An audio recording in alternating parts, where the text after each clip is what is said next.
Sumu found herself transported into a novel, assuming the role of a minor character laden with scandal, already entangled in a dating reality show, while others in the show sought to excel, fearing their own exuberance. Sumu defiantly glared and extended her legs, embracing chaos. Confronted by the advances of a scoundrel, she promptly detached his car door, declaring, "My intentions are far from noble. A man who does not love shall face my wrath." In the face of online vitriol, she merely smiled, retorting, "While you label me a lunatic, I regard you as fools. Let us exchange barbs. May you curse my downfall, as I wish for your insignificance." Unexpectedly, Sumu's madness catapulted her to fame online. Chapter 1. On the Path to Madness.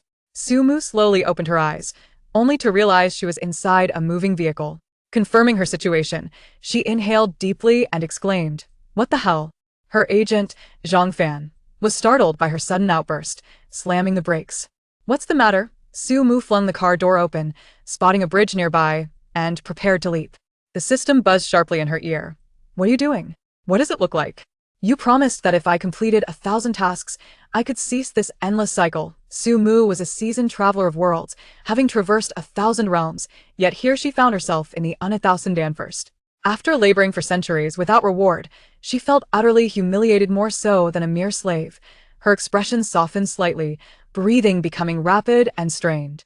Soon, however, she exhaled, realizing, "I have no husband nor wealth." The system. With a faint smile, Sumu declared, "This damned life can go to hell." With that, she closed her eyes, preparing to leap, only to be seized from behind. "Don't stop me." She struggled fiercely. "The water here is too shallow to die. If I truly wish to end it, I'd leap from a building." The system interjected, "If you perish here, there's another world awaiting you. What use is that?" Sumu, uninterested in its chatter, silenced the dialogue. Seeing her calm down, Zhang Fan dragged her to the roadside. "Mumu, I know you're heartbroken, but is it worth it over a scoundrel?" Just then, a car halted beside them, and the window rolled down to reveal a stern visage. I end this tale. Sumu was the male lead Fu Chen's devoted admirer, even though he regarded her merely as a substitute for his true love. Yet, upon learning Fu Chen was participating in a dating show, she eagerly followed him. In previous narratives, her tasks involved gaining the male lead's favor, ultimately rising to become a CEO, displacing the female protagonist, and achieving success. But now, faced with this wretched existence, Sumu resolved to confront the male lead Hedon, embracing the life of a vagabond. With a disdainful glare at Fu Chen, Sumu forcefully yanked open his car door. "What do you intend to do?" With a sweet smile, she executed a swift kick. The door crashed with a resounding noise, bending out of shape and crashing to the ground, utterly destroyed.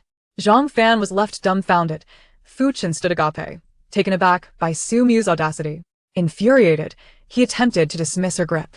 "Sumu, have you lost your mind? Do you think I'm a lunatic? I think you're a fool. We're quite similar. Indeed, you've lost it. Let's go, drive." The assistant hesitated, but the door, forget it. "Very well." The vehicle sped away, and Sumu picked up the discarded door, glancing at Zhang Fan. "Do you know what this move is called?" Zhang Fan's lips twitched. "What is it?" Making a dramatic exit, Zhang Fan. She pulled out her phone. "Hello, is this Nanshan Psychiatric Hospital? Can someone just recently gone mad be admitted?" Sumu swiftly snatched the phone away. "All right, enough of that. I need to call the director. What's your screen lock password? The total amount of wages you owe me. Next time will suffice. Why, the contract is already signed. Today marks the premiere. You've accumulated quite the scandal, and now you want to back out? The online backlash will be fierce. Most importantly, do you have the funds to cover the penalty? Fanjia, please turn off the air conditioning and switch on the heating. It's July. Are you out of your mind?" Sumu glanced at her balance again, exclaiming, "I, the daughter of the Miko group, should not be impoverished." Zhang Fan glanced at her through the rear-view mirror. "You've forgotten you had a falling out with your family over Fu Chen." After her recent antics, Zhang Fan genuinely believed Sumu had lost her sanity, as Sumu pocketed her phone. All right, it's just a dating show. Ilgo, I've sealed my heart in concrete. Who can make me suffer in love?" Meanwhile, the live audience for Another Heartbeat had surged to an all-time high. It's finally airing. Can't wait for Fu Chen. Woohoo. Female contestants, don't touch Fu Chen. Especially not Sumu. Can we please have Sumu exit? I'm done. Those comments are ridiculous. Another round of celebrity dating reality, featuring both public and secret relationships among stars. Some couples are well known, while others remain hidden. Upon revealing the contestants, Netizens began speculating about past relationships. The production team even included a pair of non-exes to engage viewers in finding connections, a true dating game. Su-mu's former partner was none other than Fu Chen. However, unbeknownst to the public, they had secretly signed a dating agreement, as Fu Chen merely viewed Su-mu as a stand-in for his true love. As the live audience grew, a white van appeared at the end of the road. Fans recognized Fu Chen's vehicle, flooding the chat with excitement. The director skillfully angled the camera closer. As the car slowly halted, a bodyguard approached to open the door, only to freeze in confusion. Where was the door? Comments flooded in. Is this the famed doorless car? Oh, how uniquely styled. Is this what they call a convertible?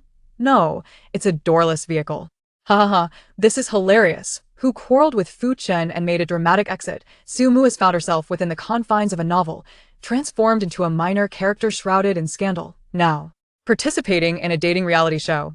While others vie for attention, striving to project an image of sophistication, Su-mu, with a fierce glare and defiant posture, embraces chaos.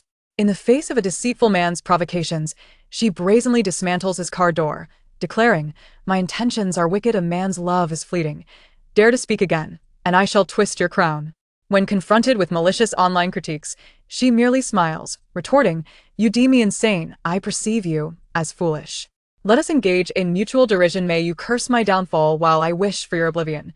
Unexpectedly, amidst her reckless antics, Su-mu garners an overwhelming online following. Chapter 1. Embarking on a journey of madness. As Su-mu gradually opens her eyes, she realizes she is seated in a moving vehicle. Confirming her surroundings, she inhales deeply, exclaiming, "What on earth?" Her manager, Zhang Fan, is startled by her outburst and slams on the brakes, asking, "What's wrong?" Su-mu flings open the car door, spotting a bridge beside them, and prepares to leap. A voice from her system shrieks, "What are you doing? What am I doing? You promised that upon completing 1,000 tasks, I could cease this endless cycle of transmigration." Su-mu, a seasoned traveler of realms, recalls the system's assurances that after traversing 1,000 worlds, she would be free. Yet, here she is, entering the 1,001st world without any respite after laboring for centuries, without reward. Her dignity intact, she feels a surge of desperation, her breath quickens, and anguish etches her features. But soon, she exhales deeply, recalling, "I have no husband, nor any wealth."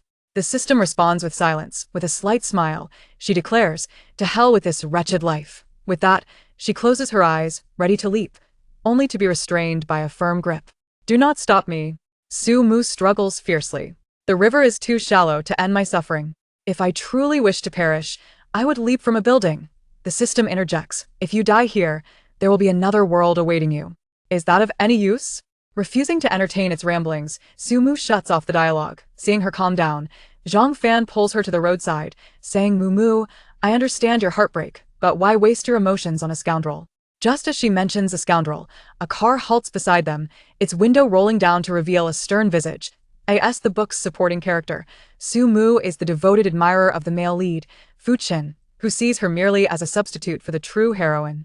Yet, she eagerly follows him to the dating show, oblivious to her role as a pawn in his life. Previously, her tasks in the narrative involved empowering the supporting character to seize the male lead's affections, ascend to the role of CEO, and overshadow the heroine. Now, confronting the absurdity of her existence, Su-mu resolves to strike back against the male lead, adopting the guise of a vagrant, seeking alms on the streets, embracing madness. With a look of disdain, Fu Chen watches as Su-mu forcefully yanks open his car door. "What do you intend to do?" With a saccharine smile, she delivers a powerful kick, causing the door to clatter and fall, utterly ruined. Zhang Fan is left speechless, while Fu Chen stares in disbelief. Seizing his collar, Su-mu growls, "My intentions are wicked, a man's love is fleeting. Dare to speak again, and I shall twist your crown." Stunned, Fu Chen is momentarily daunted by her audacity before retorting in anger, "Su-mu, have you lost your mind? You think I am mad? I think you are a fool. We are merely reflecting each other." Madness indeed. "Quickly, drive." The assistant appears conflicted, but the door. "Forget it." "Very well." The vehicle speeds away, and Su-mu lifts the discarded door, glancing at Zhang Fan. "Do you know what this move is called?" Zhang Fan's lips twitch. "What?" Making a grand exit. Zhang Fan is left speechless. She retrieves her phone. "Hello, is this Nanshan Mental Hospital? Can I check in as I've just gone mad?" Su-mu adeptly snatches the phone. "Enough of the jesting, I need to call the director." What's your lock screen password? The total amount of wages you owe me. That can wait for another day. Why? The contract is already signed today marks the premiere. You are mired in scandal. Any abrupt change will lead to chaos online. Most importantly, do you have the funds to cover the breach of contract? Fanjia, please turn off the air conditioning and switch on the heating. It's July. Are you unwell? Sumu glances at her balance, pondering. How could I, the daughter of the Miko group, be reduced to such poverty? Zhang Fan glances at her through the rearview mirror. Have you forgotten? You quarreled with your family over Fu Chen. After Sumu's recent antics, Zhang Fan genuinely believes she has lost her sanity. Sumu puts away her phone. Alright, it's merely a dating show. Let's go. I've sealed my heart in concrete. Who can make me suffer in love? Meanwhile, the viewership for Once Again, Heartbeat has reached unprecedented heights. It's finally airing. I can't wait for Fu Chen. Please, female contestants, do not touch Fu Chen. Especially not Sumu. Can we please have Sumu exit? This is unbearable. Seriously, what's wrong with you? Once Again, Heartbeat is a celebrity dating reality show that combines live and recorded segments. Among the celebrity guests, some relationships are public, while others remain clandestine, leaving the audience to speculate on past romances. The production team even included a pair not previously linked, allowing viewers to deduce their connections, akin to a game of dating werewolf. Sumu's former lover is none other than Fu Chen. However, unbeknownst to the public, they secretly entered a dating agreement, as Fu Chen merely regards Sumu as a stand-in for his true love. As the live viewership swells, a white minivan arrives at the end of the road. Eager fans recognize Fu Chen's vehicle, flooding the comments with excitement. The director skillfully adjusts the camera to focus. The vehicle comes to a gradual halt, and as a bodyguard approaches to open the door, he suddenly freezes. Where is the door? Comments flood in. Is this the legendary doorless vehicle? Oh, what a unique design. Is this what they mean by a convertible? No, it's a doorless car. Haha, this is hilarious. Who had a quarrel with Fu Chen and made a dramatic exit?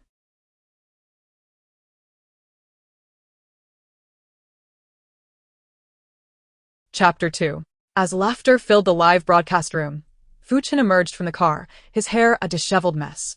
Without a car door, the wind had tousled his meticulously styled hair during the drive, leaving it in a disarrayed state. Clenching his fists at the thought, Fu Chen mentally noted another grievance against Sumu. Behind the camera, the filming crew stifled their laughter. As he entered, 4 more vehicles arrived in succession. They included singer Xiao Zhuang, a lesser-known actress He Xiaoza, the obscure Lin Li, and food blogger Li Ke. Among these 2 men and 2 women, each more unknown than the last, only Fu Chen held the highest status, yet upon seeing his glum expression, no one dared to approach him, instead awkwardly gazing out the window, hoping the next guest would alleviate the tension. Moments later, another car pulled up. A girl in a white dress stepped out, nodding and smiling at the camera. Behind her was a guitar case, exuding an artistic aura. Upon her arrival, Fu Chen's demeanor instantly brightened, and he even stood up from his seat to greet her at the door. Indeed, this was Fu Chen's White Moonlight, the original female lead from the novel, EU. The comments read, what a beauty. I want all her information within 3 minutes. Isn't this EU? She's absolutely stunning. So, who was EU's ex-boyfriend? I am genuinely curious. Fu Chen, why are you so proactive? As Fu Chen opened the door to the courtyard, a sudden roar of an engine echoed from a distance. A striking red convertible Maserati parked behind EU. Unlike the others who arrived in standard vehicles, this car was exceptionally eye-catching and ostentatious. The comments flooded in. I bet $100 that's Jiang Zue inside. That familiar arrogance, that flamboyant color scheme. Who else could it be? Obsessed and infatuated, I would crash into a wall for Jiang Xiao. When the red sports car hits the road, remember the name Jiang Zue. The car door swung open, revealing a pair of limited edition shoes on the ground. A sleeveless hoodie revealed his fair skin, and his handsome features were mostly concealed by a pair of sunglasses, while he casually held a cup of iced Americano. Jiang Zue, the most prominent star in the rock scene, whose every song became a hit, was also the heir to the Jiang Hai group. Possessing looks, power, and talent, he lacked only the humility that could be acquired through societal hardships. As he stepped out of the car, EU was busy handling her luggage. EU entered the entertainment industry with a singular ambition to become famous. While her desire was not inherently flawed, most individuals entering this realm seek the same. She erred in overestimating herself, believing she could win over Jiang Zue and gain fame.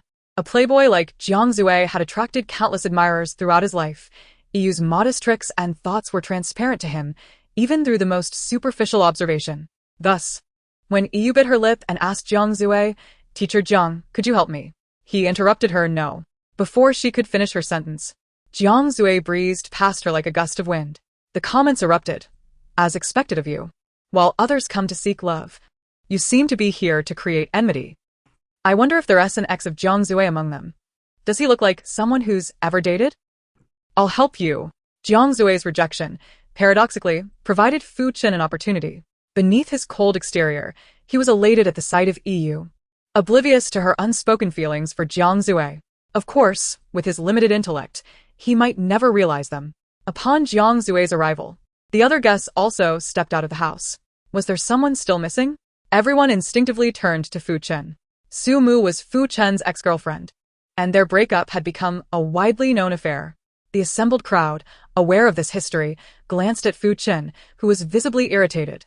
"What are you all staring at?" In front of Iyu, Fu Chen wished to avoid any association with Su Mu. At that moment, a vehicle appeared at the end of the road. A three-wheeled cart, laden with cardboard boxes tied with rope, evidently scavenged from the streets. The comments chimed in.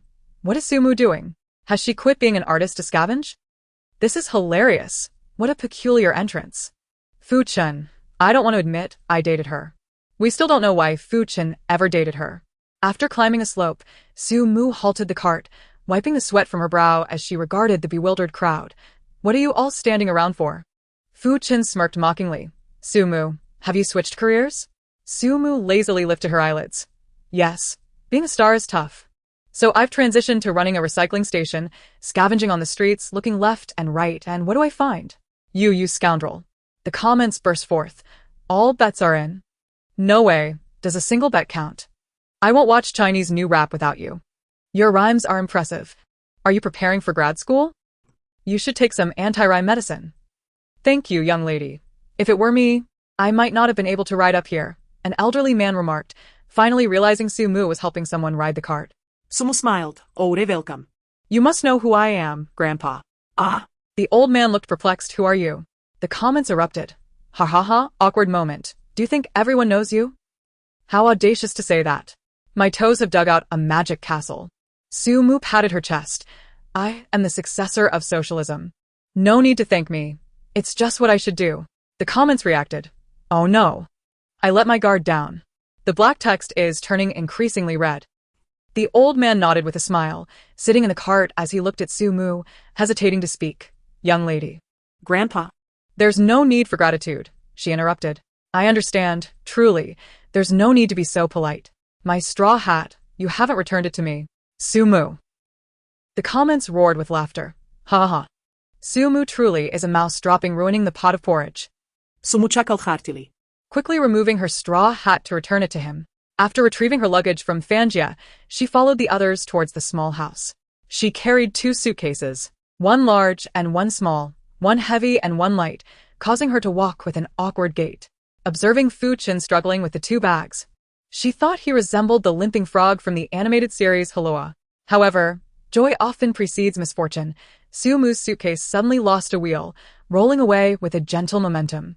It tipped forward, colliding directly with Jiang Zue's leg.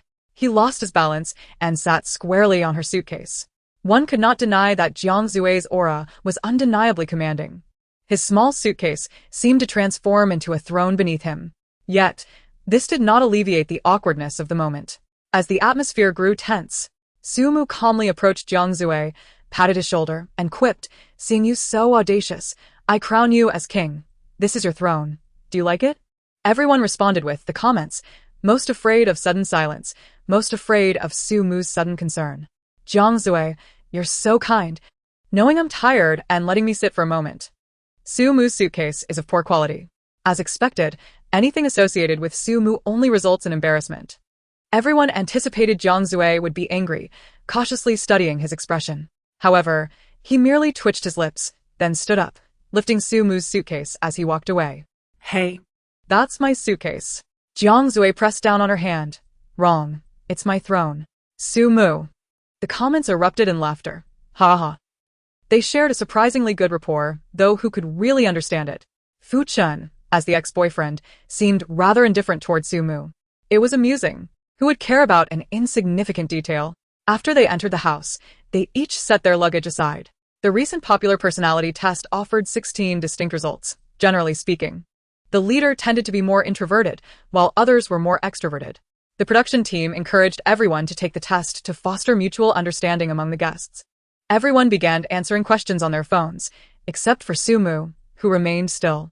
The director, puzzled, asked Sumu, "Aren't you going to participate?" "There's no need for such trivialities. I already know my type." What? Li Ke, who often delved into such topics, inquired. "I don't think there's a type like that, is there?" Sumu flashed a sincere smile. "I mean a pervert." The others reacted. "Ha ha. What a fitting description of a pervert. She seems quite deranged. I'm really something. I'm a lecher. I am." The one ahead is quite harsh on themselves. Chapter 3. I am here to wish him well. After completing the test, they began to allocate rooms. There were 2 rooms for the boys and 2 for the girls, each containing 2 beds. By drawing lots, Sumu and Yu found themselves sharing a room, while Li Ke and He Xiaocha were in another. Among the boys, Jiang Zui shared a room with Fu Chen, while Lin Li and Xiao Zhuang shared another. The production team announced, "Everyone, please write a letter to your ex, introducing yourself in your heart, and then drop it into the mailbox in the courtyard on the first floor." Although 2 of the guests had no exes present, they had to pretend to write letters to avoid suspicion. The guests gradually picked up the stationery in their rooms and began composing letters to their exes. Yu pondered with her pen, while Sumu finished hers in mere seconds. Surprised by her speed, Yu asked, "Sumu, you actually came here for Fu Chen, didn't you?" However, given Jiang Zui's seemingly impenetrable demeanor, winning him over would likely be quite challenging, whereas Fu Chen appeared much easier to approach. Yet, with Sumu, Fu Chen's ex-girlfriend still present, Yu sought to ascertain whether Sumu still harbored feelings for him. Sumu seemed to read her thoughts and chuckled. "Oh, you figured it out? I indeed came for him." The comments rolled in. As expected, Sumu is still unable to forget Fu Chen. "I really don't understand. How can she still cling to Fu Chen after cheating? She's playing the role of the relentless pursuer. Isn't she? No. She's shameless. How could someone who cheated still pursue Fu Chen?" This scandal had trended for several days, after which Fu Chen publicly stated he had broken up with Sumu. Following that, Sumu faced a torrent of criticism online. However, outsiders were unaware that everything that transpired that night was orchestrated by Fu Chen. He knew Sumu had feelings for him and wouldn't easily let him go. She might even reveal their secret relationship. Thus, he secretly drugged her and enlisted paparazzi to ensure he could sever ties with her and pursue his ideal partner. However, his plan went awry, the drugging failed, and another man intercepted him, taking Sumu to a nearby hotel. Fortunately, the paparazzi managed to capture some photos, which led to Sumu being vilified. Yet, what the public didn't know was that the man who brought Sumu to the hotel was Su Qing, one of the founders of Miko Group, and her older brother. The next day, Su Qing quickly uncovered the truth, but the former Sumu, a hopeless romantic, refused to believe Fu Chen was behind it all. Instead, she thought her brother was trying to force her to break up with Fu Chen by framing him. Angered, Su Qing nearly fainted from the stress. Afterward, to awaken Sumu, he declared he wouldn't clarify the rumors online. Thus, Sumu continued to endure public scorn. Yu dared to speak so openly in front of Sumu because she recognized Sumu's current vulnerable position. She calculated that her candid remarks wouldn't attract backlash and might even endear her to the audience. Wishing him well, Sumu clasped her hands together. "I wish him cataracts, so he can't see, and a fungal nail infection that is highly contagious, leaving him bald and with an abundance of dandruff." Yu responded. The comments flowed. "Haha, what a twist. You're so serious." "And that's your reply? Though I really dislike Sumu, I can't help but laugh. Damn, this is hilarious, so cruel." Chapter 4. The Meaning of a Handsome Fool. Before Yu could respond, Sumu gracefully rose, heading downstairs to deposit her letter in the mailbox.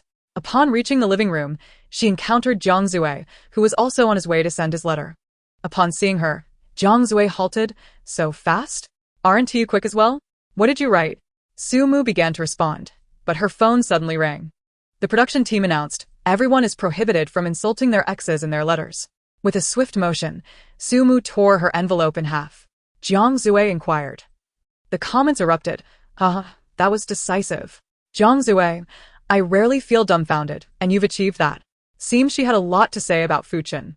What gives her the right to insult Fu Chen? After tearing the letter, Su Mu grumbled and tossed the pieces into the nearby trash bin. Noticing her decisive action, Jiang Zue chuckled softly. Just how harsh were your words? The simplest insults yield the greatest satisfaction. Then I suppose I can guess the content. Fool. A fool? They echoed in unison. Su Mu smiled in satisfaction, patting his shoulder. Indeed, fool. Jiang Zue sensed something amiss. Are you calling me a fool? I'm affirming you. Affirming me as a fool, or affirming my answer.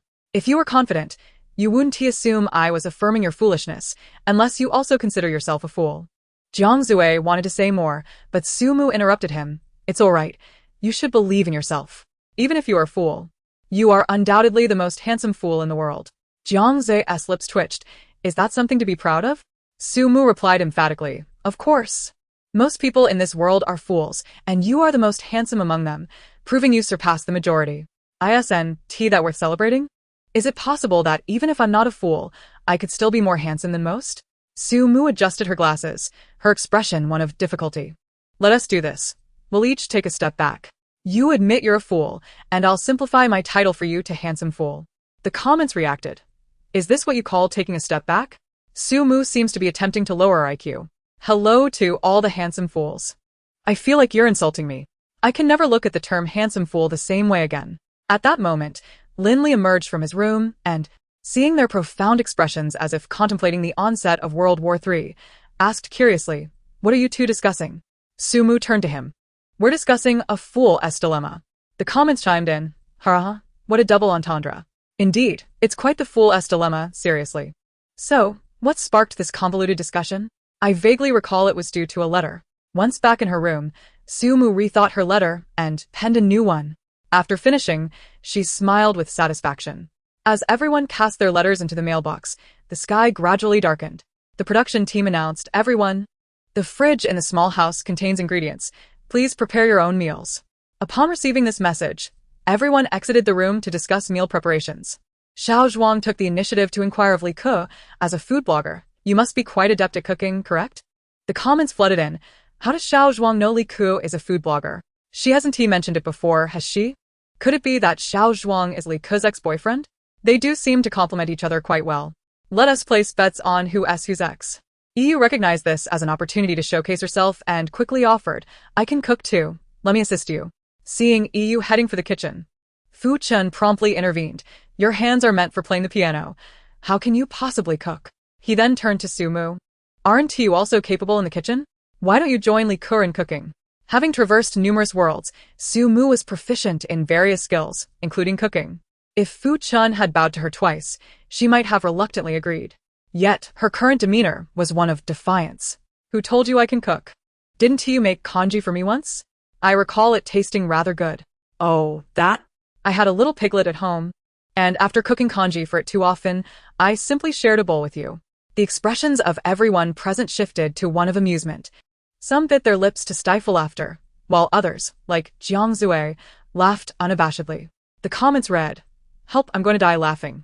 So, you treated Fu Chen like a pig while dating him?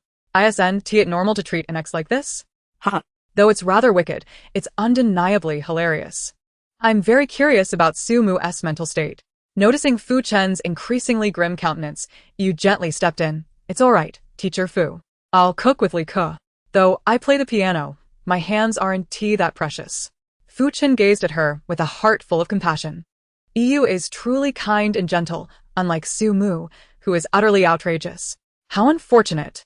With that thought, Fu Chen shot a disdainful glance at Su Mu. Unperturbed, Su Mu plopped herself onto the sofa, ignoring his dark gaze. The comments continued. EU is such an angel. I adore this gentle beauty. No wonder she studies piano. Her grace and character are impeccable. To avoid overcrowding in the kitchen, only Li Ke and EU remained to cook. While Fu Chen and Linley assisted, He Xiaocha, who had previously been inconspicuous, took the opportunity to approach Jiang Zue, who was unaccompanied. Teacher Jiang. I noticed there's a swing set in the yard, but we have to assemble it ourselves, and I'm not very good at that. Could you help me? In front of him, He Xiaocha's voice was more melodious than usual, softening the hearts of those who listened. Jiang Zue, however, met her with a cold expression, spit it out. Huh, what? The clip you're holding in your throat. Spit it out. He Xiao Cha fell silent. Regardless of her expression, Jiang Zue brushed past her and left. The comments erupted. Ha! Your Jiang Wang is simply audacious. Your Jiang Xiao. Don't even think about relying on anyone. Why do your conversations sound so rehearsed? No wonder you're a fan of Jiang Zue. An hour later, the dishes were finally served. The dining table was rectangular, seating 4 on one side. EU chose the edge position, hoping to gauge who might be interested in her. If someone eagerly took the seat beside or across from her, it would indicate their interest. Fu Chen wished to sit beside her, but Xiao Zhuang claimed that spot first. Observing this, he pondered briefly and then approached EU. Shall we switch seats? With Fu Chen making the suggestion, EU naturally agreed. Originally, she was to sit next to EU, but now she found herself diagonally across from her, leaving Xiao Zhuang feeling disgruntled but hesitant to confront Fu Chen.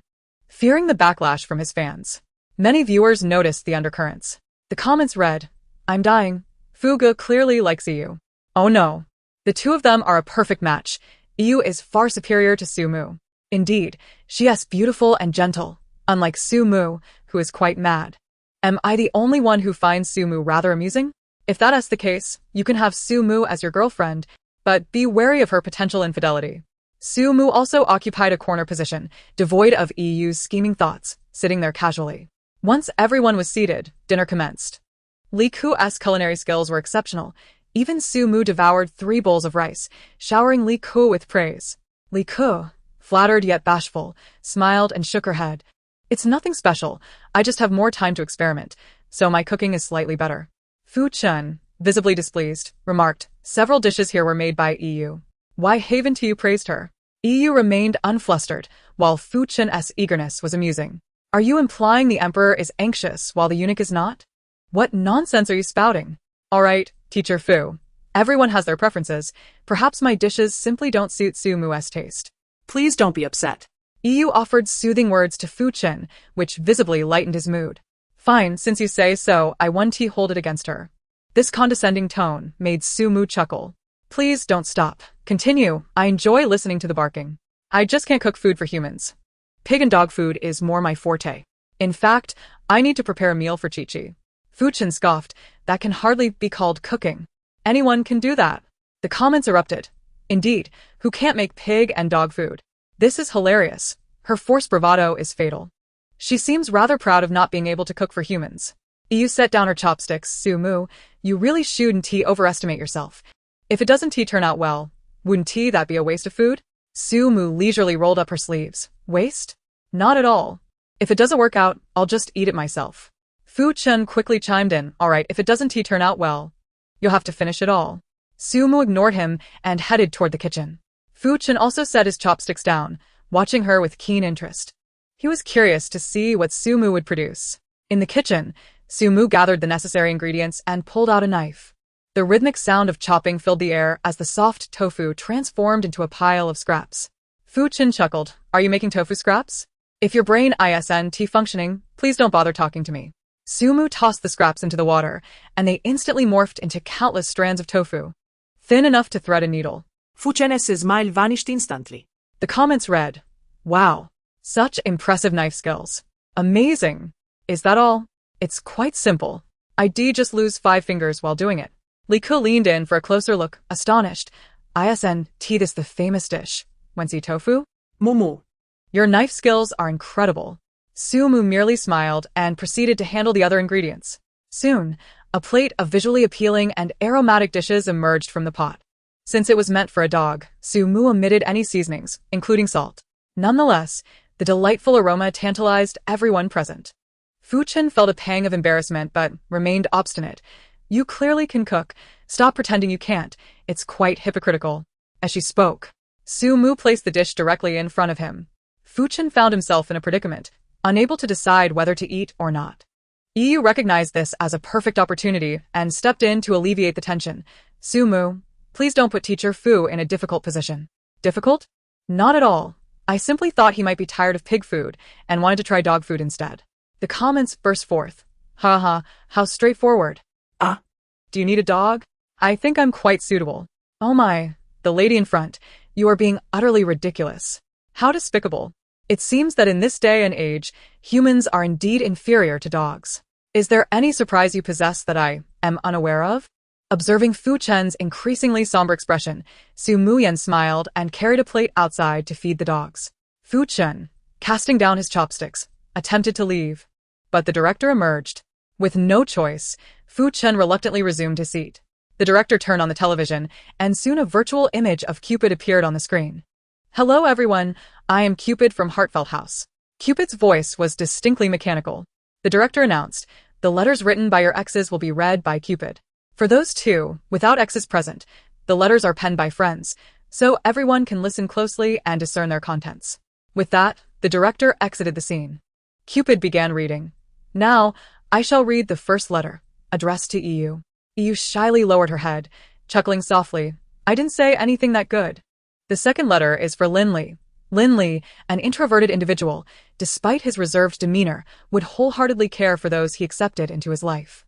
"In my eyes, he is rational and strong, a person worthy of trust and reliance. Such an exceptional Lin Li, I hope he is seen by everyone." The flurry of praise in the letter did not bring Lin Li joy. Rather, it evoked an ineffable sense of emotion in his eyes. The comments flooded in. "Who on earth is whose ex? I'm utterly confused. I feel like Lin Li's ex still has feelings for him." Receiving such commendation from an ex proves this person is truly admirable. Perhaps they are merely putting on a show for the cameras. Not everyone dares to be as reckless as Su Mu. Cupid continued. The third letter is addressed to Fu Chen. Instantly, the attention of everyone present shifted to Fu Chen. Curious about the contents of the letter. Given the tumultuous relationship between Su Mu and Fu Chen, what flattering words could possibly be said about him? Chapter 6. Treading on eggshells, the process becomes swifter. Fu Chen, although we have broken up, I still believe you are a warm person. On our first date, I was feeling down, but every time I saw you smile, I couldn't help but laugh, especially when a piece of vegetable was stuck in your front teeth. Cupid read these words with a lively and charming tone, but the cheerful delivery contrasted sharply with the content of the letter, making it sound oddly sarcastic. The comments erupted. "Ha! What a huge misunderstanding. Turns out he is her brother. I thought you would say Fu Chen's smile is infectious. This is killing me." Fu Chen's expression darkened, and he slammed his hand on the table, rising abruptly. "Su Mu, did you go to such lengths just to insult me?" Su Mu innocently shrugged. "Not at all. Isn't this an insult? It didn't take much effort." Fu Chen. As the two quarreled, Cupid continued reading the letter on the screen. The comments continued. "Ah, Fu Chen has quite a few quirks. Fu Chen's image as my idol has completely crumbled. Treading on eggshells, the process becomes swifter. Remember that." Zhang Zui, seated busy de Fu Chen, laughed unabashedly. As Fu Chen listened to his jarring laughter, his rationality began to unravel. "Su Mu, this is defamation. I never laid a hand on you. Indeed, you never did. But what does that have to do with your use of health supplements? Su Mu, let us be clear. It was your infidelity that led to our breakup. I am not the one who wronged you. What right do you have to resent me and slander my name?" "Resent? Impossible. On the day we broke up, I was overjoyed, celebrating with my family in our group chat, sending red envelopes. I was grateful to the heavens and the earth for every breath of air, thanking you profusely for the breakup. You cheated, and yet you have the audacity to say such things? Who told you I cheated?" "The person who entered the hotel with me shares my last name, Su. His name is Su Qing, my biological brother." The comments flooded in, huh? Whoa. There's a huge twist. That man is actually Su Mu's brother? Wait, Su Qing? That name sounds familiar. I checked, he is actually the president of Mixue Group. Wow. Oh my, Su Qing just posted on Weibo. The light from the computer screen reflected on the man's face as he gazed at the live broadcast. A slight smile forming on his lips. It seems that Mumu has finally come to terms with things. His long fingers picked up his phone. And soon he crafted a Weibo post.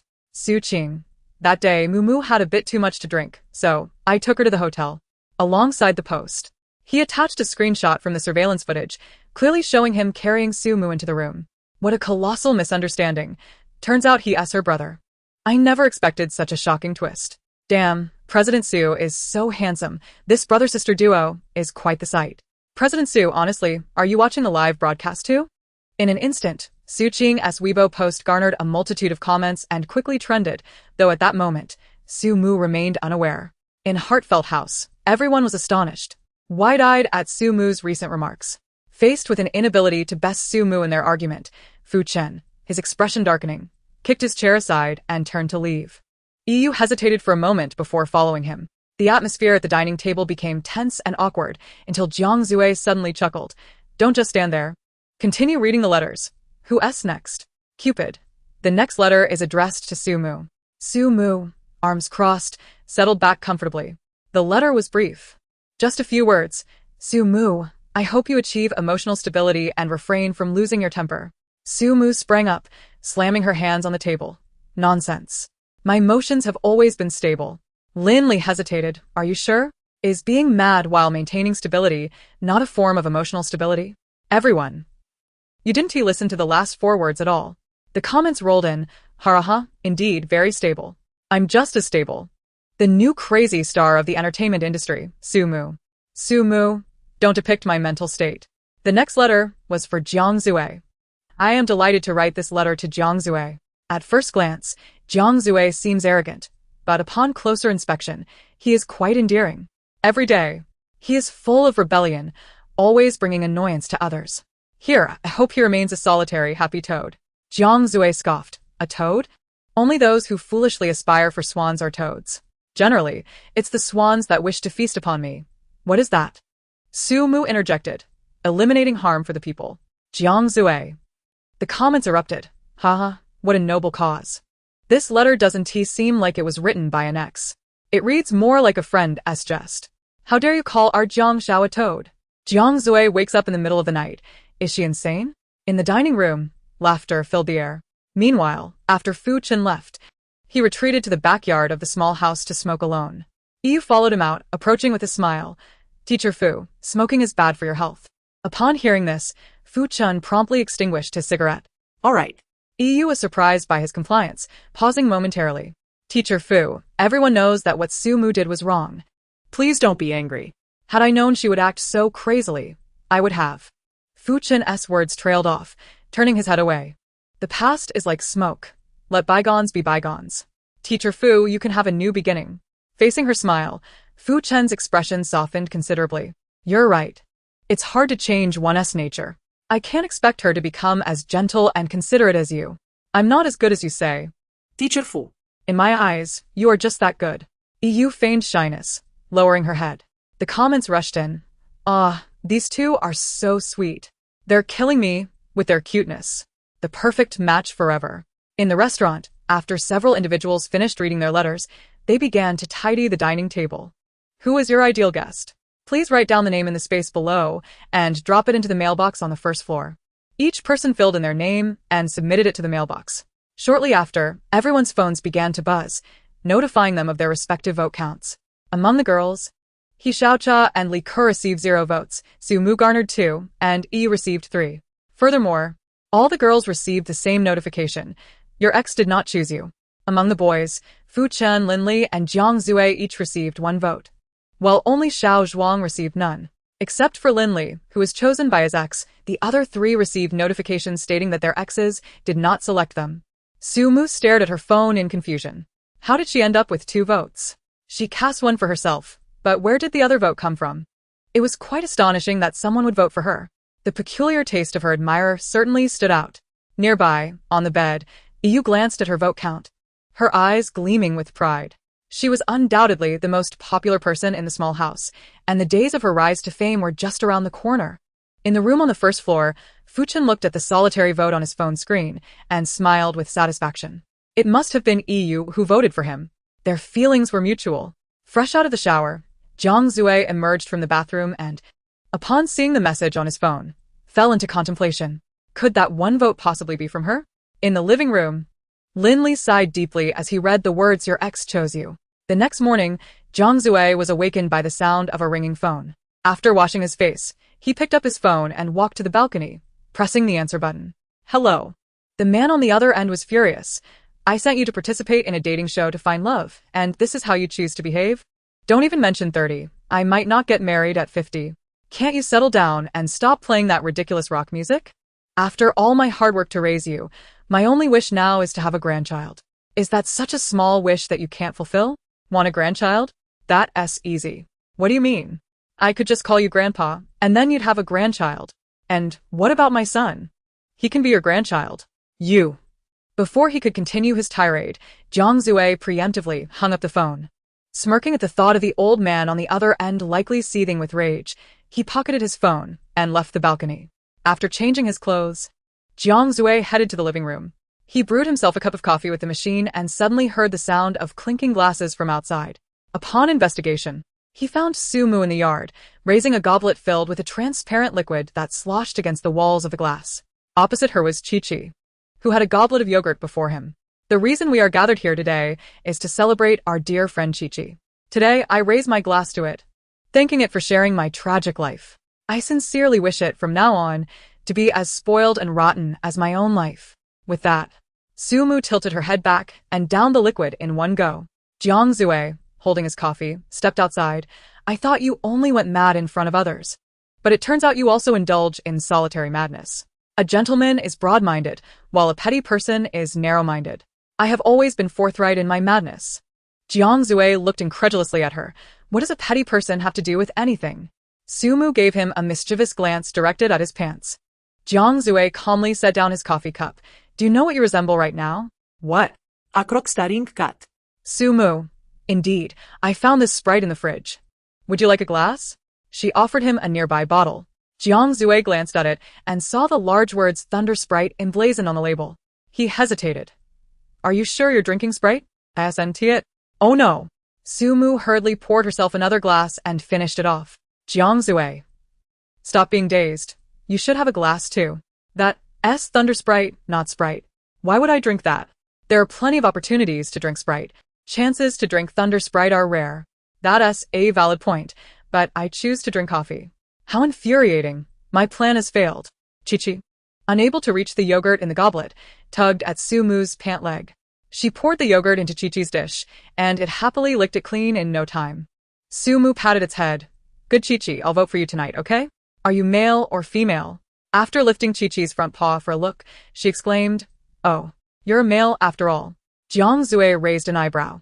In a house with 4 men, you choose to vote for a dog. Sumu replied indifferently, I am very discerning. Men are unworthy. Men are unworthy, but male dogs are? Sumu covered Chi-Chi's ears. Don't listen to him, Chi-Chi. It's slander. Jiang Zue, since you look down on men, who did you vote for last night? Why should I tell you? Why don't you reveal who you voted for? You. Sumu paused.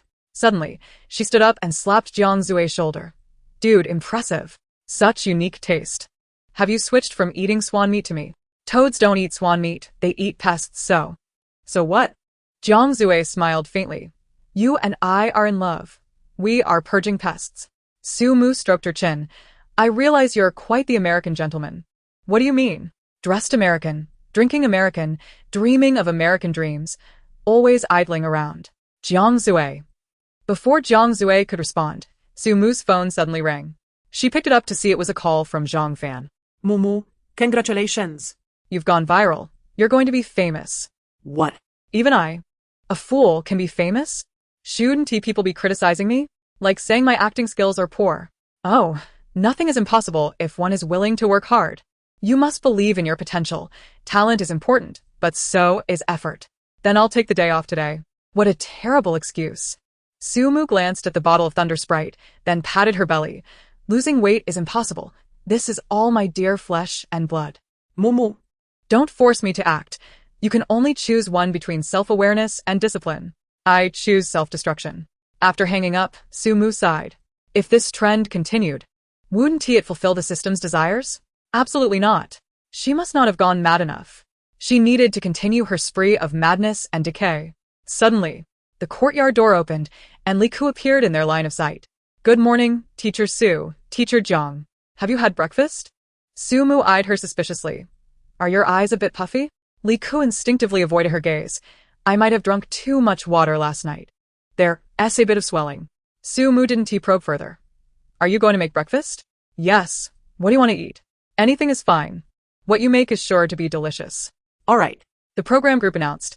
Everyone, please get up quickly. There are many activities today. After the announcement, the cameras quickly started rolling, initiating today as live broadcast. Since it was still early and a weekday, The number of viewers in the live stream was relatively low. While Li Ku was busy making breakfast in the kitchen, Fu Chen also arrived there. Do you know how to make a sandwich?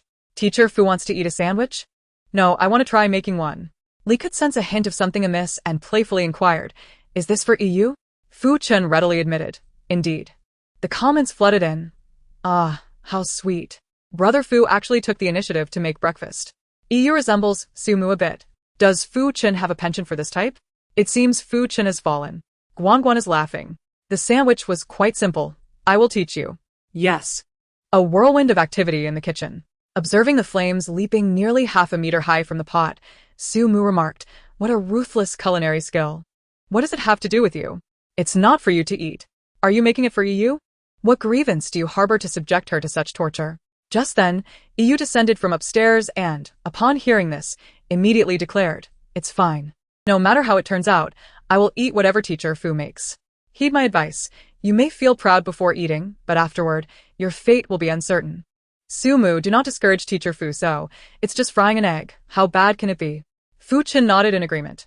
But the flames in the pan flared once more. He hurriedly pressed a lid down, but when he lifted it again, the egg had turned black. Su Mu raised an eyebrow at EU. Is this what you call not being able to go wrong? EU. Fu Chen was evidently not convinced. It was my first attempt. I shall fry another. With that, he retrieved another egg. 10 minutes later, Fu Chen stared at the 5 charred eggs in the bowl and the empty egg carton, lost in thought. Should I go out and buy more eggs? EU forced a smile. The supermarket is quite far. If it comes to it, let us just make do. It's just a little burnt. It's not inedible. All right.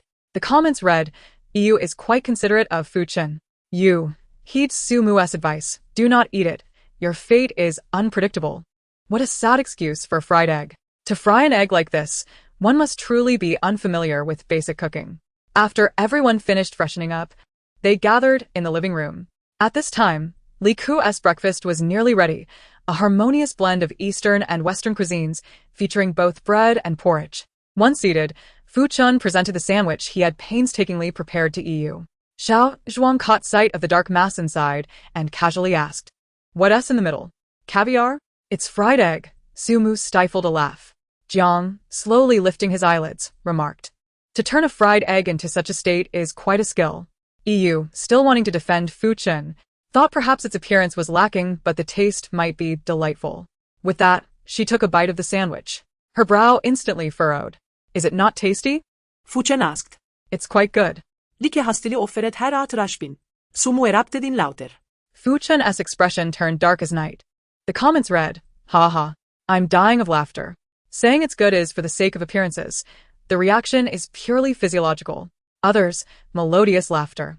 Su Mu, laughter akin to weights. After breakfast, the director invited the 4 girls to the backyard for an interview. He Xiaocha thought to herself that it was for fame, but in front of the camera, she changed her tune to start a new romance. Su Mu casually replied, for the appearance fee. The comments read, Su Mu, don't be too real. Honesty is the main theme, right? She's really something. I'm dying. The next question was if you could transform into anything, what would it be? EU. I'd like to become a bird, freely soaring. Li Ku, a national treasure panda. He Xiaocha. I don't want to change. I just want to be human. Su Mu, with a languid glance, declared, I want to turn into feces. The director? The comments. Everyone. Su Mu tossed her hair. As long as I become a pile of feces, no one would dare step on me again. The comments read, My evaluation is 6. As expected of you. I feel like what she said makes a lot of sense, ha ha ha. Actually, if they are determined, they can still step on you. Then you can go first. The final question was, how do you feel about the negative comments online? EU smiled. It depends on the situation. If it's constructive criticism, I will take it. If it's just venting emotions, I will ignore it. Li Ku and He Xiaocha both agreed.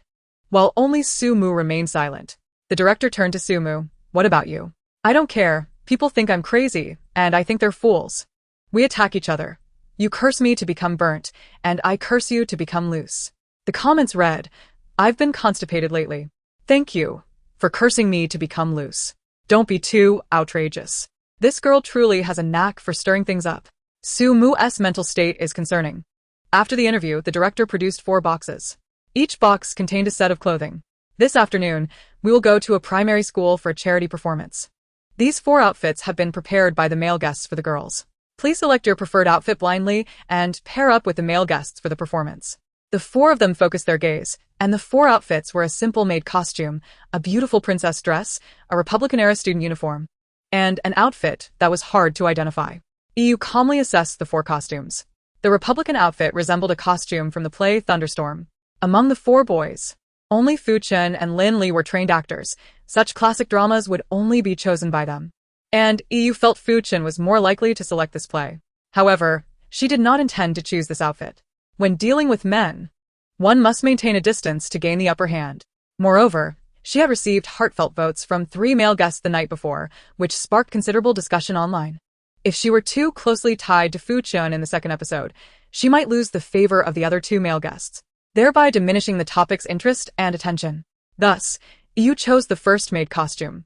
He Xiaojia and Li Ke both favored the second princess dress and simultaneously reached for it. Do you want to choose this one too? He Xiaojia looked at Li Ke in surprise. Yes. You should choose that Republican outfit. It suits you better. He Xiaojia pushed the Republican outfit towards her and took the princess dress for herself. Li Ke, being soft-hearted, did not want to conflict with her, and was about to accept when Su Mu suddenly spoke. Fair competition. Why should Li Ke have to choose something else? I just genuinely think that Republican outfit suits her better, He Xiaojia replied with an innocent and aggrieved expression. Su Mu, I genuinely think that Republican outfit suits her better. The comments read, haha, such a master of sarcasm.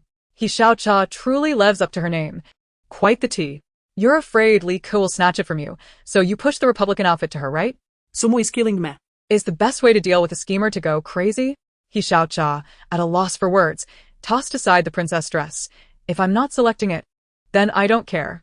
With that, she angrily took the Republican outfit and walked away. Li Ke looked at Su Mu with admiration. Su Mu handed her the princess dress. Here, take it. Li Ke hesitated. But what if the last outfit is reserved for you? I should choose the 4th one. Su Mu picked up the 4th outfit and found it was a tree. It's fine. I just love playing trees. Standing on stage the whole time with no lines is perfect for me. Su Mu happily took the 4th outfit. All right then. Seeing that the 4 of them had made their selections, the director smiled. Now, I will reveal your partners for this afternoon. Chapter 9. Are you not straight? You will partner with Lin Li this afternoon to perform Cinderella. He Xiaojia, you will partner with Fu Chen to perform Thunderstorm. Li Ke, you will partner with Xiao Zhuang to perform Snow White. Su Mu, this afternoon you will partner with Jiang Zue to perform the play Lu Jishan Pulls Up the Weeping Willow. Sumo, what? Could you repeat what we are performing? Bullet comments. Haha, I'm laughing so hard I could spit. So Su Mu is playing the Weeping Willow, is that right? This is hilarious. What on earth is happening? Now Su Mu can't just stand on stage anymore because she will be uprooted.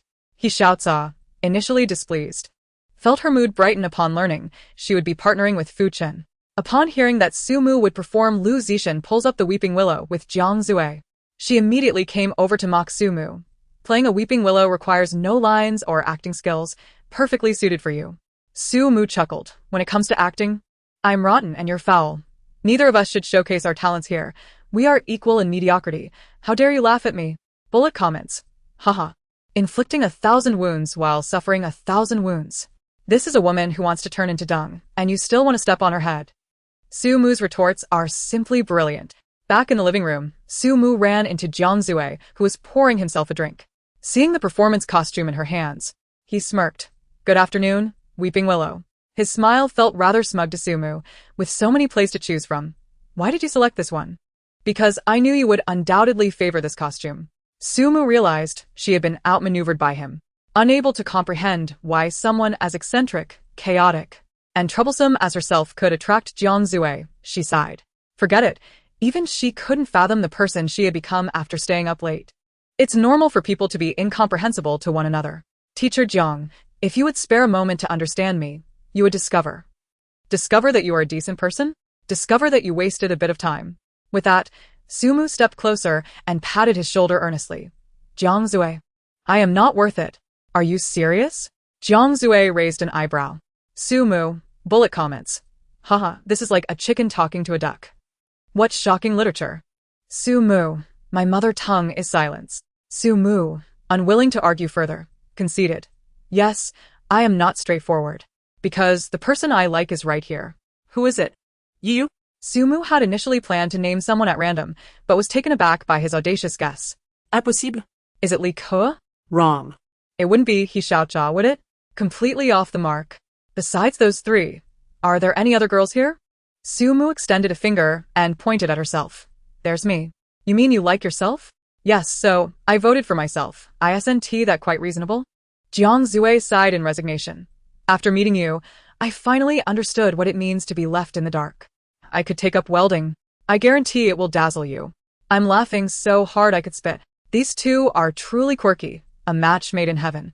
You two should get together. I want to see how much mischief you can create. Chapter 10. The elderly have loose rear ends, and their farts are thunderous. According to the rules, each pair of a man and a woman sat together. Although Fu Chun was seated next to He Xiaojia, his mind was already with Yu. Despite his usually somber demeanor, surprisingly engaged well with Yu. Are you studying piano? Yes, for 7 years. Yu replied with a smile. But I noticed you brought a violin on your first day. I can play the violin too. Let me play for you sometime. As the most popular female contestant with 3 votes, you could probably guess that Lin Li was among those who voted for her. Although she had successfully caught Fu Chen's attention, she had no intention of signaling a clear rejection to Lin Li. Being the most voted female contestant each night would garner her more topics and attention. Watching the two chat animatedly, jealousy nearly distorted Fu Chen's expression from a distance. However, Fu Chen did not let it show, and even He Xiaojia, sitting beside him, remained oblivious, cheerfully asking, Teacher Fu, what made you choose Thunderstorm? After all, Thunderstorm is a classic play, very suitable for actors to perform. Xiao Zhuang, who had a long-standing discord with Fu Chen, seized the moment to dig. Oh. So, Teacher Fu wanted a guest with an acting background to partner with you for the performance? Then He Xiaojia is indeed a good fit. Fu Chen realized the trap in his words and, fearing Yu might misunderstand, immediately denied it.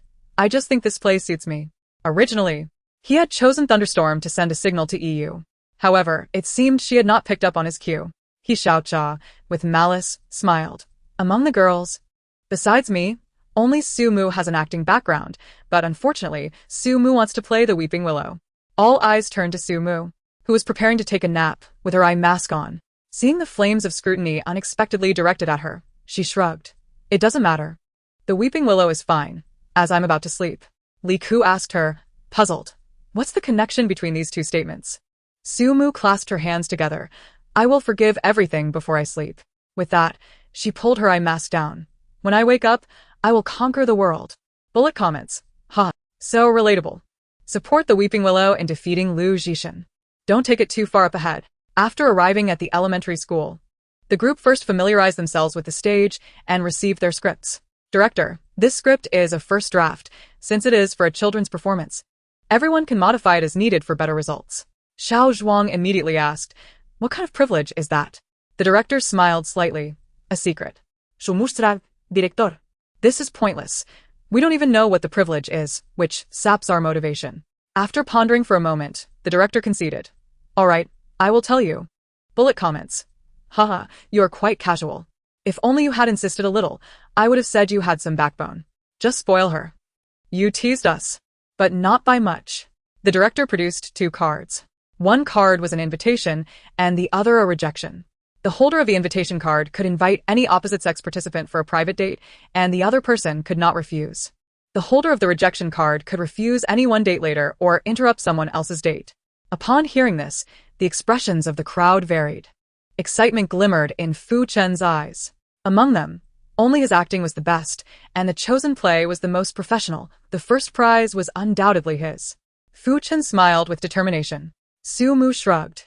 Director, I thought you were hiding something interesting, but in reality, it's something I don't want. Fu Chen chuckled. What are you pretending to be nonchalant about? With your acting, even if you wanted it, you wouldn't get it. Sumurollet Harris. Siri. The elderly have loose rear ends, and their farts are thunderous. What I can or cannot obtain has nothing to do with you. Bullet comments. Ha. It seems that besides Jiang Zue, no one can outwit Sumu. Her sharp tongue is too amusing. Chapter 11. Point out where you don't understand. After announcing some precautions, the director left, leaving the stage to them. The group found their respective places to study their scripts. As a Weeping Willow, Su Mu had no lines in the initial script, while Jiang Zui had quite a few. However, Jiang Zui had only ever been a lead singer, not a main actor. And memorizing so many lines while performing had him frowning since the moment he received the script. Seeing his gloomy face, Su Mu raised an eyebrow. Is it really that hard to memorize lines? It's harder than memorizing lyrics. Su Mu nodded, understanding. She rummaged through her pocket, pulled out something, and handed it to Jiang Zui. Why do you need my lighter? The Bubu Gao lighter is used in a rather peculiar manner. The comments read, so this is how Bubu Gao works, I understand now. Wherever it fails to ignite, it's like my parents giving me a resounding slap. Bubu Gao is cashing in. Why do you carry a lighter with you? Jiang Zui, expressionless, pressed the lighter. Oh my, you really lit it. Su Mu swiftly snatched the script. Of course it needs to be ignited. What meaning does the script hold otherwise? With this performance, winning first place seems uncertain. But coming in last is a surety. While this reasoning holds merit, altering the script is no simple task. Knowledge of oneself and the enemy leads to victory in every battle. How about this? Let us separate and gather intelligence on the competition. Agreed. The two immediately parted ways. With Su Mu pretending to study the script, while discreetly approaching Yu and Li Ke, while Jiang Zui gravitated towards Fu Chen.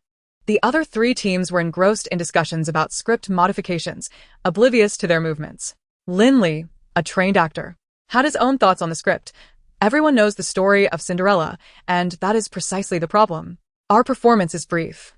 So, I believe we can alter the story's ending. Yu inquired, what do you have in mind? Simply change it so that Cinderella loses her crystal shoe while simultaneously being caught by the prince, thereby solidifying their feelings for one another. The main performance could take place at the prince's ball, eliminating the need for costume changes. But I think costume changes are better. Without them, how can we highlight the character's transformation and leave the audience in awe? EU is determined not to forego such a highlight. If we require costume changes, it seems rather rushed for such a small stage. I still believe costume changes are preferable. Seeing her insistence, Lin Li had no choice but to concede. Su Mu, eavesdropping, couldn't he help but shake her head and mutter, this script revision is utterly uninteresting. Little did she realize that Lin Li overheard her remark. Rather than being upset, he inquired, how would you suggest we revise it to make it more engaging? If it were me, I would have Cinderella directly confront her stepmother. Then deal with her two stepsisters and even give the prince a good thrashing before making a dramatic exit from the ball. Lin Li was left in a state of amusement. Why must the prince be included in the beating? Because then the prince would be intrigued, stroking his chin, saying, woman, you are playing with fire. The comments read, what a fusion of Western and Eastern dramatic tropes. It features a premise where anyone can be beaten. Children watching, childhood ruined. Others, playing the lead.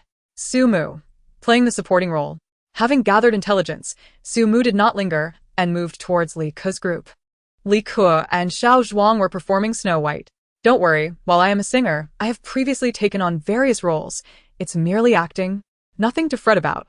No, it's primarily in front of the children.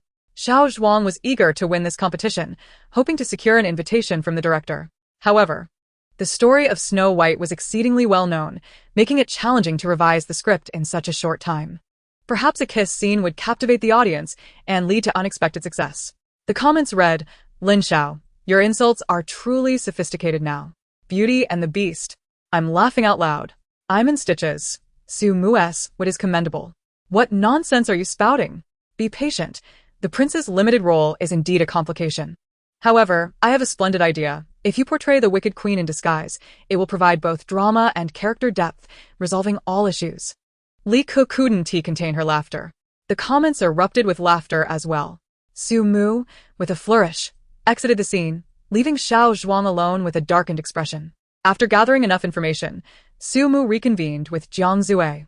I feel like they are not adept at revising the script. So, do you have ideas for our script? Scriptwriting requires a bold approach. One must dare to innovate and break conventions. What do you plan to change? Su Mu smiled gently.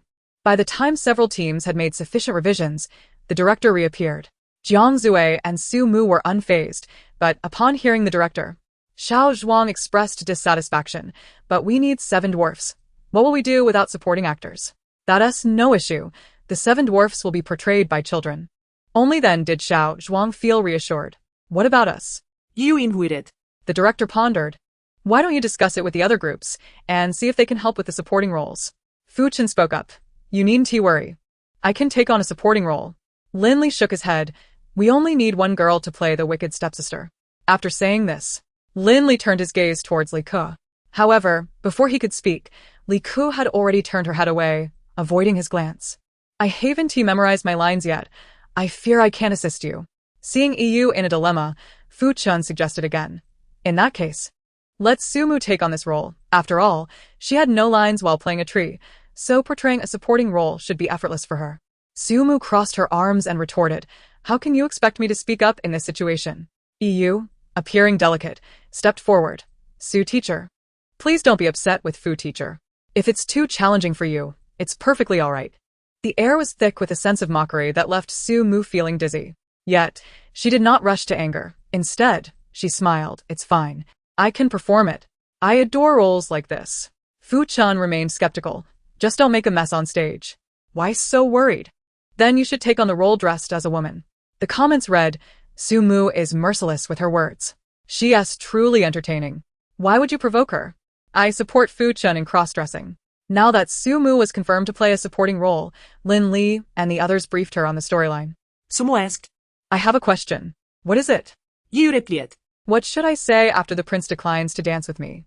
You're free to improvise. Sumu's eyes sparkled with mischief as she smiled slightly. All right. Chapter 12. The Composure of an Old Artist. At 4 in the afternoon, the performance commenced. The first play was Cinderella. As the background story was narrated, the curtain slowly rose. The first to appear was Yu, who knelt on the ground with a bucket of water, pitifully scrubbing the floor with a cloth. The audience, filled with children, watched curiously. With the sound of footsteps, Sumu made her entrance, adorned in a beautiful gown, striding confidently towards Yu with an expression of disdain. Your mother asked you to clean the floor. And this is how you do it? You can't even manage such a simple task. You're utterly useless. Yu kept her head down, continuing to scrub the floor without responding. Sumu stepped on her cloth. Look at you, covered in dirt. It's no wonder you weren't invited to the prince's ball. Do you even think you deserve to attend? The villainous Xiaoya's signature awkward laugh stunned everyone. The comments read, I'm speechless. That laughter has me in stitches. Is this the amusement park for playful children? Sumu paid no mind to their expressions and finished her lines before exiting the stage. As the curtain drew back, music filled the air. Ellie, clad in a pure white suit, sat elegantly at a table, holding a goblet. Once the curtain lifted, he stood and raised his glass. Thank you all for attending my ball. I hope you enjoy yourselves. After he concluded, Sumu entered. Holding a wine glass in one hand and lifting her skirt with the other, she hurried to Lin Li's side. Oh, noble and handsome prince. May I have the honor of sharing a drink with you? This lady. Rest assured, your highness, I am certainly not a good person. Ah. Lin Li was taken aback. Oh, I apologize for the slip. I am definitely not a bad person. The comments read, did she inadvertently speak her true feelings? Don't fret. None of us are particularly virtuous either. Sumu did not come to create chaos, but to bring amusement. Lin Li clinked glasses with her. After finishing their drinks, Yu made her entrance, dressed in a stunning blue gown that sparkled under the stage lights, a stark contrast to her earlier disheveled appearance. The children in the audience gasped in delight. Yu smiled contentedly, for this was the effect she desired. The comments on the screen read, Yu possesses a certain charm. Sumu is beautiful too. Yu and Sumu bear a striking resemblance. As Yu moved gracefully, she took in the surroundings. Is this truly the venue for the princess ball? It is exquisite. Just as Lin Li prepared to approach her, Sumu interrupted. Your highness, would you honor me with a dance? This line was not in the script, but Lin Li, being a professional actor, responded swiftly. I apologize, but I have other matters to attend to. With that, he turned to Yu, extending his hand. This lovely lady. May I have the honor of a dance with you? You are indeed the prince? Yes. I am honored by your invitation. Yu placed her hand in his. As the music shifted, they began to dance at the center of the stage, the hem of her blue gown sweeping elegantly across the wooden floor. As the piece concluded, Lin Li released her hand, complimenting, You dance beautifully. Thank you. At that moment, Sumu stepped forward, addressing Yu. Miss, are you from this town? I don't believe I have seen you here before. Do you not recognize me? Should I know you? If you do not, then so be it. Sumu chose not to dwell on this and turned to Lin Li. Your highness, may I have the pleasure of a dance? I am sorry. But I already have a partner this evening. Lin Li then looked to Yu. Beautiful lady, would you be my partner for the night? I would be delighted. They took each other's hands and departed, leaving Su Mu alone. She lowered her head in solitude, but soon lifted it again. It matters not, even without an invitation. I can dance. With a snap of her fingers, Jiang Zue, who had stealthily approached the control panel, pressed the play button. The pulsating beats reverberated, and a confident smile adorned Su Mu's face. Under their gazes, she elegantly raised her hand and began to dance flamboyantly. The audience was momentarily taken aback. Lin Li and Yu nearly burst with laughter. We encouraged creativity, not chaos. The comments read, could this be the long-lost social dance? Such confidence. Is this the composure of an experienced artist? She dances freely, leaving Lin Li and Yu to bear the embarrassment. Child, what is this sister doing? Here I am. Feeling second-hand embarrassment. After her performance, Su Mu exited the stage, leaving Lin Li and Yu in an awkward silence, wishing to vanish into the floor. Just then, the clock struck. I'm sorry, Your Highness, but I must take my leave.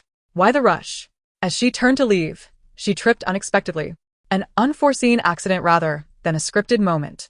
As she fell, one of her crystal shoes slipped off. Lin Li rushed over to help her. Miss, are you all right? I am fine. May I know your name? I am Cinderella. The townsfolk call me that.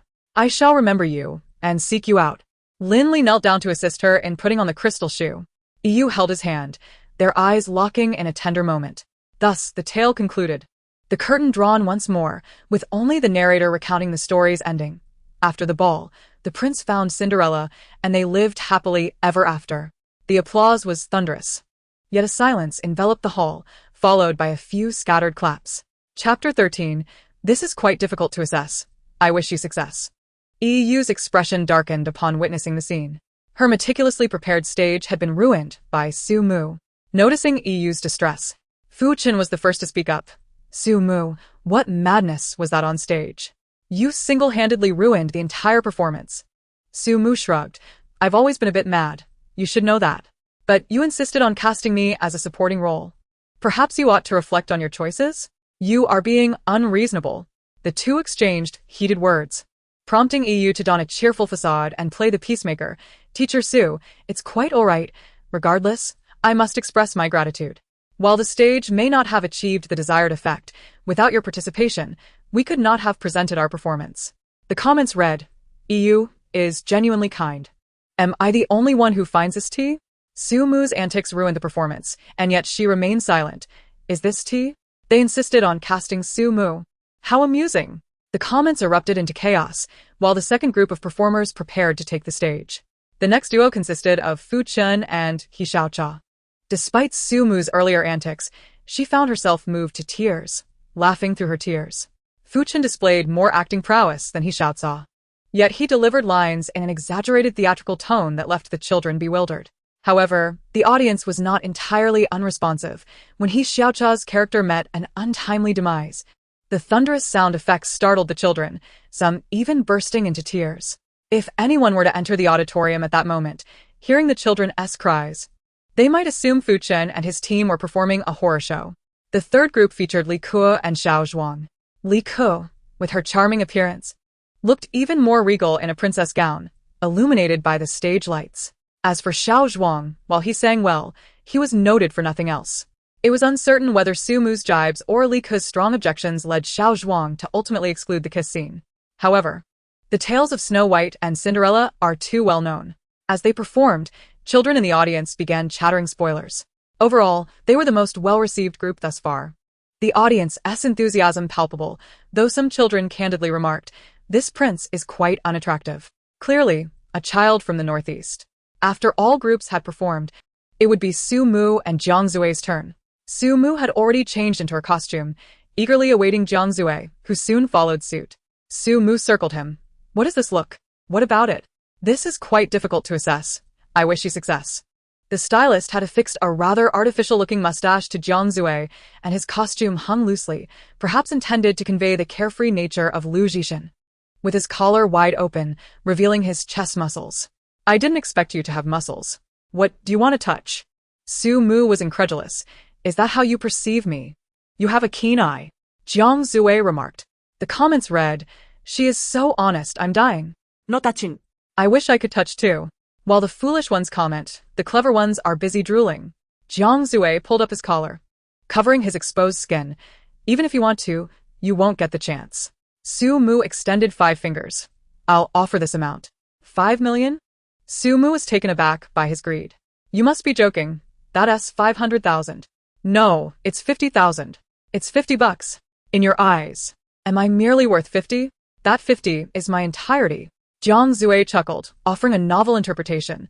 So, your implication is that for my sake, you are willing to sacrifice everything? Wrong.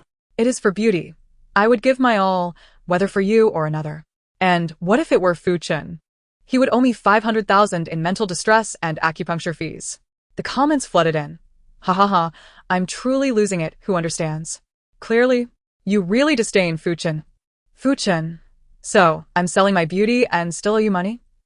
After a whimsical exchange, the previous group S performance by Xiao Zhuang and Li Ke concluded. This was Li Ke's first time on stage, and she was quite nervous as she descended, tugging at Su Mu and asking, "How did I perform, Mu Mu?" Engrossed in her banter with Jiang Zue, Su Mu had hardly noticed. She insisted, declaring it was splendid. Li Ke sighed with relief and then inquired, "Now it's your turn to perform. Why have I not seen you with a script?" "Oh, we have no script." Huh. The adapted script couldn't be prepared in time, so we're improvising. Jiang Zue had never acted before. Had there been a script, she might have performed even worse. Rather than that, it was better to improvise. At least it would appear genuine. Jiang Zue and Su Mu, it's your turn now. The two prepared briefly and stepped onto the stage. As the host's voice faded, the curtain rose. On stage, Jiang Zue sat beside a table adorned with a jar of wine, while Su Mu stood nearby, holding 2 tree branches. Jiang Zue took a sip from the jar and staggered toward Su Mu. "You, bothersome willow, today I shall uproot you." Wait. "I harbor no enmity towards you. Why must you treat me so? Hey, has this willow become sentient, capable of speech? What age are we in? Merely becoming sentient. What is so astonishing?" Huh. "Even if you have become sentient, today I shall still uproot you." Boldly. "Do you know who I am? Do you know who my master is?" "Who is your master?" "My master is the neighbor's son of Wang's family, who touched a rock before becoming an immortal." Jiang Zue nearly lost her bearings. "How impressive you sound, yet it's merely a rock. Once it was a rock, now it has a name." "What name?" "Sun Wukong." Jiang Zue's lip twitched, while the children in the audience gasped in awe. Comments. "I want to eat the noodles made by Su Mu. She seems good at banter." A mix of water margin and journey to the west. "Sun Wukong. Here is my lawyer's letter." Why not mention Tang Seng? Ha. Controlling her expression, Jiang Zue set the wine jar aside. "Sun Wukong? Who might that be?" "I have never heard of him." "Well, it's apparent you've never read. It's normal for you not to have heard his name. So you became sentient due to his guidance?" "No, when I met him, I was not a willow, but a resplendent rose." "A rose is a rose. Why a resplendent rose?" "Because through storms and rainbows, I am a resplendent rose. All the sorrow and pain I bear alone." Comments. "Wait, why are you singing now? This is hilarious. What a resplendent rose." "I see. You two are performing a comedy. Truly improvisational. One can never predict the next line." Clearly, Jiang Zue's bewilderment is genuine, not acted. Ha. Chapter 14. The results of the votes. "Since you were once a rose, how have you now become a willow?" "The resplendent rose is from my past life. During that time, I was in my prime, the most beautiful flower for miles. However, a flower cannot be too ostentatious. Because of my beauty, many coveted me, wishing to pluck me for their beloved. Did you perish because of this?" No. "Although many desired me, I belonged to a mistress from a wealthy family. She gifted me, pot and all, to a general. I was the 23rd flower she sent. The previous 22 perished under his care. My mistress told the general that if he could keep a flower alive, she would reveal a secret. Unfortunately, that general understood only the art of killing, not of nurturing flowers, nor did he comprehend my mistress." "You don't mean to tell me the general died in battle?" Do you? "The general did not die." "That is good. It was my mistress who perished." Why? "After the general went to war, my mistress's father sought to marry her off to a wastrel. She refused and drowned herself on their wedding night." "What happened afterward?" Comments. Damn. Was this not a comedy? Why so suddenly tragic? This story nearly made me cry. laughing and suddenly hit with a gut punch, right? Who would believe this is improvisational? Sumu should be a screenwriter.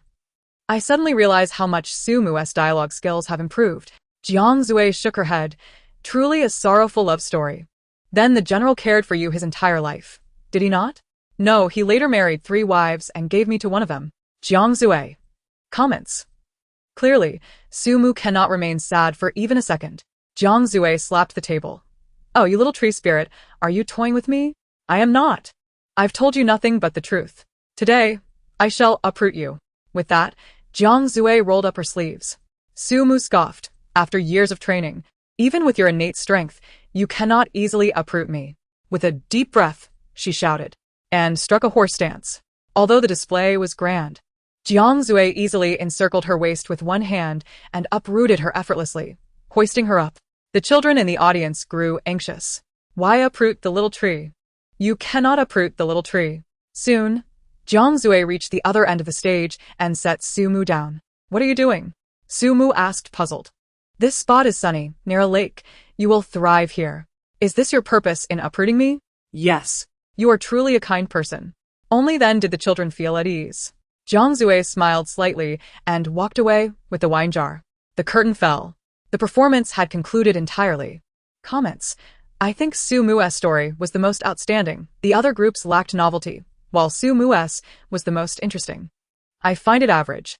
The plot is quite chaotic, too improvised. With humor and plot, it's already commendable, and this can also be considered a peak in their acting. Before Jiang Zui could respond, a voice interjected. Truly self-satisfied. Sumu looked bewildered. What voice? Then she turned to Jiang Zui. Did you hear a dog barking? A hint of amusement flickered in Jiang Zui's dark eyes. I vaguely heard something. Fu Chen's expression darkened for a moment, but was quickly suppressed. Sumu. Since you're so confident, why not let us wager? Upon hearing this, the others turned their gazes toward him. Oh, a wager? What do you wish to bet on? Sumu was curious to see what he was scheming. Let us wager on whether your group can secure first place. If you do not succeed, you shall apologize to EU for your behavior on stage. Comments. Goodness, this is for EU. He has truly something. I'm dying. Clearly, Fu Chun is completely captivated by EU's charms. The deal is set. The deal is set. EU is evidently taken aback that Fu Chen would do this for her. After a moment's hesitation, she grasped Fu Chen's arm. Teacher Fu, perhaps we should reconsider. EU, I am aware of your kind heart, yet such kindness can often lead to being taken advantage of. Today, I shall ensure that Sumu offers you an apology. He must be taught a lesson. Otherwise, his arrogance will persist unabated. He will find it impossible to hold his head high before others in the future. Sumu, upon hearing these words, could hardly suppress a laugh. He had anticipated a chance to vindicate himself, only to discover that it was EU's honor being defended. Quite the act of sycophancy. Are you certain you wish to wager against me? Fu Chen scoffed, who would appreciate your chaotic narratives and disarrayed performances. Fu Chen believed that the two groups presenting fairy tales were the most likely to claim the top spot. However, due to Sumu's interference with EU's team, it was likely that Li Ke's group would emerge victorious, while the disorganized Sumu had no chance of winning. Even if Sumu were to win, Fu Chen had contingencies. With a snap of his fingers, Sumu declared, All right, I accept your wager. If our group secures first place, you must perform the social dance I just did on the playground. EU interjected, Fu teacher, perhaps we should reconsider. Losing would be quite embarrassing. While her words seemed to advise caution, they subtly stoked the flames of rivalry. EU secretly hoped he would take the bet. After all, if he lost, it would be his face at stake, but if he won, she would reap the benefits. Fu Chen, unwavering, replied, Trust me, I shall not lose. At this moment, the campus was nearly deserted, with the director gathering the guests at the playground. I now have the vote counts for each group. Let us begin revealing them from the bottom up. Zhuang shouted, Director, can't you just tell us who came in first? Everyone was eagerly anticipating the results. Not out of greed for the director's so-called reward, but to see the outcome of the wager. Naturally, the greatest suspense would be revealed last. The barrage of comments erupted. I bet on Sumu winning. I'm all in, betting on Fu Chen to win. Is this a gambling den now? Sumu laughed aloud, feeling overly confident, only to find himself in the last place. Fu Chen wore a grim expression, remaining silent. Linli, undet comfortet you. It's all right, we'll try harder next time. EU, however, was indifferent, her focus solely on who would claim the top spot. As the music played on, the results were revealed. Sumu and Jiangzue's group received 109 votes. The comments flooded in. Damn, we lost. Just 5 votes short. Now we have a show to watch. Look at how smug Fuchen is. All eyes silently turned to Sumu, whose brow furrowed in disbelief. This cannot be. Fuchen sneered. What is impossible? If you cannot handle losing, just say so. Xiao Zhuang chimed in. Indeed, Sumu. The results are in. You cannot deny it. You were the one who insisted on the wager. He Xiao Cha added. A bet is a bet. Don't struggle against it. Kaproch Sumu, teacher Su. Perhaps it's best to let this wager go. Consider it a joke. No need to apologize to me. While her words appeared comforting, they dripped with sarcasm. The barrage continued. Sumu wouldn't be so petty, would he? If he can't handle it, that's rather pathetic. Losing is no big deal. Why make such a fuss? Just as Sumu was about to respond, someone else interjected. Apologize? Who said we lost? All eyes turned towards Jiang Zue. The director inquired. What's the matter? Jiang Zue asserted. This vote count is incorrect. We should be in first place. I, Jiang Zue, have never settled for second best, and I believe in Sumu. Her performance was undoubtedly deserving of the top spot.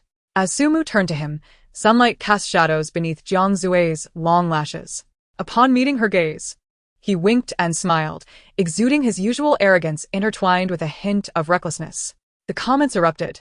Damn, this couple is adorable. He's such a rogue, I love it. Jiangsu is locked in.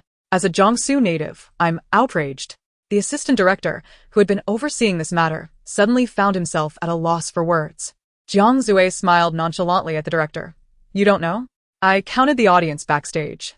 There were a total of 427 attendees, excluding school staff, leaving 402 voting students. Sumu continued his unfinished thought. Out of those 402 children, only 310 votes were cast, leading to a staggering 92 abstentions, a 228 abstention rate. Even the United Nations would struggle to achieve such a high abstention rate. Jiang Zue snapped his fingers, grinning exactly. Their banter left the director feeling uncertain. And just as he hesitated, Fu Chen spoke up again. The comments poured in. That makes a lot of sense. I can't argue against that.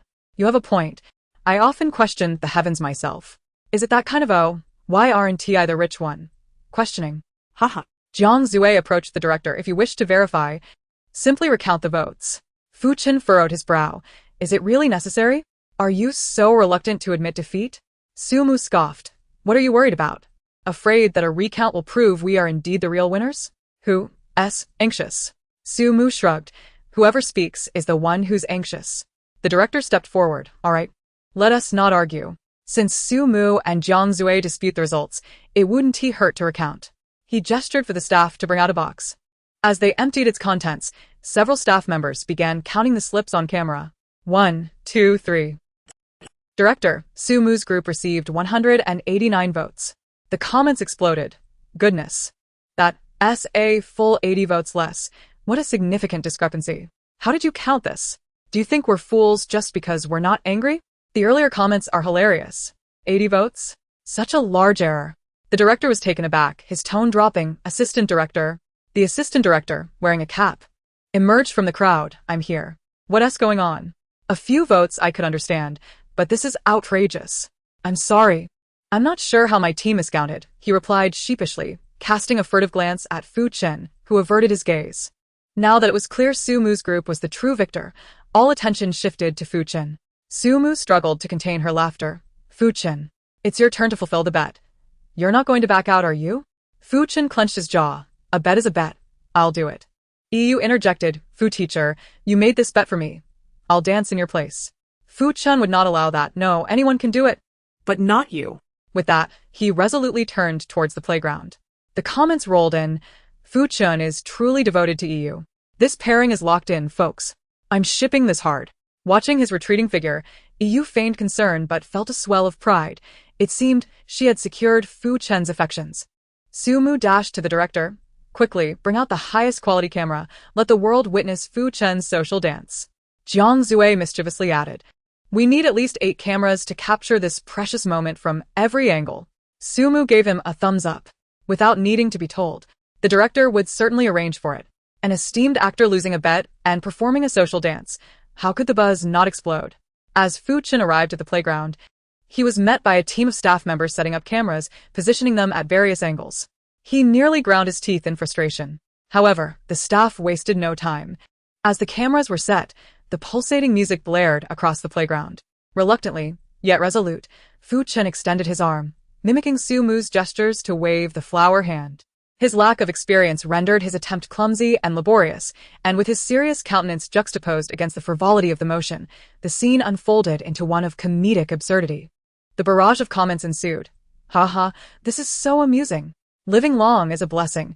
Who would have thought I'd witness Fu Chen waving the flower hand in my lifetime? It's evident he is quite unwilling." Meanwhile, Su Mu, undeterred, encouraged him from the sidelines. "Shake it with more vigor.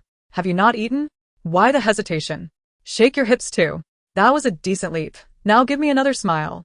As veins bulged on Fu Chen's forehead, he thought, "Surely, this is enough." Just then, the music abruptly ceased. Su Mu shrugged. "Of course, it's not enough. Hey, why did the music stop? Keep playing, keep dancing." Chapter 16. This first place is mine. Jiang Zue received an invitation card, while Su Mu obtained a rejection card. With a smile, Su Mu examined the card in her hand. To decline a date meant she could revel in her role as a lazy fish in the little house for an entire day, did it not? Just as she envisioned this delightful future, Jiang Zue spoke. "What if I were to invite you with this invitation card, and you decline me with your rejection card? What then?"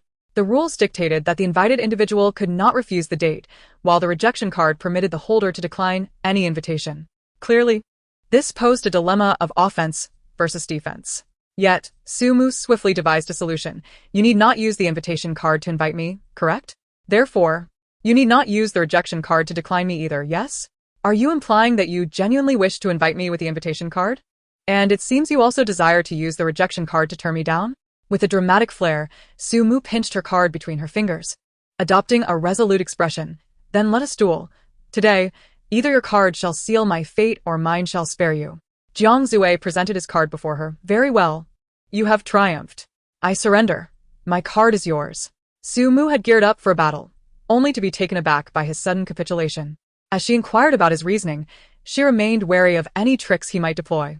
Unexpectedly, Jiang Zue simply remarked, "Since you have firmly decided to reject me, what use is this card to me?"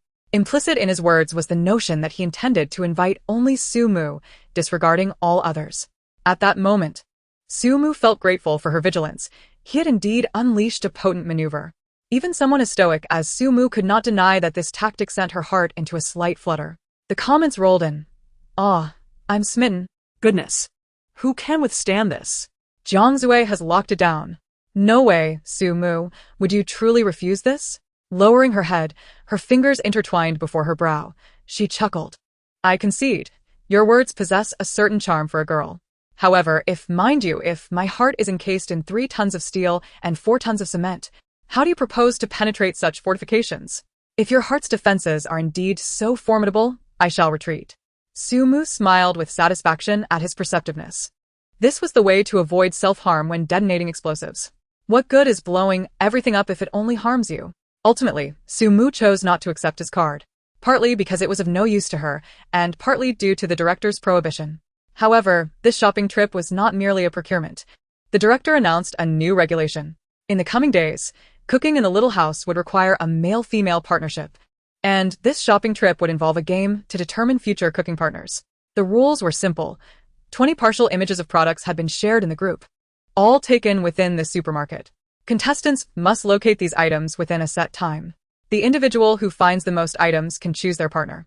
The rest will pair up according to their ranks among the boys and girls. Previously responsible for cooking, Mixue did not appear pleased. Instead, she glanced anxiously at several male participants, concerned about the safety of the food to be consumed in the future. The comments erupted. "Haha, this game is delightful. I'm dying of laughter. I thought Mixue would be thrilled, but she seems rather worried." Mixue, "Actually, I enjoy cooking." Upon hearing the game rules, Su Mu grinned confidently. "This first place is mine." Jiang Zue raised an eyebrow. "So enthusiastic?" "I meant the last place." For this game, Su Mu's sole aim was to avoid partnering with Fu Chen. If that were the case, she could either secure the first position to gain control or deliberately aim for the last. After all, Fu-chan would likely team up with EU, fully committed to winning this game, and surely he would locate several items. If she found none, she would naturally finish last and evade Fu-chan. The director seemed to see through Su-mu's intentions, smiling slightly. However, the last place comes with a penalty. Su-mu exclaimed, "What?" Confidential. While she might not fear the punishment if disclosed, the uncertainty gnawed at her resolve. The director offered little time for deliberation, glancing at his watch. All right. The competition begins now. You have 30 minutes. Please enter the supermarket. As his words concluded, the automatic entrance swung open, with Xiao Zhuang being the first to push his cart inside. The others followed suit, leaving only Su-mu and Jiang Zue behind. Jiang Zue pushed a shopping cart but noticed Su-mu remaining stationary. Are you coming? Su-mu's expression was resolute. There's an ancient saying in my country, to knowingly venture into the tiger's den. So it seems you are determined to secure the last position? What I mean is, while ancient wisdom holds its value, I, Su-mu, am fully aware of the dangers and have no intention of proceeding. With that, she whirled past Jiang Zue like a whirlwind, and soon after, she was pushing the cart he had taken into the supermarket. The images provided by the program were indeed partial, so much so that one could scarcely identify the products. Some contained merely patterns, while others bore only a few words. Incomprehensible foreign script that could be Arabic or Vietnamese. Most contestants were entertainers, and in a bustling supermarket, they rarely shopped themselves. If necessary, they would send assistants. Their familiarity with supermarket products was minimal. However, Li Qian, as a food blogger, often frequented supermarkets, giving her a considerable advantage in this game. Rushing to the snack aisle, she spotted Xiao Zhuang leaping about in front of the shelves, frantically comparing images and searching for items. Noticing one of the images depicted the mung bean cake beneath his feet, Su-mu approached. You seem quite lost. Of course, I'm busy, Xiao Zhuang replied, his gaze darting like that of a vigilant dog scanning the shelves. When he noticed her standing idly nearby, he asked, Why are you standing next to me? Are you hoping to reap the rewards once I find it? Taken aback by his accusation, Su-mu rolled her eyes and walked away, muttering, blind, utterly blind. Such a blind spot. The comments flowed. Haha, this is too funny. She is truly oblivious. Su-mu, are you a shrimp? After gathering a few snack items, Su-mu faced a new dilemma regarding the other images. She genuinely could not discern what those items were. Helplessly, she could only categorize the images by color before wandering aimlessly through the supermarket, searching for items that resembled those she had found. As she strolled, she encountered Fu-chan, who was standing in front of the shampoo shelf. Upon spotting Su-mu, he instinctively covered the cloth over his shopping cart.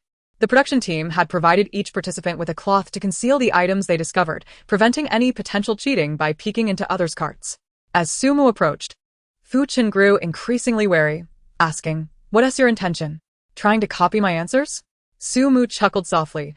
The items I have hidden beneath my cloth clearly outnumber yours. Who would want to copy your answers? With a dismissive sound, she picked up a bottle of shampoo and walked away. Fu-chan glanced at the shampoo she had chosen and compared it to the blurry image on his phone. He had been torn between two options, but Su-mu's decisive choice indicated that this was indeed the right one. With that thought, he placed a bottle into his own cart and turned to leave, pondering how one might be so oblivious to the obvious. After parting ways with Su-mu, Fu-chan roamed the supermarket extensively, but the items he found were few in number, leaving him somewhat exasperated. At this rate, not only would he fail to secure first place, but he might even end up in last. Realizing that solitary efforts would yield no success, he intended to seek out EU, only to run into her fortuitously. He approached her, pushing a shopping cart, and inquired, How many items have you found? About 7 or 8, EU replied. Having lived abroad for an extended period, she was unfamiliar with local products. Her modest success was thanks to Lin Li and Xiao Zhuang, from whom she had recently sought information on their findings, hoping to share insights. Lin Li had only managed to find 5 items and felt no expectation of securing first place. Since EU had asked, he felt no harm in sharing. Meanwhile, Xiao Zhuang was scheming to win EU's favor, believing that if he assisted her to victory, she would be inclined to choose him as her partner. Regardless of their individual motives, EU benefited from their collaboration. Fu-chan examined his own cart and proposed, I haven't found many items. Shall we team up? What do you still need? I can help you find them. Naturally, EU did not decline such an advantageous proposal, responding, Sounds good. Su-mu counted her discoveries, 3 snacks and 4 daily care products, totaling 7 items. Just as she felt satisfied with her efforts, she spotted Li Ku pushing her cart past her. Despite the cloth covering her haul, it was evident that Li Ku had found significantly more, at least 10 items. Sumu was taken aback. How did you manage to find so many? Are you a reincarnation of the second Huluwa? I simply frequent supermarkets often and have become familiar with these products, Li Ku replied with an embarrassed smile. Sumu scrutinized her, sensing something was off. It was rare to see Li Ku so competitive. Curiously, she asked if you secured first place. Who would you choose as your cooking partner? After a moment of hesitation, Li Ku candidly replied, I would choose Lin Li. The online comments erupted. I'm shocked. Thank you. Wow, I didn't expect Li Ku to like Lin Li. I feel like they might be exes. Sumu was not surprised, after all.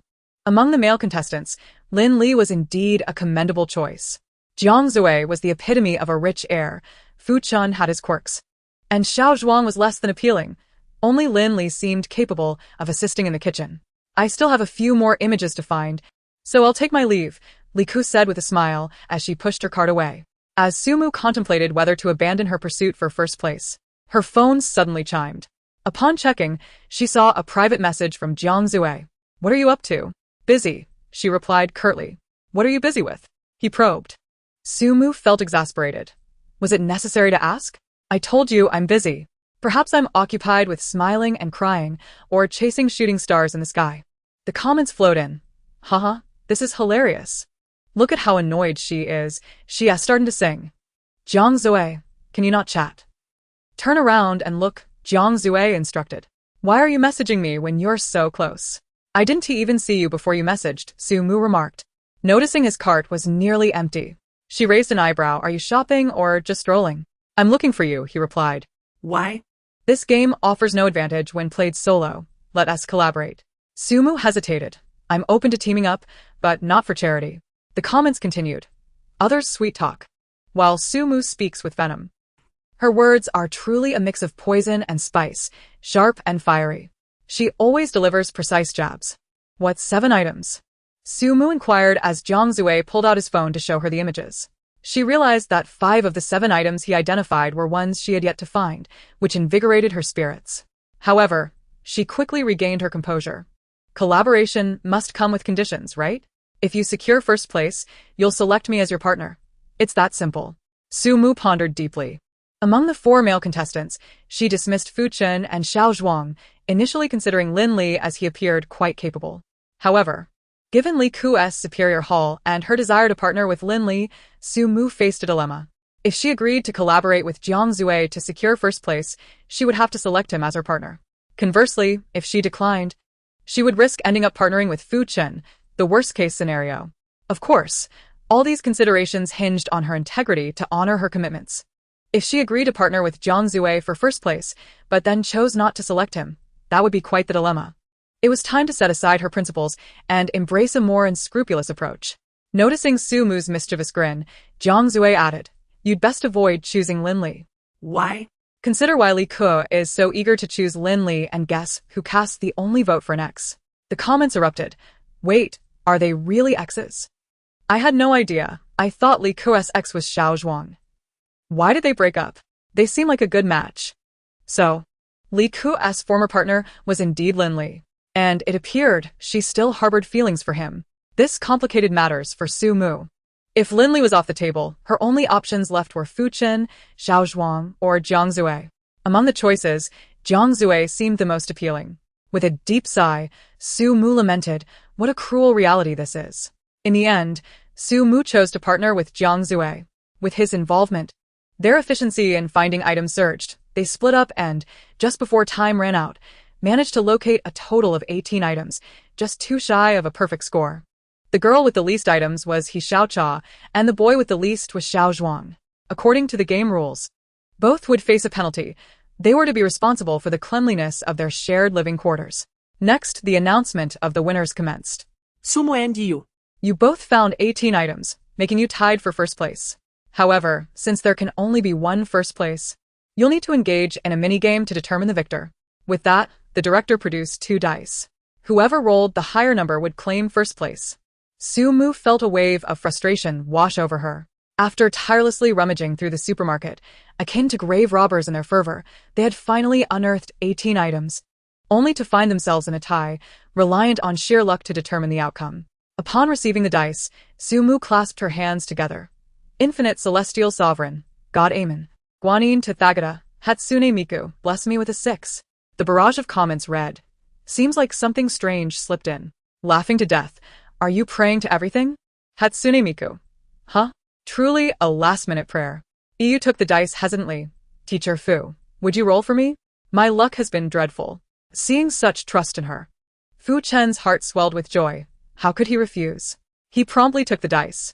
All right, let us commence the rolling. As the director's voice fell, Su Mu and Fu Chen simultaneously tossed the dice onto the floor.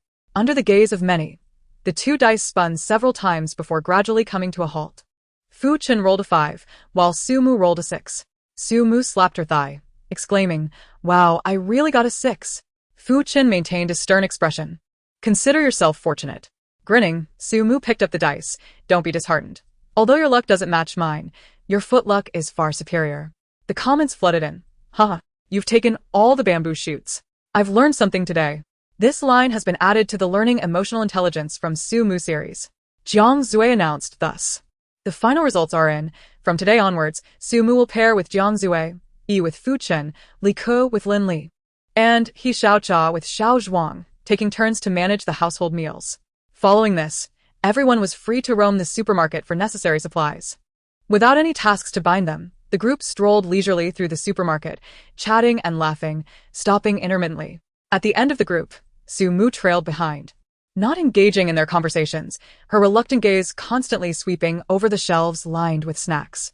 While the production team would reimburse the cost of ingredients, snacks had to be purchased on their own, and Su Mu's current finances were alarmingly low.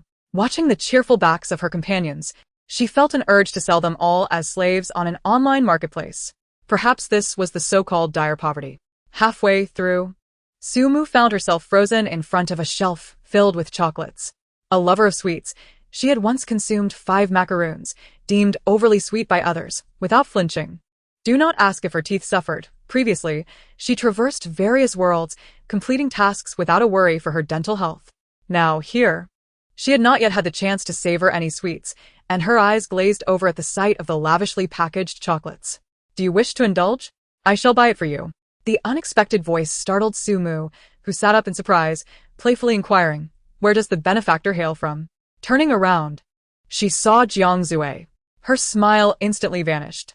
Ah, a weasel wishing the chicken a happy new year.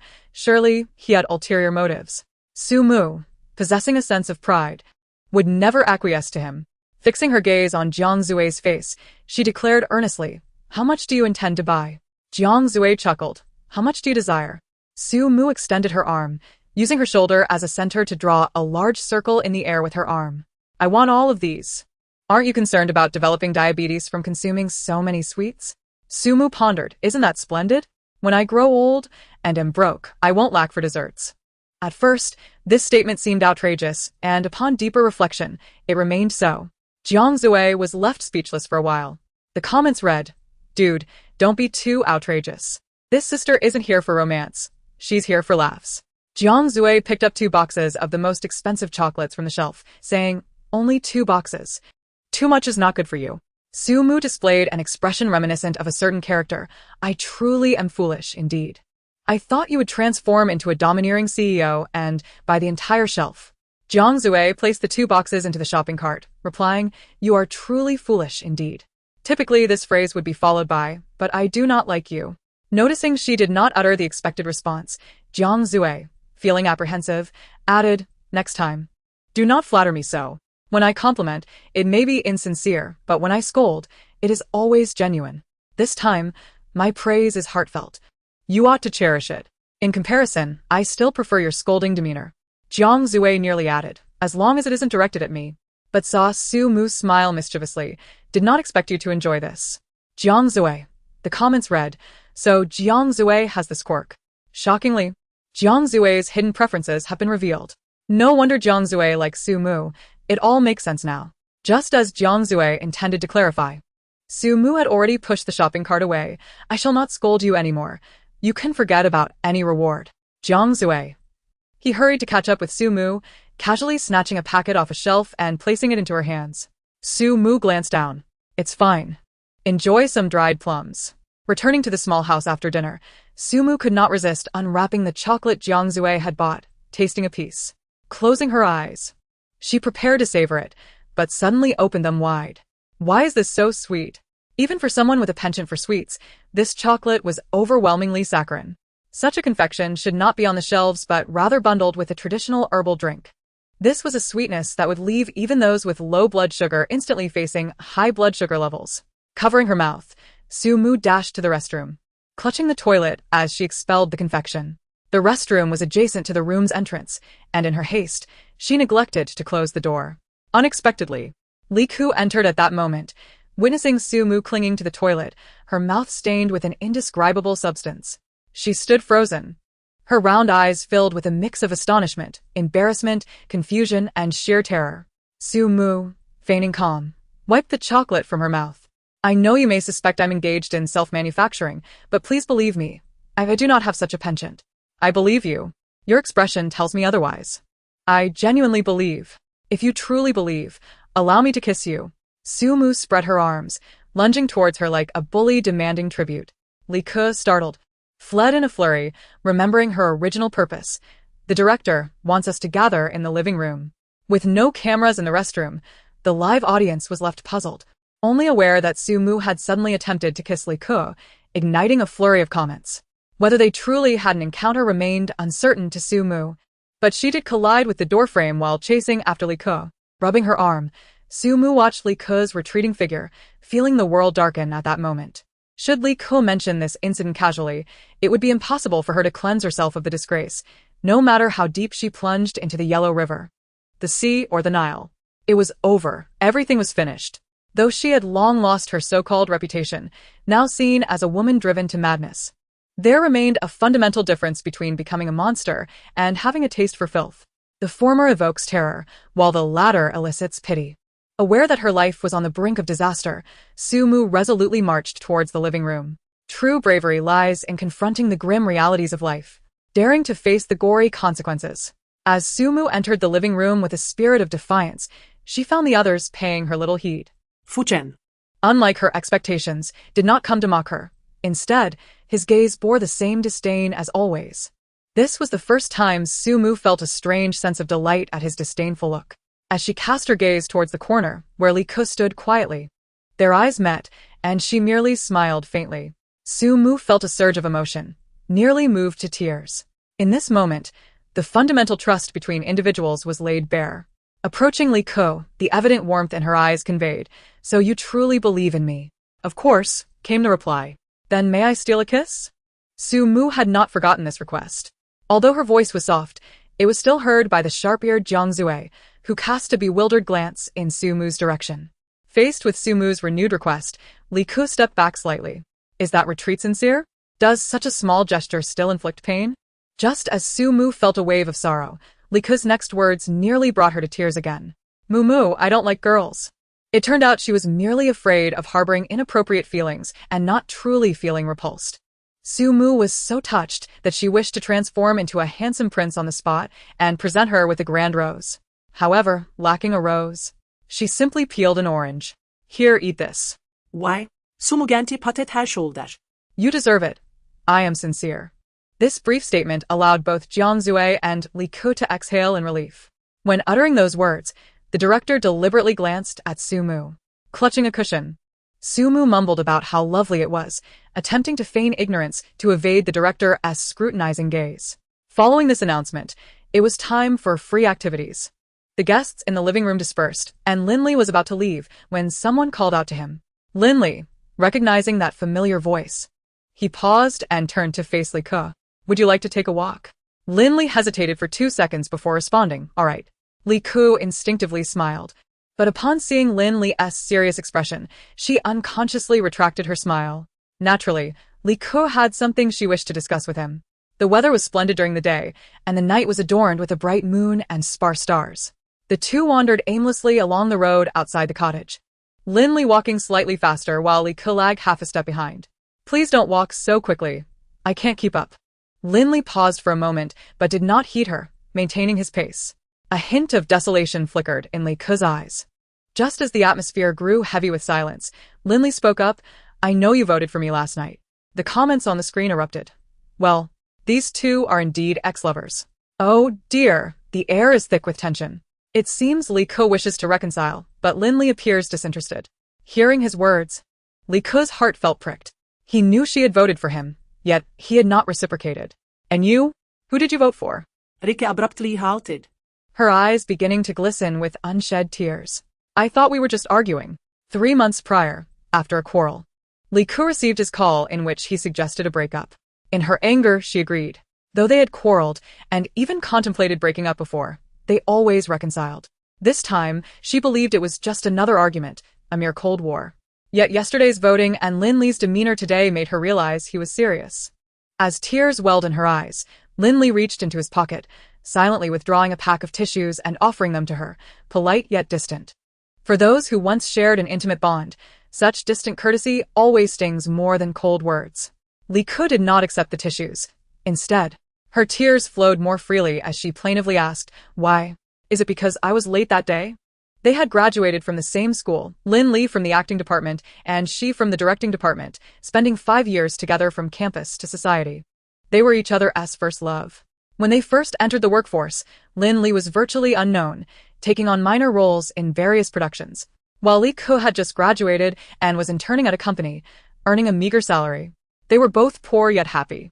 He would bake her a cake for her birthday, spending all the money he had saved for a surprise. When others in the production crew inquired, she would jokingly say she was Linley's agent, even though everyone knew such a small-time actor would not have an agent. Linley shook his head calmly. Rika. "It's not your fault. You are a wonderful girl. It's my fault. I kept making promises about our future, but never fulfilled them. I was too busy with work, leaving you feeling insecure. I'm the one who caused you to cry." "I'm sorry." Li Ke's tears flowed uncontrollably. Linley did not say anything to comfort her, merely standing silently beside her. Li Ke realized that the person before her was genuinely intent on breaking up this time, leaving no room for even a hint of ambiguity. Overcome with emotion, she knelt down and sobbed. Ultimately, Linley could not bear to watch her cry and crouched down beside her, handing her a tissue. "Rika." "Please don't cry for me. You deserve someone better." The comments rolled in. "Oh, how did it start like this? Hoping for a reunion? Oh dear. Linley and Li Ke, your names are so well matched." Chapter 21. The Fish Pond of the Sea King. Su-mu and Iyu lay in their respective beds. Iyu leaned against the headboard, a smile gracing her face, while Su-mu sprawled across her bed, anxiously gazing at the avatars of the 4 male guests on her phone. The chocolates on the bedside lay quietly, and Su-mu glanced at them. After all voting concluded, the voting channel was closed. The girls received the same news as last night. Their exes had not chosen them. The other 3 remained unfazed, but only Li Ke stared blankly at her phone, her eyes red. Among the male guests, only Linley received the message, "Your ex has chosen you." However, unlike last night, Linley's expression was heavier as he wandered into the living room, clutching a cushion lost in thought. Subsequently, the voting results were announced. Iyu remained the most popular female guest with 3 votes, Su-mu received 1, while Li Ke and He Xiao-cha garnered none. The male votes were evenly distributed, with each obtaining 1 vote. The comments erupted. "Incredible, everyone has received a vote. Su-mu's vote must have come from Jiang-zue. I think they mutually voted for each other. Oh my, Li Ke still voted for Linley. I'm heartbroken. Iyu remains so popular. Iyu deserves it." Those who received votes were also sent messages and images from their voters. It was easy to guess who voted for whom among the girls. But the boys presented a puzzle, particularly leaving netizens puzzled about which vote went to whom between Iyu and He Xiao-cha. As online discussions heated up, the guests in the cottage looked at their phones with varying expressions. Jiang Zue received an image of 2 boxes of chocolates with the caption, "The vote was for the chocolates. Thank you for choosing the chocolates that nearly ruined my life." Jiang Zue was baffled by her words, but it didn't matter. The focus was that Su-mu had voted for him. Meanwhile, on the adjacent bed, Fu Chen also received an image, a smiling emoji captioned, "Looking forward to performing with you next time." Clearly, this was the vote from He Xiao-cha. Although he had received a vote, Fu Chen was not pleased that you had not voted for him. Frustrated, he put away his phone and turned to see Jiang Zue beaming with joy. He raised an eyebrow. "So happy. Did you get 3 votes?" Just like you. Only one vote. How do you know I only got one vote? Your expression looks as if you just ate something unpleasant. Fu Chen's expression darkened. Did you not also receive just one vote? How are you any better off? Certainly, there exists a stark contrast. The votes I cast and the ones I received are from the same individual, and you are certainly not that person. How can you be so certain that I am not? The expression on your face resembles one who has just consumed something unpleasant. After being stifled by him twice in succession, now that the live broadcast has concluded, Fu Chen retorted with sarcasm. It is said that snakes and rats nest together. You must have a penchant for the likes of Su Mu, which suggests you are cut from the same cloth. Jiang Zui furrowed her brows slightly. To slander an ex after a breakup speaks volumes about your character. A slander? Is that not precisely what Su Mu has done to me? Was her behavior slanderous? It was in fact sincere. Fu Chen. What an internationally renowned double standard. His expression stretched longer than a donkey's at a production team. In a fit of anger, he became momentarily speechless. After much contemplation, he found himself unable to articulate a suitable retort. It was evident that Fu Chen was utterly outmatched by Jiang Zui, and even had he been born with an additional mouth, it would likely only serve to increase his appetite rather than his ability to spar verbally. The atmosphere in the room was tense, while the adjacent rooms of Xiao Zhuang and Lin Li appeared considerably more tranquil. Xiao Zhuang had received a vote from EU, accompanied by a meme. Captioned, "Thank you for sharing information with me at the supermarket." Upon reading this message, Xiao Zhuang smugly crossed his legs. Feeling quite pleased that his assistance at the supermarket had proven beneficial, completely unaware that he had unwittingly entered EU's domain. In terms of effort, Fu Chen had exerted far more than he had, yet EU chose not to vote for Fu Chen, likely because she believed his victory was assured. However, even if someone were to point this out to Xiao Zhuang now, he would remain unconvinced. Chapter 22. Innocent, lively, and amusing, running as if freshly freed from confinement. That night, Su Mu found herself restless, plagued by dreams in which Jiang Zui presented her with a chocolate flower, professing, "My love for you is akin to a bout of diarrhea. While everyone can sense it, only I know the warmth and stickiness it contains." Su Mu awoke in a fright, not due to the outrageousness of his declaration, but because the chocolate rose he held was from a brand found in supermarkets. Yet, in her dream, Jiang Zui did not relent, pursuing her with intentions of feeding her chocolate. The lingering impact of such a dream compelled Su Mu to resolve to abstain from chocolate from that day forth. Noticing the hour was still early, Su Mu freshened up and changed her clothes, deciding to take a stroll outside, accompanied by her dog. The heartfelt cabin arranged by the production team was a villa, and as expected, it was not situated in the city center. In fact, the area was rather remote, on the outskirts, and at this early hour, few souls could be seen on the streets. Breathing in the fresh air, she blissfully walked along with Chi-Chi, but soon, an event transpired that altered her expression dramatically. Chi-Chi needed to relieve itself. The dog, already somewhat disheveled in appearance, squatted awkwardly, presenting an even more unseemly sight. However, Su Mu felt it unjust to chastise the creature. What living being can maintain grace while in the midst of such a natural act? Grateful that there were not many people around, she felt a twinge of embarrassment, as though she were the one under scrutiny. Once Chi-Chi was finished, Su Mu patted her pockets only to realize she had forgotten to bring a waste bag. While there were no cameras to capture her misstep and the surroundings were devoid of witnesses, she could have simply walked away. Yet, as a responsible citizen, Su Mu could not bring herself to commit such an unethical act. Recalling a nearby bun shop she had passed earlier, she decided to purchase 2 buns. Intending to use the plastic bag as a makeshift waste bag, she hurriedly led Chi-Chi toward the bun shop, praying fervently that no one would step in the mess and curse her lineage. Not wishing to waste food, Su Mu quickly devoured the 2 buns, then used the empty bag to collect the mess. Just as she straightened up, someone patted her on the back. "What are you doing?" Su Mu whirled around to find Jiang Zui clad in black sportswear, a headband adorning her forehead, her hair damp with sweat, evidently having just completed a run.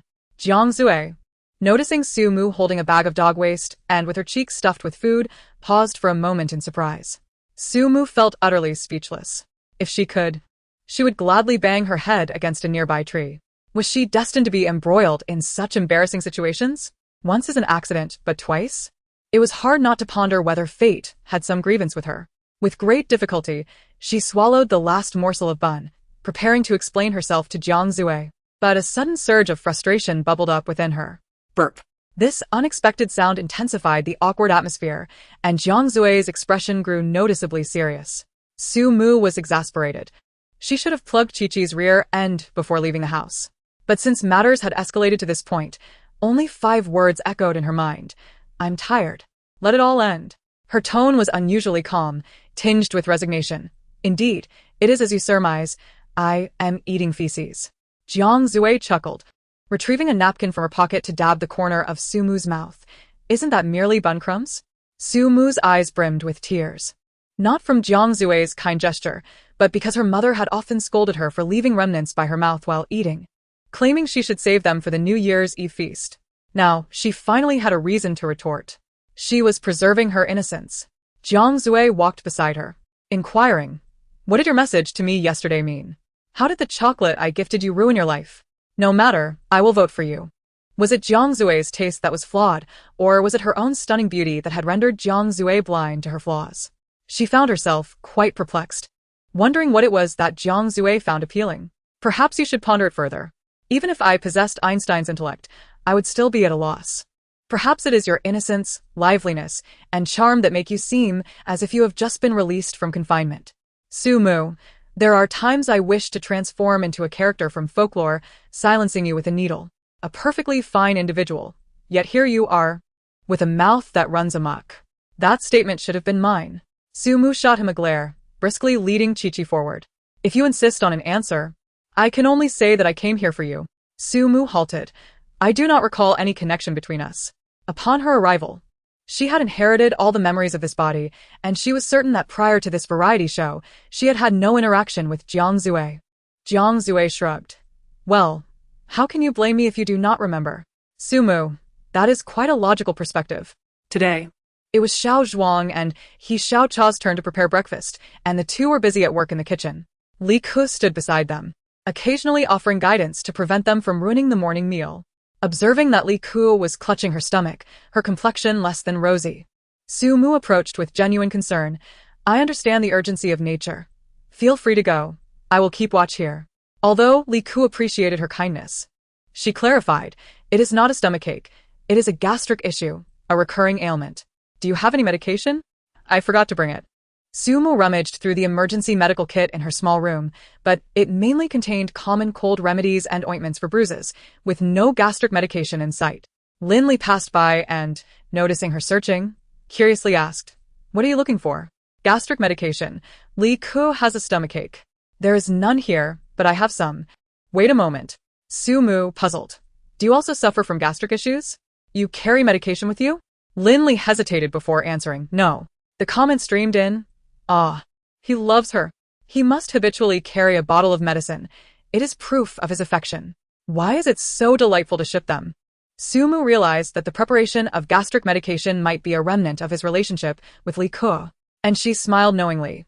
Then please give the medicine to Li Ke. Lin Li pressed the medicine into her hand, instructing, Give it to her. But do not mention that it is from me. Just claim it is from the medicine cabinet. With that, he turned and left, leaving Su Mu no chance to refuse. Observing the medicine bottle in her hand, Su Mu couldn't help but think how peculiar these two individuals truly were. Chapter 23. The Toilet Slayer.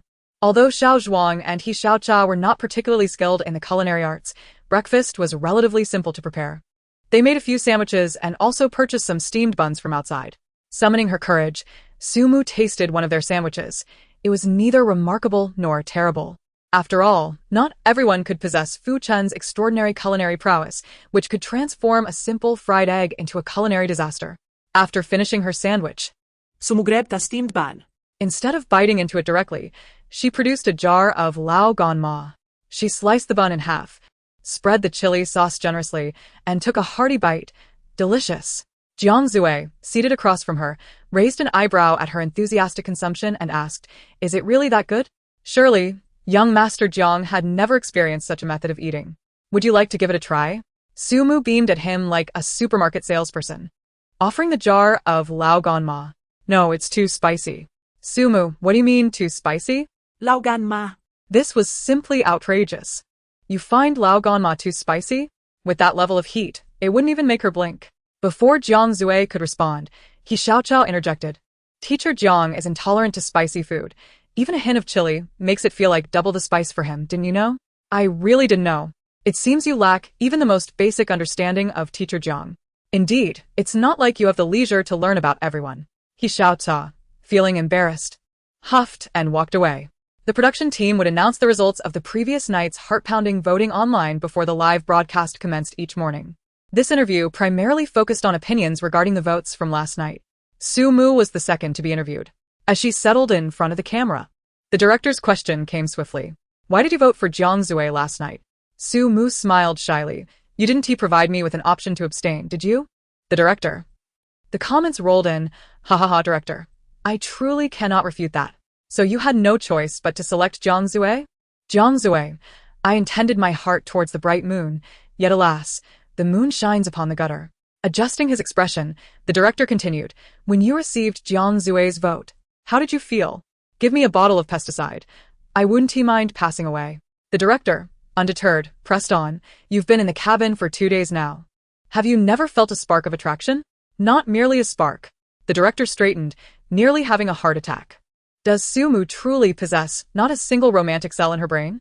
Taking a deep breath, the director posed a new question, seeing your evident resentment towards Fu Chen. What caused your breakup? This inquiry piqued Su-mu's interest. Outsiders believe Fu Chen ended things because he thought I was unfaithful, but that's not the case.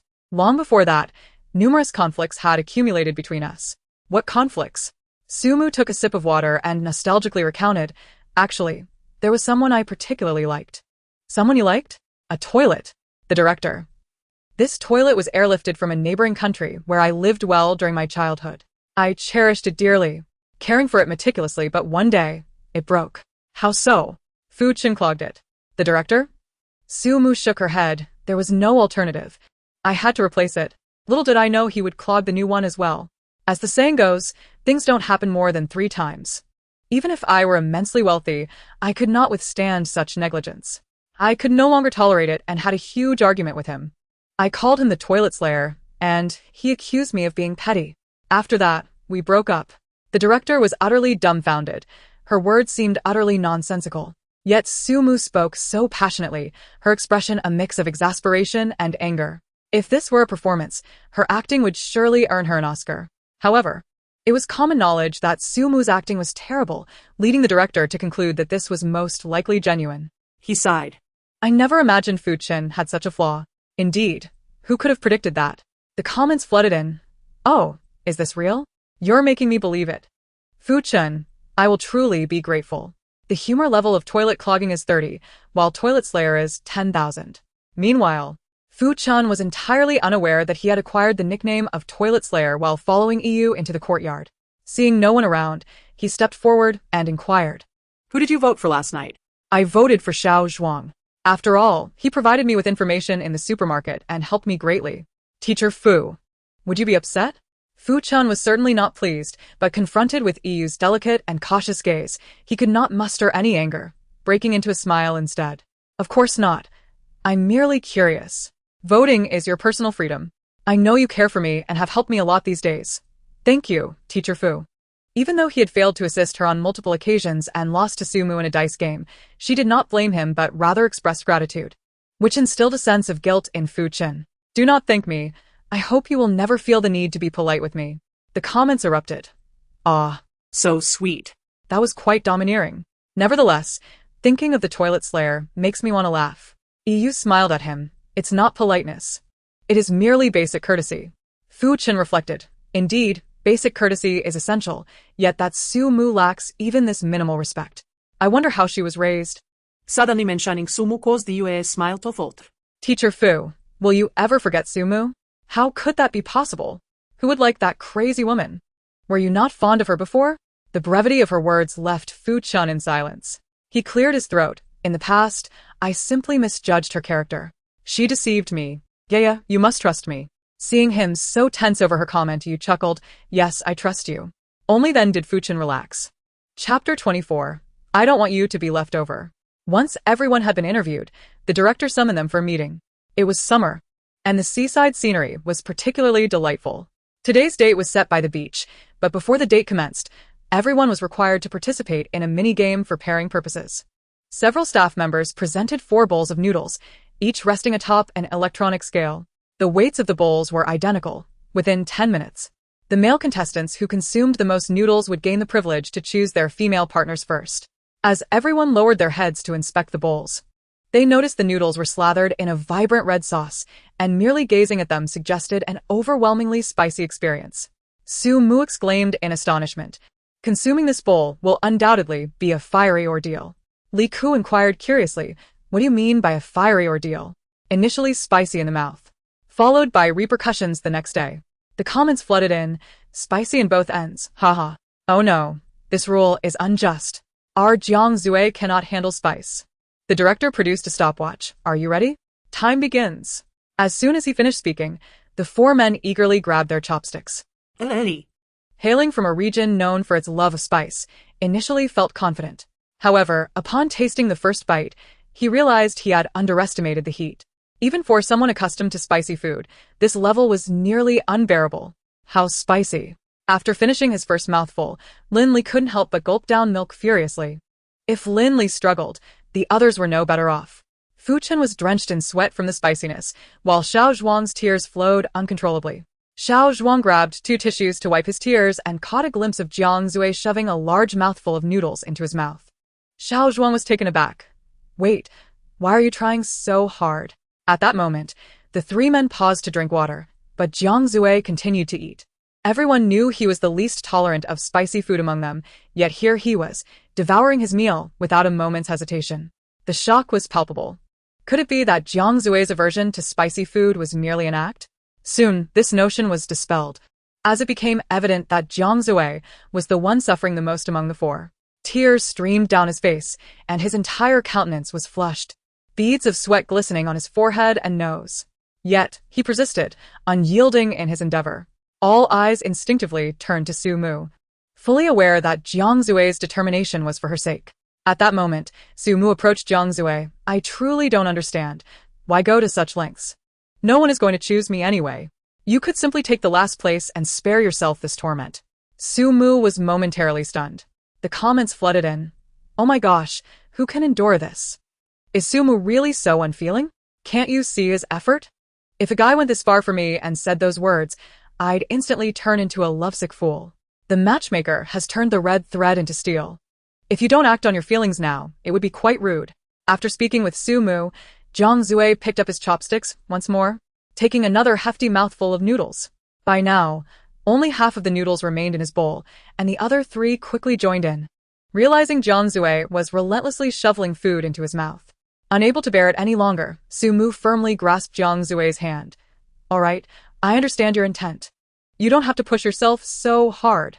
Really, you don't. Just as Jiang Zue withdrew his hand, the director signaled that time was up. The 4 of them set down their chopsticks and frantically began drinking milk. The director glanced at the scale and announced the rankings. First place, Jiang Zue. Second place, Xiao Zhuang. Third place, Lin Li. Fourth place, Fu Chen. The comments erupted. 2 singers who can't handle spice ended up eating the most. Jiang Zue looked so pained. My heart aches for him. He truly loves her. Though it was somewhat mischievous, Su-mu couldn't help but chuckle at their sausage-like lips. However, when Jiang Zue reappeared, her laughter faded. He clutched his stomach, clearly in discomfort. Su-mu recalled the stomach medicine she had for Li Ku earlier that morning and rummaged through her things to hand it to Jiang Zue. Take 2 pills to ease it. Jiang Zue accepted with a smile. Are you worried about me? Who else worried about you? I just happened to have the medicine. You owe that to Li Ku. If it weren't for her stomach ache and Lin Li having the medicine, I suspect you'd be in agony right now. Once Jiang Zue took the medicine, the director approached him. Have you decided whom to choose as your partner for today? The director smiled and turned to Xiao Zhuang. Xiao Zhuang declared, I choose you. Next, it was Lin Li's turn, and all eyes were on him. Everyone knew Lin Li, and Li Ku had a history. Would he select her or leave her behind? Li Ku felt a nagging sense of foreboding that he might not choose her, but after 5 years together, she clung to a flicker of hope.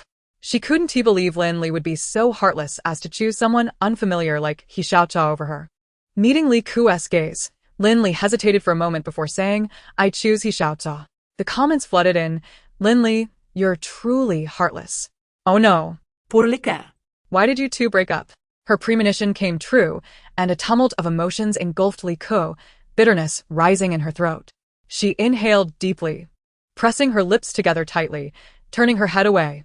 Half an hour later, everyone boarded the bus heading to the seaside. The heartfelt cabin was located in a coastal third-tier city, chosen for its sparse population to minimize fan disturbances. As the bus traveled along the coastal highway, the vast, azure ocean stretched endlessly, a breathtaking sight. On the bus, Jiang Zue's stomach ache had yet to subside. He leaned weakly against the window. Su Mu sat beside him, and, noticing his condition, couldn't he help but ask, "Does your stomach still hurt?" "A little." "All right then, as long as you're not dying." Aware that her sharp remarks stemmed from concern, Jiang Zue smiled. "You really don't need to feel pressured. My effort isn't solely for you." Who is it for, then? Chapter 25. Ultraman doesn't he believe in love? For myself. Huh. I want to come in first so I can team up with you. And the reason I want to team up with you is to ensure you vote for me tonight. So, ultimately, it's for my own benefit. Su Mu was sincerely moved. Were you studying debate instead of music at university? With that kind of sophistry, who would believe you haven't practiced? In any case, don't feel pressured. If you do, just convert that pressure into motivation and partner with me well. Su Mu smiled wryly. Pressure doesn't transform into motivation. It only turns into medical cases. The comments chimed in. Haha, that is so true, a profound truth. Your medical history is already extensive, a bit more 1T matter. Sumo es wisdom indeed. The bus came to a halt, and everyone disembarked. Su Mu had initially felt excited, as she adored the seaside, but once outside, her enthusiasm waned. It's so unbearably sunny. She surveyed the area, noting the beach was devoid of any shaded spots. Ultimately, she turned her gaze to Jiang Zue. Can you stand there? What for? Though he asked, Jiang Zue moved to the spot she indicated. Yes, right there, hold still. With that, Su Mu hid behind him. Seeing her sheltering in his shadow, Jiang Zue sighed. Am I just here to be your human sunshade? This is the fate of tall people. Acceptance is key. Su Mu stood at 168 centimeters, while Jiang Zue towered at 188 centimeters, a perfect fit for providing shade. Reluctantly compliant, Jiang Zue did not budge. The comments erupted. Just indulge her. I'm utterly smitten. He truly dotes on her.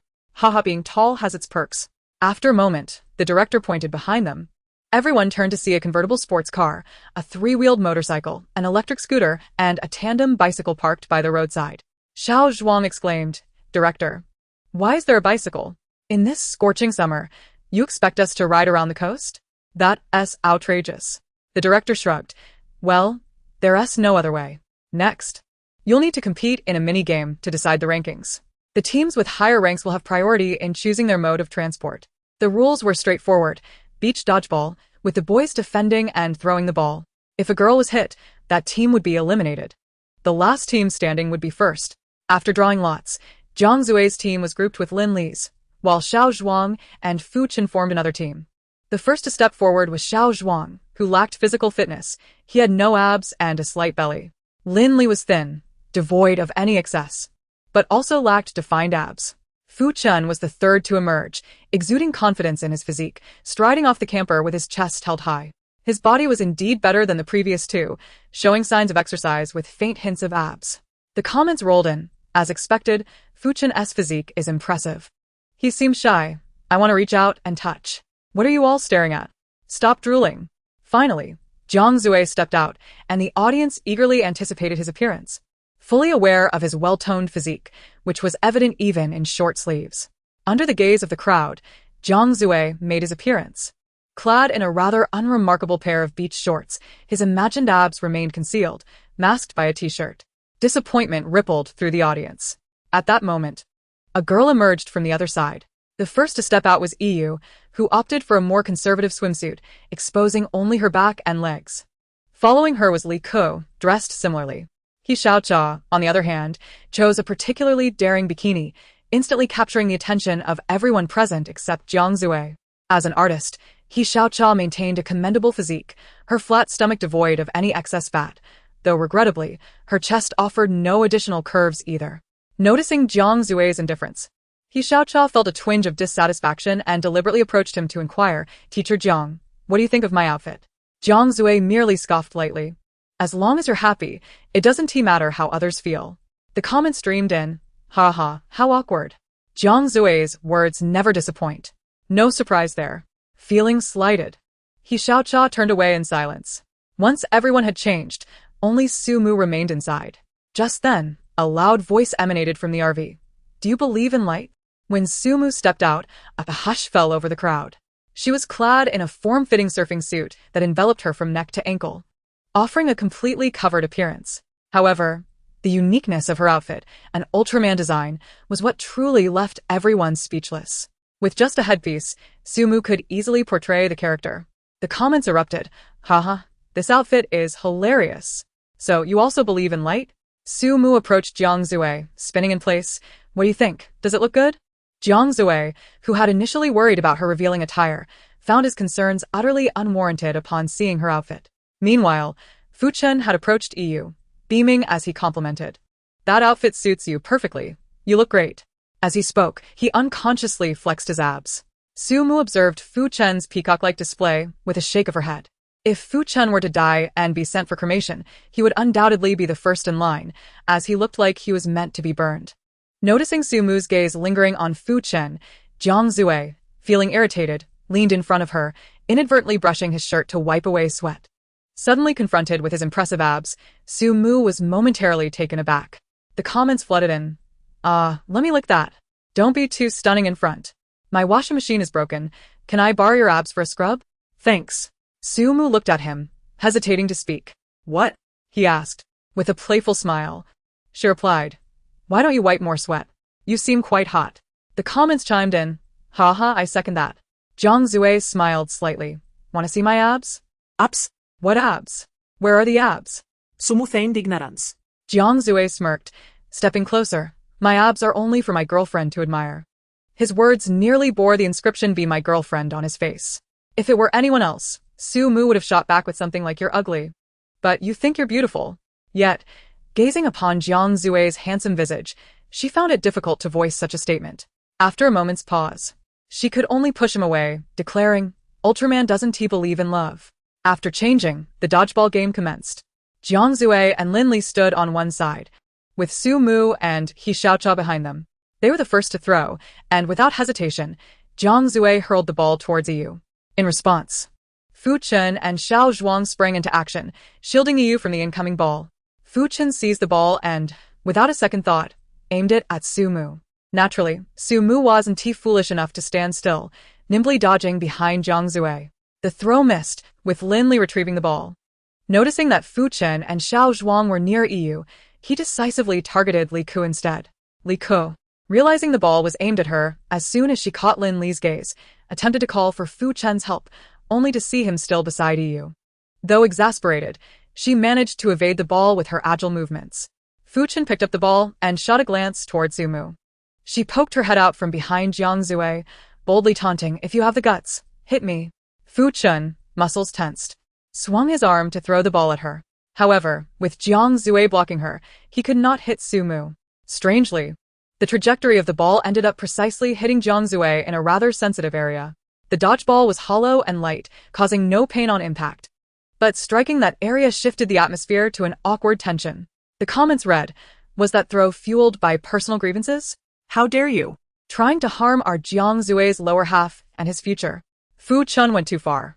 It's just a game. Accidents happen. Recalling Fu Chen's gaze before the throw, Sumu suspected he had aimed deliberately. Fu Chen, you truly are unprofessional. Fu Chen shrugged. It was just an accident. Hitting someone in a game is normal. Why so upset? Sumu was about to retort when Jiang Zui interrupted, picking up the ball with an innocent smile. It's all right. Let us continue. The director blew the whistle, signaling the game to resume. As soon as he finished speaking, Jiang Zui launched the ball with force. It flew straight at Fu Chen, who had no time to dodge, striking him squarely in the face and bouncing high into the air. Sumu gazed up at the ball soaring as if destined for the galaxy, gaining a newfound respect for Jiang Zui's strength. She looked at his nonchalant smile and slowly remarked, impressive. Fu Chen, struck in the nose, winced in pain, tears welling up as sand from the ball got into his eyes, causing him to stumble backward and fall onto the beach. Fu Laosher, are you all right? Yu rushed to his side, concerned. After brushing off the sand, Fu Chen glared at Jiang Zui. Jiang Zui, what was that? Jiang Zui feigned innocence. You just said hitting someone in a game is normal, so why are you angry now? The comments erupted. Haha, that was satisfying. It's all good. Hitting people is part of the game. The dodgeball match is turning into a battle of retaliation. It's clear both sides are out for blood. Following this incident, the competitive atmosphere intensified, as if neither side would rest until the other was vanquished. Fu Chen retrieved the ball and aimed it once more at Jiang Zue. Su Mu wanted to warn him to dodge, but realizing that would mean the ball would hit her instead, she was at a loss. Just then, Jiang Zue unexpectedly wrapped an arm around her waist, lifting her and spinning her around. Su Mu felt the world spin, and upon landing, she struggled to regain her bearings. The comments streamed, "Are they dancing a duet? Such boyfriend energy. So handsome. Help, Ultraman is dancing a duet." Once she came to her senses, Su Mu looked at Jiang Zue with skepticism. "Dude, are you Superman? How can you lift her so effortlessly? You're just too light." "That's music to my ears." "Say it again." Lin Li picked up the ball, preparing to throw, but Jiang Zue interjected. "Let me handle this." Wishing to avoid a prolonged conflict between him and Fu Chen, advised, "When will the cycle of vengeance end?" "It will be over soon."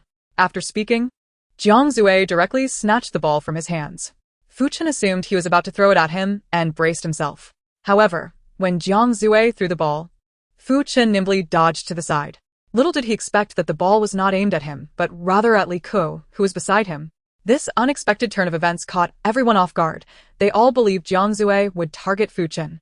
Li Ke hurriedly attempted to sidestep, but it was too late. The ball struck her, and in her hasty attempt to evade, she twisted her ankle. With a cry of pain, Li Ke fell to the ground. Fu Chen. Closest to her, had not yet reacted when someone rushed past him. Rika. Din li squattet beside her. "Are you okay? Is it serious?" "It's not serious. I'll be fine in a few days," Li Ke replied, her brow furrowed. The barrage of comments read, "How infuriating. You clearly care. Trying to act indifferent, but your anxiousness is now exposed. I'm crying. This couple is too adorable." Lin Li glanced at the director as a few staff members came to assist Li Ke. Initially, he intended to accompany her, but she pushed his hand away. "We've already been eliminated. You and He Xiaocha can continue playing." Watching her retreating figure, Lin Li clenched his fists. Li Ke and Fu Chen were on the same team. With her being out, Fu Chen was naturally eliminated as well. However, he clearly had no intention of following Li Ke to the RV, opting instead to watch from the sidelines. He Xiaocha, exasperated, remarked, "If you're that worried, why not just go to the RV and see her?" After her comment, Lin Li refocused. Meanwhile, Xiao Zhuang quickly discerned Jiang Zue's swift reactions, realizing that under his protection, it was impossible to hit Su Mu, thus he shifted his attention to Lin Li's side. Only two teams remained in the arena, both prepared for the challenge. Xiao Zhuang, being cunning, frequently faked moves to intimidate Su Mu. As Su Mu dodged left and right, she accidentally stumbled. Jiang Zue turned to assist her, but Xiao Zhuang seized the opportunity to advance and hurled the ball fiercely. Seeing the ball hurtling towards her, Su Mu braced herself, adopting a position that could be described as a graceful leap, though in a less flattering light, akin to a wriggling insect. The comments flooded in. "Is this the legendary insect impersonator? What a sight, seeing Ultraman wriggling on the ground." "Thank you, Su Mu, for demonstrating the art of crawling." Jiang Zue swiftly retrieved the ball and, before Xiao Zhuang could react, threw it decisively at Yu, ending the game. Chapter 27. First, I am not called Hei. Li Ke limped into view, her injured foot adorned with a bandage. Sumo approached her, konjarnet. "Are you alright? Is it serious?" "Not serious. It will heal in a few days." The barrage read, "Oh no. My heart aches for Li Ke." Poor Li Ke, Fu Chen didn't protect her at all. She had to dodge on her own. After watching the show, my impression of Fu Chen has plummeted. Once everyone was assembled, the director announced through a megaphone, "Alright, the results are in. According to the rules, Su Mu and Jiang Zue have priority in choosing their mode of transportation. What will you select?" Jiang Zue remained silent, Merely gazing at Sumo. Having already contemplated her choice, she smiled slightly. "We choose the sidecar motorcycle." The director, momentarily stunned, expected them to opt for a convertible sports car. "Are you certain about the motorcycle?" "Absolutely. A sports car speeds by so quickly that the scenery is barely savored. With a sidecar motorcycle, there's room for another person, and it far surpasses the sports car in terms of style. Plus, I've never ridden in a sidecar motorcycle before." Very well, Xiao Zhuang. What will you and Yu choose? We choose the sports car. When it was Lin Li and He Xiaocha's turn to choose, only the Yachty electric scooter and a tandem bicycle remained. Lin Li proposed, shall we choose the bicycle? Li Ke's foot is injured, and I worry it might be inconvenient for her. To this, He Xiaocha responded with disdain, why choose a bicycle? Are we mad to pedal under this blazing sun? Consider it exercise, it's quite beneficial. You can pedal to your heart's content. I choose the electric scooter. Lin Li sighed softly, opting not to argue further. Thus, the bicycle ultimately went to Fu Chun and Li Ke. After receiving the keys to the motorcycle, Su Mu eagerly settled into the sidecar, reveling in the experience. She was quite pleased with the vehicle, but soon a thought crossed her mind. Will I look like a little Japanese soldier sitting like this? The sidecar motorcycle was far less common on the roads than a sports car, and the public's perception of it was largely shaped by wartime dramas featuring Japanese soldiers riding such bikes. Jiang Zui glanced at her in the Ultraman surfing suit. Your concern is unwarranted. In truth, he was more worried about others perceiving her as eccentric. Are you sure you want to ride the motorcycle dressed like that? What's wrong? Does it look bad? Neither good nor bad. It's somewhere between the two. Quite unappealing. The comments read, ha ha ha, a precise critique. I'm dying of laughter. Jiang Zui's remarks are ruthless. Jiang Zui, please change your outfit. Don't let me be embarrassed too. Even if it looks bad, I won't change. Su Mu was quite satisfied with her outfit. It was breathable, sun protective, and allowed for easy movement. Seeing her enthusiasm, Jiang Zui could only shake his head in resignation. Saying nothing further, Su Mu settled comfortably and handed the keys to Jiang Zui. You can ride the motorcycle. Let us go for a spin. Jiang Zui accepted the keys and started the motorcycle. The coastal road was not devoid of pedestrians or tourists strolling by, and there were also people on the beach. Some children, seeing Su Mu zoom past in her stylish attire, excitedly pointed and exclaimed, Mom, look, Ultraman. Following this, the children's mother would look up at Su Mu with a bewildered expression. While others might find such a scene awkward and flee in embarrassment, Su Mu was not like others. She embraced the sea breeze, lifting her head in pride amidst the astonished gazes of the children, feeling as if she were an extraordinary figure on a grand adventure. Jiang Zui observed this scene and silently twisted the throttle, speeding away. The seaside landscape was indeed beautiful. Despite the sun's intensity, the sea breeze was refreshing and cool. Su Mu snapped a few photos, and amidst the roar of the motorcycle, she heard a faint chime. This sound was so subtle that she briefly questioned whether she had imagined it. Yet, erring on the side of caution, she inquired of Jiang Zui, Did you hear anything? With only the wind and the engine's roar filling their ears, Jiang Zui had not caught her question. What did you say? The production team had clearly arranged this coastal tour in hopes of fostering conversation and deepening connections among the guests during such a romantic moment. However, they overlooked the motorcycle's noise. Despite being on the same vehicle, conversing required shouting, leaving them hoarse by the end of their chat. Realizing this, Su Mu abandoned the idea of communication. Forget it, it's as if I said nothing. Just drive. Little did she know, this statement would become a regrettable decision she would lament just 10 minutes later. As Su Mu took a selfie, applying an Ultraman helmet via an app to complete her look, she suddenly heard the chime again. Subsequently, she distinctly felt her speed diminishing. Finally sensing something was amiss, she raised her voice to Jiang Zui. Don't you think something as strange? Jiang Zui turned his head, witnessing her speed decreasing, falling further behind him. Confused, he glanced down and discovered, to his shock, that the sidecar had somehow detached from the motorcycle. Both Su Mu and Jiang Zui were taken aback. The comments erupted. Ha! I'm dying of laughter. Motorcycle. Watch me perform a dramatic split. This scene is too hilarious. Jiang Zui hastily applied the brakes, but after the motorcycle and sidecar separated, he could continue to ride on two wheels and still brake, whereas Su Mu, seated in the sidecar, could not. Just then they were on a downhill slope, and due to inertia and gravity, Su Mu whizzed past him. Perhaps this was what it meant to pass through someone's entire world. Upon witnessing this, Jiang Zui quickly revved his engine to pursue her, only to hear Su Mu's trembling voice singing, Goodbye, mother. Tonight I set sail. Jiang Zui exclaimed, What time is it that you still have the mood to sing? Catching up, he hastily parked the vehicle and called out, Hey, are you alright? Su Mu clambered up from the ground, dusting off her clothes, and glared at Jiang Zui. First of all, I do not respond to hey. The comments flooded in. I initially felt sorry for you, but this made me laugh out loud. So you don't respond to hey, but Chu Yuxian, right? Damn. Sumu is truly captivating. I'm laughing so hard my stomach hurts. Chapter 28. A familiar flame returns. Sumu's fall was not serious. She only had some abrasions on her palm. Li Ke, having sprained her ankle, couldn't accompany Fu Chen to ride a bicycle and chose to rest in the camper. When Jiang Zui helped Sumu inside, she was staring blankly at the sea. Once inside, Sumu shook off Jiang Zui's hand, saying, "My hand is injured." "Not my leg. Why are you helping me?" Li Ke slowly turned to look at her. The comments continued. "Haha, Li Ke. I see what you mean. Li Ke, am I the only one here? One has a sprained ankle while the other has a hand injury. You two are a perfect match."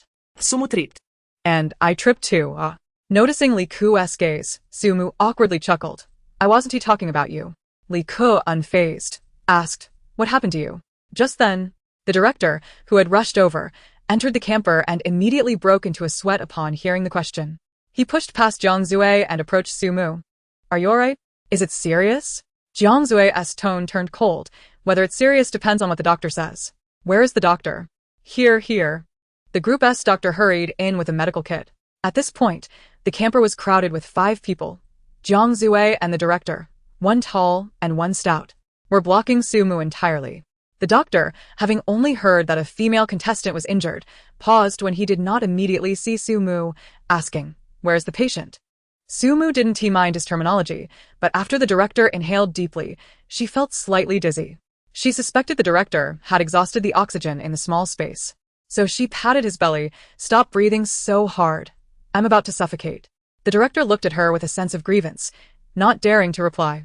The comments chimed in. "How presumptuous, ha. This cracks me up, ha. Director, is this how you show politeness?" The doctor wiped his sweat. "It's too crowded in here. Apart from the patient, everyone else needs to step outside." Thus, both Jiang Zui and the director were ushered out. To an outsider, it might have appeared as though someone inside was giving birth. About 10 minutes later, the doctor still hadn't emerged. The director grew anxious. "I saw Sumu jumping around. She shouldn't have any serious issues, right? Though she appeared unscathed, who could tell if there were internal injuries? Moreover, if abrasions were not properly treated, they could lead to bacterial infections and, if severe, necessitate amputation." The director's heart raced at the thought. Just as the door swung open, Jiang Zui hurried forward. "Doctor, how is she?" "Amputation." It shouldn't come to that." Jiang Zui interjected. "Director, can you finish a sentence in one breath?" The comments erupted. Their silence is deafening. "Look at how scared they are. This is why you shouldn't speak in gasps." The doctor donned his mask again. "She has some abrasions on her palm, which have been treated and bandaged. Additionally, she has a minor concussion, hence the dizziness. She should recover shortly." The director sighed in relief, realizing that Sumu's dizziness wasn't due to him sucking up all the oxygen. The director inquired, "If it's not serious, why did the examination take so long?" "It was too hot outside. I was enjoying the air conditioning in here," the director remarked. "Sometimes, I really want to call the police." At that moment, Jiang Zui had already entered the vehicle and saw Sumu sitting beside Li Ke, happily munching on sour plums, which made him feel at ease. "Alright, it seems she really is fine." Sumu not only indulged herself, but also offered some to Li Ke, sour and sweet. "This flavor is divine. Would you like one?" Li Ke shook her head. "No, I'm not in the mood." "Come on, if it's not good, I'll give you my life." The comments flowed. This familiar line. A flame from the past returns. "So, your name's Song Yen, right?" Every episode, Sumu makes my face hurt from laughing.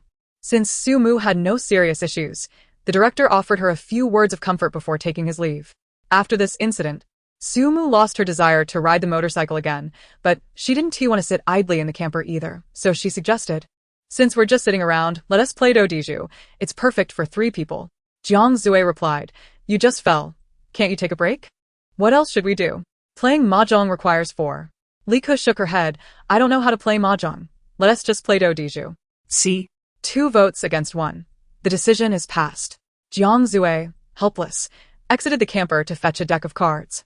The 3 of them agreed that the loser would have to stick paper notes on their faces, and the one with the most notes by the end of the night would treat everyone to cake.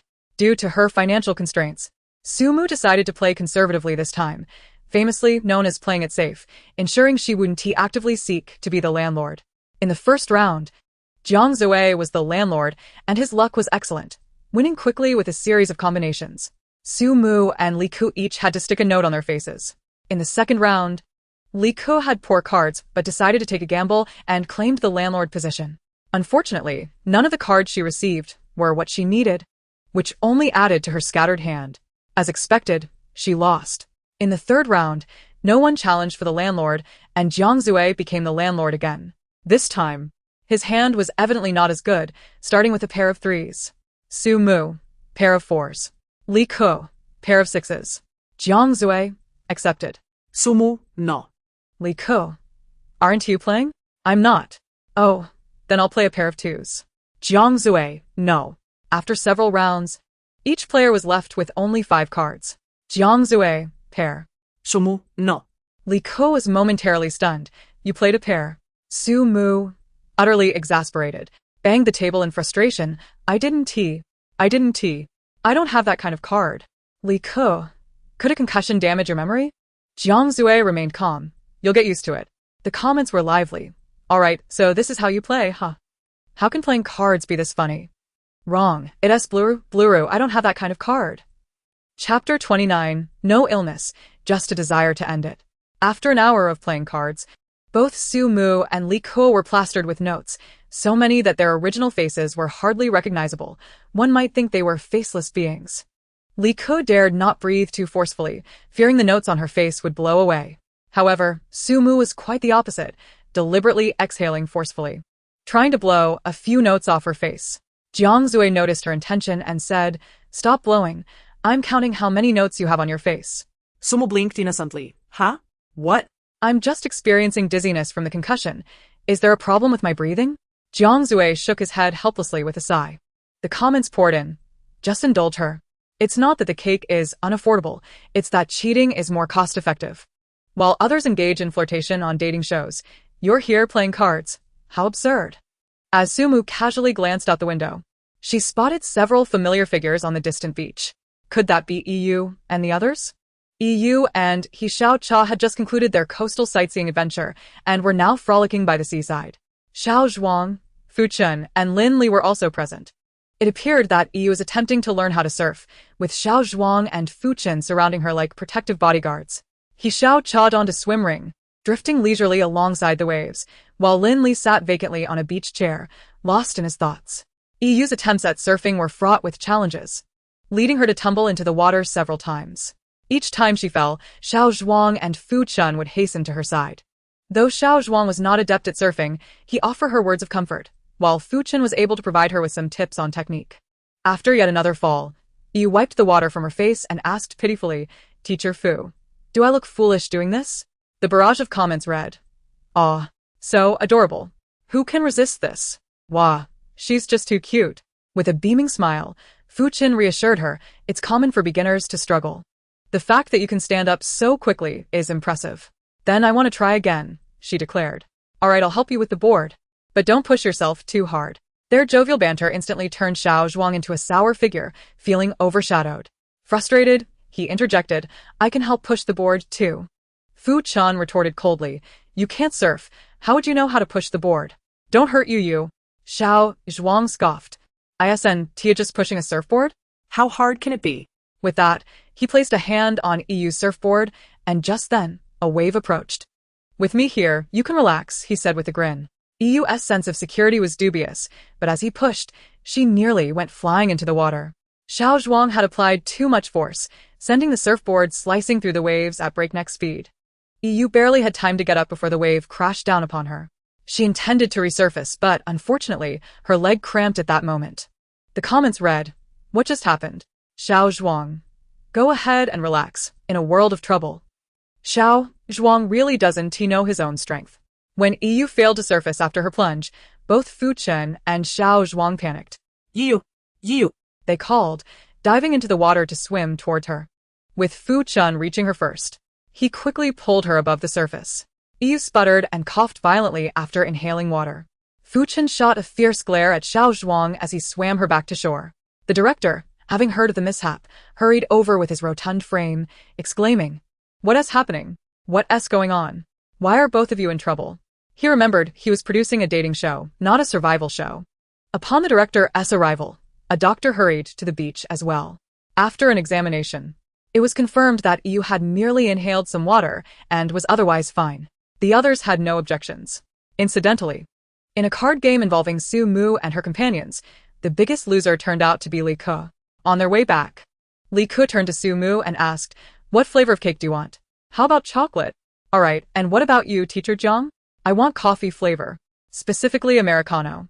Jiang Zue, realizing she was teasing him about his love for coffee, glanced at her helplessly, insisting, "I want strawberry flavor." Li Ke chuckled softly. Jiang Zue raised an eyebrow in confusion. "What are you laughing at? I didn't expect Teacher Jiang to have such a youthful taste." Jiang Zue responded, "One moment I'm labeled as an Americano man for my coffee, and the next I'm deemed youthful for wanting cake. This life is truly unbearable." The bus halted at the little house, and the group disembarked one by one. Upon entering, they were greeted with chaos. The living room was in disarray, with cushions from the sofa strewn across the floor and items from the coffee table scattered about as if an earthquake had just struck. The culprit, a mischievous dog named Chi-Chi, was energetically tearing into a roll of toilet paper. The comments read, "Wow, Chi-Chi's destruction power is quite strong.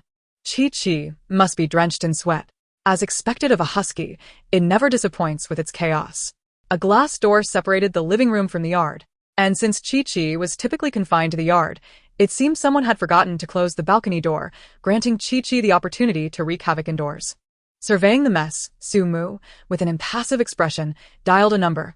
"Hello, I'd like to inquire about the process for pet euthanasia." "No, it's not sick. I just want it gone." The comments read, "She's actually considering euthanasia instead of just having hot pot. Su Mu is so gentle. I'm in tears, dog emoji. If you're going to have a dog, it should be a husky. It's a surefire remedy for low blood pressure." Now I understand why you'd become a stray dog. Xiao Zhuang and He Xiaocha, tasked with tidying up the little house, were furious. "Who left the door open? Su Mu, is it you? You're always playing with that wretched dog. Who else could it be? There were so many people in and out this morning for interviews." Li Ke stepped forward to defuse the tension. "Alright, regardless of who left the door open, let us clean this up first." Xiao Zhuang was indignant. "Why should I? The one who caused this mess should clean it up." Su Mu pointed at Chi-Chi. "It's the one responsible. Let it help you clean." "I meant the one who left the door open." Chapter 30. Oh no, it was Yu who forgot to close the door. Yu timidly stepped forward to apologize. "I'm sorry. I'm the one who forgot to close the door." Xiao Zhuang, coming to his senses, performed a dramatic change of expression. "It's nothing. It's no big deal. I'll clean it up later." His double standards made Su Mu shake her head repeatedly. While Xiao Zhuang was willing to take on the cleaning, He Xiaocha was not so inclined. "Didn't you just say the perpetrator should clean up? I'm not doing it. The cleaning is our responsibility." Thus, the reluctant Xiao Zhuang not only took on the task of cleaning the living room, but was also required to help He Xiaocha prepare dinner that evening. Su Mu had her doubts about whether their dinner would be edible, but the thought of the cake Li Ke had purchased brought her some comfort. As Li Ke was preoccupied with cake shopping, she unexpectedly ran into Lin Li. "Are you going out?" "Yes, to buy a few things." With a curt tone, Li Ke limped away. Without saying a word, she shrugged off his hand as she continued out. "Let me accompany you. You don't have a license. Are you planning to walk?" Ela jena liesa tuna suftanat. His previous attempts to distance himself had hurt Li Ke, and she had resolved to ignore him. But now, faced with Lin Li, she struggled internally, yet ultimately couldn't bring herself to push him away. "Fine." Lin Li sighed in relief as he helped her into the car. Upon arriving, they not only bought the cake, but also picked up some additional items at the supermarket. Due to Li Ke's foot injury, Lin Li deliberately slowed his pace. The shelves were stocked with a dazzling array of products, yet Li Ke's mind was elsewhere. After a while, she finally found her voice, calmly stating, "I've been wondering, if we hadn't argued that day, would things have turned out differently?" Lin Li halted, contemplating her question for a long moment before responding. "If we hadn't argued, how long do you think we could have lasted?" The comments read, "Such a sincere question. But it cuts deep. Every time I see you both, I feel like crying. What's this?" "Lin Li, you still love her?" Li Ke was momentarily taken aback by the question, and after a long pause, she finally nodded in realization. "So you've been weary all along." Following his rising career, Lin Li had stopped taking on minor roles with just a few lines. Although he would earnestly explain things to her, Li Ke still felt increasingly insecure and anxious. The consequence of her growing anxiety was that she misinterpreted every slight nuance in his tone. This inevitably led to endless arguments. Li Ku often pondered why he could not value their relationship more, while perhaps Lin Li also questioned why she could not offer him more understanding. She bore resentment towards Lin Li, and he felt the same towards her. Both were individuals with strong pride, which resulted in months of silence after their quarrel and breakup, with neither of them initiating contact. That day's argument merely served as the spark igniting their underlying conflicts. Li Ku took a slight breath, suppressing her discomfort, and feigned nonchalance as she said to him, "I will." Dinner, as Sumu anticipated, was a disheartening affair prepared by Xiao Zhuang and He Xiaoza. Sumu took a few hasty bites before abandoning her chopsticks, instead devouring the cake that Li Ku had bought. Noticing that Li Ku seemed downcast, Sumu pulled out her phone. "I have some stunning pictures. Would you like to see? Are they of you?" What? Am I that narcissistic? Sumu opened the images and turned the screen toward her. Wow, a prairie. The moment those words escaped her lips, everyone at the table fell silent. Comments poured in. "You play Genshin too? Genshin, activate." This is the first time I've heard Li Ku curse. Lin Li appeared particularly astonished. "Li Ku, you actually cursed?" Li Ku, puzzled, responded, "What curse?" When Sumu turned the phone back, everyone realized the screen merely displayed a vast prairie. So, Li Ku had exclaimed, "Wow, prairie?" Everyone burst into laughter. "I'm dying of laughter. I thought you played Genshin too. Turns out it was just a prairie." Confirmed, definitely a Genshin player. Sumu flipped through the images. "Not just a prairie, there are mountains too. Isn't it beautiful?" "It is indeed lovely, but why are you showing me this?" "I noticed your mood wasn't great, so I thought I'd show you some natural scenery. It's a pity we can't go outside and see it ourselves. We can only look at pictures." "Thank you, Moo Moo." "You're welcome. Just call me a living bodhisattva." Li Ku had initially intended to pamper herself with a foot soak and a face mask, only to discover upon opening her suitcase that she had run out of masks. She decided to wander into Li Ku's room, but found her in the shower. Sumu called from outside, "Li Ku, do you have any face masks?" "I've run out." "Yes, it's on the bedside table. Help yourself." Okay. Sumu grabbed the mask from the bedside table and noticed some candy nearby. "Taking one as well. Can I have a piece of this candy?" Sure.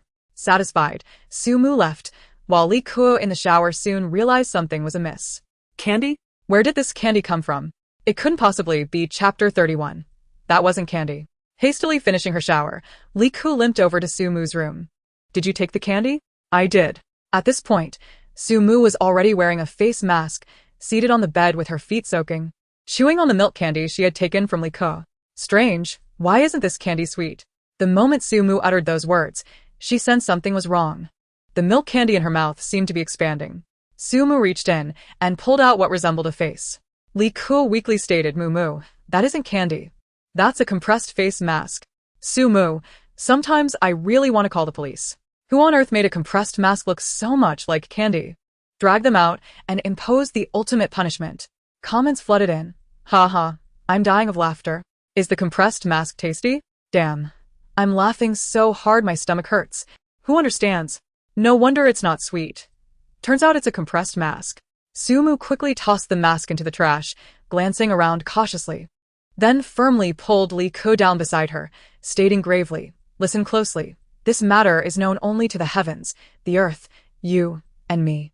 In that room, only Li Ku and her were present, while Yu was in the shower and undoubtedly unaware of this incident. Comments, "And I know too. Haha, sorry, we all know. The heavens, the earth, you, and the entire audience knows." Li Ku forced an awkward yet polite smile. "Moo Moo, while I wish I could agree to you. Don't forget," she gestured to the cameras around them.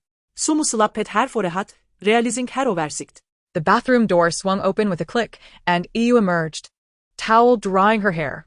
Upon seeing Li Ku, she paused. "What are you doing here?" "Oh, I came to check on Moo Moo." She grasped Sumu's hand. "Moo Moo, is your hand all right?" "It's fine." "How about your foot?" "It's good, very good. As long as it's okay, as long as it's okay." Yu sensed a peculiar atmosphere in the air. "Are you both really fine?" Sumu replied with conviction. "What could possibly be wrong?" "Come on, Li Ku. Have some Lulu plums." Comments, "Lulu plums send money. These two are hilarious. Are you alright? If you're fine, then eat some Lulu plums." Why hasn't this bag of Lulu plums bought by Jiang Zue been finished yet? Before Yu could inquire further, her phone suddenly rang. The production team announced, "Everyone, The heart-throbbing voting has commenced. Please complete your votes within 15 minutes. After receiving her phone, Lee Ko hesitated briefly before casting her vote, then headed downstairs for some fresh air. Upon entering the yard, she encountered Lin Li, who was also out for a breath of air. After a moment of fluster and awkwardness, they exchanged glances in silence, the stillness stretching on. Lee Ko gazed at him, and Lin Li perhaps sensed her stare but lowered his head, avoiding eye contact. Lee Ko smiled faintly, her expression a blend of complexity and bitterness. After a while, she extended her hand toward him. Lin Li was taken aback by her gesture, hesitating for a moment before reaching out his own hand. Their hands clasped together, a touch of warmth laced with distance. They said nothing, yet it felt as though they communicated everything. The impulsive breakup from months ago was not a genuine farewell. Rather, this simple handshake represented Lee Ko's formal goodbye to their relationship. Comments. Damn, who understands? This is heartbreaking. They clearly still love each other. Why, oh why? I pray the heavens spare this couple. I came here for sweet romance. Please don't make me cry. After releasing her hand, Lin Li turned to leave. At that moment, both their phones chimed simultaneously. Lin Li did not glance at his, but Lee Ko opened hers. The screen displayed the glaring words, "Your ex has not chosen you." Although it was expected, it still left her momentarily dazed. When she looked up again, she found Lin Li watching her. He gazed at her intently, as if wanting to say something yet uncertain of what to express. Suppressing the tumult of emotions within, Lee Ko smiled at him. Get some rest, good night.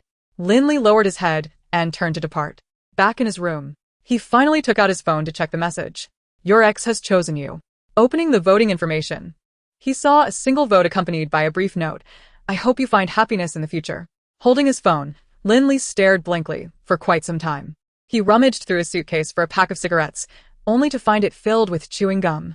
You can't smoke anymore. Can I not have a few puffs a month? No, I've replaced all your cigarettes with gum. Sigh.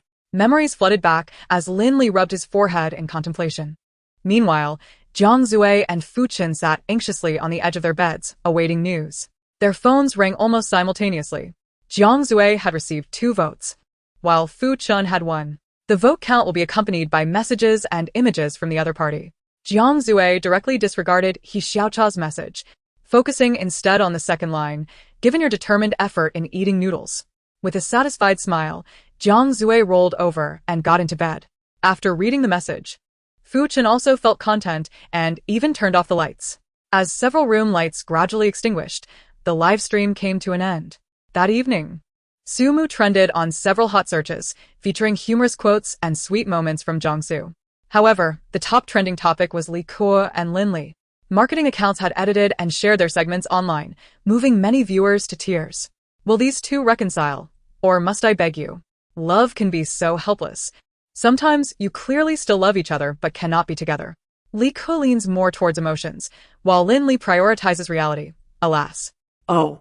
Their wordless exchange and final handshake made me tear up. Chapter 32. Can we have some mundane activities? As she had to cook for Jiang Zui the next day, Su Mu rose early. To her surprise, Jiang Zui was already awake, playing with the dog in the yard. Up so early? Aren't we in charge of cooking today? Your hand is injured, and it's inconvenient. Let me take over. What do you want for breakfast? Su Mu asked, her tone uncertain. Are you sure you can handle it? Is it difficult? Excellent. I admire your fearless ignorance. Stop sweet-talking me. Aren't you going for a morning run? What's wrong? If you run, you might as well take the dog out for a good exercise to prevent it from wreaking havoc again. I've already taken it out. Su Mu was taken aback. Glancing at the clock, it was barely past 7, implying Jiang Zui must have risen around 6. Dude, are you Superman? You think my abs came out of nowhere? Alright then, let us get cooking. Entering the kitchen, Su Mu inspected the ingredients in the fridge. Let's whip up some sandwiches and cook some porridge. Sounds good. Jiang Zui began washing rice, looking quite competent, while Su Mu oversaw him. At that moment, Chi-Chi sneakily wandered into the living room. Su Mu chased after him, panting, Alright, I won't bother you anymore. Chi-Chi, akin to a clingy man, followed Su Mu into the kitchen with a grin. Ignoring him, Su Mu tiptoed to retrieve the toaster from the upper cabinet. Unexpectedly, the toaster's cord dislodged a stainless steel bowl, which landed with a thud on Chi-Chi's head. Ouch. Chi-Chi yelped and dashed away. Sumu burst into laughter. The comments read, Haha, poor Chi-Chi. Chi-Chi, stars are dancing before my eyes. Chi-Chi, Is this what you call courtesy? I didn't expect such a hilarious scene right at the start. I nearly laughed out loud on the subway. By the time everyone had risen, Jiang Zue's breakfast was nearly prepared. Li Ke gazed at the neatly arranged sandwiches on the table, astonished. Did teacher Jiang really make these? Su Mu smiled slightly with me. The culinary master. Overseeing, this is a piece of cake. Fu Chen scoffed, such narcissism. Good presentation doesn't guarantee good taste. After taking a bite of the sandwich, his expression changed dramatically as he rushed to the trash can, spitting out the contents. Why is there mustard in here? Jiang Zue emerged from the kitchen, looking innocent. Sorry, I mixed up the mustard and avocado spread. Don't worry, I only made one sandwich incorrectly. Fu Chen just got lucky. Fu Chen was left speechless. His frustration evident. Are there any other sandwiches? Jiang Zue shrugged. Nope, just these few. If you want more, you can make them yourself. Su Mu stepped in to clarify. No, there's still one left. Where? In Chi-Chi's bowl. Go get it. Chi-Chi shouldn't be protective over food. The comments read, haha, so cheeky. Chi-Chi. Boo-hoo, I protest. Every time Fu Chen tries to annoy Su Mu, he ends up with the short end of the stick. Why bother? I find their bickering quite entertaining. Fu Chen remarked. Are you two conspiring against me? Why would we? Do you think you're a delicacy? Fu Chen's expression darkened. Forget it, I don't even want these. I'll just go buy something. With that, he grabbed his car keys and left. Watching him go, Su Mu sighed. I was going to mention their porridge.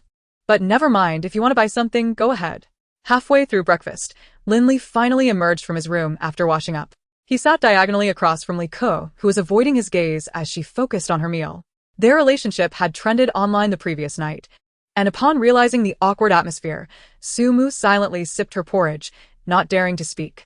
The others in the small room either harbored resentment towards their exes or had been apart for a long time. Li Ke had only just formally bid farewell to Linley the night before, making it a particularly painful moment for her to see him. Noticing the online discussions predominantly centered around Su Mu or Li Ke, with minimal focus on her, her expression grew increasingly grim. Clearly, she was the most popular female guest in the house. She had received 3 votes last night. Why was the buzz so low? Was it because of Jiang Zue? Indeed, as the heir of the Jiang Corporation, with the largest fashion media company in the industry under his family's umbrella, perhaps only connections with him could yield significant attention. While Fu Chen was somewhat famous, he lacked substantial backing. It wasn't until they boarded the bus that everyone remained unaware of their destination. Unable to contain her curiosity, Su Mu asked, Director, where are we headed? With their phones confiscated, an ominous feeling washed over her. The bus swayed for about half an hour before coming to a halt, and as everyone disembarked, they were taken aback. Before them stood a dilapidated, abandoned hospital with a sign reading Nanshan Mental Hospital. Coincidentally, it was an unusually overcast day, heightening the eerie atmosphere of the location. Li Ke stepped back, asking, Director, what are we doing here? The director smiled slightly. This is the haunted house soon to open in our city. It will become the largest haunted house in the country. This afternoon, all guests will engage in one-on-one dates determined by the haunted house. Su Mu's lips twitched. Are we really doing something as absurd as this? Deciding our dating partners based on a haunted house? Whose brilliant idea was this? Are we to call it the bull's head and horse's face or the black and white double kill? The comments read, haha, spot on. But I think it sounds thrilling. There should be plenty of opportunities for interaction in a haunted house. Indeed. The haunted house is a classic date spot for couples. Could you clarify which couple needs to have paper money burned for them? The director, aware of Su Mu's sharp tongue, paid no mind and began explaining the rules over the loudspeaker. The male guests will enter the haunted house from 2 different entrances. Inside, each male guest must find a female guest to exit the haunted house with, who will then become your date for the afternoon. Be wary of the witch in the red hood. If she captures you, she will take the female guest to a random location, and you'll have to search for her again. Chapter 33. Left hand 6, right hand 7. Upon hearing the rules, the male guests let out a sigh of relief. They would have the chance to actively seek out their desired partner, which was certainly preferable to random pairings. However, it was clear that both courage and luck were essential for this game. One needed the bravery to navigate the haunted house, and the luck to find their beloved before their rivals did. As the staff ushered the male and female guests to different entrances, Su Mu hastily grasped the director's arm. Hey, director, can't we try a different approach? The haunted house is quite perilous. The director scrutinized her with a bemused glance. Are you afraid? Indeed, Su-mu felt fear, though she often wielded a sharp tongue. Mere words could only infuriate the living, not the dead. If she truly provoked a ghost, who would suffer the consequences? Director, it's not fear. I am injured and unable to move swiftly. But your hand is hurt, not your feet. How does that impede your movement? Sumumaintain her serios demeanor. I usually crawl using both hands and feet. With a hand injury, I am indeed hindered. The director retorted. Enough with the banter. Realizing the futility of her argument, Su-mu resorted to a strategic plea. Director, look at Li-ku, she has a significant foot injury. Are you truly going to send someone in such a condition into a haunted house? Li-ku nodded vigorously in agreement. The director had anticipated this. Not to worry. Once inside, you can simply stand still and await the male guests to escort you out. All right, let us not waste any more time. Please proceed inside with the staff. He concluded, giving Su-mu a gentle push. I believe this method is ineffective. How about drawing lots instead? Please don't pull me. Despite her protests, the staff member swiftly led her away. As they passed by Jiangzue, Su-mu seized his arm in desperation. Save me. Save me. Rest assured. I will rescue you at the earliest opportunity, Jiangzue promised, patting her hand with the solemnity of a wedding vow. Upon hearing his assurance, Su-mu felt tears welling up, not from gratitude, but from exasperation. I meant for you to save me now, not within the haunted house. As the staff member continued to drag her along, her voice faded into the distance. The comments on the live stream echoed her sentiments. Huh. You can tell she really doesn't want to go in. It's hilarious. Every pore of Su-mu is screaming resistance. Who would have thought Su-mu is afraid of haunted houses? Once inside the haunted house, where the light was dimmer than the cloudy day outside, Sumuklang tightly tolikei. Don't be afraid. We'll stick together. I'll protect you. Li-ku retorted. You seem to be the more frightened one. He Xiao-cha scoffed.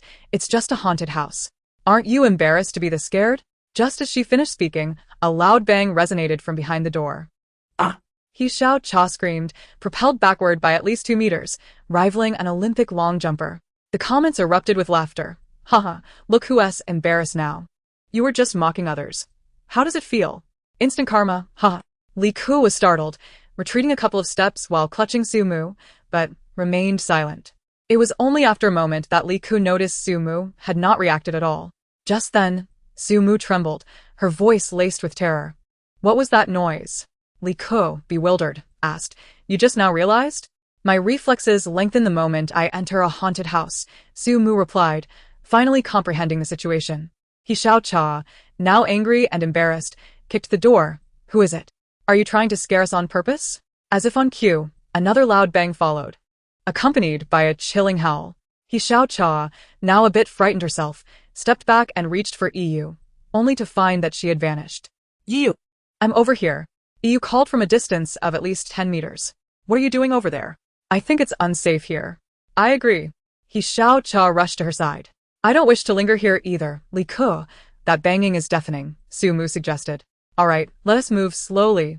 Rike replied. Don't worry, I won't leave you behind. We are joined at the hip today. Before they could reach Yu, the door burst open with a loud bang. A bloodied zombie appeared before them, its left hand clutching 6 limbs and the right hand 7, moving in a grotesque, contorted manner while howling as it lunged towards them. Ah! Ah! Ah! Ah! The quartet screamed in unison, their mouths agape in sheer terror. The comments exploded with laughter. Haha. Are you all practicing opera? You can tell your reflexes vary greatly. I'm laughing so hard I might die. Run. No, crawl. Run. In the chaos, Su-mu's thoughts became jumbled, and the group scattered in different directions. Run. Don't push me. Who stepped on my shoe? Li-ku, due to her foot injury, lagged behind, watching Su-mu sprint ahead, feeling utterly despondent. Wasn't it supposed to be joined at the hip? Is this how it ends? After a frantic chase, they reached another room and managed to shut the door, all exhaling a sigh of relief. Li-ku glanced down and noticed one of his Xiao-cha's shoes was missing, leaving only a lone sock exposed. Where's your shoe? I don't know. Someone stepped on it and knocked it off. Su-mu discreetly averted her gaze. He Xiao-cha glared at her. Su-mu, was it you? I swear. It was not intentional. Just then, the zombie resumed its relentless banging on the door. Su-mu raised her hands in surrender. How do we get out? Then you should lend me your shoe. A forced fit one to be comfortable. Your size 35 cannot fit my size 37. The comments continued to amuse. And now we're rhyming, haha. Such clever wordplay. I was a bit scared of the haunted house, but your antics have made me laugh. I don't care. You must compensate me for my shoe. Fine, I'll pay you, Sumu conceded, understanding it was merely her venting frustration, and handed over one of her shoes. Delighted to have the upper hand, Xiao-Cha triumphantly slipped it on. Sumu regretted her footwear shoes. Realizing that even 2 sizes larger, Xiao-Cha could still wear them. Xiao-Cha flaunted her new shoe. Strutting a couple of steps before realizing the disparity in height, her thick-soled shoes made her gait uneven, one step high and the next low. Sumu shook her head repeatedly. Really? Are you serious? You're over 1.6 meters tall. Do you need to be so dramatic? The comments mirrored her sentiments. Ha! Doing a stair climb in place. Sumu's humor will surely be the end of me. Why do you care so much? Li Ku tugged at Sumu. Do we really need to stay here? I feel this place is just as unsafe. Sumu hesitated. Shall we venture deeper? Besides the entrance they came through, there was another door deeper within. As Sumu and Li Ku pondered their next move, Yu boldly stepped forward. I refuse to stay here. Wait for me. Xiao-Cha hurried after her. Mumu, let us go too. I don't want to be left behind. Left behind? Aren't we two together? Can't we combine our courage? The answer was evident. Their courage was insufficient. Far from enough. Sumu and Li Ku followed without hesitation. The comments rejoiced. Haha. They know their limits. Being alone in a haunted house is truly terrifying. 2 little pitiful souls trembling. Upon their initial entry, they hadn't noticed. But now they observed that this room was equally as eerie as the previous one. The ceiling was adorned with cobwebs, and beyond the partition, hospital beds were visible. The hospital bed, draped in white cloth, resembled the undulating contours of a human figure, with some beds stained with blood. Upon witnessing the scene, Sumu and Li Ku felt as though lead had been poured into their feet, moving with great difficulty, shrinking away in fear of their clothes brushing against the beds. As if contact would summon vengeful spirits to ensnare them. Just as they passed the first bed, Yu and Xiao-Cha had already reached the doorway. Could you hurry up? Xiao-Cha urged impatiently. Under normal circumstances, she would not have waited for them, but the eerie atmosphere of the haunted house was indeed unsettling. Strength in numbers offered a sense of security, and even if an unexpected event occurred, Li Ku and Sumu could serve as a buffer. As for who was the tortoise and who was the hare, that needed no elaboration. After what felt like an eternity, they finally passed the second bed when, with a sudden crash, the figure beneath the white cloth sat upright. A sharp scream escaped Xiao-Cha's lips as she flung open the door and dashed outside. Followed closely by Yu. Sumu and Li Ku, however, remained frozen in place, too close to react, their minds blank from terror. Sumu grabbed Li Ku, exclaiming, "Wait!" She leaned in closer for a better look and sighed in relief. It's not a ghost, it's a puppet. Behind the puppet, a mechanism was concealed, which Sumu surmised was responsible for its sudden movement. With a sigh of relief, her gaze was drawn to a shoe not far ahead. It was her own shoe, likely discarded in Xiao-Cha's hasty retreat. Just as she voiced this thought, a white shadow suddenly floated by her. A ghost. Sumu bolted toward the door in a panic. The comments read, "Ha ha ha, just said there were no ghosts." Instantly slapped in the face, laughing to death. "Where's your courage from just now?" "Oh please, it was just a white coat swinging by." "Wait for me," Li Ku called out. Outside the door lay a corridor, and Sumu sprinted to the end, only to remember that she had left Li Ku behind. She turned back. Li Ku, wait, but before she could finish, she noticed something racing behind Li Ku. A zombie. Mumu, run. Sumu's eyes brimmed with tears. In such a perilous moment, Li Ku still urged her to flee first. What are you talking about? In such times, anyone with a conscience wouldn't just run for themselves. And what are you doing now? Because I have no conscience. The comments read, sudden chaos, my back just snapped. She is so sincere, I'm in tears. I'm stunned, ha ha ha. Friendship is like scattered sand. It doesn't even need wind to blow it apart. Just a few trips to a haunted house will do. With the zombie in pursuit, the two fled in a frantic race. Thanks to the spaciousness of the haunted house, Sumu managed to outmaneuver the zombie through a series of twists and turns. After catching her breath, she suddenly remembered something. Not only had she evaded the zombie, but she had also left Li Ku behind. Ba, what a sin. After Yu and Xiao-Cha dashed outside, they encountered the zombie in the corridor. Upon reaching a corner, They split in opposite directions. Seeing the zombie pursue, he shouts, "Ah!" Iyu slowed her pace. She wasn't particularly afraid of the haunted house, but disliked its oppressive darkness, which made moving about cumbersome. After exploring a few areas, Iyu stumbled upon Jiang Zue. Her eyes lit up. "Teacher Jiang, is that you?" Jiang Zue emerged from the shadows. "Have you seen Sumu?" "No. I got separated from them." "This place is too terrifying," Iyu replied, her voice tinged with a hint of tears. The comments read, "Don't cry. Woo-woo. Poor Yaya. The pitiful one left alone. Yaya. Hugs for Yaya." Hearing her quivering voice, Jiang Zue's tone turned concerned. "Separated? Then Sumu must have gotten lost too. She must be frightened." Yu retorted. "You can't even see her in this darkness, and you're only thinking about Sumu? What a foolish romantic." Chapter 35. Where is the romance? It's simply an escape. Though exasperated, Iyu patiently asked, "Teacher Jiang, can you stay with me? I don't want to be alone. I'm truly terrified." Ignoring her request, Jiang Zue brushed past her. "I'm going to find Sumu. You can explore on your own." Explore? Is that even human language? This is a haunted house, not a shopping mall. Iyu rolled her eyes internally at his lack of chivalry. As he began to walk away, she called out, "Teacher Jiang, Before she could finish, a picture frame suddenly fell from the wall with a loud crash. Startled, Iyu instinctively lunged toward him. Jiang Zue pushed her away with swift decisiveness, so much so that she didn't even graze his clothing. "What are you doing?" Embarrassed, Yu replied, sorry. "Teacher Jiang, I just got scared." With keen perception, Jiang Zue saw through her intentions and coldly remarked, "I'm going to find Sumu. Don't follow me." The comments read, "As expected of Jiang Zue, his demeanor is one of indifference. He doesn't treat Sumu like this." Jiang Zue. I pushed her away, telling her that comes at a different price. Jiang Zue has two distinct personalities for those he likes and those he doesn't. Watching his retreating figure, Iyu clenched her fists. Why is Jiang Zue so difficult to deal with? After parting ways with Li Ke, every step Sumu took was accompanied by a call of, "Is anyone there?" Just as she pondered her next move, a door creaked open ominously. Ghost. Sumu jumped and turned to flee. "What ghost? It's me, Jiang Zue." "Jiang Zue?" Sumu breathed a sigh of relief. "What are you doing here?" "Why else would I be here?" "Of course, I came to find you." In that moment, Sumu felt genuinely touched, not merely by Jiang Zue's arrival, but by the sheer timeliness of his appearance. She grasped his arm, tears streaming down her face. "Thank heavens, thank the earth, thank you for our encounter. Your presence warms the heart, your appearance moves the heavens." The comments read, "Ha, this is a dating reality show, not a touching Chinese drama. Sumu, wake up." It's clear she's genuinely moved.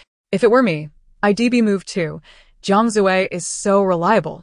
Noticing her disheveled hair, Jiang Zue gently tidied her long locks. "You got scared just now, didn't you?" "Scared? Ha. You have no idea how brave I've been in here. Before you arrived, I chased that zombie away for 2 miles. Jiang Zue smiled. "Is that so? You're quite impressive." "Of course." "Oh, look behind you." "What? What's there?" Sumu, startled, clung to him. "You've gotten something on your back." Hearing the laughter in his voice, Sumu pushed him away. "You did that on purpose, didn't you?" Jiang Zue, with a playful smile, replied, I'm sorry. I want to do it again next time." The comments read, "Are they flirting?" I sheep them. On the surface, I want to dare next time. Deep down, I will dare next time. Jiang Zue is clearly a soft-hearted person. Sumu didn't dwell on it further and asked, "Have you found the exit of the haunted house?" "Not yet.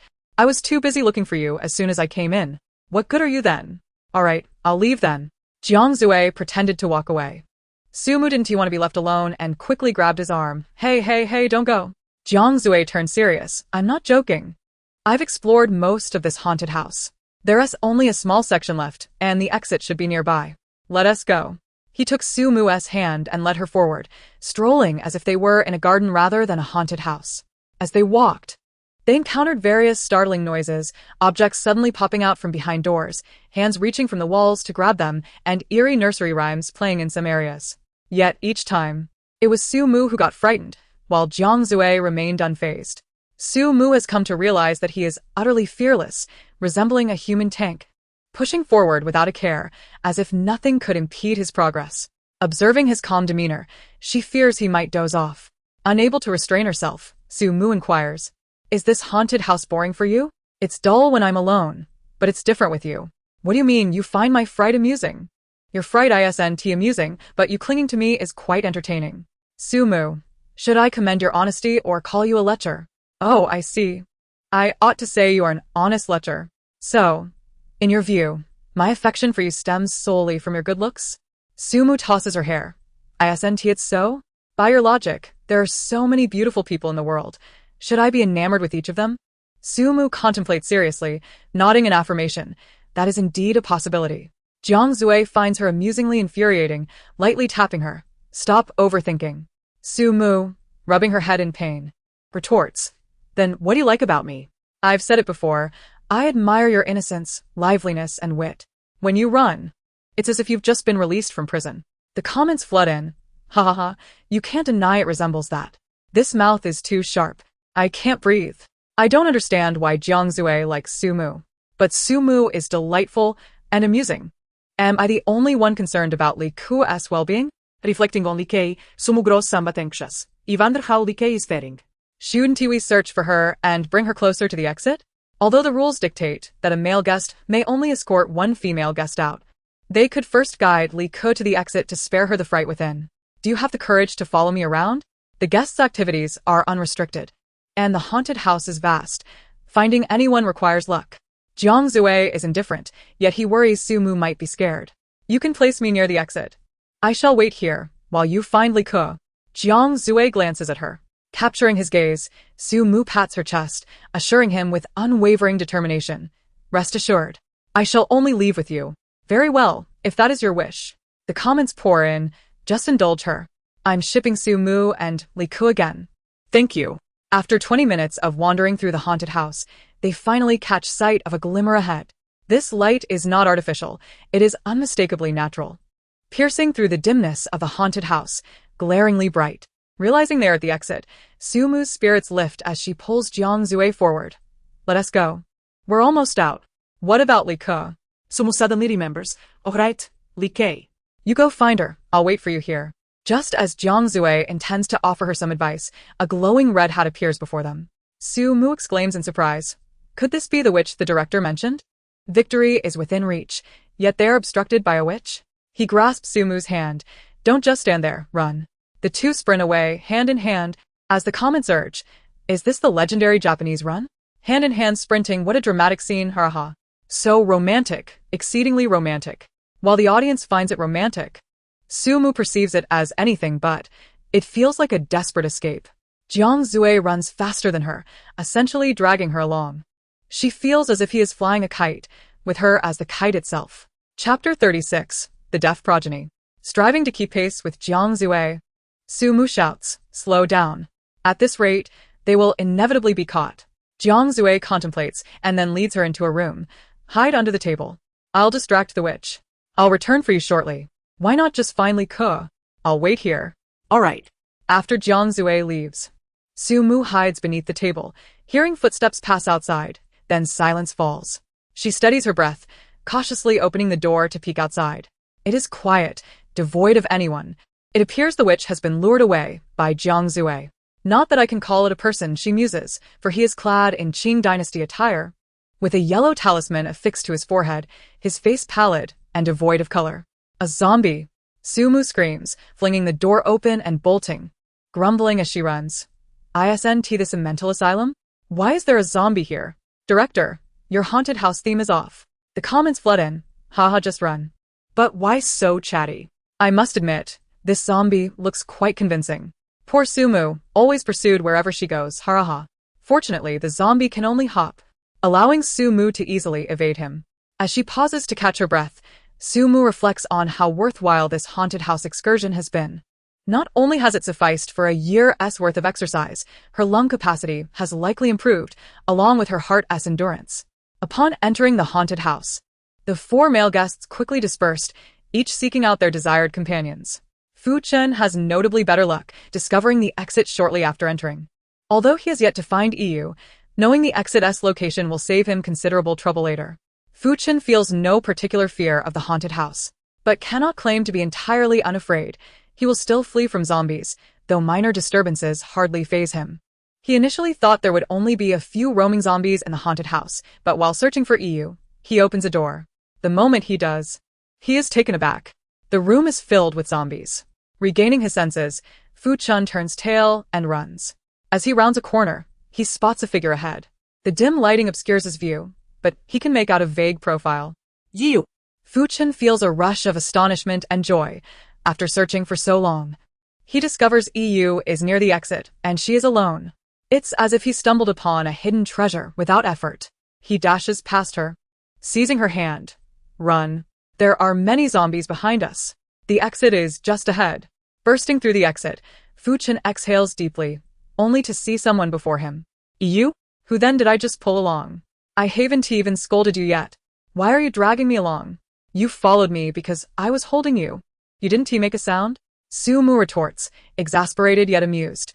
You're like Zhu Beiji wielding a weapon, turning the tables on me.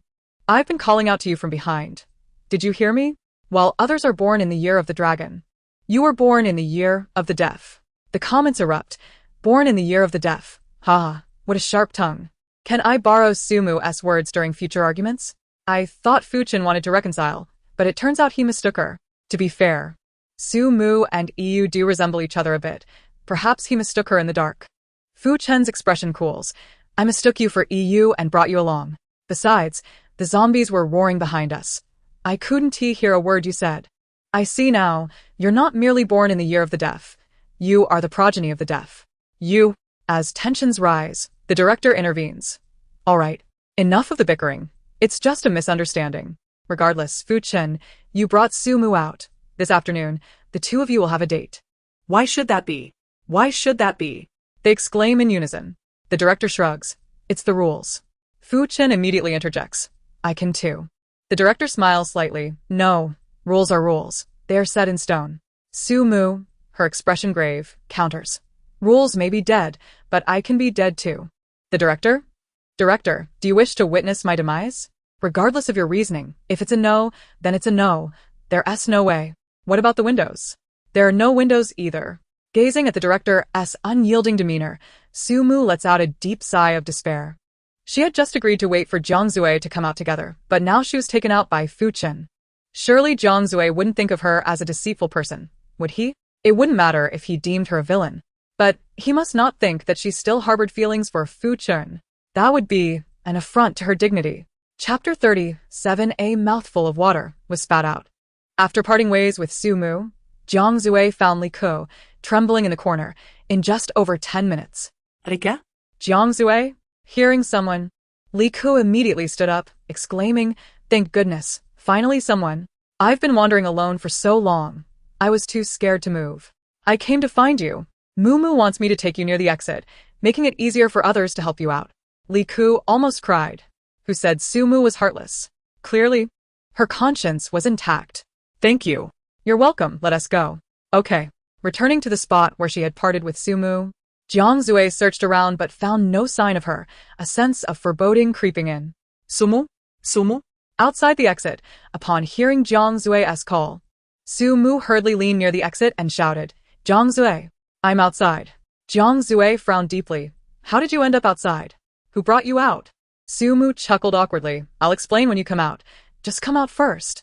You've already gone out. Who am I supposed to come out with? The comments rolled in.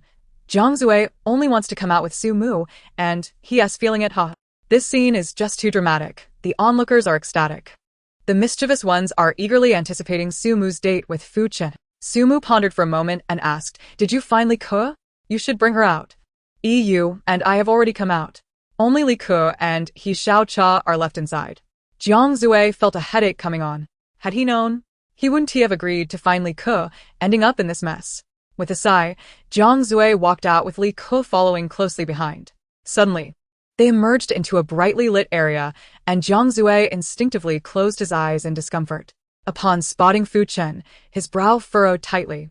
Just as Zhang was about to inquire with Su-mu, two more people emerged from the exit, Lin Li and He Xiao-cha. Seeing others present, Lin Li paused. You all came out so quickly? Xiao Zhuang looked down at He Xiao-cha, who was missing a shoe, and curiously asked, where's your shoe? At the mention of this, He Xiao-cha became irritated, her face cold as she replied, you should ask Su-mu about that. Sumu shrugged. I did pay for your shoe. You didn't take care of it properly. Jiang Zue fixed his gaze on her. You still haven't said who you came out with. Sumu scratched her head and chuckled awkwardly. I came out with Fu Chen. Jiang Zue turned to Fu Chen. Fu Chen sneered. What are you looking at me for? Do you think I wanted to bring her out? Sumu grasped Jiang Zue's arm. Listen to me first. I absolutely did not intentionally betray. No, wait, I didn't backtrack. Although the current situation did resemble betrayal, Sumu felt that the term was inappropriate. As if she had eloped with Fu Chen rather than merely exiting the haunted house. Jiang Zue rubbed his temples and sighed helplessly. Alright, go on. The situation is both simple and complex. In short, Fu Chen mistook me for EU and dragged me out. Don't blame me. Blame him for being blind and deaf. Fu Chen wore an expression of displeasure. If it weren't so dark inside, would I mistake you? EU, who had been mostly silent, glanced at him. Seems like Teacher Fu thinks we look quite alike. Fu Chen quickly clarified. That's not what I meant. It was genuinely too dark. It's fine, the situation is what it is. Enjoy your afternoon date with Teacher Su, Yi remarked. You. Sumu shot a look at Jiang Zue and shrugged. See? It really isn't my fault. Jiang Zue, feeling resigned, replied, I'm not blaming you. After that, he approached the director and handed him something. Director, I would like to invite Sumu to go on a date with me. Seeing the invitation card in his hand, everyone present was taken aback. The comments flooded in. Oh right, I almost forgot about the invitation card, huh? Thank goodness for the invitation card. It finally comes in handy. No wonder Jiang Zue seemed unfazed. He had a backup plan. The director accepted the card. Are you sure you want to use this invitation card? Yes. Sumu scratched her head. But you're supposed to go on a date with Li Ke this afternoon. If you invite me, doesn't that mean it's a trio date? What is this? The legendary I'm not here to break you up. I'm here to join you? The director shook his head. No. The afternoon date can only be one-on-one. Since Jiang Zue used the invitation card, then Sumu, you will go on a date with Jiang Zue. As for Li Ke, the director glanced at the other male contestants. Does anyone wish to date Li Ke? Everyone exchanged glances, followed by an awkward silence. Is there no one? More silence. A dead silence. The atmosphere grew increasingly uncomfortable. Li Ke forced a light laugh. It's okay, I'm fine on my own. Linley looked at her deeply. Unable to bear it any longer, stepped forward. I'd like to go on a date with her. Are you certain? The director scrutinized him. If you wish to date Li Ke, then He Xiao Cha will automatically be paired with Fu Chen. Upon hearing this, He Xiao Cha beamed. Alright then, let us finalize it. I don't want to date him. Li Ke's words caught everyone off guard. She gritted her teeth and reiterated, I don't want to. Elena Lisiga? Li Ke, why must you? I don't need your pity. Li Ke interrupted. Once again, silence fell in the room. The comments read, this pair is truly heart-wrenching. Stop with the knives. I'm here for the sweetness. Why must you two love and kill each other? The director broke the silence. Li Ke, you cannot refuse. Then I will refuse. Everyone was taken aback. All eyes on Sumu. Sumu approached the director, producing a rejection card she had received a few days prior. I refuse to go on a date with Jiang Zue. The director was dumbfounded. What are you all doing? The comments erupted. This is brilliant. Simply brilliant. The dramatic effect today is off the charts. Who knew a single date could become so intricate? Director, I never imagined these two cards would be used like this. Sumu must be trying to help Li Ke. Indeed, Su Li is true love. Jiang Zue grasped her wrist. Sumu. Sumu met Jiang Zue's gaze, her expression unusually serious. I have my own plans. Faced with her unwavering look, Jiang Zue slowly released his grip. Fu Chen spoke up with discontent. Sumu, have you lost your mind? I don't want to go on a date with you. Sumu chuckled lightly. What does it matter if you don't want to? You have no right to choose. The director took the rejection card. Are you sure you want to use this card? I am sure. Rikes eyes glistenet, Mumu. Sumu raised her hand to interrupt her, casually flicking her hair. No need for thanks. My abandoning you in the haunted house is now settled. Li Ke smiled through her tears. I never held it against you. The comments flowed. Why is everyone just staring? Go ahead and ship them. Who would have thought Sumu prioritizes friendship over romance? Mainly, Sumu probably didn't want to date Jiang Zue that much anyway. Jiang Zue, enough already. It's impolite to keep talking. The director paused. A mysterious smile on his face. There's a surprise waiting for everyone at the restaurant. After drawing cards, the 8 of them paired up and boarded for different vehicles. Although Su Mu and Fu Chen both sat in the back, they were pressed against the car doors, at least a meter apart. Noticing the chilly atmosphere, the staff driving the car attempted to lighten the mood. Su teacher, your destination is Qianxing Temple. It's quite famous here. Su Mu raised an eyebrow. A temple? That sounds splendid. Today has been so unlucky. I need to pray a bit more. Fu Chen turned to look at her. Su Mu, do you really dislike me that much? Oh, did you know it was your first day? Fu Chen let out an ambiguous chuckle. They say the deeper the love, the deeper the hatred. You don't still hold a candle for me, do you? Su Mu clasped her hands together. Ba. Thankfully I haven't had lunch. Otherwise I would have been sick. Faced with her sarcastic tone, Fu Chen snorted coldly.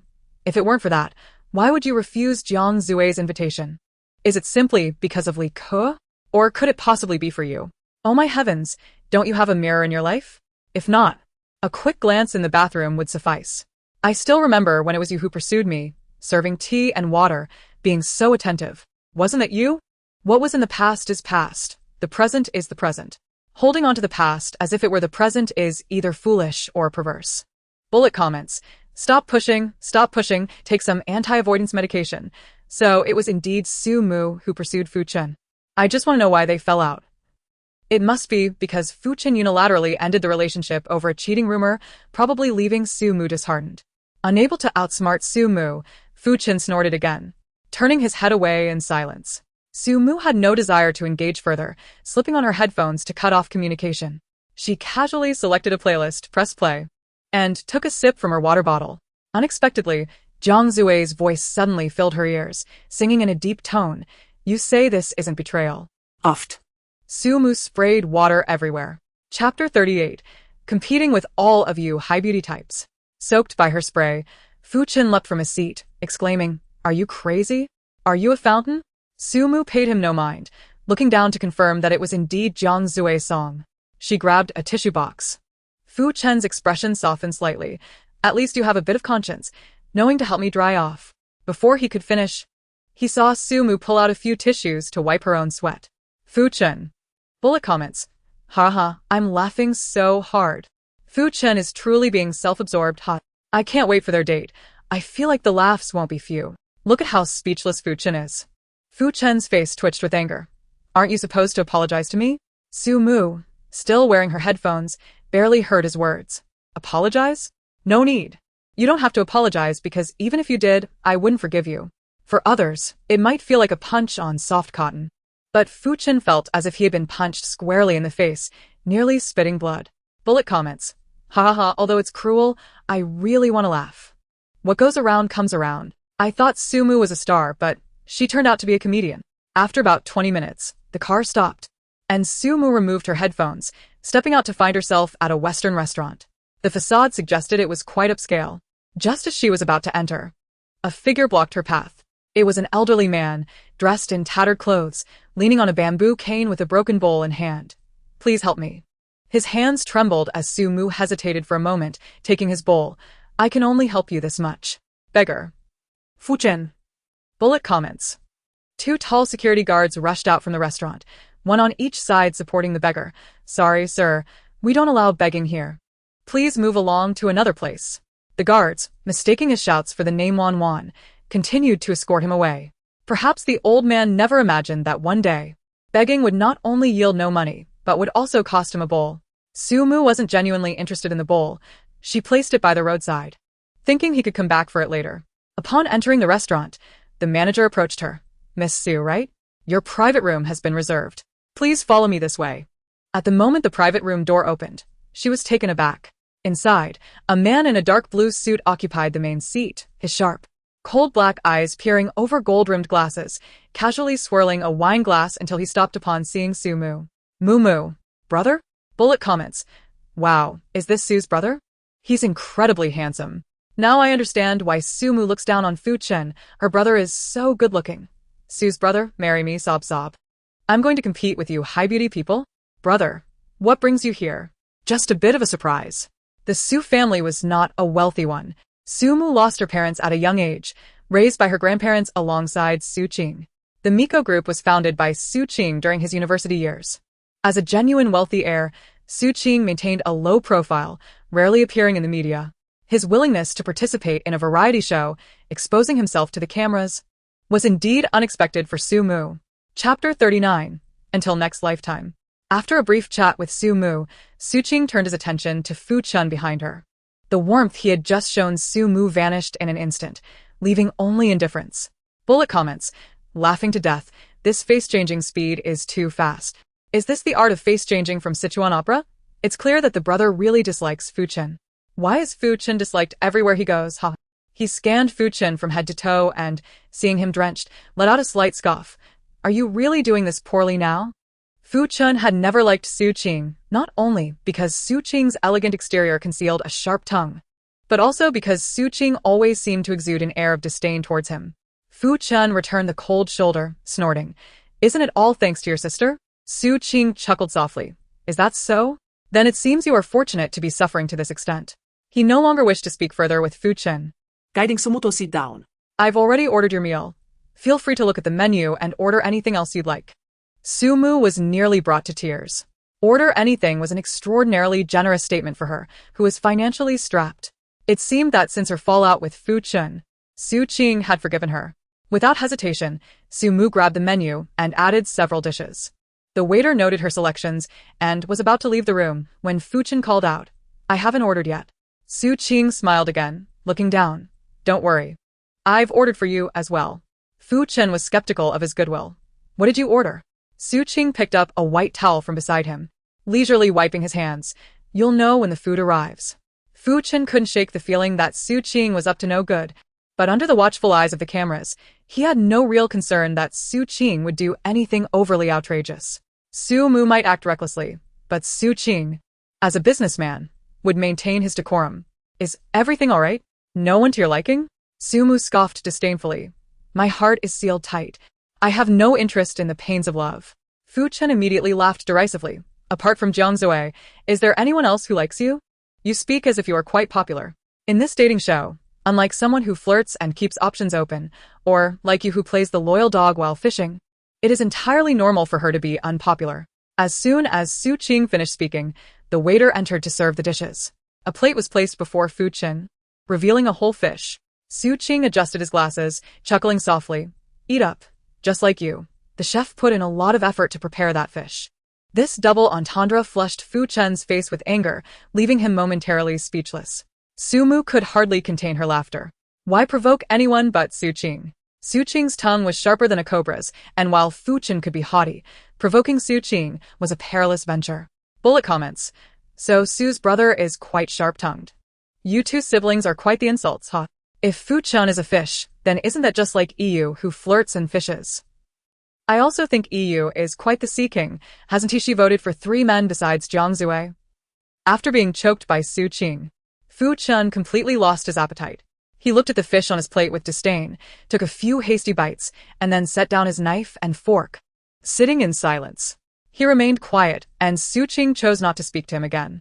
Meanwhile, Su-mu, in high spirits, indulged in her meal and then excused herself to the restroom.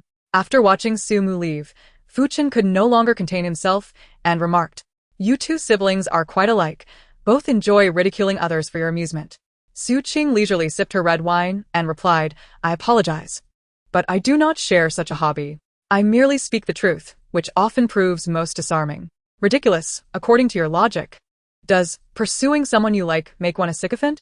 Since you feel so indignant, why not make a wager? What shall we wager on? Whether she will cast her vote for you tonight. Though Su-ching did not explicitly state who she was, both were aware of whom she referred to. Fu-chun hesitated. He had not performed well today. Not only had he failed to secure a date with EU, but he had also mistakenly identified EU as Su-mu, which had angered EU. He feared that, in her current state, she would not vote for him tonight. Noticing his hesitation, Su-ching chuckled. The one embroiled in the situation is often blinded, while the observer sees clearly. As an observer, I shall not take advantage of you. I predict that you will vote for Jiang-Zue tonight. If I am mistaken, you win. What do you say? Fu-chun found this utterly absurd. Jiang-Zue? How is that even possible? EU has never had any interactions with Jiang-Zue and has never voted for him. Under such circumstances, how could she possibly vote for him? What's the matter? Lacking confidence. Very well, if you are incorrect, you must publicly apologize to me online. Agreed. But if I am correct, you must apologize to Moo Moo in person for your previous actions. It's a deal. The audience commented. It's improbable she would vote for Jiang Zue. I think it's possible if EU is truly playing the field. Su Qing's confidence is quite formidable. Wake up, it's morning. The production team only invited guests' friends and family for a meal and did not intend for them to partake in the upcoming dating activities. Thus, after the meal, Su Qing prepared to leave. Otherwise, she would become a third wheel. However, Su Mu was eager for Su Qing to stay. But Su Qing would certainly not play the role of a third wheel, especially since there was no spark between her and Fu Chen. At the moment of parting, Su Mu grasped his hand with a reluctant expression. Brother, can you not leave? Is it that you cannot bear to part with me? Not that I cannot bear to part with you, I simply do not wish to be in the presence of someone else. This is not a temple. It feels more like hell. If spending time with someone you like is a date, then going out with Fu Chen felt akin to a duel. Su Qing scrutinized her face. You have changed so much. You used to exude innocence, and now it seems you've embraced madness?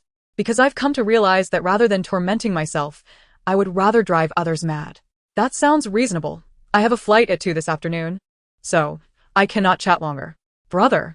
Su Mu tugged at him, leaning in. If you must leave, could you spare me a little? After Fu Chen had a fierce argument with Su Qing, she had cut off all of Su Mu's pocket money. As an artist, Su Mu had once saved a bit. But the previous scandal had affected her endorsements, and most of her savings had been paid to the brand, leaving her nearly broke. Su Qing anticipated what she was about to ask. I've already transferred your allowance. Su Mu quickly pulled out her phone. How much? 200,000. Oh, wonderful. I've struck gold. Seeing that number, Su Mu was even more excited than someone who had just passed the imperial examination. Overcome with joy, she grabbed Su Qing's sleeve and wiped her tears. Who says only mothers are good? Clearly brothers are the best. The audience reacted. Look at how excited Su Mu is. Am I the only one curious about how much Su Qing has given her? Su Mu's reaction is like someone who just hit the jackpot. She must have received a significant amount. Su Mu, now exuberant, waved her hand dismissively. Let them pay. How much could a suit cost? 100,000. Su Qing replied nonchalantly. I have something urgent. I must be off. See you in the next life. Su Mu turned, waved, and hurried away, her actions fluid and graceful. Smoother than silk. The audience commented. Haha, is she fleeing the scene? See you in the next life. Haha, I've learned something. A suit costs 100,000. Is this the world of the wealthy? Does Su Qing have a girlfriend? If so, would she mind adding another? Chapter 40. I am truly not a robber. After a struggle, Su Mu finally understood that all her efforts were in vain. As a well-known temple in the area, Qianqing Temple attracted many visitors. To avoid drawing attention, they needed to disguise themselves to enter. Fu Chen's disguise consisted of the typical celebrity ensemble, a hat, mask, and oversized sunglasses. Su Mu's attire was not overly outrageous. Considering this was a sacred Buddhist site, she simply donned a black hood that concealed everything but her eyes and nostrils. Upon seeing her robber-like appearance, Fu Chen was at a loss for words. You look hideous. Are you planning to rob a bank? The audience chimed in. What an excellent roast. She truly resembles a robber. Oh, are you all here to see Su Mu in action? What a coincidence. So, am I. It's fortunate they are headed to a temple and not a bank. Otherwise, they would have been apprehended at the entrance. What business is it of yours? I have no desire to be involved. Just don't drag me down when the police take you away. Initially, Fu Chen had thought his disguise was quite normal, but standing next to Su Mu made him resemble an accomplice in a robbery. This is not a bank. What could one rob from a temple?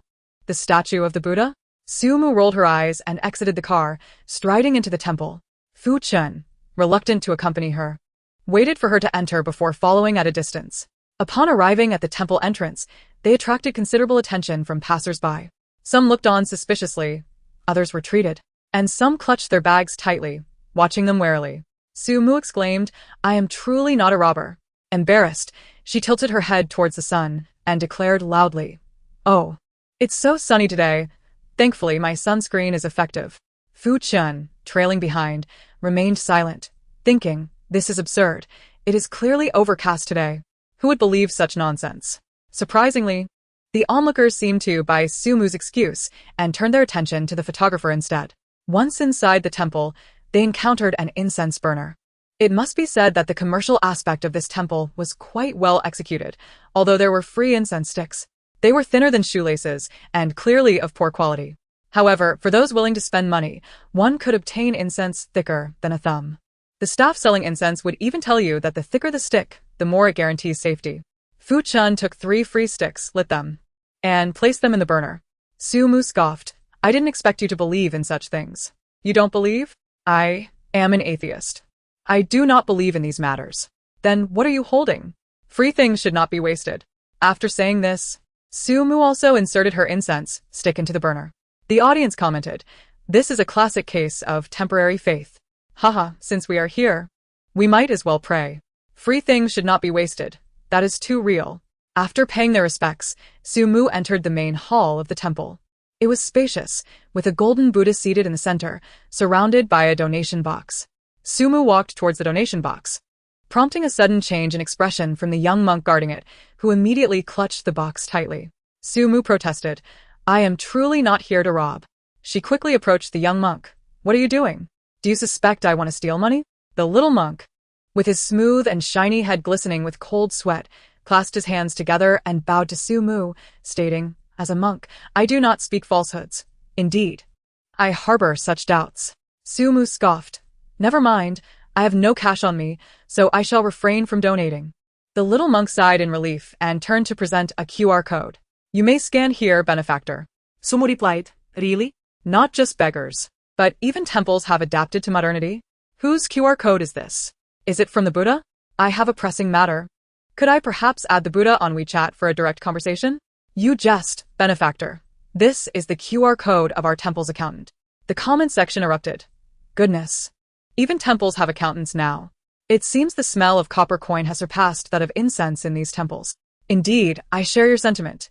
The souvenirs sold here are exorbitantly priced and lack authenticity. Faced with such a situation, Su Mu felt it inappropriate to refuse. She scanned the code, transferred a small sum, and inquired, "I have heard that prayers here are particularly effective?" "All things are accomplished with a sincere heart," the monk replied. Su Mu pondered for a moment, then abruptly knelt on the mat. Beside her, Fu Chen raised an eyebrow. "Aren't you skeptical of such things? What is this about?" "I have heard that prayers here are effective. I truly have a wish," Su Mu said, her hands clasped, her expression solemn as she gazed at the statue of the Buddha. "Oh, heavenly spirits, I beseech you, transform Fu Chen into a mother." Fu Chen responded with confusion. The comment section burst into laughter. "Haraha, even the Buddha would commend such a wish." "Buddha, I've never encountered a wish so absurd. Have some decorum. Rather than turning Fu Chen into a mother, he should be transformed into a formidable figure." The previous commenter is undoubtedly a zero, harboring a crush on Fu Chen. Fu Chen abruptly pulled her up. "What madness are you displaying here? I am merely making a wish. What is there to fear? Are you lacking confidence in your own orientation?" Fu Chen retorted, perplexed. "What nonsense are you spouting?" Su Mu shrugged and exited the hall. After paying her respects, Su Mu prepared to leave. Concerned she might act erratically again, Fu Chen was equally eager to depart, even hastening his pace beyond hers. However, just as they exited the temple gates, a passerby suddenly halted in his tracks, staring intently at Fu Chen, exclaiming, "Fu Chen, the toilet killer. It's you. ISNT it." Fu Chen responded with confusion. The comments section erupted. "Hurrah. Oh no, the toilet killer has gained notoriety. I can't believe he was recognized like this. Why only remember him as the toilet killer? It's hilarious." Chapter 41. A desire to withdraw from the show. Upon hearing this moniker, Su Mu burst into laughter. Yet, in the next moment, the passerby turned to her, shouting excitedly, "Su Mu. You must be Su Mu, the madwoman." Su Mu's smile froze. While it could be said she was mad, one should not declare it so loudly in public. Upon hearing their names, a crowd quickly gathered around them. "Is that really Fu Chen? Where is Su Mu? Let me see." Fearing they would be cornered, Su Mu took off running. "And where is Teacher Fu? Don't wait for me.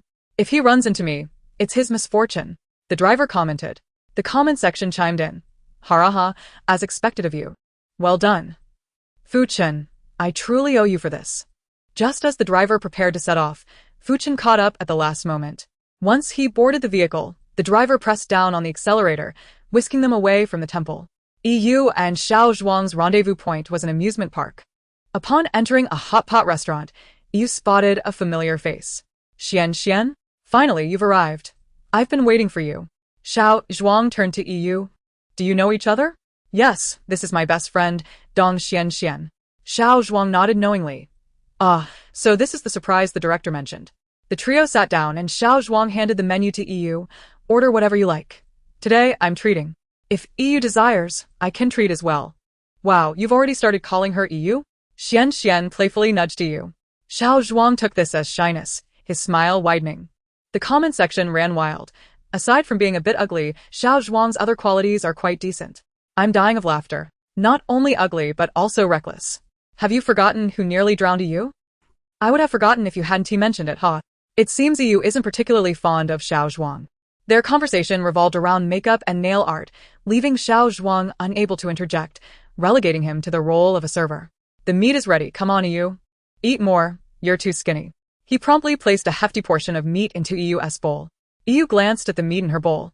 I don't eat lamb. Another helping of beef landed in her bowl, followed by Xiao Zhuang's words.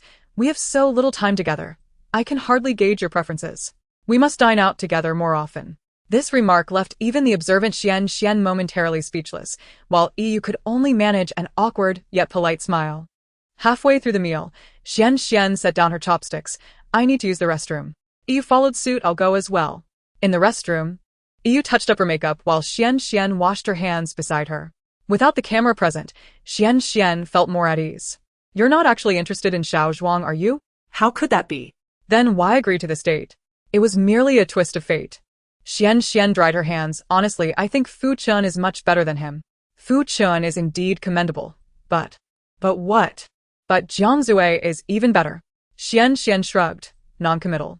The pork kidney from their place is exceptionally delicious. You must try it. Yu shook her head. I don't eat organ meat. Just give it a try. It's genuinely delicious. Xiao Zhuang raised his hand and placed the pork kidney into Yu's bowl once again. Yu takes a slight breath. I'm full. You all enjoy. The comment section erupted. She's not full. She's just frustrated. Xiao Zhuang's emotional intelligence is remarkably low. Xiao Zhuang is really being a downer. He keeps insisting despite her refusal. Reminds me of my dad. After perhaps an hour of sleep, Su Mu was awakened by the sound of rain. She yawned and had just exited her bed when there was a knock on the door. Mu, are you in there? It was Li Ke's voice. Yes. Good. Li Ke entered, placing something in front of her. It was a cake. This is for you. Su Mu recognized that her date with Jiang Zue was at a cake shop, and seeing the beautifully crafted cake, she picked up a fork and asked, Did you make this? Su Mu paused momentarily, her fork hovering. Li Ke chuckled. What's the matter? Are you touched? I was just wondering if he might have poisoned it. Having clearly declined Jiang Zue's invitation, she found it suspicious that he would go to such lengths to prepare a cake for her. This is far too suspicious. The comment section chimed in. Jiang Zue, are you being polite? Jiang Zue, upon hearing this, retreats to a corner, weeping. I watched the live stream. I can testify. Jiang Zue truly did not poison it. Li Ke, both amused and exasperated, remarked, That's a bit much. This is genuinely a heartfelt cake made by teacher Jiang. After hesitating for a while, Su Mu finally took a bite. You know, it's quite delicious. Li Ke teased, This is a cake filled with sincerity and affection. How could it not be good? Li Ke's smile gradually faded, and after a moment of silence, she said, Mu, I have an idea. What idea? Since formally bidding farewell to Lin Li, every time Li Ke saw him, memories of the past flooded back, causing her heart to ache like being pricked by needles. Unfortunately, Lin Li now lived under the same roof as her, resulting in daily encounters. Li Ke was unwilling to let her negative energy affect others, and her self-esteem did not permit her to become a pitiable woman who cried in front of the camera every day. Su Mu grasped her hand, saying, Don't be sad. If it comes to that, I'll include him when I scold Fu Chen in the future. Li Ke smiled faintly. Thank you, but there's no need for that. After all, we cannot place all the blame on him for our breakup. Chapter 42. The word love is indeed excruciating. No, it must all be because of him. Su Mu tightened her grip on Li Ke's hand, speaking earnestly. We are adults now. We should treat ourselves better. If we can blame others, we need not blame ourselves.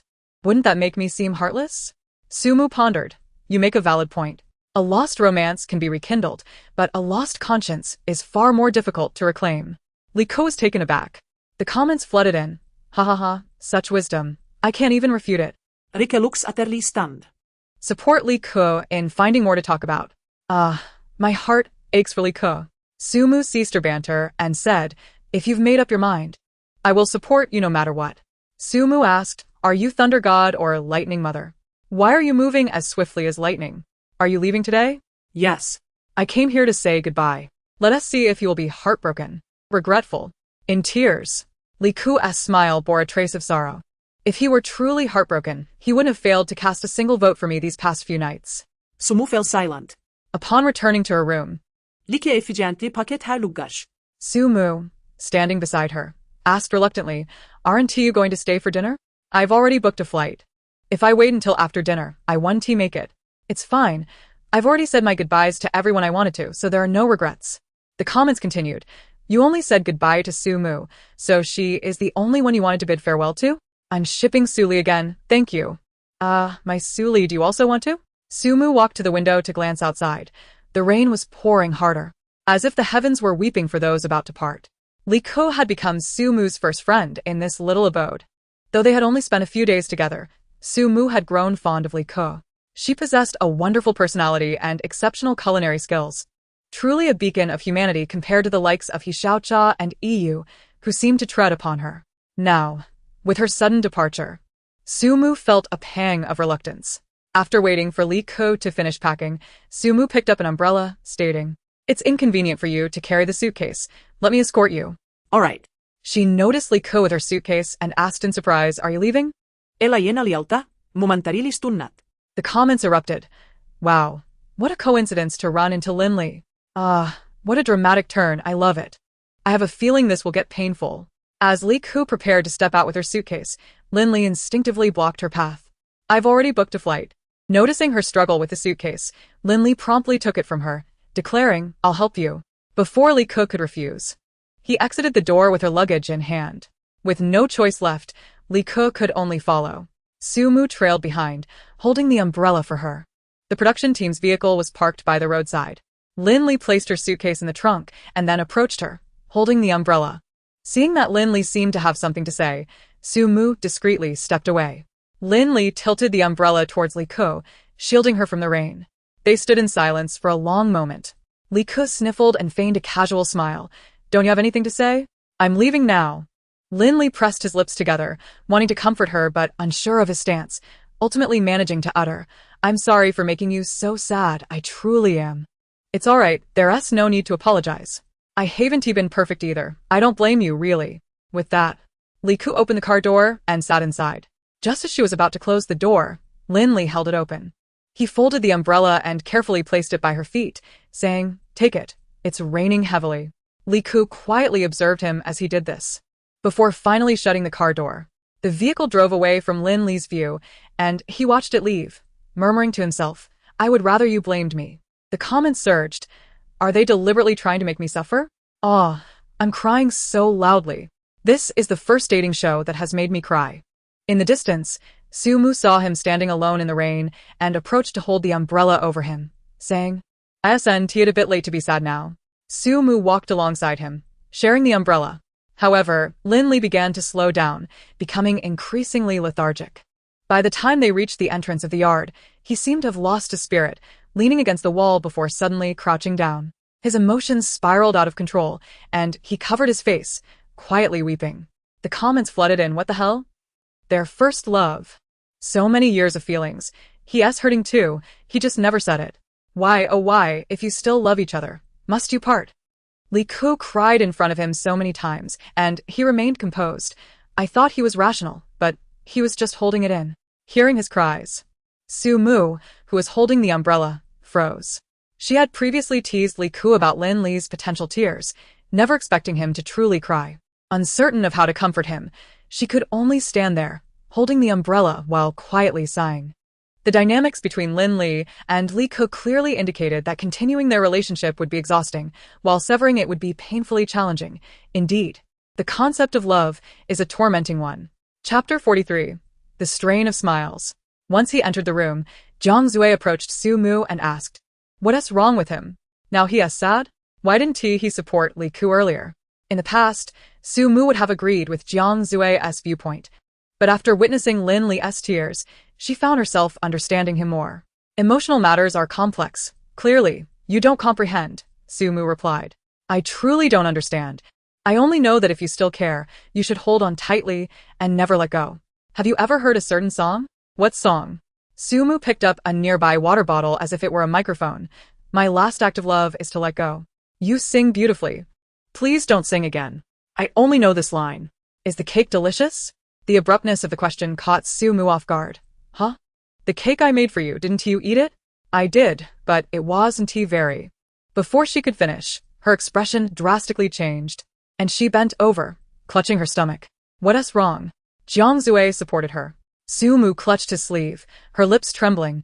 You indeed poisoned the cake. Jiang Zue was taken aback. Before he could inquire further, Su Mu bolted into the bathroom. The comments erupted. Haraha, Jiang Zue is so unfortunate. Jiang Zue, no one has suffered as much as I have. Please tell me Su Mu didn't eat raw steak for lunch, and is now suffering. Serves you right for eating raw steak. How do you feel now? Half an hour later, seeing that Su Mu had yet to emerge from the bathroom, Jiang Zue walked to the door and asked with concern, Did you eat something bad? Su Mu, weakly, replied, Aren't you the one who poisoned the cake? Hurry, and give me the antidote. Why would I poison you? I'm merely retaliating for your refusal of my invitation. First of all, I'm not that petty. Second, I wouldn't poison you if I were to poison myself. Hearing his unusually serious tone, which suggested he was genuinely upset, Su Mu was about to respond when she heard footsteps retreating from the door. A few minutes later, Su Mu painfully emerged from the bathroom. As she opened the door, she collided with Jiang Zue. I was looking for medicine for you. Jiang Zue handed her the medicine. It's for diarrhea.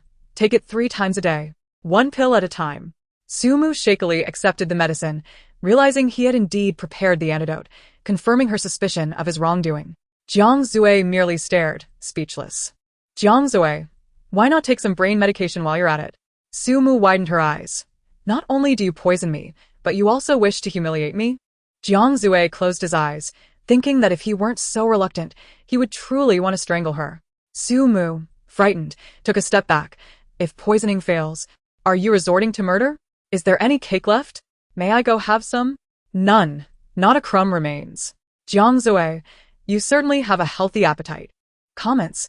He seems so helpless. I can't stop laughing. Now I understand what it means to drive someone mad with external consumption. Ha ha ha, these two are too amusing. Su Mu popped a pill into her mouth, and Jiang Zue casually handed her a glass of water. After taking her medicine, Su Mu noticed his stern expression and tugged at him. I was just joking. Are you really angry? No, just regretting. Regretting what? Regretting not putting some sleeping powder in the cake. Su Mu. Comments. I can see it now. You two are perfectly matched. While others are hand in hand reaching the pinnacle of love, your love seems to be hand in hand spiraling into madness. Ha ha ha. Don't make me laugh to death. As Su Mu's hand injury had yet to heal, most of the dinner preparations fell to Jiang Zue, with Su Mu merely offering guidance. To say guidance is somewhat inaccurate. It should be more like pointing and directing. Are those potato slices cut so thick for stir-fried potatoes or fries? Your knife skills are impressive. You can turn tofu into mush. Are you planning to eat the loufou raw without peeling it? If it were anyone else, Jiang Zue would have erupted in anger. Yet, facing Su Mu, he could only sigh helplessly. Could you please refrain from nagging me? Su Mu responded earnestly. If I don't nag you, I'll have to survive on nothing but air for dinner. Comments. Haha. While Su Mu isn't wrong, I still feel Jiang Zue is the real victim. Others come to dating shows to find love. Jiang Zue seems to have entered a survival game. Jiang Zue is truly suffering in this dating show. Ha.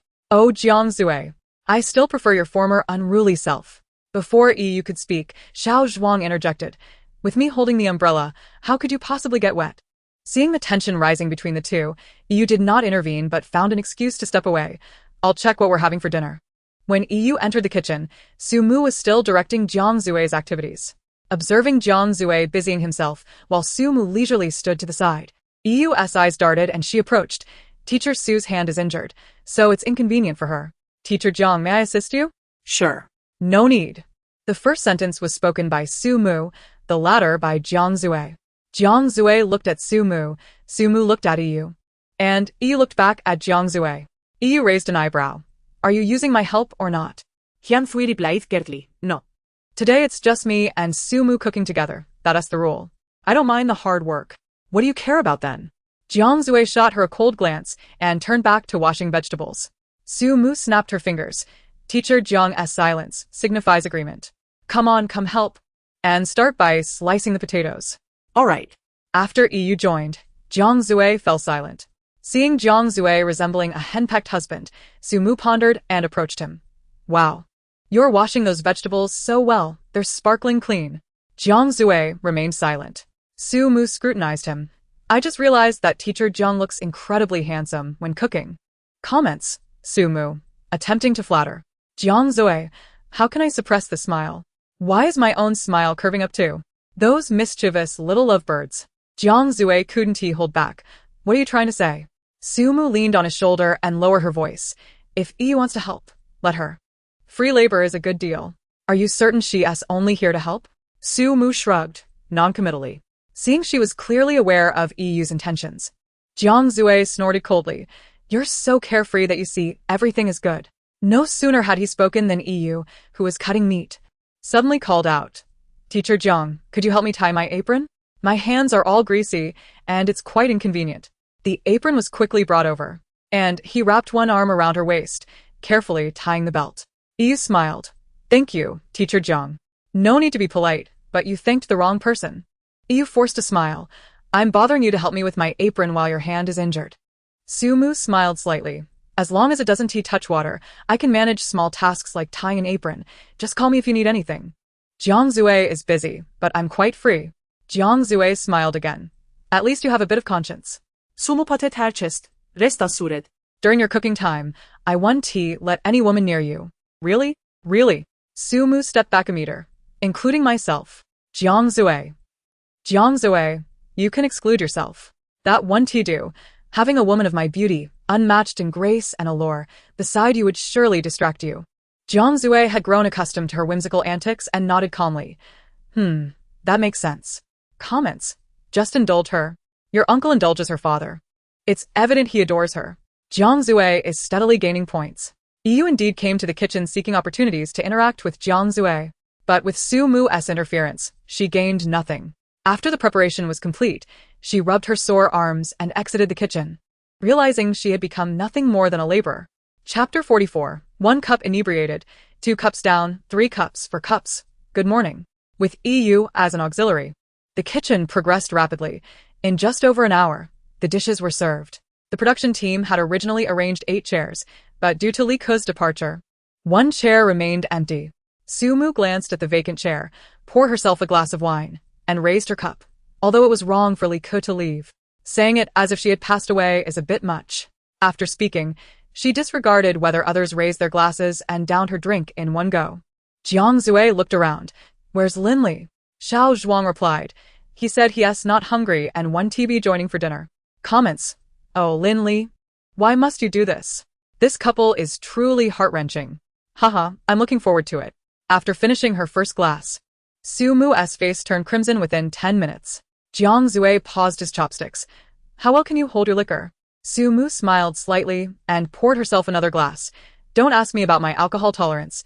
I'll tell you the direction of the sea.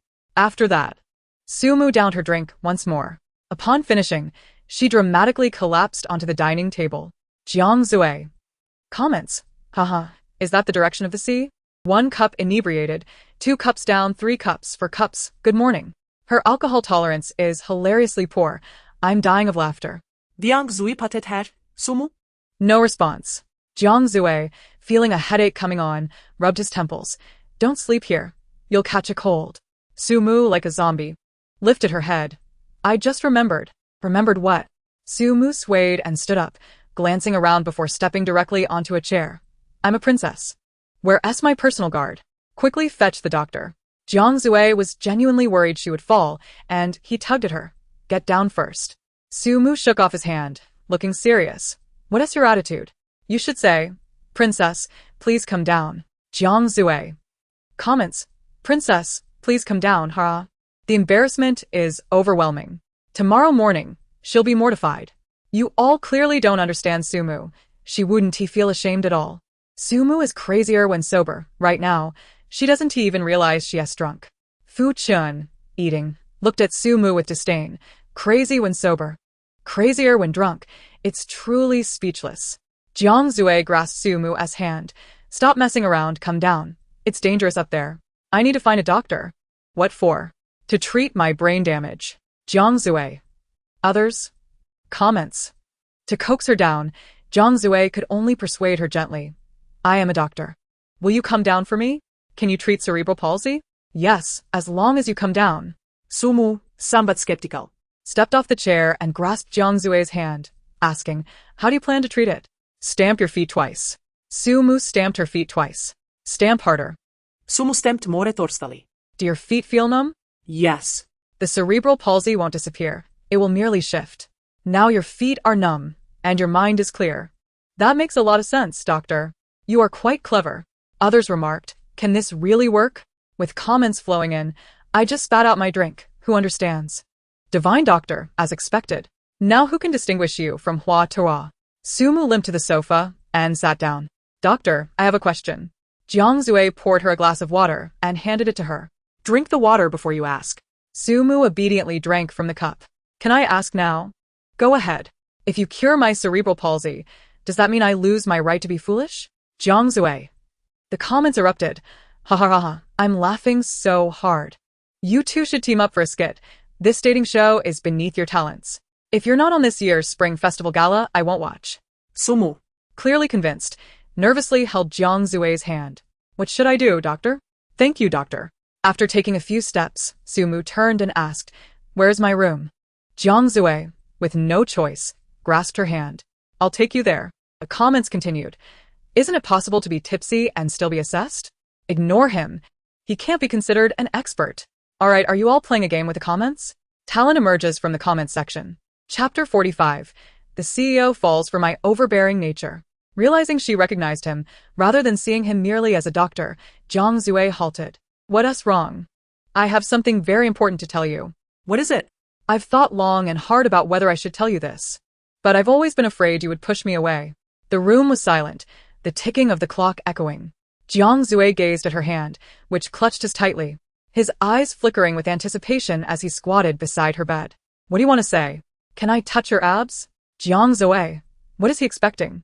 The comments flowed. I thought it was going to be a confession, and it turns out to be this? I'm dying of laughter. You've been coveting Jiang Zui's abs all along? Just be his girlfriend. You could touch anywhere. Tell us precisely where you can touch. Jiang Zui, speechless, stood up. Go to sleep. Get some rest. Jiang Zui. Sumu cupped his face, her slender fingers tracing his features. Jiang Zui, you're actually quite handsome. Jiang Zui smiled gently. Do you like it? No, I don't like your type. Then what type do you like? I prefer a domineering CEO who buys me an island just to see me smile, but unfortunately, that's not our situation. What is our situation? The CEO falls for my overbearing nature. Jiang Zui, so surrender gracefully. Let me finish touching your abs, and I'll let you go. With that, Sumu straightened up and reached for his waist. Though separated by fabric, the warmth of her fingertips still transmitted to his skin, causing Jiang Zui to instinctively tighten his abdomen. Don't touch randomly. I will touch. The comments erupted. Is this what I can watch without paying? goodness. This is quite something. Sister Mu is truly bold. Jiang Zui, don't let this kid enjoy himself too much. You two should tone it down.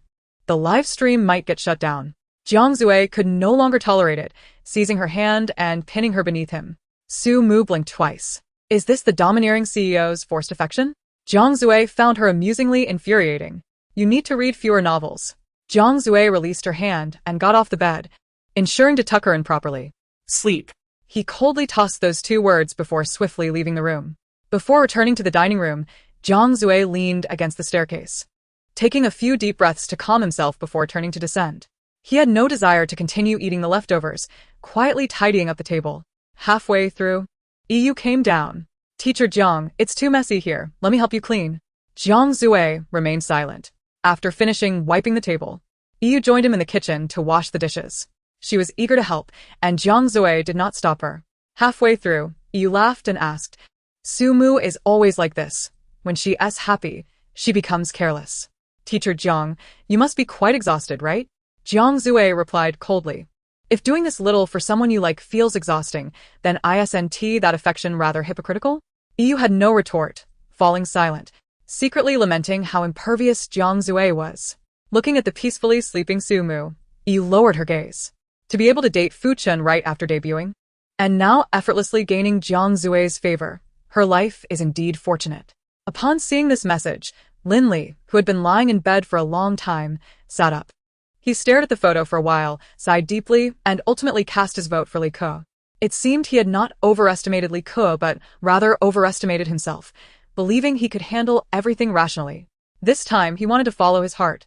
To let Li Ke know she was not without admirers, even if she could not see it. Meanwhile, Yu received a call from the director. Sumu is in her room, right? Yes. Still sleeping? Wake her up. Tell her it's time to vote. All right. After hanging up, Yu gently shook Sumu. Wake up. It's time to vote. Don't disturb me. The director wants you to vote. Sumu pulled the covers over her head and continued to sleep soundly. Taking her phone, Yu turned to the already shut-off camera. After a moment of silence, she smiled softly.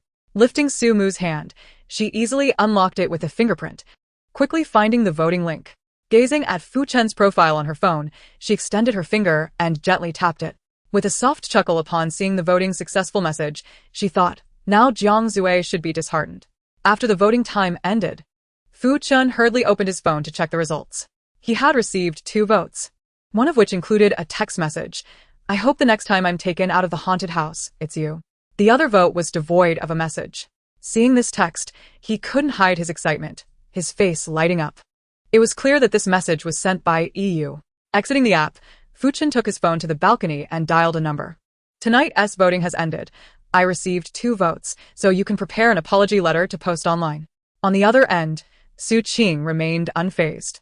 Are you sure EU voted for you? Su Qing hung up the phone. Listening to the busy tone, Fu Chen smirked disdainfully. You won't believe it until you see the evidence. Just wait until tomorrow. Jiang Zue glanced at him.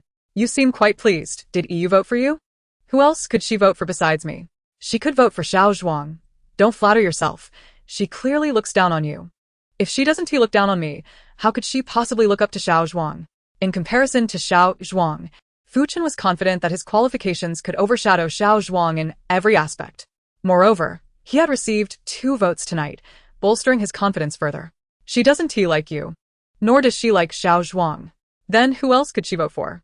For me. Fu Chen chuckled softly. I think you are the one being delusional. A rooster cannot lay eggs. It is not her role to fulfill. Yet, she insists on coming over tonight to prepare dinner for me. Surely you have noticed this? Don't tell me you remain oblivious to the fact that she is raising fish. She kindly offers to assist you in the kitchen, and yet you retaliate? Indeed. She has shown goodwill towards me, even drawing closer in the haunted house. Fu Chen's expression shifted slightly. A haunted house? Did you encounter each other in a haunted house? If you wish to know, you can search for it yourself. After reading it, doubt clouded his eyes further. Approaching Jiang Zue's bedside, he inquired, how many votes did you receive? 1 vote. Fu Chen exhaled in relief. Since Jiang Zue received a vote, it was undoubtedly Su Mu who cast it for her, while EU and He Xiaocha voted for him. It was utterly ridiculous that Su Qing claimed EU would vote for Jiang Zue. In the darkness, Jiang Zue took out his phone again. He indeed received only 1 vote, accompanied by a brief message. Cooking is hard work. This message seemed normal, yet its very normalcy was unsettling. Su Mu would never send such a mundane message when sober, let alone after drinking tonight. But if Su Mu did not send it, to whom did she cast her vote? With this thought, Jiang Zue glanced at Fu Chen. Hopefully my speculation is not correct. Chapter 46. Lost in embarrassment, exposed. Due to excessive drinking, Su Mu awoke the next day with an unbearable dry throat. Neglecting her morning routine, she rushed downstairs and gulped down an entire cup of water. Finally feeling somewhat revived. Have you lost your mind? A sudden male voice startled Su Mu, who turned to Fu Chen with a baffled expression. Why are you causing trouble so early in the morning? It seems you are the one who has lost it. Fu Chen held his phone before her. Fu Chen? She voted for Fu Chen? Impossible. Absolutely impossible. This must be a dream. Su Mu kicked Fu Chen hard with her leg. Ah. Does it hurt? Of course. It appears this is not a dream. Comments. So silly. Stepping on Fu-chin to prove a point, huh? How could Su-mu vote for Fu-chin? I was dumbfounded upon seeing the voting results this morning. Help. I never would have guessed Su-mu voted for Fu-chin. Did EU really vote for Jiang, the playboy? Fu-chin stood up again, coldly scrutinizing her. Have you not yet given up on me? Were all your previous actions merely to attract my attention? The absurdity of it all caused Su-mu to react not with anger, but with laughter. I wondered why it was sunny today. It turns out you've conjured up a rainless day. I have no interest in your nonsense. You better explain your vote. Su-mu was equally curious about the reason. However, she had no recollection of last night, only remembering having 2 drinks. What could she possibly say? Perhaps it was a slip of the hand or a momentary lapse of judgment. Could such coincidences truly exist? You are correct. Such coincidences are improbable. It's also possible that you stole my phone and voted for yourself. Fu-chin. Fu-chin could never have anticipated that this accusation would be hurled at him. Comments. Makes a valid point. He fell silent. Laughing hard, Fu-chin is always at a disadvantage. Give it up, Fu-chin. You cannot win against her. Eagerly anticipating Fu-chin to fulfill his wager with Su-mu, in an instant, the roles shifted dramatically. The aggressive one became Su-mu. Tell me, Fu-chin, why did you steal my phone? I didn't even enter your room last night. Who can attest to that? Yaya is your roommate. Fu-chin realized, why should I prove my innocence? What evidence do you have that I stole your phone? Well said. But what evidence do you possess to prove that I voted for you? This exchange left Fu-chin speechless. Su-mu picked up her water cup again and gracefully departed. Think it over. Use that dim-witted brain of yours to ponder it well. Su-mu, are you in there? The door opened, but it wasn't Su-mu in front of him. EU smiled at him. Teacher Jiang, are you looking for Teacher Su? She just went downstairs. Jiang Zue turned to leave, but paused and turned back to her. Did Su-mu vote for herself last night? Indeed, the director even called me to wake her up. I didn't expect her to vote for Fu-chin. They say alcohol reveals the truth. Perhaps she hasn't truly moved on from him. Comments. Could it simply be a slip of the hand? Why is EU saying this? Trying to sow discord? The more I see EU, the more she seems like trouble.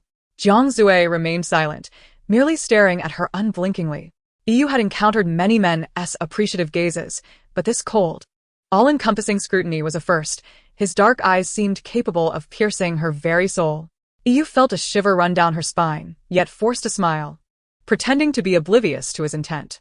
Is something the matter, Teacher Jiang? Nothing, Jiang Zue replied nonchalantly with a smile before turning to leave. The moment she saw him, Su-mu felt a twinge of guilt. Why should she feel guilty? She had been drunk last night, and voting for Fu-chin was undoubtedly an accident. Furthermore, Jiang Zue is not her boyfriend.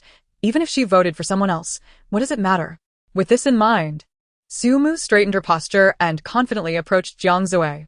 However, after just 2 steps, she stumbled and fell on the staircase. Just as she was about to tumble down, she swiftly grasped Jiang Zue's leg, kneeling at his feet. Jiang Zue. Su-mu. Comments. Su-mu closed her eyes. One must remain humble in life. Lowering one's head and tail is essential. She had held her head high, and not only that, but she had also lifted it too high without watching her footing. Now, she finds herself in an embarrassing and exposed situation. Chapter 47. The Desolate Mountains and Rivers, Harassed After Drinking. Su-mu lifted her head, grasping the last remnants of her stubbornness, and smiled at Jiang Zue. Do you believe me if I say I wanted to check the quality of your pants? I do. Su-mu nearly teared up. What a simple, yet thoughtful response. She jumped up. Confirmed, your pants are of excellent quality. Jiang Zue remained silent, only staring at her unwaveringly. Su-mu chuckled nervously. What's wrong? You have no recollection of last night? I genuinely can't recall. I don't know why I voted for Fu-chin. That's not what I meant. Su-mu was taken aback. Ah? Then what is it? Comments. The incident of you forcing yourself on him, huh? What a scoundrel. After tarnishing our Jiang Zue, you've completely forgotten. Jiang Zue. What incident? The desolate mountains and rivers, harassed after drinking. You really don't remember? What incident? Watching his retreating figure, Su-mu scratched her head. Upon recalling her various misdeeds against Jiang Zue in the room, her pupils widened in shock. Ah! What is this? What is this? What is this? Su-mu's toes seemed to dig out a Barbie castle. Reflecting on Jiang Zue's hesitant demeanor earlier, Su-mu imagined a magical castle beside her Barbie castle. Closing her phone, The embarrassment nearly suffocated her. She had not only drunk but also harassed Jiang Zue. And on top of that, she had forgotten the sensation of his abs. Good heavens, she gained nothing but embarrassment. Truly, it is as if the sounds of monkeys echo endlessly while the light boat collides with an iceberg. After calming down, Sumu felt a wave of dread wash over her. Jiang Zue wouldn't he accuse her of sexual harassment? Would he? If so, would she not instantly transform from a chaste beauty into an inmate? The allure of men is perilous. Since bidding farewell to Li Ke yesterday, Lin Li had become disheveled, his hair in disarray, and his spirit worn thin. Ironically, today was the day he was to cook with Li Ke. Having regained her composure from the earlier awkwardness, Sumu felt a pang of sympathy for him. Just as she was about to offer guidance from the kitchen, her peripheral vision caught sight of a figure. Xiao Zhuang stood in the backyard, accompanied by Yu. Sensing an entertaining spectacle, Sumu abandoned her intent to instruct Lin Li and leaned against the window to watch the unfolding drama, even grabbing a handful of sunflower seeds from the living room.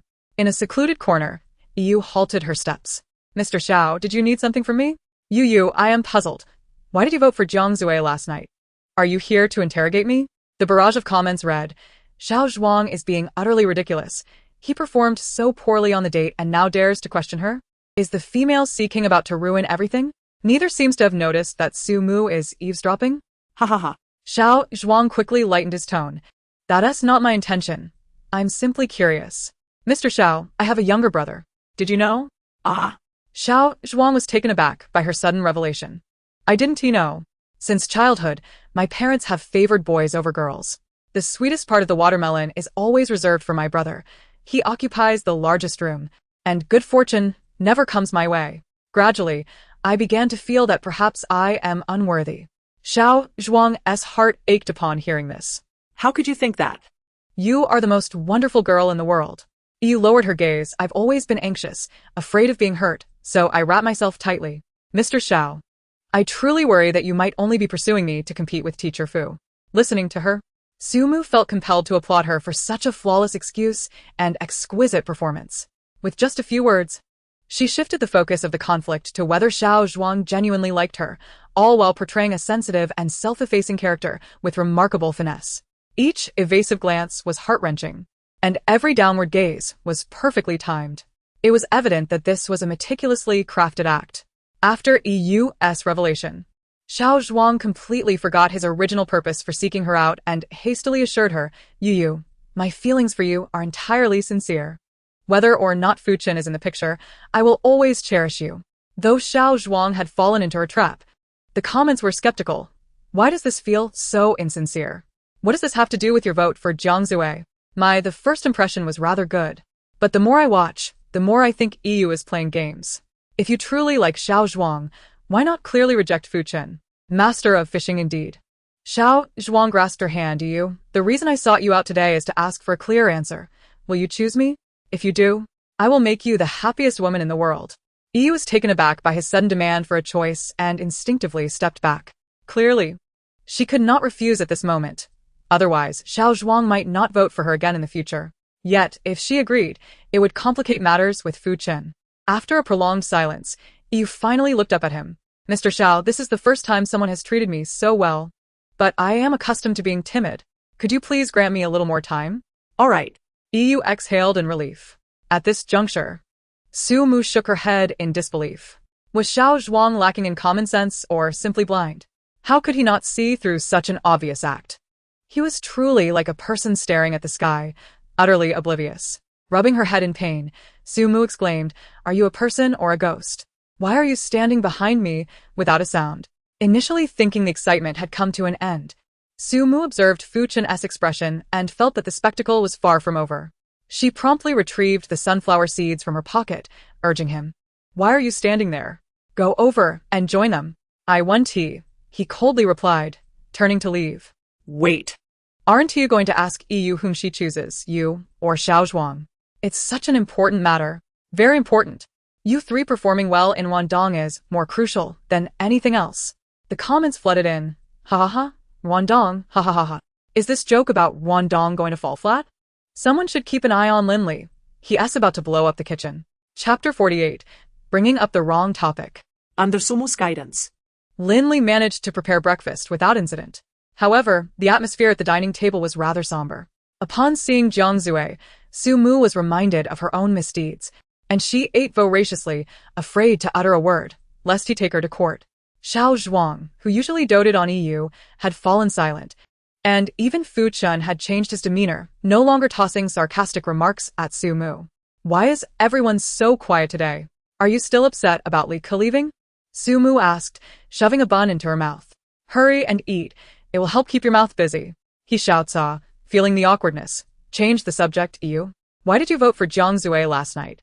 As soon as the words left her mouth, the air fell silent once more. Xiao Zhuang set down his chopsticks. I'm full. I'll take my leave. Fu Chen followed suit. Me too. Seeing them leave one after the other, He Xiaocha was taken aback. Was it such a big deal? Su Mu chuckled softly. Hearing her laughter, He Xiaocha mischievously inquired, Do you know what you did after getting drunk last night? With a thud, Su Mu slammed her chopsticks down, glaring at her. I'm full. I'm leaving. With that, she swiftly stood up, grabbing Tu Youtiao on her way out. He Xiaocha had intended to mock her further, but was surprised by her abrupt departure and shouted in frustration, Hey, don't leave. Do you realize you called yourself a fool last night? Ignoring her, Su Mu turned her gaze to Jiang Zue, who was the only one left at the table. Jiang Zue set down his chopsticks. You're the one who brought up the wrong topic. Just eat at your own pace. He Xiaocha could no longer contain herself. Could someone please tell me what the right topic is? The comments read, None of the topics are right, ha ha ha ha. This is hilarious. He Xiaocha is dancing on the minefield.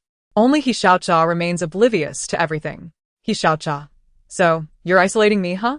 Don't waste it. If you're not eating breakfast, let me have it. An hour later, the director summoned everyone to gather in the backyard. The area was now equipped with 8 cameras and a large screen. Director. What is this for? Please take your seats in front of the cameras, the director instructed. Once the 7 guests settled in their respective places, the director produced a remote control. All right, now our audience can send in their questions via the comments. With that, he pressed the power button. The enormous screen was soon flooded with a flurry of comments, overwhelming to behold. I have a question. Can Su Mu give me a kiss? Hey, lady in front. Don't be so outrageous. Does Su Mu's brother have a girlfriend? I wonder if EU is really fishing, ha ha ha. Thus, the number of viewers in the live stream surged dramatically. Some were fans, while many were mere onlookers. Unable to help herself, Su Mu remarked, Friends, aren't you supposed to be working on a weekday morning? The comments replied, I'm working, but can I slack off? Not working. I'm in school. Thanks for the paid break. Thanks, I'm dying in an 8 a.m. class. I've been wanting to quit this dreadful job. Always complaining about the company, but still showing up every month. The director anticipated the explosive nature of the questions but was unfazed, knowing they weren't directed at him. He smiled and announced, In 5 seconds, we will take a screenshot. The questions captured must be answered by the guests. Now, starting in 5, 4, 3, 2, 1. The screenshot was successfully captured, and aside from the chaotic screams of some netizens, there were indeed a few actual questions posed. The first question was, Jiang Zue, have you ever been in a relationship? All eyes turned to Jiang Zue, who leisurely sipped his coffee and remarked, Haven't discussed it. Next question. The second inquiry was directed at He Xiaocha. Your ex is Xiao Zhuang, right? What attracted you to him initially? Many had previously focused on the couple Li Ku and Lin Li, only to realize that He Xiaocha also shared a history with Xiao Zhuang. She glanced at him with a cool demeanor, stating, Yes, he is indeed my ex. As for why I was drawn to him, it was simply because I was blind. The barrage of comments read, It's evident there's quite a bit of resentment here. Li Ke and Lin Li's relationship isn't one of resentment. Their struggles stem from a lack of grievances. Haha, so true. How many relationships end amicably? The third question emerged, Su Mu. What are your feelings for Jiang Zue now? Do you like him even a little? Instantly, all eyes focused on Su Mu. It was well known that Jiang Zue had inexplicably taken a liking to Su Mu since entering the small house, employing all sorts of methods to pursue her during their time together. However, Su Mu's attitude towards Jiang Zue could not be described as merely cold. It was more akin to a wild frenzy, with the remaining sliver being playful mockery. Overall, there was no sign of affection. Under the scrutiny of the crowd, Su Mu replied solemnly, I'm sorry, but I currently do not have any feelings for Jiang Zue. Xiao Zhuang, reveling in the chaos, added fuel to the fire. Jiang Zue. It seems your efforts over these days have truly been in vain. Su Mu hurriedly refuted, no, no, no. My feelings towards teacher Jiang stem solely from the utmost respect I hold for him. Xiao Zhuang responded with a puzzled expression. Su Mu turned to Jiang Zue, speaking passionately. In my eyes, teacher Jiang is a person of great magnanimity. Even when I inadvertently offend him, he never holds it against me, for which I am profoundly grateful. Filled with respect. The barrage of comments included. Translation, Jiang Zue, you are magnanimous. Please overlook my transgressions from last night. Understood. You fear Jiang Zue might accuse you of harassment. Laughing my head off, where did last night's bravado go? Su Mu, humble. Now you know the meaning of being guilty, ha. Chapter 49, The Female Sea King, on the verge of a blunder. Jiang Zue regarded her with an enigmatic smile. Su Mu responded with a radiant grin, exposing 8 gleaming teeth. The audience quieted, and the barrage swiftly filled with various questions. As the countdown concluded, the screen successfully captured the moment. The first question posed was, Ew, who do you like the most in the small house? This question was particularly intriguing, practically forcing EU to choose between Xiao Zhuang and Fu Chen. All attention shifted to EU. Xiao Zhuang's face flickered with disappointment while Fu Chen appeared deep in thought. The second question asked, is night running better or morning running? Jiang Zue, why do you always choose morning runs? Before Jiang Zue could respond, Su Mu raised her hand. I don't know, she proclaimed. What do you mean by raising your hand? I just wanted to inform you that your shoelaces are untied. Taking advantage of the director's momentary distraction to tie his shoelaces, Jiang Zue finally answered, whether night running or morning running is better depends on whether you wish to indulge in barbecued meat or tofu pudding. The barrage erupted. An unexpectedly insightful answer. The third inquiry was directed at Linley. Have you ever regretted not trying to keep Li Ke? The atmosphere turned solemn. After a moment of silence, Linley shook his head. I have no regrets because the issues between us cannot be resolved merely by retaining her. The barrage revealed sentiments of empathy, sobbing, that's too real. You can unleash your daggers without concern for my well-being. Forget whether it can be resolved. Just try to retain her first. The first audience member selected was a user named I, and Su Mu are the best of friends. Upon connection, an excited female voice exclaimed, is it really me? How wonderful! The director interjected, you can only connect with one guest, and your call duration is limited to 3 minutes. Do you wish to speak with Su Mu? No, I want to connect with EU. EU and Su Mu exchanged incredulous glances. What happened to our best friendship? You're switching sides so soon? The director continued. All right, I will now hand the microphone to EU. With a microphone in hand, EU smiled gently. Hello. Do you have something to say to me? I want to ask whether you like Xiao Zhuang or Fu Chen more. Are you playing the field? EU's smile faltered. Su Mu struggled to contain her laughter, now convinced this friend was indeed a devoted fan.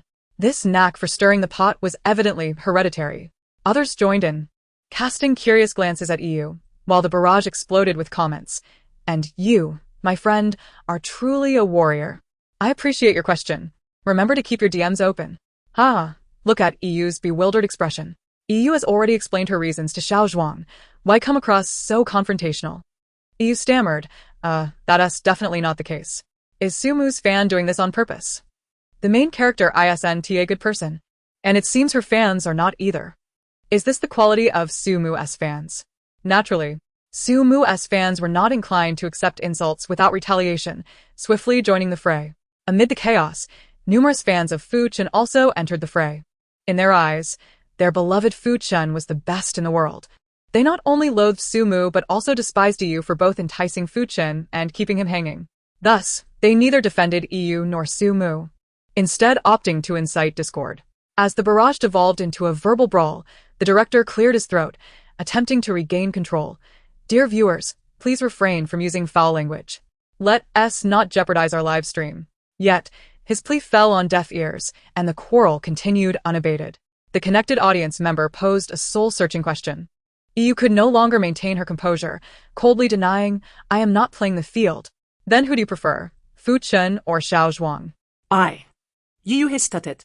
She had recently engaged in flirtatious banter with Xiao Zhuang, and admitting a stronger affection for Fu Chen now would shatter her carefully curated persona. Faced with the choice between maintaining her image or her feelings for Fu Chen, she could only choose one. At this revelation, silence enveloped the room for a brief moment. Xiao Zhuang exhaled with relief, a smug smile creeping onto his face as he glanced at Fu Chen. Fu Chun, however, fixed his gaze on EU, a complex expression of disappointment and melancholy crossing his features. Ultimately, he bowed his head, letting out a self-deprecating laugh. The barrage erupted again. Wow. The female Sea King has fumbled. Fu Chun seems so pitiful, but I can't stop laughing, huh? Am I the only one who noticed Su Mu munching on seeds while watching the show? Xiao Zhuang is on cloud 9. The atmosphere grew tense, prompting the director to clear his throat again. No worries, let us select the second lucky viewer for a call. The second fortunate participant quickly emerged, a user named Why the Bright Moon. Upon connection, he greeted, "Good morning." Though it was merely 3 simple words, his deep, captivating voice enchanted many viewers.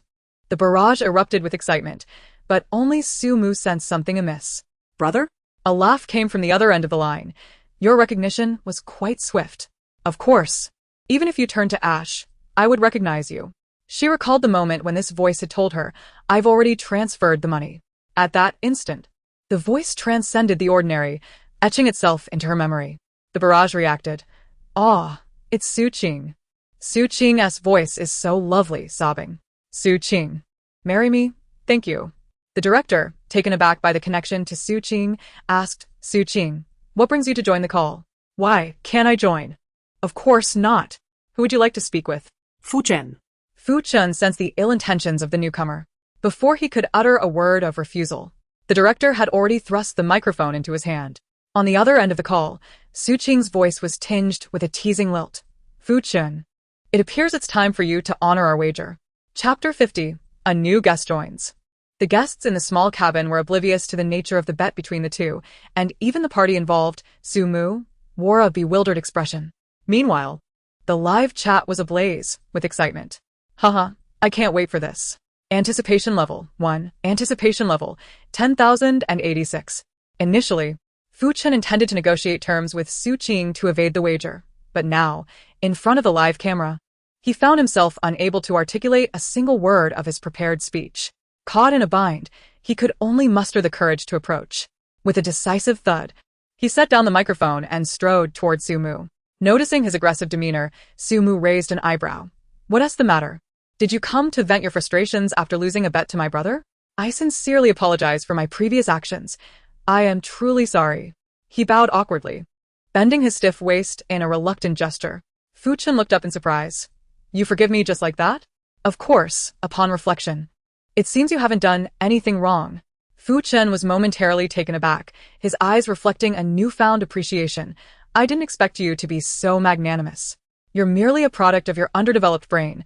I ought to extend you more understanding. Therefore, I hold no grievances regarding past events, rest assured.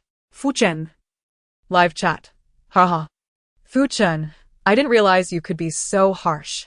The earlier sentiment has evaporated, haha. I'm laughing so hard. Upon receiving the announcement, Lin Li shook his head. Director, is it possible for me to abstain? The director sighed. Lin Li, I understand you are affected by Li Ke's departure, but you are still a guest in the cabin. You cannot remain in such a despondent state. That's not the issue. Then what is it? I have a fever. The director? Lin Li smiled apologetically. I've felt unwell since waking up. I thought I could push through, but it appears my fever has worsened. Live chat. Lin Li is too pitiful. He*s making breakfast while running a fever. The director, waking in the middle of the night. I feel terrible.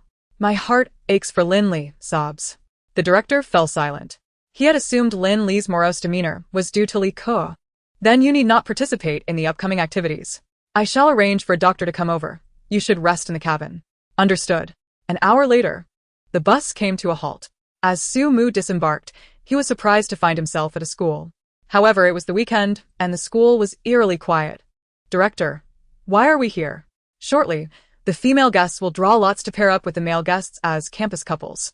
The 2 pairs with the most coins will enjoy a romantic dinner with their partners, while the 2 pairs with the least coins will be tasked with preparing the meal. Xiao Zhuang detected something amiss. Director, how can we 6 form 4 couples? The director smiled slightly. That is naturally due to the arrival of new guests. Where? There. They both wore school uniforms, yet the male guest appeared to be in his 30s, making the outfit seem somewhat incongruous.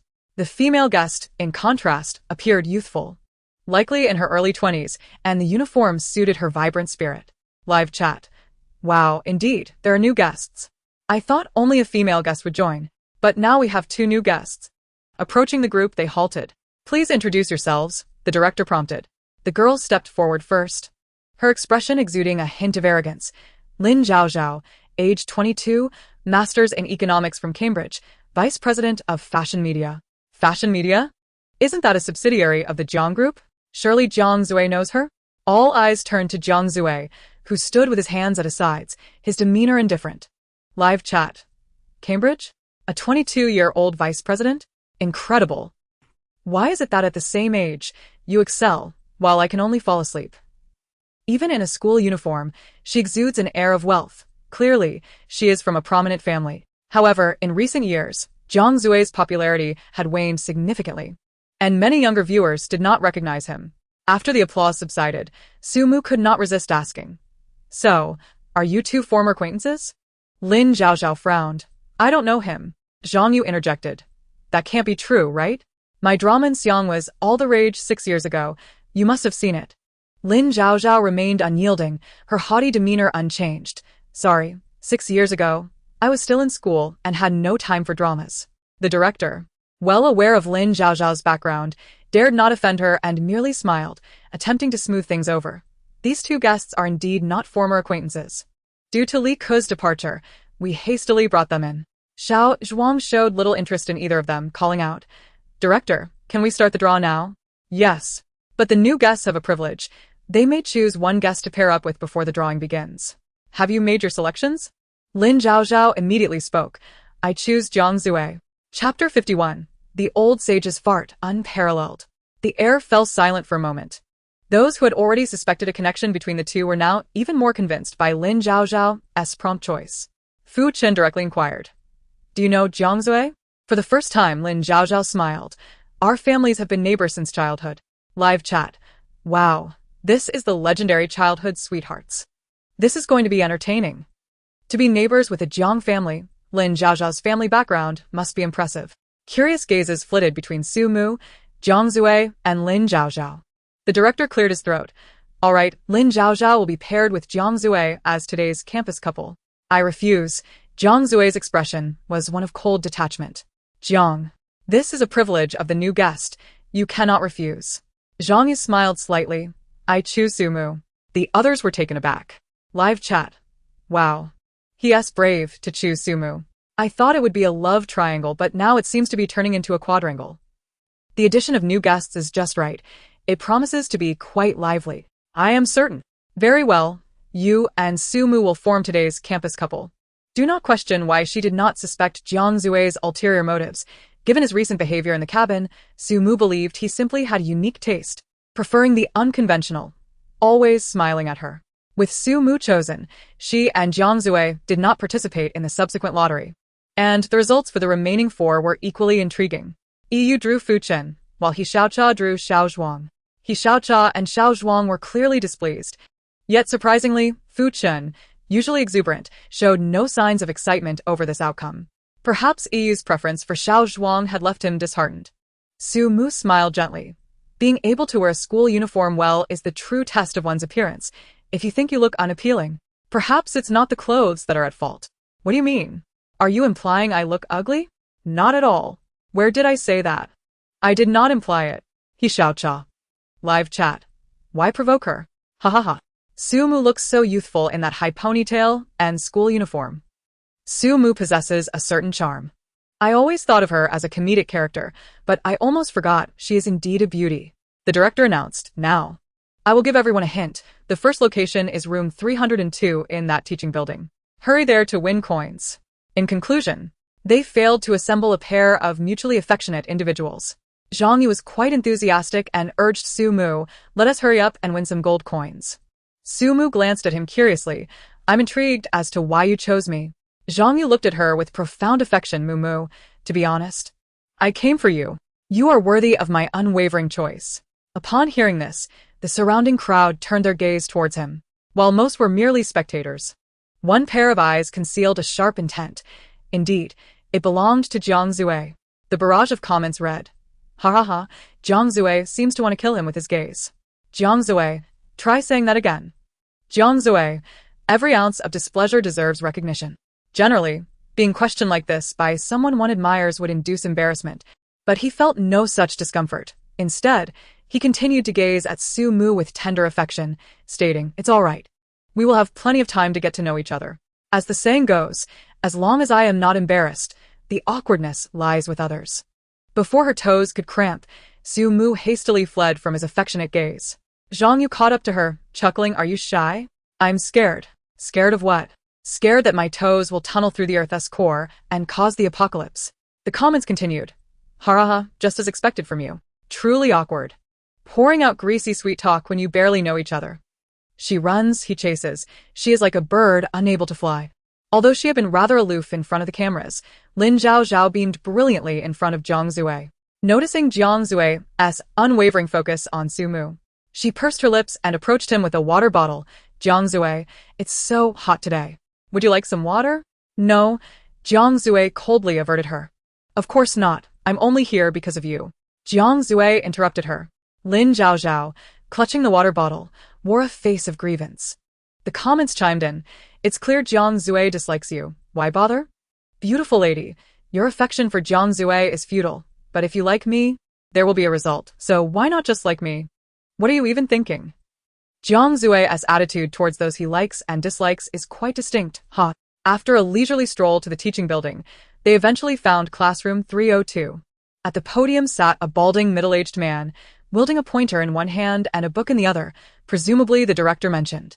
Suddenly, the bell rang, echoing throughout the school. The man stood up, rapping the table with the pointer, and sternly shouted, "What are you all dawdling for?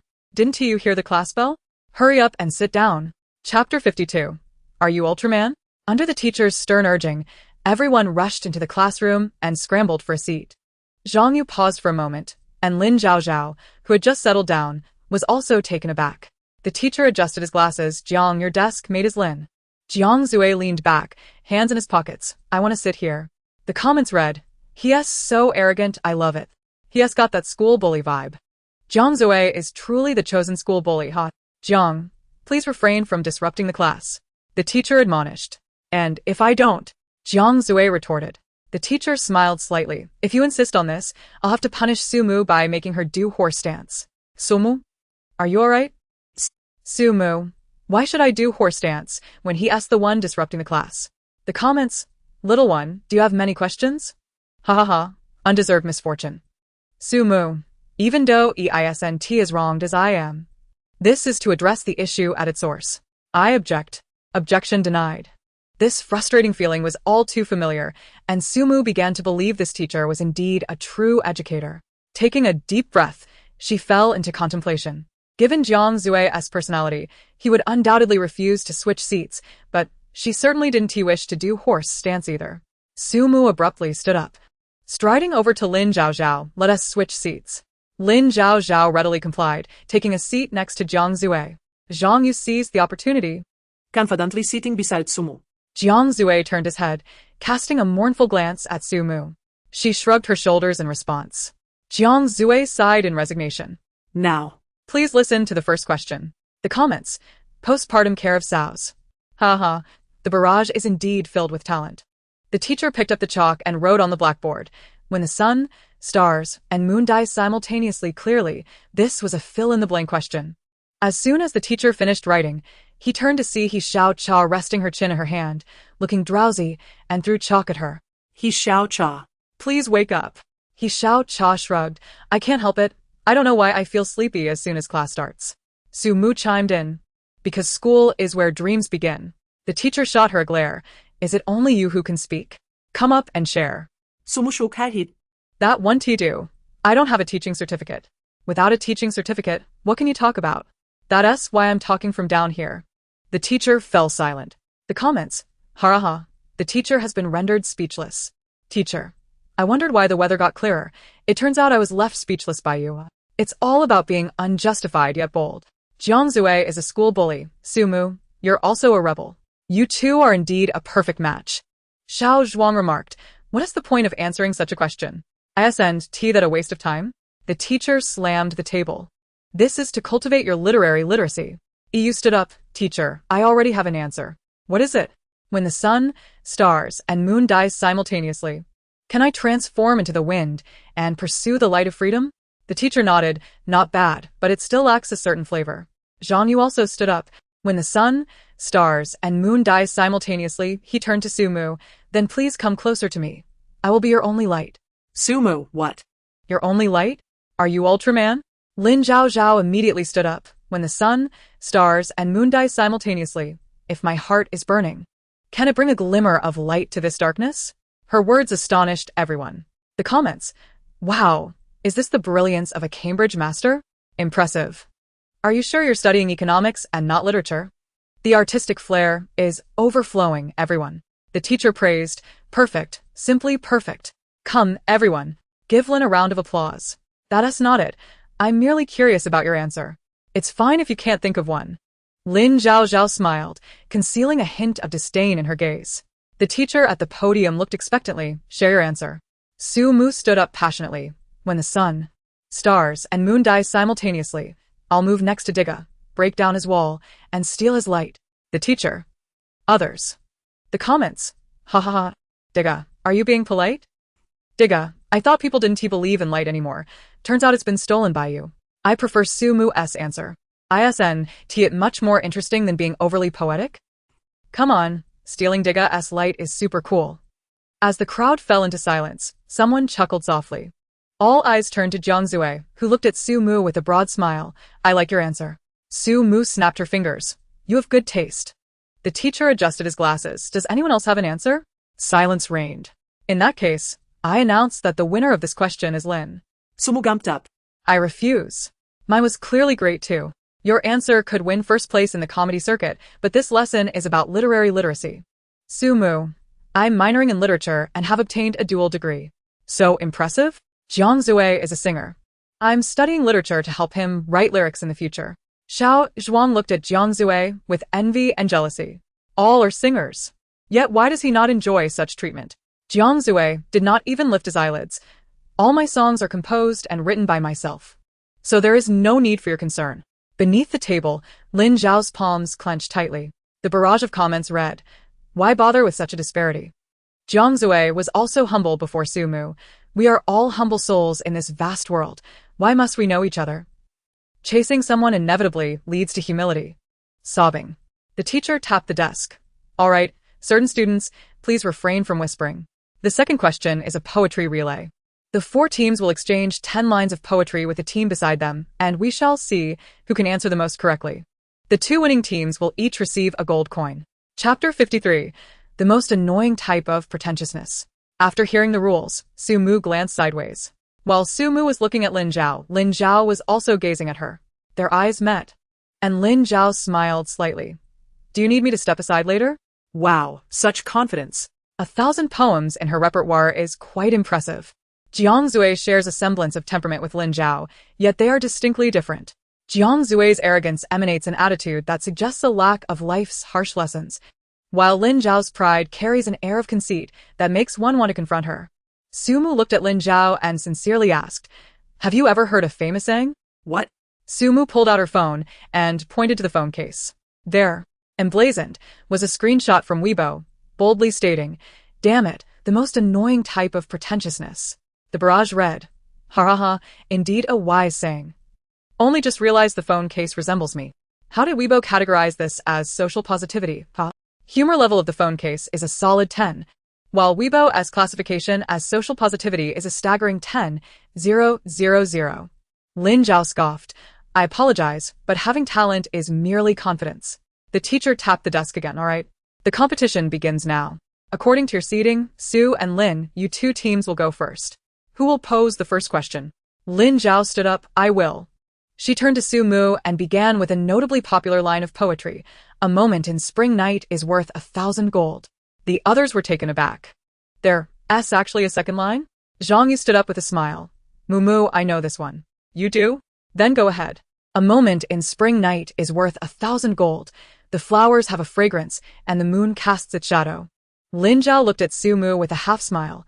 You can't answer this? The subsequent ones will only become more challenging. Next, listen closely. After the rain, the water fills the dike by the riverbank. Zhang Yu's face showed difficulty as he sat down again. Mu, it's all up to you now. Su Mu remained unperturbed. In the chaotic mountains, the road runs east and west. Lin Zhao's eyes gleamed with surprise. She actually managed to answer. It seems she possesses some foundation. After considering, she sought a more obscure poem. Parting from the capital thrice, the fire has changed. On the journey to the ends of the earth, I tread through the world. Realizing that Su Mu's knowledge of poetry far exceeded her expectations, Lin Zhao's expression grew increasingly serious. Wild grass and mountain flowers intermingle with a flowing stream. The shadows of the flags sway by the bridge. Lin Zhao's mind raced, and she posed a more obscure question. The sound of the drum and bell is not enough to lament. How can beauty dazzle? As the sun sets, who knows this is not a feast of the wild? The others stared in astonishment. Each line of poetry was more obscure than the last. While Lin Zhao could find them, Su Mu could respond with such fluency. The barrage read, "Where on earth did these lines of poetry come from? I thought she was just a comedic girl. Turns out she is a talented woman. I must apologize for my previous misconceptions about you, Mumu. Awakened from a dying illness, it turns out I am the illiterate one. When a comedic girl gets serious, her impact is indeed substantial." I suddenly found Sumu quite impressive. As Lin Zhao's expression darkened, the 10 questions were swiftly completed. Su Mu remained calm and composed, answering fluently. How could Su Mu, who seemed a mere jester, possess such extensive knowledge of poetry? Su Mu let out a villainous chuckle. In this enchanting world, if you lack skill, do not compete for prestige. If the knife is not sharp and the horse too thin, what do you have to contend with me? The barrage read, just now she was a talented woman, and now she instantly became a spirited girl. Now I understand why Su Mu is so good at rhyme. She must have read a lot of poetry. Speaking of literary verses and sharing profound quotes, this is a blend of elegance and simplicity. She is amazing. I adore her. The teacher cleared her throat. Su Mu, please refrain from your laughter. It's your turn to pose a question. Upon hearing this, Lin Zhao stood up once more. So, what if Su Mu answered 10 questions correctly? If she could answer all the questions posed by Su Mu, they would be tied. She absolutely could not lose to Su Mu. Lin Zhao stared intently at Su Mu.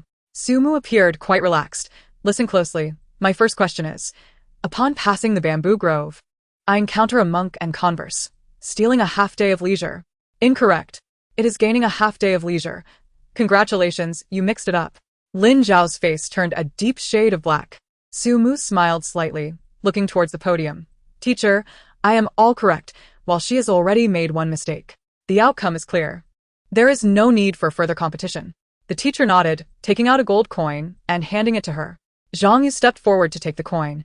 Smiling, Mu, it seems my decision to entrust everything to you was indeed the right choice. Regarding his hindsight wisdom and foresight folly, Su Mu could only smile helplessly. Next up were Xiao Zhuang and He Xiaocha, with Fu Chen and Yu. Fu Chen remained expressionless throughout, saying nothing. It was all Yu who posed the questions. This match lacked excitement. Xiao Zhuang and He Xiaocha, being exes, shared the same illiteracy trait, answering only 8 out of 10 lines of poetry, allowing Yu to win effortlessly. After Yu received the gold coin, she cheerfully presented it to Fu Chen for him to see. Fu Chen coldly averted his gaze. Yu had long sensed his cold demeanor today and, feeling wronged, asked, Teacher Fu, are you angry? I am simply quite disappointed in you. Teacher Fu, I no need to explain. Yu bit her lip, falling silent. Xiao Zhuang, witnessing their exchange, was quite pleased, shouting to Yu, some people are simply not worth your smile. Ignore him. At the podium, the teacher glanced at her watch. Classmates, our lesson is about to conclude. I have one final question for everyone. Those who answer correctly can earn a gold coin. This question is quite simple. What is something both dreamlike and worthy of cherishing, something you all possess but the teacher no longer does? Su Mu stood up confidently. I know. It's hair. Looking at the teacher's bald head, the others couldn't help but burst into laughter. The barrage read, Teacher, are you all polite? Hair truly is dreamlike and worthy of cherishing. Tears. Lin Zhao raised her hand. Teacher, I know it's youth. Correct. It is indeed youth. Youth is something you take for granted while possessing it, yet lament when it is lost. The teacher hopes that everyone can cherish this fleeting time of youth and walk your own path well. As soon as the words fell, the bell for class rang. Chapter 54. The body flies ahead, while the soul chases behind. Leaving the classroom and arriving at the playground, the group indeed spotted someone on the field. He was much younger than the previous language teacher, dressed in sportswear, with a whistle hanging around his neck. Upon approaching, Su-mu's eyes lit up. Wow. A handsome, athletic guy. Hello, everyone. I am your physical education teacher. Just call me Teacher Zhao. Su leaned closer. Teacher Zhao. I have a few questions I'm quite curious about. Go ahead. How old are you this year? 26. And your height? 186. Your weight? 74. Your phone number? Teacher Zhao responded with a puzzled expression. The barrage read, Haraha, sister, you are truly direct. What a thoroughly refreshing approach to flirting. Zhao, the teacher, is indeed quite handsome. I too wish to know his phone number. Zhao, do not be shy. Just share your number. Rest assured, regardless of how many digits. I shall remember it. Just as Su-mu finished speaking, someone suddenly yanked her collar from behind and whisked her away. Who dares to seize me by the nape of my neck? A cold voice replied, Who do you think? Turning around, Su-mu instantly suppressed her smile. Asserting with righteous indignation, I was merely inquiring on behalf of our vast audience. The comments read, You seem quite charming. I hope you truly are asking for me, so. Did you manage to ask? If so, do remember to share. Zhang Zui raised an eyebrow. Do you really think I would believe you? You don't believe me? Su-mu sighed, Your perspective is rather limited. The class bell rang, and Zhao, the teacher, picked up a whistle and blew a sharp note. Class is now in session. Cease your frivolities and line up before me. She extended her hand and directly pulled Zhang Zui, swapping places with him. Satisfied, she nodded at Lin Zhao Zhao, who stood 3 centimeters shorter than her. Now, the air flows better. Zhang Zui, not wishing to stand beside Lin Zhao Zhao, had no objections to the swap. However, Zhang Yu was quite displeased. Mu, we are the campus couple today. We ought to stand together. Zhang Zui retorted, Why are you so meddlesome? Zhang Yu refrained from further argument, attempting to shoulder him out of the way and move to his position. The two engaged in a playful tussle, bumping shoulders. Zhao. The teacher blew her whistle again. What are you doing? Fighting in my class. Only then did they cease their antics. Su-mu glanced at Zhao's handsome face.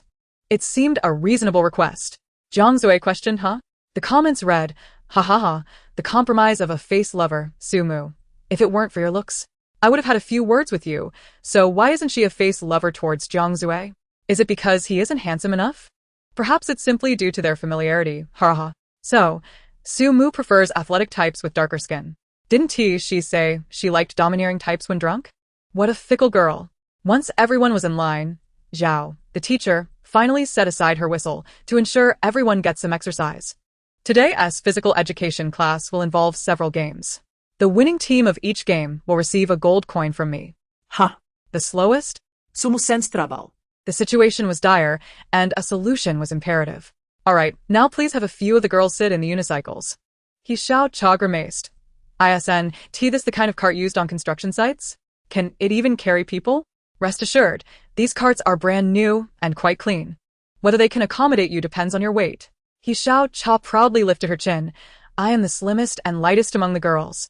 Su-mu should be the one worried. She is clearly the heaviest. Su-mu, already seated in the cart, clapped her hands with a smile. Yes, you're light. The lightest. You and the box together weigh only 5 pounds. The comments read, Ha ha ha, how dense. Insulting someone with rhyme is akin to killing while also striking at the heart. Her mouth is quite the source of amusement, haha. Lin Zhao Zhao knew Zhang Zui didn't wish to win the gold coins, yet she remained hopeful. Once seated, she looked at Zhang Zui with a pitiful expression.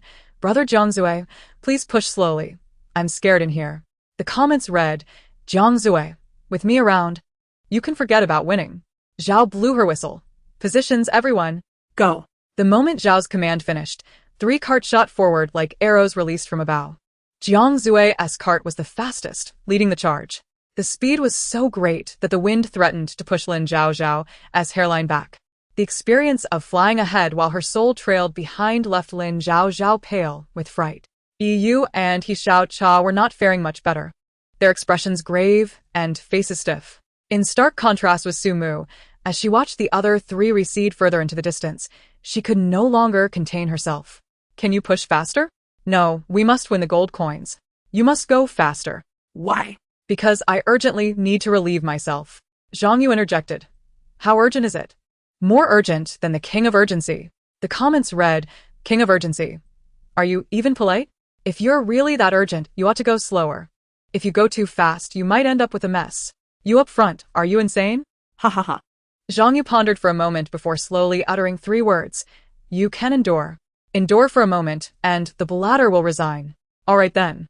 Zhang Yu took a deep breath and began to run while pushing her.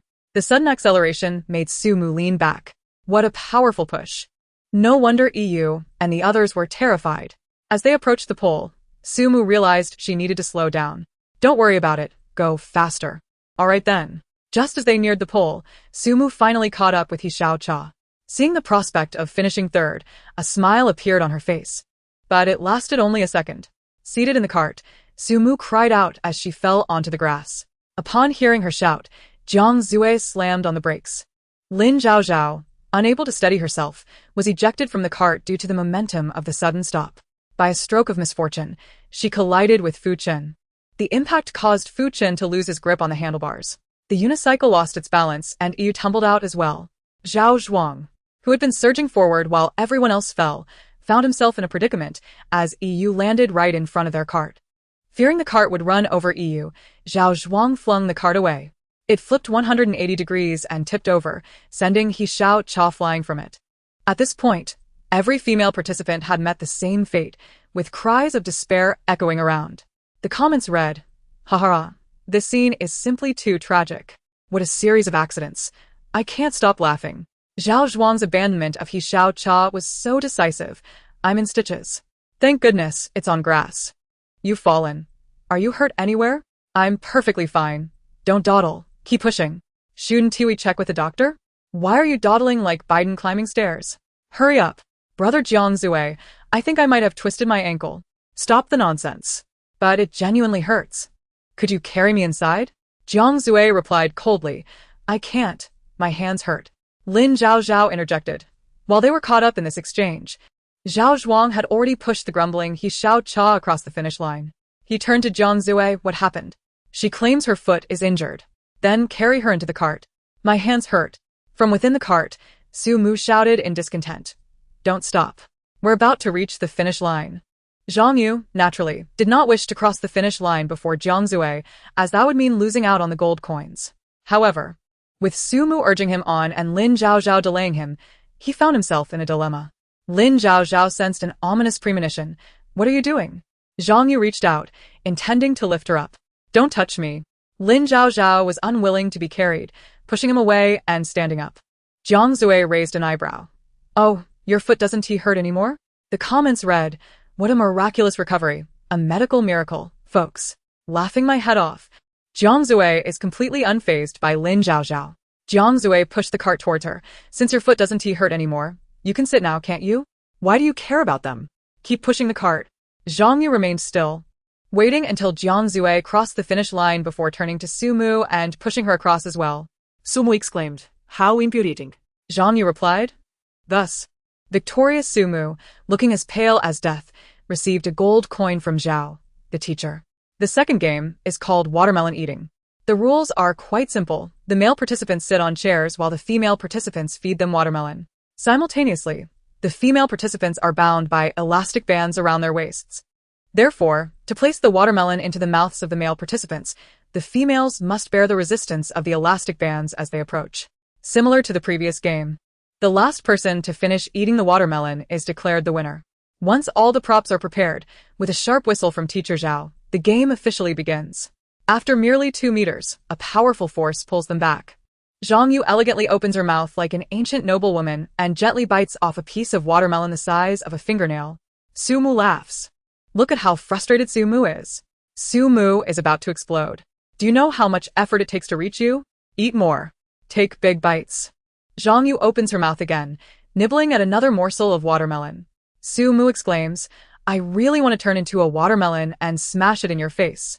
Turning around, she sees Xiaocha charging forward. The elastic band tied to her waist pulls her back as Xiaocha moves ahead.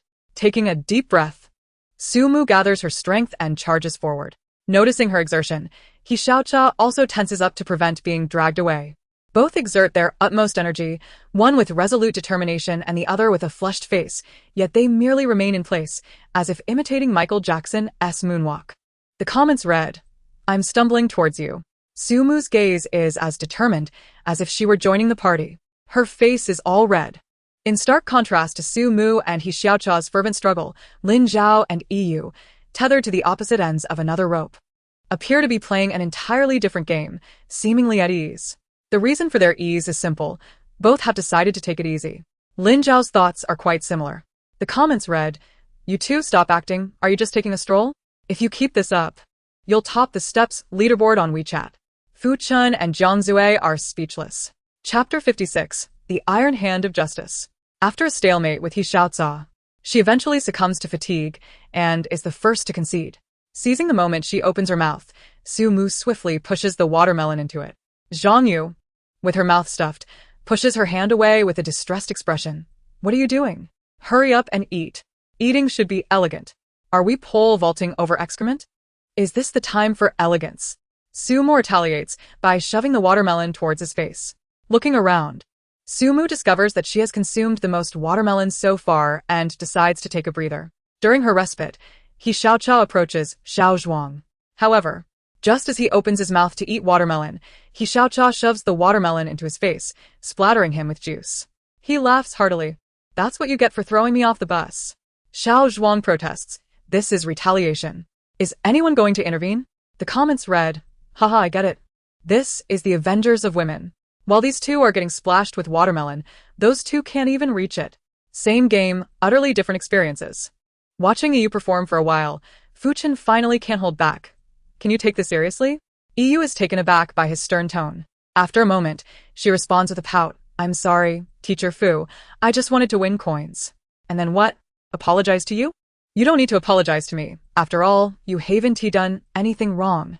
So can we play the game seriously now?" EU falls silent for a moment, then steps forward and offers the watermelon to his mouth. Fu Chen quickly finishes the watermelon. Soon, Xiao Zhuang also finishes. Teacher Zhao blows his whistle. Game over. Congratulations to Jiang and Lin for their victory. Jiang glances at Lin Zhao, who holds a perfectly intact piece of watermelon, rubbing his temples in frustration.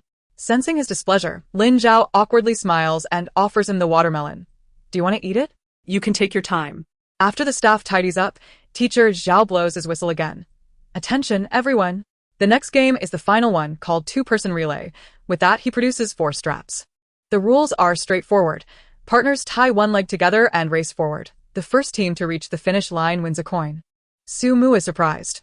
"So this time it's a race to see who reaches the end first?" "Indeed." Suumu smiles faintly. "It doesn't matter. She will make her move." Formulating her strategy, Suumu takes the straps from Teacher Zhao. After securing their legs, everyone gathers at the starting line. Zhang Yu wraps his arms around Suumu's waist. Suumu protests. "What are you doing?" The comments read, "What is going on here? Is this a waist grab followed by commentary? This could be considered sexual harassment, right?" However, Suumu is no ordinary person. She slowly rolls up her sleeves. With a mischievous smile, she delivers a resounding slap to his backside. Zhang Yu covers his rear, face flushed to you. Suumu shakes her tingling hand. "I don't think you're fat. Your backside is quite perky." The comments read, "Impressive, using his own tactics against him. The Iron Hand of Justice, huh? And you, my moo-moo, are truly the warrior. Why reward him? If you want to hit someone, hit me." Jiang Zue, standing at a distance, is unaware of their antics. He is preoccupied with Lin Zhao. Since their legs were bound, Lin Zhao has been trying to inch closer, forcing Jiang Zue to sidestep awkwardly, while others maintain a distance of only 20 to 30 centimeters with their partners. Jiang Zue and Lin Zhao have created a chasm between them. The comments read, "Don't be fooled by Jiang Zue standing still. His body is leaning 2 miles away." Jiang Zue would prefer to do the splits right now, ha. Teacher Zhao raises his whistle. "Everyone get ready. The game begins." As soon as he finishes speaking, Lin Zhao lifts her leg to charge forward, only to trip. Jiang Zue, nonchalantly crossing his arms, quips, "What is the rush?" Similar situations occur among the other teams. After a minute, they have only managed to move forward a single meter. Zhang Yu urges, "Hurry up." "I can't. The strap is too tight and my leg hurts. I'll loosen it once we reach the finish." With that, he pulls a little harder.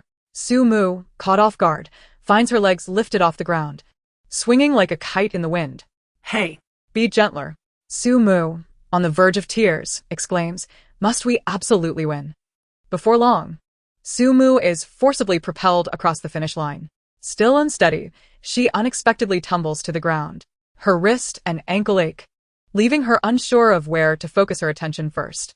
Mu-mu. Jiang Zue rushes to her side, swiftly untying the straps. Upon seeing her wrists slightly bruised, his expression turns icy. Chapter 57. Overdoing it. Seeing Jiang Zue's fierce demeanor, Su-mu fears he might lash out and quickly stands to restrain him. Calm down. Don't resort to violence. If anyone should strike, it should be me, Jiang Zue retorts. The comments read, haha, if you can act, don't speak. right? Su-mu's character is so bold, I suggest all girls take notes. Learning her words might lead to a lifetime of singlehood. Singlehood? Is that a good thing? I might take notes. Su-mu scoffs. What an absurd notion. Are you suggesting I win the game just to go on a date with you, or to pick a fight? At that moment, Zhang Yu finally grasps the situation. Indeed, he triumphed in the game to enjoy a romantic dinner with Su-mu later that evening. Now that all affection has been squandered, what can dinner accomplish? Forgiveness? That is a matter for the divine. My role is merely to escort you to meet the Almighty. Witnessing the escalating commotion, the director hastily emerged to mediate. Jiang Zue grasped her hand. He remained silent, merely kneeling before her. In truth, Su-mu's foot injury was not severe. It was just a minor ache that would subside with a moment's rest.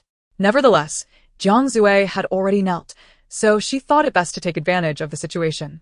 Just as Su-mu was about to climb onto his back, a voice interrupted. Jiang Zue, her injury isn't that serious. Why would she need you to carry her? Su-mu cast a glance at Lin Zhaozhao and boldly leapt onto his back, exclaiming, let's go. Jiang Zue replied, do you believe I would toss you aside? I do not, she retorted. Jiang Zue smiled helplessly, spoiled by affection. The comments read, ah, I am utterly captivated. isn't this your indulgence? Indeed. Su-mu seems most at ease with Jiang Zue, one who is willing to pamper, the other who takes it for granted. A perfect match. My feelings are genuine. Observing their playful banter, Lin Zhaozhao clenched her fists until her nails dug into her flesh, releasing them only to follow at a measured pace. As she watched them carry boxes, Su-mu pondered a question. Director, where are the two of them staying? Huh. When did this happen? While you were playing games at school, he called me. They should be gathering their things now. Su-mu felt a twinge of regret at Lin Li's departure. Among the 5 male contestants, Lin Li was the most sensible. Now, with the most rational one leaving, only a group of eccentric men remained, foreboding the frightening days ahead. When Su-mu and the others arrived at the cabin, they coincidentally encountered Lin Li, who was leaving with a suitcase. It was merely a casual inquiry. Yet Lin Li's answer astonished everyone. Yes. The comments read, ah, mine is gone. Chase after him. I believe in you, Lin Li. If you catch him, remember to post on Weibo. Lin Li, if I had known this would happen, why did you bother in the first place? Regarding Lin Li's actions, Su-mu could only express her ambivalence. Nevertheless, she chose to extend her blessings. I wish you success. Thank you. Since Lin Li was leaving to pursue love, there was no sadness among them, and they all bid him farewell, with hopes of his success. The director remarked, he has politely declined. Su-mu responded with silence. As for this dinner, Su-mu could not say she was looking forward to it. It was more of a dread. After what felt like an eternity, when the car finally came to a stop, Su-mu stepped out to find a Japanese restaurant, her face instantly transforming from pallid to ashen. The cuisine she despised most was Japanese, filled with raw and unappetizing fare, and she always ended up with an upset stomach afterward. Remembering the diarrhea medicine in the cabin, she felt a flicker of comfort. The waiter led them into a private room where a table was lavishly adorned with an array of dishes. Sumusat krosleged. Surveying the spread, yet she hesitated to lift her chopsticks. Zhang Yu poured a jug of sake and inquired, would you like to drink? No, thank you. Then I shall abstain as well. He set down the sake, gazing at Su-mu's face and smiled. To dine with you is intoxicating enough without the wine. Su-mu furrowed her brow, contemplating the situation. Forget it. That would only make it more unbearable. Regaining her composure, she smiled faintly at him. Indeed. Dining with you has me quite tipsy. The comments read, haha, that's hilarious. This isn't excessive enthusiasm. It's an excess of oil. Chapter 58. share half with me.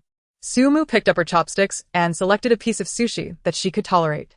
Upon taking a bite, her mood plummeted, akin to Emperor Qin Shi Huang unrolling the map of Yan only to discover a concealed dagger within.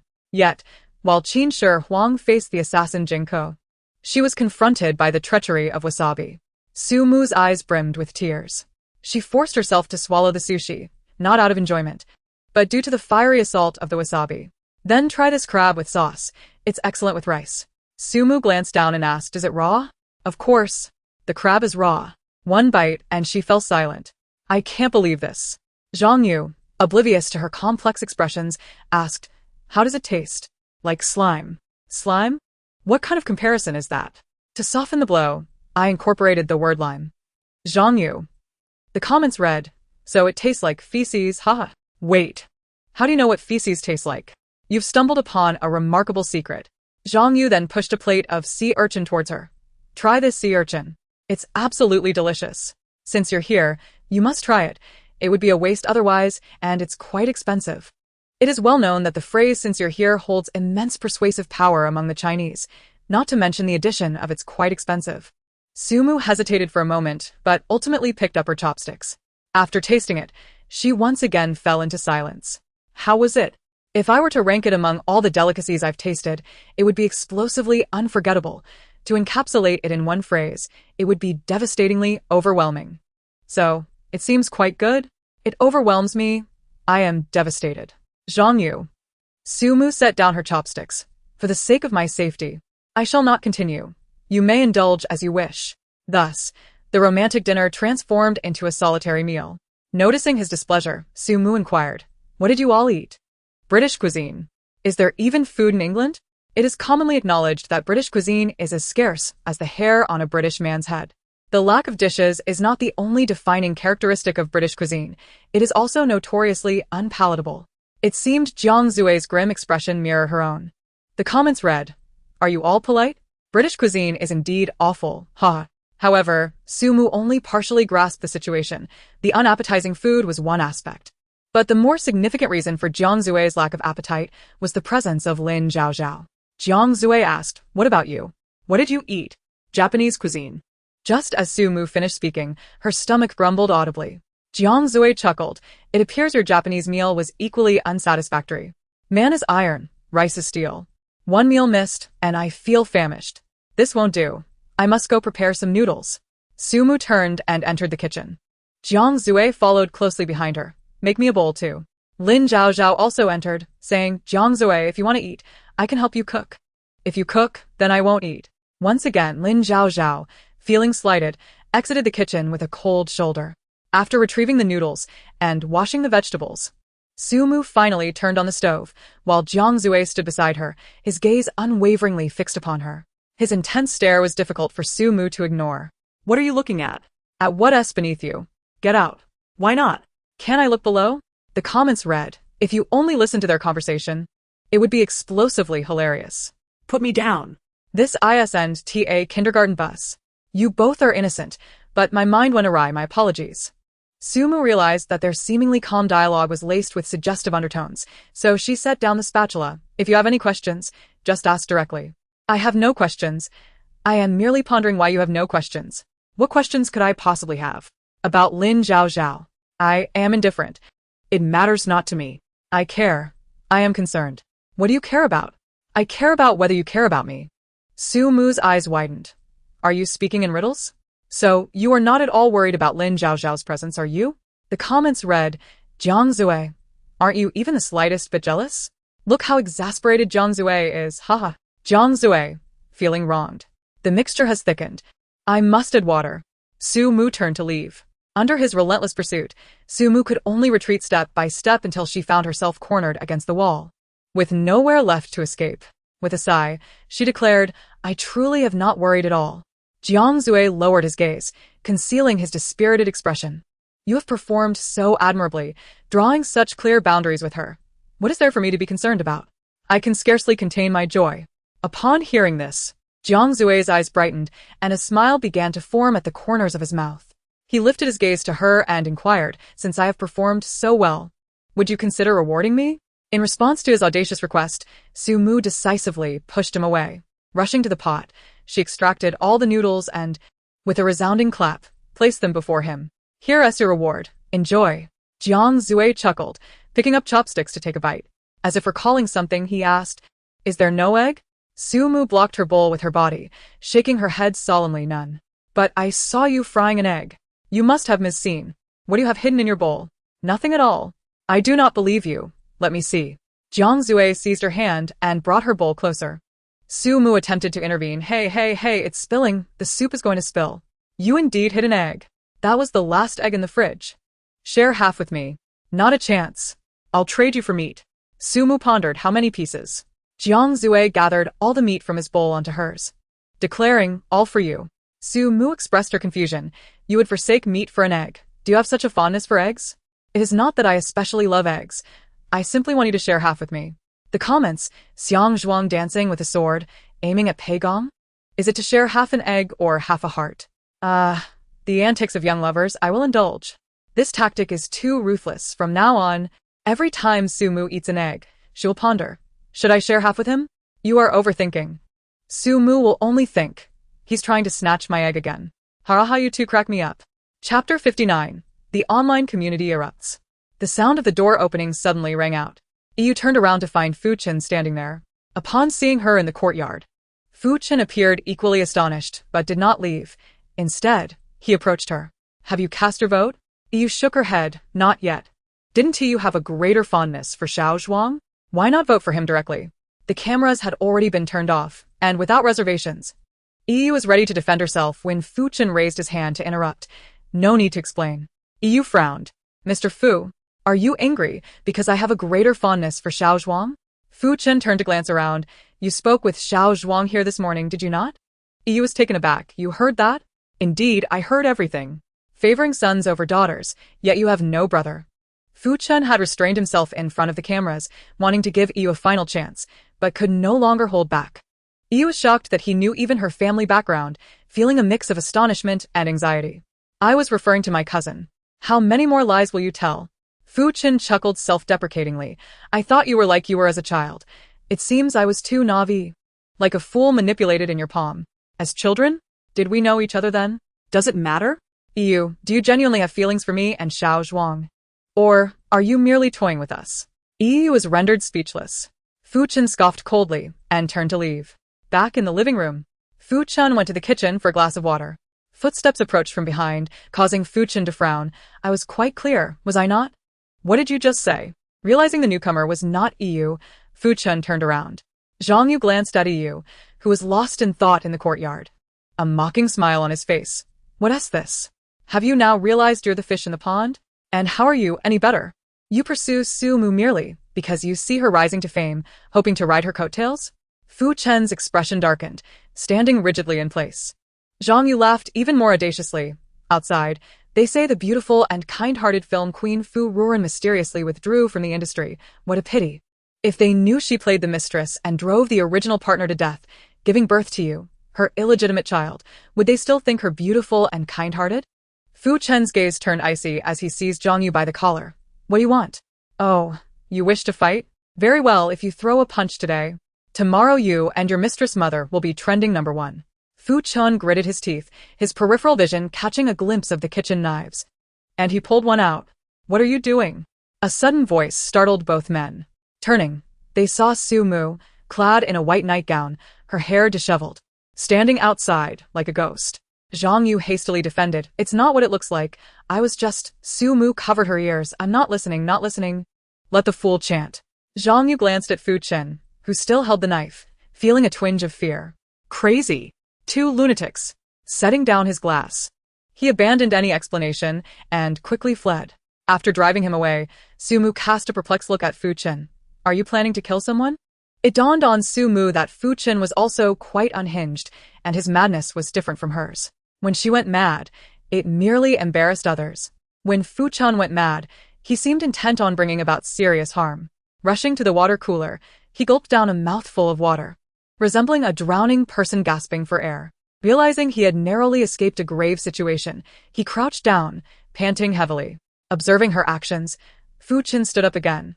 You heard everything? Meeting Fu Chen's gaze, and fearing he might draw the knife again, Su-mu offered him her first gentle smile. Rest assured, I have no interest in your family affairs. Even if you were an illegitimate child, I would not say a word. Really? Of course. Fu Chun grasped her wrist. Su-mu, feeling uneasy, asked, What are you doing? He stared at her for 2 seconds, said nothing, and slowly released his grip. Fu Chun stood still, motionless, watching her retreating figure. Ding dong. Voting time is nearing its end. Guests who have yet to vote are urged to do so promptly. Clicking on the voting link and gazing at the rows of avatars, Fu Chen's finger glided over EU before lightly tapping Su-mu.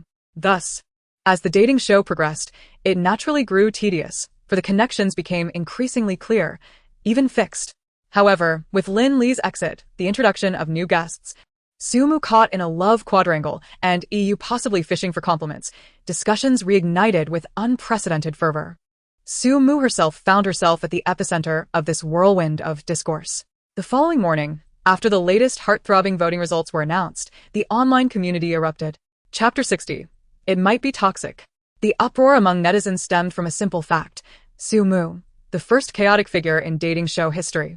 A woman with emotional intelligence so low it could be measured in a basin, had astonishingly garnered a total of 3 votes in this round. It must be noted that this was Fu Chun. If Su-mu's witty remarks benefited her most, Fu Chun was undoubtedly the greatest victim of them. In the eyes of the netizens, the relationship between the two was not merely one of rivalry, but rather a bitter vendetta. Amidst such a tumultuous relationship, Fu Chun surprisingly cast his heart-throbbing vote for Su-mu. That was a vote of admiration, not an assassination ticket. Wow, I genuinely cannot comprehend this voting. My goodness. 3 votes. Who knew a comedic woman could be so popular? I'm moved. What has gotten into Fu Chun?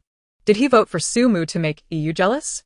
Even if it's to make EU jealous, I doubt Fu Chun would willingly cast a vote for Su-mu.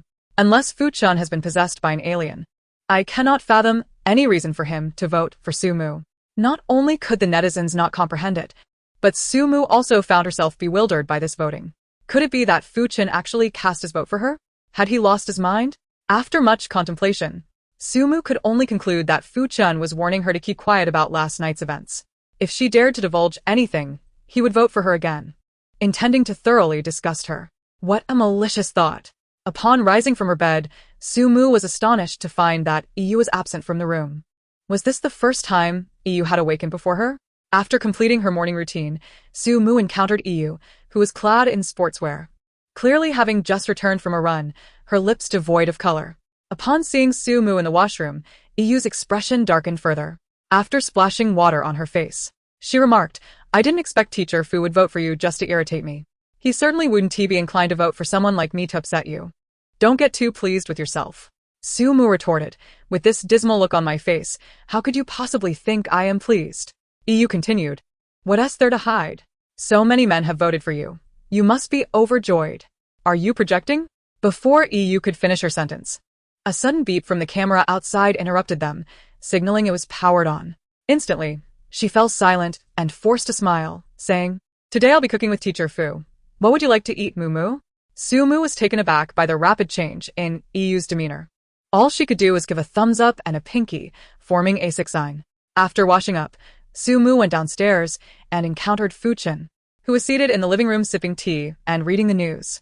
Upon noticing her descent, he placed his cup down and stood still, his gaze fixed on her. Su-mu felt a chill run down her spine. Is there something you need? I voted for you last night. I know. Don't worry, I understand your intentions. Do you truly? Of course. Fu Chun exhaled softly, smiling as he asked, I'm responsible for cooking today. What would you like? Recalling the last disastrous egg, he prepared. Su-mu became even more convinced that he harbored resentment towards her and sought revenge for her eavesdropping last night. Taking a step back, she replied, No need, thank you. I only have a weak stomach, and I fear for my life after eating your cooking. While Su-mu harbored her fears alone, the viewers in the comments section were quite amused. I thought you two would become enemies, but look at Fu Chun, falling in love all over again. The strongest romantic brain in the dating show has emerged. As they conversed, a figure suddenly entered from outside. Jiang Zue, carrying a bag from a breakfast shop, paused upon seeing the two together. He discreetly glanced at Fu Chun, bypassing him to approach Su-mu directly, shaking the bag in his hand. I bought you breakfast. Would you like some? Curious, Su Mu accepted, asking, what did you get? Buns, fried dough sticks, and tofu pudding. Su Mu gave him a thumbs up. Ah, you truly understand me. Once seated at the dining table, Jiang Zui retrieved a pair of chopsticks from the kitchen and declared, share half with me. Su Mu glanced down. If you want to eat, why didn't you buy enough for two? Jiang Zui fell silent for a moment. This is enough for two. Su Mu, all right, my apologies. The comments exploded with laughter. The duo's silence is killing me. Jiang Zui, I didn't expect your appetite to be this large. What's wrong with a girl who doesn't smoke or drink having a big appetite? Since it was Jiang Zui who bought the food, Su Mu ultimately shared half with him. Midway through their meal, Fu Chen suddenly approached with a cup of soy milk. He placed it in front of Su Mu, taking a seat beside her. I made this for you. Su Mu? Jiang Zui raised an eyebrow, setting down his chopsticks. Is there only one cup of soy milk? Fu Chen scoffed. Can't you make your own? As their gazes locked, the air crackled with tension. Jiang Zui reached for the cup of soy milk, only for a hand to immediately press down on it, Su Mu's hand. Confused, Jiang Zui looked at her. Su Mu firmly held the cup, shaking her head earnestly. You can't drink this. Do you want to drink it? I don't want it. Then why can't I have it? It might be poisonous. Fair point. Their back and forth left Fu Chen bewildered. He slammed his hand on the table, exclaiming, it's not poisonous. Su Mu shook her head slowly. I don't believe you. Fu Chen picked up the cup and took a sip. See? Not poisonous. Even if it's not poisonous.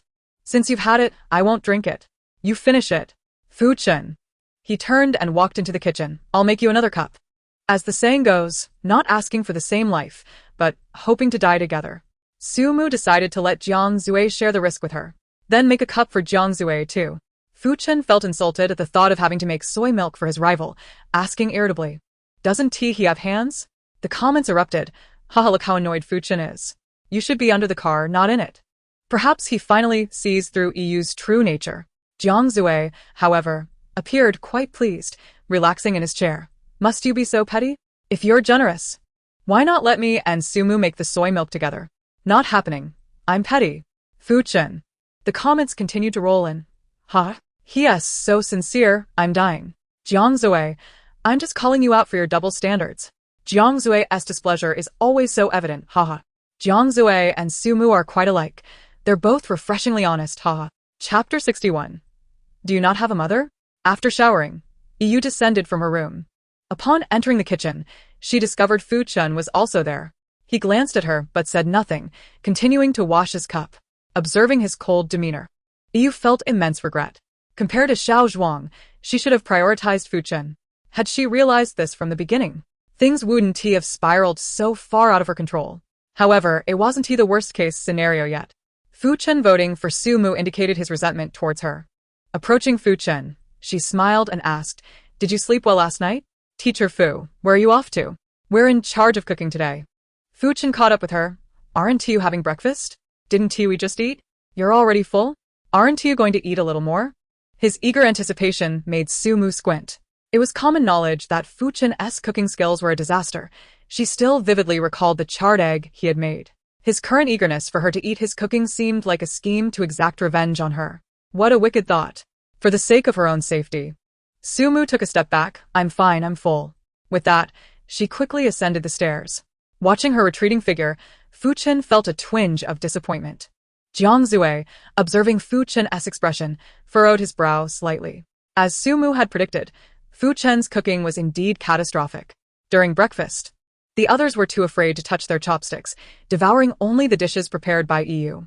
By the end of the meal, all of EU's dishes were gone, while Fu Chen's contributions remained untouched. Having eaten beforehand, Jiang Zui and Su Mu were spared from the ordeal. With 8 people and 2 cars, seating arrangements became crucial. Each person had their own hidden agenda, and no one moved at first. Jiang Zui was the first to approach the driver's seat. I'll drive. Su Mu, sit next to me. Before Su Mu could respond, Lin Zhaozhao dashed to the front passenger seat. Jiang Zui. The comments exploded. Look at Jiang Zui's exasperation. Lin Zhaozhao, why even bother? Jiang Zui. I don't even want to drive anymore. Just as Jiang Zui unbuckled his seatbelt, Su Mu advised him, forget it. I'll sit behind you. Su Mu worried that if Jiang Zui stepped out, Lin Zhaozhao would follow suit, leaving Jiang Zui reluctant again. It seemed they would all end up racing around the car. As Sumu settled into the back seat, a person immediately sprang up beside her. He flashed a smile and asked Mumu, "Did you sleep well last night?" Sumu regarded him with a puzzled glance. After all, she had inadvertently overheard his conversation with Fuchin the previous night. How could he still muster the audacity to grin at her? Was his skin made of bulletproof material? Zhang Yu seemed oblivious to her expression and pressed on. "Why didn't you come for breakfast today?" "I was full," she replied. "Full from what, may I ask?" It was astonishing how he could stretch a conversation to such lengths. "Do you believe I was filled by drinking the northwestern wind?" Zhang Yu. While Zhang Yu attempted to engage Sumu, Lin Zhaozhao was also conversing with Jiang Zue in the front. "Brother Jiang, I should be cooking tomorrow. Is there anything you'd like to eat?" Jiang Zue replied flatly, "I'm driving. Could you please not disturb me?" Lin Zhaozhao, wearing headphones. Sumu failed to catch his words. "Do you have a mom?" "Of course I do. Don't you have one?" "No, could you give me one?" Sumu was taken aback. "How could I provide you with one? Am I to become your stepmother? That's quite inappropriate." Zhang Yu. The comment section erupted with laughter. "Haha, I'm going to die laughing here. World-class mishearing, haha. This conversation is hilariously nonsensical." Zhang Yu, exasperated, removed one of her headphones. "What I asked was if there's any bread left." Realizing her misunderstanding, Sumu replied, "Oh, you meant bread? There's none. But I can assure you, I have a mom." Zhang Yu. As the road narrowed and the bus could no longer proceed, Jiang Zue suddenly slammed the brakes, exclaiming, "I think I ran over something." The group disembarked and soon discovered a duck trapped beneath the wheel, clearly lifeless. Sumu shook her head in lament. "What a pity." What do you mean by that? He queried. This duck was so plump, it would have made a splendid beer duck. Now crushed like this, it will have to be braised instead. The comments section reacted. "I thought you were going to say it was a pity for a little life. I've seen living Buddhas, but never a living king of hell. This duck is truly fragrant, yet what a tragedy." Although it was not a significant accident, the duck still constituted property damage, and fleeing the scene was hardly an option. Jiang Zue surveyed the surroundings and noticed a flock of ducks nearby, along with a little girl who was playing alone. He approached her, asking, "Little one, I ran over a duck. Is it yours?" The girl came over to take a look and shook her head earnestly. "No, our ducks aren't that flat." Jiang Zue, the comment section chimed in. "I can't hold it together, haha. Is it possible that it was indeed flattened by him, haha?" Eventually, the child's parents arrived, and after some negotiation, Jiang Zue settled the matter by paying 200 yuan. The group then climbed back into the bus, realizing they had arrived at a nursing home. Are we really here to film a romantic variety show at a nursing home? Are we meant to showcase our affection to the grandparents? Chapter 62, a perfect match. Upon their arrival, the director, who had been waiting, emerged from the nursing home. "Welcome to Inshan Nursing Home." He continued, "This is not just today's venue. It will be the location for the next 3 days. 3 days? What are we to do here?" After spending a week at the Heartbeat Cabin, many events had transpired. Perhaps they had met new companions or discovered romantic interests. But what is love, truly? That is something for you to seek the answer to. Within this nursing home reside 4 couples who have been married for 50 years. They hold 8 tickets to cast votes for the couple they believe to be the most compatible. However, who these golden wedding couples are remains for you to uncover. At the end of 3 days, the couple with the most votes will enjoy a romantic night at a seaside hot spring before the ultimate confession night, aiming to deepen their affection for one another before the grand event. After sharing this information, the director stepped aside, allowing them entry into the nursing home. Fuchin cast a glance at Sumu before making his way inside, followed closely by the others. In truth, Sumu had little interest in soaking in the hot springs. Her disinterest stemmed from not wanting to share that experience with others. Thus, she lingered at the back of the group as they entered the nursing home. The nursing home was quite large. Upon entering through the main gate, they found themselves in an activity square. Elderly residents were taking strolls, some basked in the sun from their wheelchairs, while others engaged in games of chess and mahjong, creating a lively atmosphere. The sight left everyone momentarily stunned, not because of the noise, but due to the sheer number of people present. With so many in the square, one could only wonder how many more were inside. The comments section reacted. "Wow, so many people. This will be quite the search. Silly, just ask the caregivers." Zhang Yu couldn't help but complain. "How are we supposed to find anyone with so many here?" Fuchin scanned the area and approached an elderly gentleman. "Sir, do you know if there are any couples who have been married for 50 years here?" "There are plenty of couples here. I've never bothered to inquire about those married for 50 years, the old man replied. Meanwhile, Lin Zhao Zhao was questioning another elderly lady, Grandma. How long have you been here? Are there couples who have been married for 50 years? I don't know, she responded. Seeing them take initiative, the others also began to disperse around the square to inquire. Given the nursing home's size, locating 4 couples married for 50 years among the crowd proved to be a daunting task, especially without any prior information. The most sensible approach was to ask around. Observing the chaotic inquiries, Jiang Zue pondered for a moment before turning to Sumu. Shall we ask a caregiver? Upon closer inspection, he realized that Sumu had vanished from sight. After searching, Jiang Zue finally found her by a group of elderly individuals playing mahjong. He approached her. Are you looking to ask them for information? They're likely to have the inside scoop. Sumu blinked innocently. I simply want to play mahjong. Jiang Zue, the comment section erupted. Haha, is the mahjong addiction kicking in? Oh, Sumu can play mahjong? Why not set up a game back at the cabin? Look at how speechless Jiang Zue is, haha. An elderly lady nearby heard this and stood up. Little girl, you want to play mahjong? I need to use the restroom. Can you play a couple of rounds for me? I didn't bring any money. That's alright, there's money in that box. If you lose, just count it as mine. Another elderly gentleman at the table chuckled. What restroom? I see you're just trying to escape after losing. With that, he wandered off. Excitedly, Sumu took a seat. The elderly man asked little girl, do you know how to play? With an innocent expression, Sumu replied, I just learned recently. I haven't played much. The elderly man exchanged knowing glances with the others. That's fine. The more you play, the better you'll get. Now, let us shuffle the cards. 3 minutes later, Sumu pushed her cards forward. I'm sorry, I won. 10 minutes later, she discarded a tile. Apologies. I just drew a flower. The elderly man wore a pained expression. Little girl, didn't you say you haven't played much? Well, when luck is on your side, there's no stopping it. Just then, Grandma Wong returned from the restroom and saw that Sumu's pile of winnings had grown significantly, her face lighting up. Little girl, you're amazing. Had I known, I would have stayed a little longer. Sumu tossed her hair back. I'm no novice. I can play all night without a break. Grandma Wong grasped her hand. How old are you? 26. I have a grandson who is 27 and quite skilled at mahjong. Would you like to meet him? The comments section erupted. This is hilarious. Is she trying to set Sumu up as her granddaughter-in-law? Grandma Wong has good taste. Our Sumu excels at mahjong and is quite spirited. Worrying for Grandma Wong's grandson, Jiang Zue, who had been observing from the side, could no longer sit still and quickly pulled Grandma Wong aside. Grandma, she has a boyfriend. A boyfriend? Who? Jiang Zue confidently replied, me. Grandma Wong turned to Sumu. Sumu looked at Jiang Zue. Jiang Zue showed no signs of guilt and even smiled at her. To prevent Grandma Wong from matchmaking further, Sumu could only smile and concede. That's right. The disgruntled elder who lost money scoffed. Impossible. Young couples your age are usually very affectionate, yet you both have sat here for so long without holding hands. Sumu began to respond, but her hand was already grasped by Jiang Zue. Sumu shot him a glare. Jiang Zue didn't let go, chuckling as he tightened his grip. Is this how you hold hands? The elder was at a loss for words. Why didn't you hold hands earlier? You don't know, she has a thin skin and is shy. Bullet comments. Look at you grinning. Don't get too carried away. The first joke I heard today. Sumu is shy. Jiang Zue. Oh yeah, I finally held my wife's hand. Congratulations to Jiang Zue for successfully holding hands. Grandma Wong sighed. Alright, if she has a boyfriend, then so be it. The elder chuckled as he patted her arm. Don't worry, the children will have their own fortunes.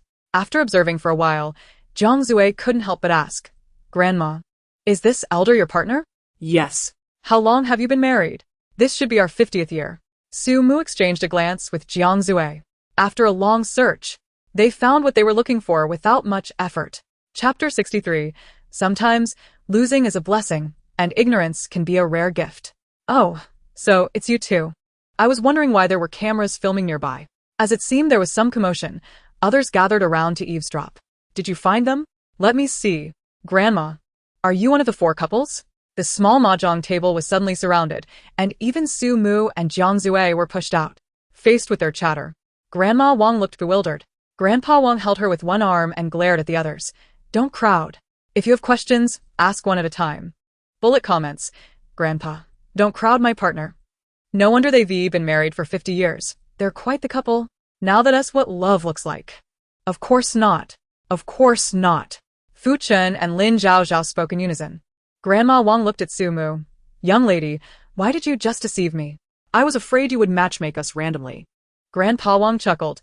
You may not be a couple now, but who knows about the future? I can see that Xiao Jiang is clearly interested in you. Jiang Zui chuckled softly. You have a keen eye. Fu Chen scoffed. You may not be a couple now, and you might not be in the future either. Jiang Zui ignored him and wrapped his arm around Su Mu. Grandma, don't you think we make a great match? Before Grandma Wang could respond, Fu Chen huffed. Where's the match? Zhang Yu. Yes. Where's the match? Lin Zhaozhao. Exactly. Where's the match? Jiang Zui raised an eyebrow, pulling Su Mu closer. Where's the mismatch? We are a perfect match. Fu Chen grabbed Su Mu's hand, pulling her away from Jiang Zui. Grandma, don't you think we look better together? Bullet comments. Ha ha, such sharp tongues. What a bizarre separation. Ha ha ha.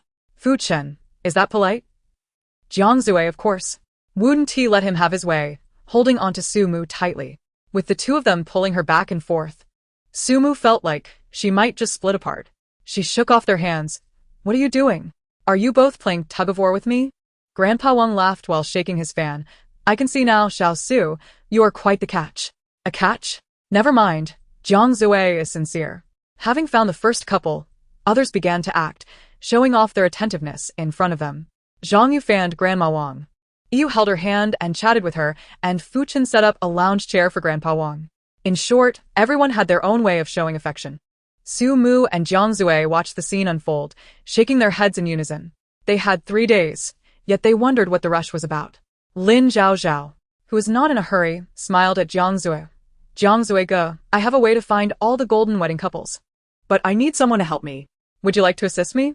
Jiang Zui, noticing Su Mu suddenly walking away, hurriedly dropped a quick, not now, and chased after her. Where are you going? To grab some gossip. Jiang Zui, puzzled. What gossip? Su Mu smiled slightly, big gossip. Bullet comments. What? There's gossip? Quick. Tell me what it is. Alert. Lighting crew, get ready. Sound crew, get in position. Shove the microphone into Su Mu's mouth. Hurry, hurry. I want to hear. Minutes later, Su Mu emerged from the field holding a large watermelon. Look. Isn't it huge? Jiang Zui. Who grew this watermelon? I don't know. Bullet comments. You just showed me a watermelon? You've deceived my feelings, wasted my expressions. I thought there would be gossip, but it turns out it's just a watermelon. On the way here, Su Mu noticed a field next to the nursing home, where watermelons were growing. Since it was so hot, wouldn't it be delightful to have a watermelon to quench their thirst? Be careful, or others might think you're stealing watermelons. Who would steal? I just wanted to buy. Just as she finished speaking, a loud shout came from afar. Don't run. How dare you steal my watermelon? An elderly man wearing a straw hat and limping approached them. Given his unsteady gait and breathlessness, Su Mu feared he might collapse, and quickly called out. Slow down, sir. Oh, mocking me are you? What a brazen little thief. Su Mu felt more wronged than Do-yi. She swore she hadn't moved an inch. Sir, we haven't moved at all. The elder wiped his sweat. I don't care. You picked my watermelon. You owe me money. We came to buy the watermelon. Is this land yours? How much is each watermelon? 100. Su Mu gasped. 100 for one watermelon? Sir, is this watermelon made of gold or silver? The elder, hands on his hips, spoke with an authority surpassing a domineering CEO. Who told you to pick my watermelon? 100 is the fixed price. Take it or leave it. If you don't buy it, I'll assume you stole it. In the next moment, a red bill appeared before them. Jiang Zui's long fingers held the bill, resembling countless domineering CEOs from films, as he casually tossed out 3 words. Is this enough? Bullet comments. Ha ha ha, he threw 100 like it was 1,000,000. Bro. You're making me think you're handing out a check. Jiang Zui. Ha, just 100, take it. After receiving the money, the elder finally smiled satisfactorily. All right. The watermelon is yours. He then turned and limped back into the nursing home, only to leave on an electric bike a while later. Who are you? I'm the director here. Director? Su Mu's eyes darted around. In our home, there are 4 couples celebrating their golden wedding. You must know who they are? Su Mu. Seeing you with the watermelon, the director asked curiously, did you pick this watermelon from the nearby field? Yes, but don't worry, we paid for it. Paid? This watermelon was grown by our nursing home's caretakers. No payment is necessary. Ha! Bullet comments, laughing to death, so that elder was just crying thief. Ha ha ha. Both are dumbfounded. Lost $100. Seeing the director's casual explanation, Sumu realized that this old man named Zhang was likely not new to extorting money. Jiang Zue was indifferent about the loss of 100. It's just 100. It's no big deal. Jiang Zue. Is that necessary? It's quite sunny. Certainly. It is essential. Sumu, will eat anything, but I will not suffer losses. The director hesitated to speak. Among the people you are looking for, you should include old Zhang. Haha, after careful consideration, I realized that a loss of 100 yuan is not worth worrying about. Suffering losses can be a blessing. And it's rare to be confused. Don't you agree, Jiang Zue? Jiang Zue. Bullet screen. This suggestion for a change of heart should be included in the Drama Academy's textbooks. Laughing to death, just now they were quite eloquent, ha. Wasn't it said that it couldn't be revealed? One moment. I cannot swallow this anger. The next, actually, I can let it go. The director couldn't bear it and planned to remind you, hurrah. Chapter 64. A subtle hint of sand. Upon returning to the nursing home, Sumu and Jiang Zue sliced watermelon and sat in the pavilion to enjoy it. Grandpa Wong and Grandma Wong saw them and came over for a couple of pieces, joining them in their feast. Sumu set her watermelon down and quickly walked over. Grandpa. Upon seeing her with Jiang Zue, old Zhang appeared cautious. What do you want? The director has already told us that the watermelons were grown together by the caregivers and cost nothing. Old Zhang coughed. So what? I never claimed this piece of land as mine. You all should pay me. It's nothing, just 100 yuan, we don't mind.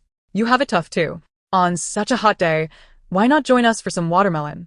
Her sudden change in attitude made old Zhang scrutinize her suspiciously. He pulled out 100 yuan and thrust it into her hands. I don't need your pity. It's just 100 yuan, take it back. After saying this, he stormed off. Sumu was bewildered and turned to Jiang Zue, who also seemed confused and shrugged. Grandma Wang explained while munching on watermelon. Old Zhang has this temperament. He hates being pitted. Pitted? Yes, you might not know, although old Zhang doesn't live in the nursing home, his wife does. Their 3 sons are all ungrateful, unwilling to take them to live in the city. Grandpa Wang nodded and continued. Old Zhang has trouble walking, so he brought his wife here. However, the expenses in the home are high, and his wife is bedridden, with nursing fees being even higher. Old Zhang works in the kitchen to earn a little money to get by. Reflecting on her earlier determination to confront old Zhang, Sumu lowered her head. I truly deserve to be scolded. Bullet screen. Old Zhang is indeed a pitiful person, sigh. Sumu woke up in the middle of the night. I truly deserve to be scolded. Though he is pitiable, isn't it wrong to take advantage? Life is hard. A little tolerance is not wrong. If I catch a thief, I would rather let him steal more. In fact, the director must have felt sorry for old Zhang being troubled by Sumu, which is why he broke the rules to remind her. After finishing the watermelon, it was nearly lunchtime. The elderly love a lively atmosphere. Everyone who can move comes to the cafeteria to eat and chat, while those who cannot have their meals delivered to their rooms by caregivers. To cater to the elderly's health, the cafeteria serves relatively bland dishes, but the variety is abundant. Due to the mild flavors, most guests found it unpalatable and hastily set down their chopsticks after a few bites. However, as the saying goes, if the flavor is lacking, one must rely on quantity. After finishing one plate, Sumu picked up another and headed to the serving window again. Seeing her for the second time, the server, old Zhang, shot her a disdainful glance. Why are you eating so much? What's wrong with me eating more since I'm so thin? Saying this, Sumu pinched the flesh on her stomach, her expression shifting from indignation to terror. When did I gain so much weight? Old Zhang chuckled. If you eat so much, you'll end up as round as a ball. Let us see who would still like you then. Zhang suddenly interjected. Yes, you are an artist. You must manage your figure well. Sumu looked at the two of them, her fingertips trembling. You are taking this too far. Jiang Zue appeared at the right moment, steadfastly stating, It's all right, Mumu. Don't worry about becoming a ball. Even if you become a pig, I would still like you. Fu Chen also approached, right? I also like girls with a bit more meat. Sumu. Bullet screen. Haha, are you two confessing or stabbing? Sumu, iyan. I'll turn you both into bean paste. I don't think Sumu is fat at all. It can only be said that female celebrities do indeed have strict standards for figure management. In the past, it was Sumu who left Fu Chen speechless. But this was the first time Fu Chen had rendered her speechless. Did Fu Chen attend a class on how to retort? How has his impact become so much stronger? Sumu took a deep breath, looking at Fu Chen with a hint of mockery. Fu Chen, how many years would a person get for murder? Fu Chen thought she was reminding him of his near-murderous act last night, his expression changing slightly as he fell silent. Sumu assumed her murderous intent had intimidated him. And with satisfaction, she snatched the serving spoon from old Zhang, scooping a hefty portion onto her plate. I eat, I just eat. Steamed, stir-fried, spicy, braised. I eat. Seeing her fierce expression, akin to a zombie baring its teeth, old Zhang feared she might chew through the table and hesitated to stop her. Scooping another spoonful of rice for her. All right, you eat. Chapter 65. You have your financial prowess, and I have my clever schemes. Jiang Zui had not paid attention to Lin Zhaozhao's movements, bluntly stating, I don't know. Sumu had merely asked casually and did not think much of it. But she did not anticipate that Lin Zhaozhao was actually plotting something grand. Sumu initially planned to rest in the pavilion, but as she lay down, she suddenly saw a small truck entering the nursing home. Lin Zhaozhao jumped out of the vehicle, directing several movers to set up a large table in the square, piled high with massage devices, while a banner was hung nearby. The banner read, Welfare Event. Couples married for 30 years can receive a free massage device with their marriage certificate. Sumu was taken aback by the scene. Previously, when Lin Zhaozhao mentioned having a way to quickly find 4 couples celebrating their golden anniversary, she thought perhaps Lin Zhaozhao had some superpower. Only now did she realize that Lin Zhaozhao possessed financial prowess. Bullet screen. Goodness, I'm genuinely amazed. So Lin Zhaozhao's so-called good method is just financial capability? To compete with Lin Zhaozhao, she is really spending big. How much must this cost? Rich lady, look at me. Once the banner was unfurled, the news quickly spread throughout the nursing home. After all, the condition of being married for 30 years was easily met among this group of elderly people. And soon the table was surrounded by them. Is this event for real? Just 30 years? I qualify, can I get one? Faced with the chattering elderly, Lin Zhaozhao smiled gently. Don't worry, everyone can receive one, but you must show me your marriage certificate. Sure. That's no problem. I'll go get it right now. Just wait. The elderly gathered around the large table one after another, those holding massage devices beaming with joy. The other guests stood at a distance, speechless. It must be said that Lin Zhaozhao's move was indeed brilliant. Not only did it allow her to quickly find 4 golden anniversary couples, but it also garnered their goodwill. Most importantly, Lin Zhaozhao effectively prevented others from discovering the information about the golden anniversary couples. The condition she set was for those married for 30 years, not 50 years. And only she could see the specific marriage certificates. He Xiao Cha crossed her arms, her tone dripping with sarcasm. Isn't this just using money to win hearts? He Xiao Cha was instantly left speechless. Over an hour later, Lin Zhaozhao had distributed all the massage devices. Having obtained first-hand information, Lin Zhaozhao was quite pleased and approached everyone. Why are you just standing there? If you don't find someone soon, it might be too late. Sumu shook her head in admiration. You really are willing to spend money. Those massage devices cost around 1,000 each. Lin Zhaozhao must have given away at least 200, meaning she spent no less than 200,000. Lin Zhaozhao smiled. I'm sorry. I might not have other resources, but I certainly have plenty of money. Sumu glanced at Jiang Zui and asked, listen, is she speaking in human language? Jiang Zui comforted her. It's fine. I can spend this little money too. Sumu retorted, this little money? Just this? She gritted her teeth and tightened her grip around his neck, declaring, I will fight against you wealthy people. The comments flooded in. Sumu, dost thou hear the words of man? Why are there so many rich people? Why can't there be one more like me? Sumu shouldn't be short of money. After all, Mr. Su's company is so large. Alas, Su Qing is her brother, not her father. His company has nothing to do with Sumu. Lin Zhaozhao despised the way Sumu and Jiang Zui were behaving, and she directly pulled Sumu away, exclaiming, don't hurt Jiang Zui. Sumu was taken aback. It was the first time she had ever encountered such a demand. Was Jiang Zui truly harboring some peculiar preference? Jiang Zui interjected Lin Zhaozhao. Do you wish to know who the 4 pairs of golden wedding couples are? If you beg me, I might just generously tell you.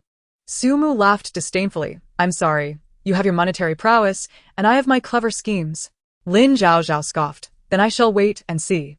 Once Lin Zhaozhao departed, Jiang Zui leaned closer to Sumu and whispered, what clever scheme do you have? Please don't tell me it's a beauty trap. Sumu incredulously replied, would I resort to such a base tactic? So, what is my clever scheme? With a slight smile, she declared, the mantis stalks the cicada, unaware of the oriole behind. My clever scheme is to follow her. Now that Lin Zhaozhao had learned the identities of the 4 pairs of golden wedding couples, she would inevitably make contact with them. As long as they followed Lin Zhaozhao, they would uncover the remaining 2 pairs. Jiang Zui questioned, how brilliant is that really?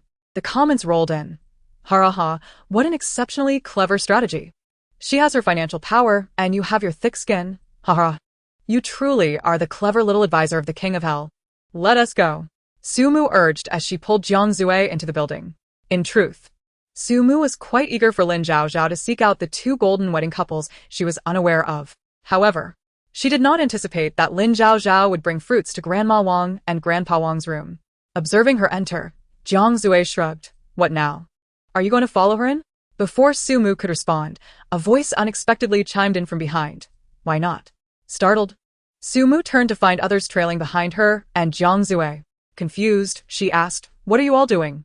He Xiao Cha laughed. The mantis stalks the cicada, unaware of the oriole behind. Realizing that their conversation might have been overheard, Sumu fell silent. She thought she was the only one with thick skin. But it turned out theirs was not any thinner. The comments continued. I see now. You are all quite clever. Lin Zhaozhao, I'm done. I spend so much money, and you all just want to take advantage, right? With such a large crowd following Lin Zhaozhao, hasn't he noticed at all? Ha. Sumu pondered, simply barging in 1 tea work. Lin Zhaozhao at least is fruits, while we brought nothing. Zhang Yu pulled out his phone. Since the cameraman has gone in, we can just watch the live stream to see what happens inside. Sumu was astonished. You can be this clever sometimes?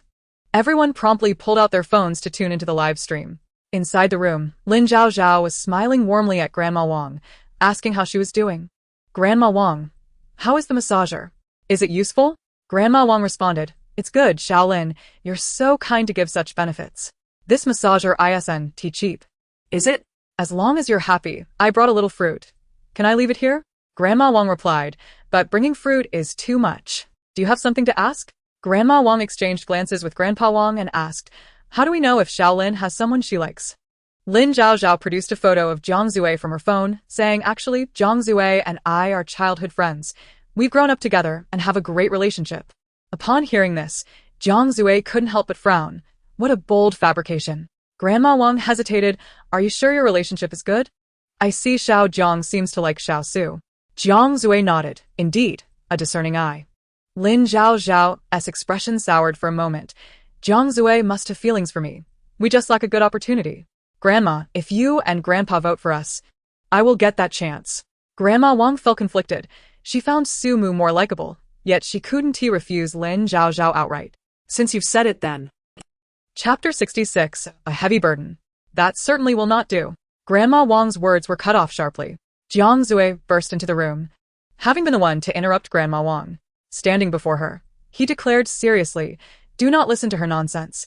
I am not familiar with her at all. Noticing the large crowd behind Jiang Zui, Lin Zhaozhao frowned. Why are you all together? Zhang Yu quickly turned off his phone and awkwardly chuckled. Oh dear. I have a stomachache. I need to go to the restroom. I'll go bask in the sun. One by one, they scrambled for excuses to leave the room until only Sumu and Jiang Zui remained. The comments streamed in. Caught red-handed, how awkward, ha.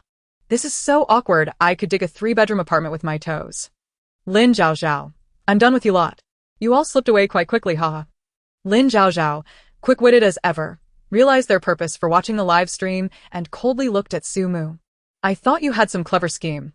Turns out you were just spying? Before Lin Zhaozhao could say more, Grandma Wong interrupted. All right, enough arguing. Xiao Lin, while you are very kind to us, I cannot just pair people up at random. If Xiao Jiang truly likes you, I would gladly vote for you, but for now. At this, Grandma Wong glanced at Jiang Zui, shook her head, and sighed. Let us discuss this matter later. Grandpa Wong stepped forward. Yes. We're tired and need to rest. You all should leave. As they began to usher everyone out, the group felt awkward to linger and soon exited the room. Seeing her plans disrupted, Lin Zhaozhao was furious. Sumu, can you not have a little self-respect?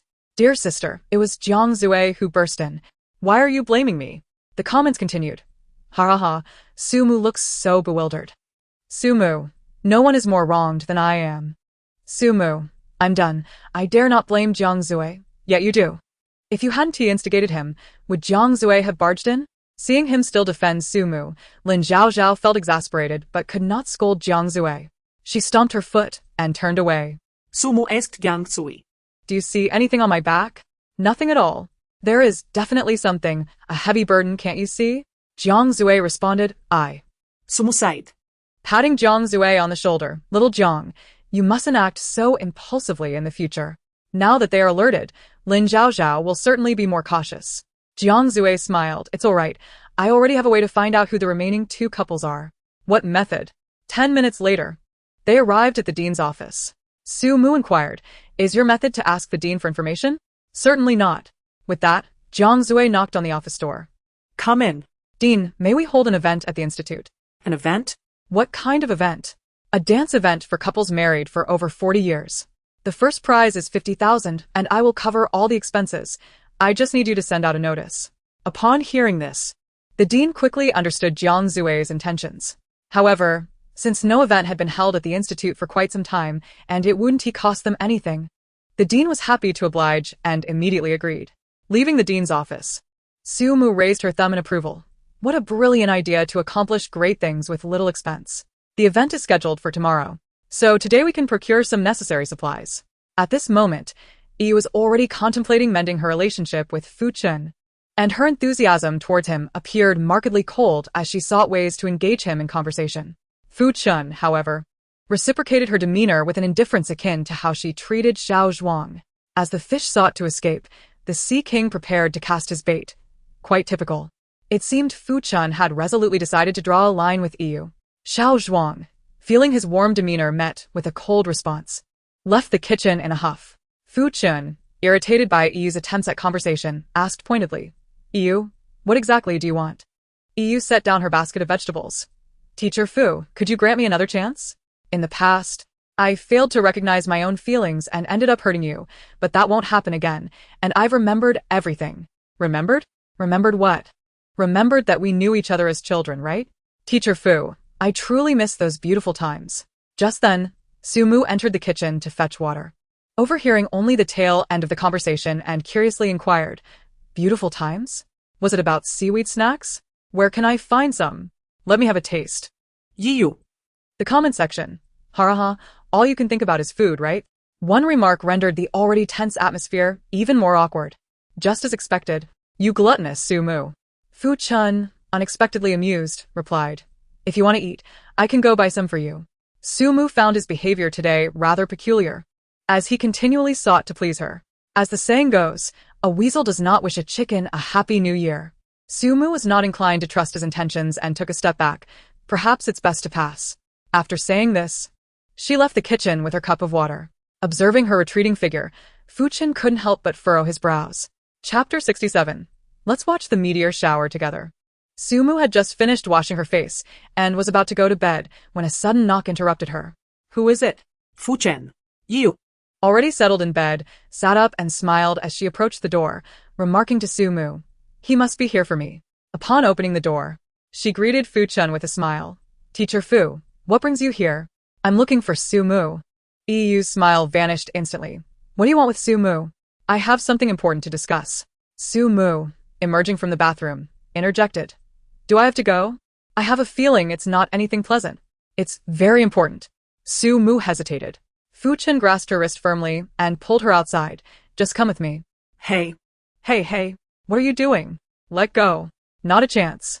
Watching the two leave, Yu, her expression darkening, slammed the door shut. Dragged to the backyard by Fu Chen, Su Mu surveyed her surroundings cautiously. Noticing her vigilant demeanor, Fu Chen inquired, what are you thinking? This is indeed a suitable place for a confrontation. Are you planning to attack me? Su Mu, taken aback by his accusation, exclaimed, are you worried I might harm you? How could I possibly do that? The more she listened, the more bewildered she became. Fu Chen, have you taken leave of your senses today? Momo. What do you perceive me to be? Su Mu's expression conveyed sincerity. A dog of a man. Fu Chen. Is my reputation in your eyes so poor? After all, we once loved each other. Wait. Su Mu interrupted him. When was that? In a past life? If memory serves, our relationship was merely contractual. Devoid of true feelings, correct? How could it lack feelings? You clearly liked me back then. I could see it. I simply failed to recognize my own heart. Now I realize you are the one meant for me. Moo moo, let us reconcile. Congratulations, your goal has been achieved. I genuinely feel nauseous now. Fu-chun. Su Mu, perplexed, admitted. I acknowledge that I accidentally overheard your secret, but must you resort to such revolting tactics to silence me? She sighed. You and I are like the fourth master and Huan Huan, do you understand?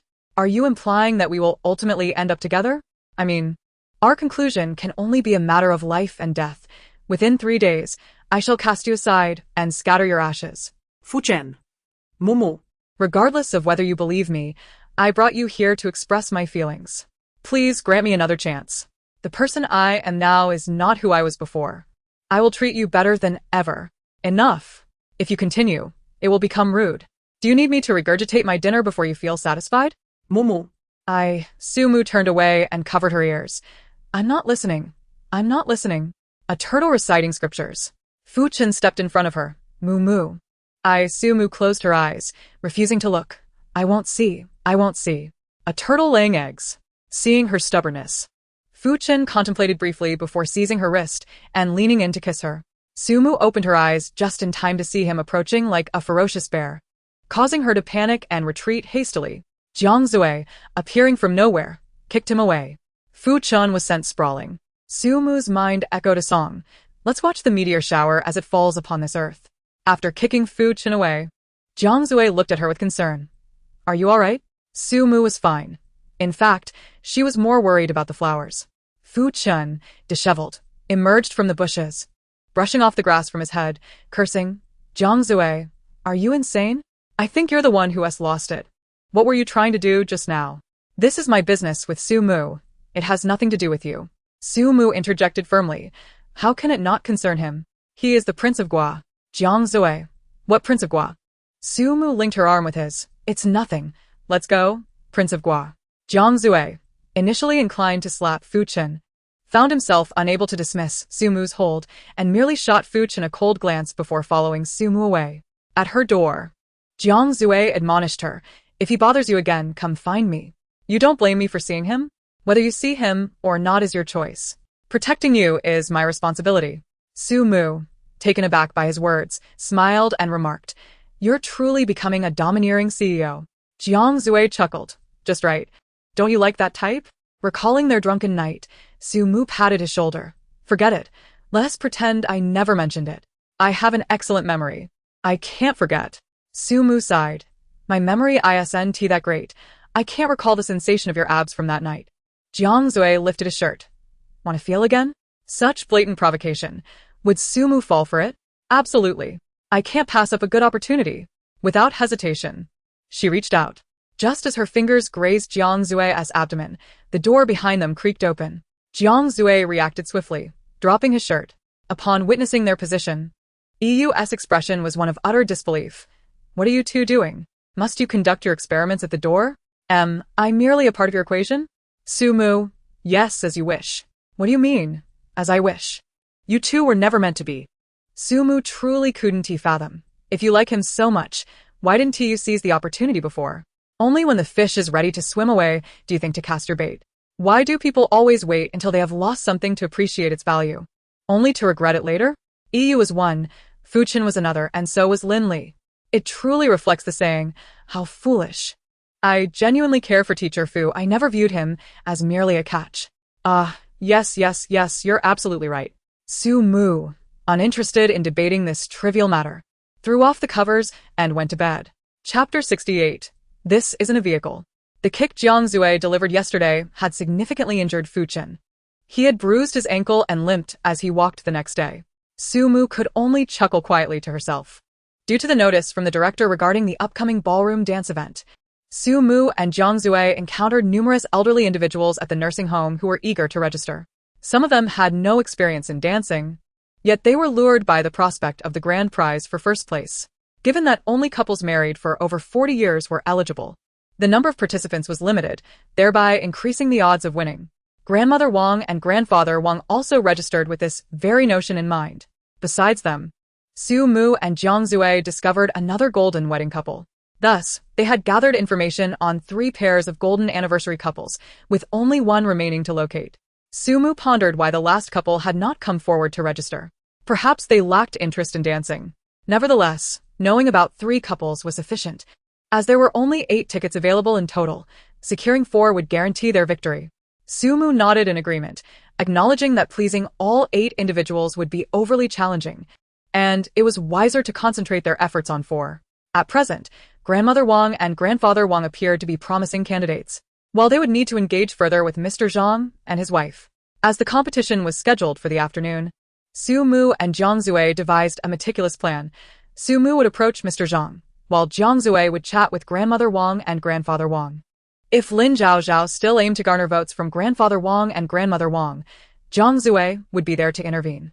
Su Mu wandered through the cafeteria, but discovered Mr. Zhang was absent. A middle-aged woman in a work uniform noticed her searching and inquired, "Young lady, who are you looking for?" "I'm looking for Mr. Zhang. Is he not around?" "You're also looking for him? Please help me look for him as well. Just tell him his electric bike outside is missing, and he should come out quickly." Unexpectedly, Su Mu found herself with a side task and nodded in confusion. "Ah, okay." After searching around outside the cafeteria, she finally spotted him sitting in a corner, engrossed in a game of chess. Approaching him, she exclaimed, "Mr. Zhang, your bike is gone." Startled, Mr. Zhang glanced down at the chessboard, relieved to see the pieces still in place. He then chuckled at Su Mu. "Young people lack knowledge, don't you? It's not bike, it's piece. All right then, your electric bike is missing." The comments from the audience erupted in laughter.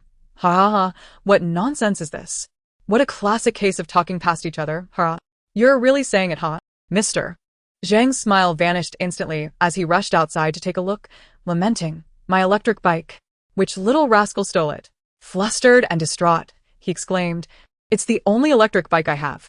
Su Mu consoled him. "Mr. Zhang, don't panic. The facility has surveillance cameras. Perhaps we should check the footage first?" "That makes sense." They soon arrived at the security office to review the footage, both astonished to discover that the person who rode off with the electric bike was Lin Zhaozhao. Although Su Mu struggled to comprehend Lin Zhaozhao's motives, she realized that in Mr. Zhang's eyes, she had unwittingly become an accomplice in the theft. To clear her name, she felt compelled to explain, "Please don't look at me like that. We're not impoverished. Stealing your old electric bike serves no purpose. There must be some misunderstanding. Stealing my electric bike is one thing, but are you implying I'm poor?" "Su Mu," the audience chimed in. "Haha, this is killing me. Mr. Zhang, you're attacking my heart. Look how furious Mr. Zhang is, haha." Chapter 69, The Great Compassion Mantra, but a different version. Upon spotting Lin Zhaozhao, Mr. Zhang swiftly dashed out of the security office, blocking her path. "Stop. Where did you take my electric bike?" "Steal? I didn't steal anything. I saw the footage. It was you. I thought your electric bike was too shabby and wanted to replace it, so I went to the cafeteria to get the keys."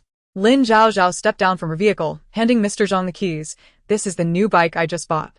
Mr. Zhang refused to take the keys. "But what about my old bike? I sold it to a scrap collector." "You sold it to a scrap collector?" Mr. Zhang's voice rose sharply in disbelief. Audience comments, "Look how furious Mr. Zhang is. To change without even a word is indeed excessive. Lin Zhaozhao seems only capable of using money to manipulate people. It's a common trait among the wealthy. They believe money can solve everything. Money may not be everything, but lacking it is indeed a serious issue." Mr. Zhang's reaction far exceeded Lin Zhaozhao's expectations. In her mind, Mr. Zhang should have been thrilled to see the new bike. "Aren't you happy about the new bike?" "Happy? Not in the least. What do you know? Who gave you the right to make decisions on my behalf?" Lin Zhaozhao was momentarily rendered speechless. Observing this exchange, Su Mu could no longer remain silent. How does the saying go? It is easy to add flowers to a brocade, but difficult to send charcoal in the snow. Thus, Su Mu boldly chose to add fuel to the fire. "Indeed, who gave you the right to decide unilaterally?" Seeing her intervene, Lin Zhaozhao glared with fury. "What does this have to do with you?" Mr. Zhang was taken aback. "Hey, you young lady are quite fierce. I replaced your shabby electric bike. And instead of thanking me, you question my actions? That old bike would only fetch 200 at the scrapyard, while my new one cost several thousand. No wonder you're poor." Lin Zhaozhao, having always been the cherished darling of her family, had previously feigned friendliness to secure votes from individuals she would ordinarily disregard. However, Her anger now shattered her facade of composure, and her concealed arrogance was laid bare. Su Mu had initially chosen to take a stance against Lin Zhaozhao solely to prevent Mr. Zhang from feeling as if they were ganging up on him, given that this situation was instigated by Lin Zhaozhao's actions. However, Su Mu could no longer tolerate it. After consuming some proverbial centipede excrement and toad urine, did she truly regard herself as someone of importance? Should she not temper her arrogance? Not everything in this world can be measured by money. Audience comments: this is absolutely true. Lin Zhaozhao is far too arrogant.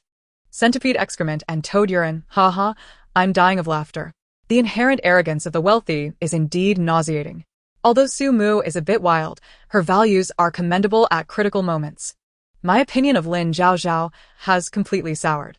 I'm merely speaking the truth. Lin Zhaozhao tossed the keys onto the bike.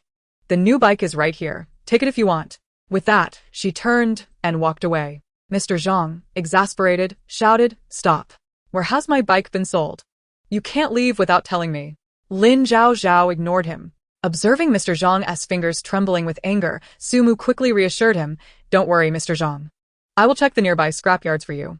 Mr. Zhang took a few deep breaths, grasping her hand, expressing gratitude.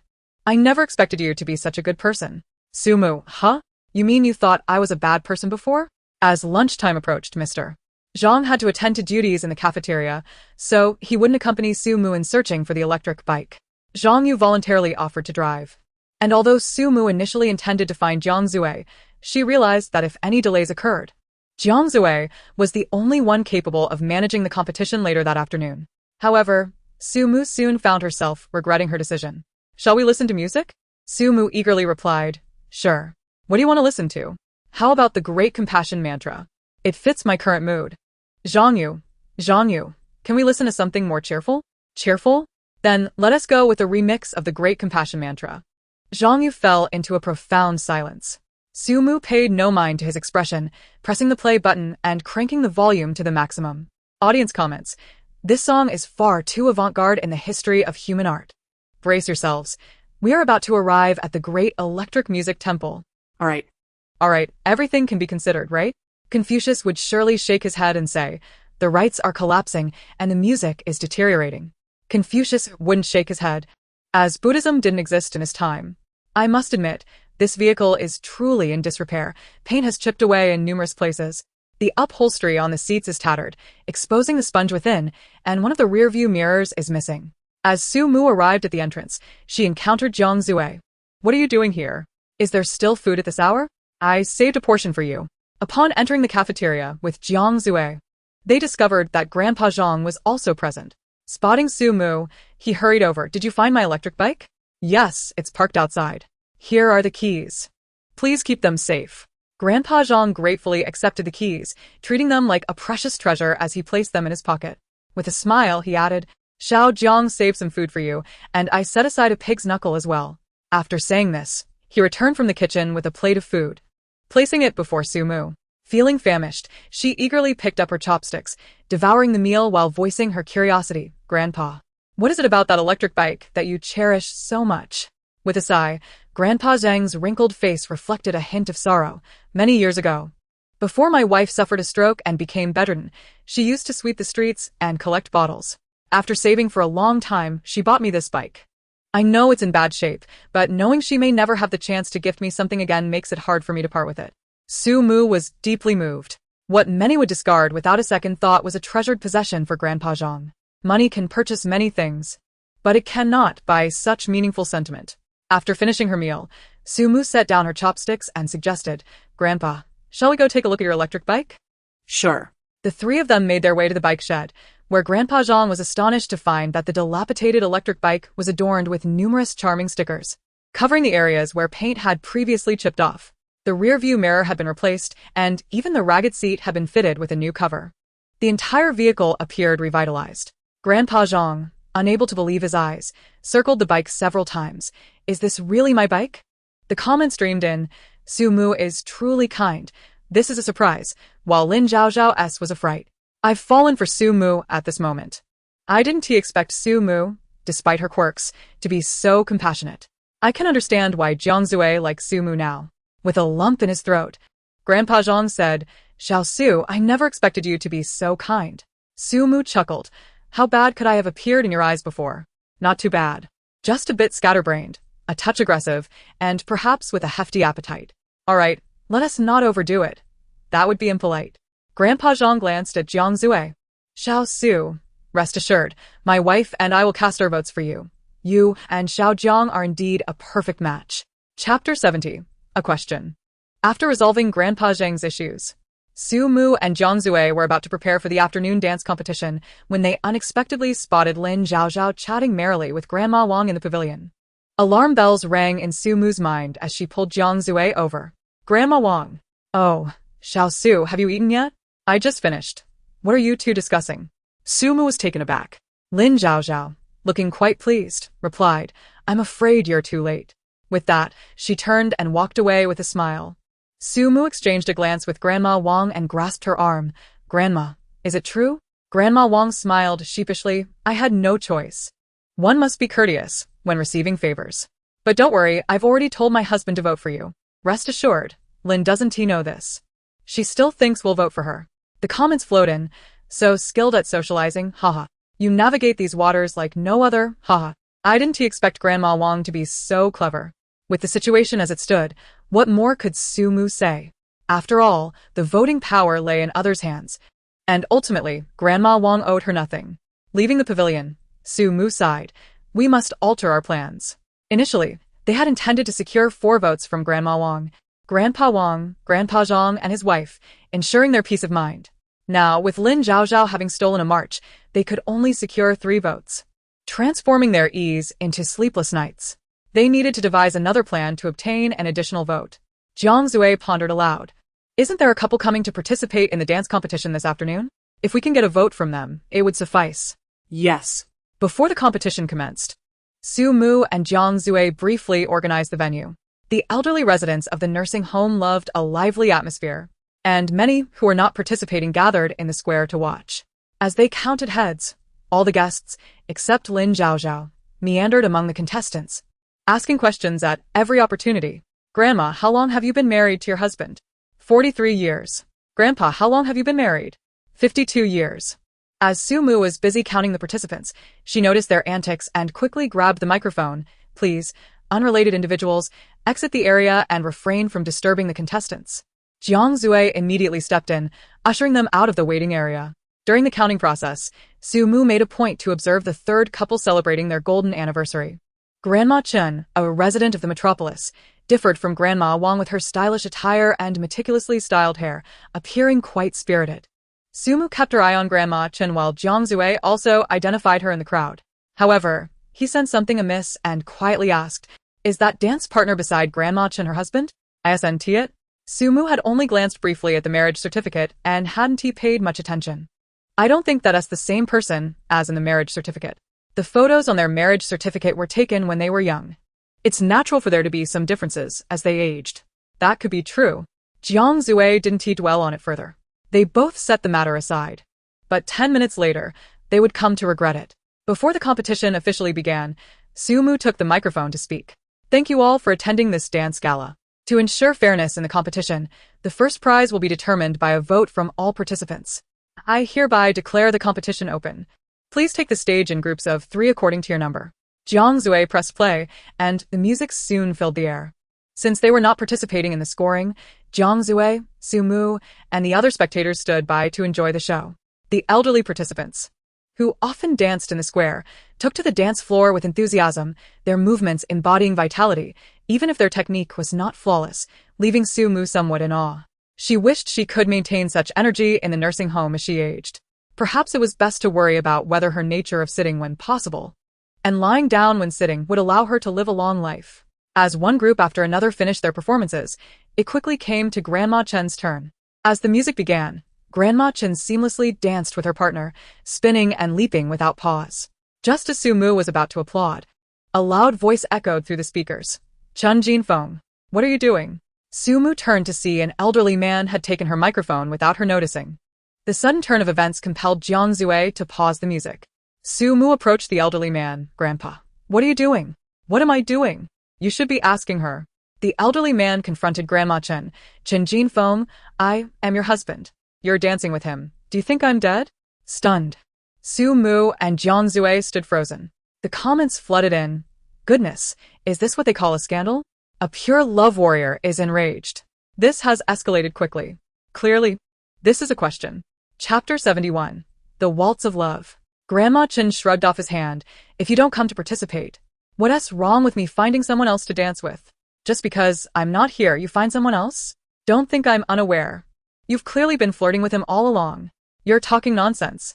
We were merely dancing, yet you perceive it as flirtation? Truly. Those with tarnished hearts see filth in everything. You. The elderly man raised his hand high. Fearing an imminent incident, Su Mu quickly shielded Grandma Chen. Sir, please remain calm. There must be some misunderstanding. Misunderstanding? I haven't even sought trouble with you yet. Wasn't it stated that only couples married for over 40 years could participate in your absurd competition? Did you not verify the information thoroughly? We did check beforehand, but step aside. The elderly man shoved her away. Su Mu stumbled, but Jiang Zui swiftly caught her. The comments flowed. Are you two performing in an idol drama? Such a stable embrace, boyfriend material. This old man is too excessive. How can he resort to violence? Truly unreasonable. Leave. Don't pull her. Grandma Chen's partner stepped forward. What does it have to do with you? Just as the situation threatened to spiral into chaos, the director arrived. The director's words evidently held more weight than Su Mu's. With his patient persuasion, Grandma Chen followed him away. Although Su Mu longed to understand the situation, the competition was not yet over, so she had no choice but to continue hosting alongside Jiang Zui. Once the competition concluded, Su Mu and Jiang Zui hurried to the director's office. Upon their arrival, they encountered Grandma Chen exiting the office in tears. Su Mu quickly tugged Jiang Zui to hide around the corner. Over there, Grandma Chen, while wiping her tears, lamented to the director. Director, after all these years serving their entire family, even while pregnant with my second child, I had to work. I've endured so much hardship. Have I ever complained? Now that life is finally getting better, he is always suspicious. I just want to dance. What's wrong with that? Can I dance? The comments flowed. Women of their era truly suffered. Indeed, those men lived like emperors, expecting to be served. My father was the same. I feel for my mother. Oh, I sympathize with Grandma Chen. The director gently reassured her. He might just be confused for a moment. At your age, you should be more enlightened than many. Confused? He simply dislikes me. What have I done to owe him? I want a divorce. The director's expression shifted. Aunt Chen, why must you? To put it bluntly, at your age, causing a stir over a divorce would only invite ridicule. Haven't I been laughed at enough today? Grandma Chen tossed aside a crumpled paper and turned to leave. The director sighed heavily, watching her retreating figure. Su Mu scratched her head, pondering the next step. She had hoped to win Grandma Chen's favor, yet the situation had escalated this way. They decided to follow Grandma Chen. This tree behind the residential building stood alone, tranquil and secluded. She sat quietly beneath it, discreetly wiping away her tears. After a moment's contemplation, Su Mu took Jiang Zui's hand and approached Grandma Chen. Upon seeing them, Grandma Chen quickly composed herself, standing. I apologize for causing such a scene. I must have embarrassed you. How could this be embarrassing? We are delighted you are participating in the competition. Really? Indeed. I just witnessed your dance, and it was truly remarkable. I believe you have what it takes to win first place.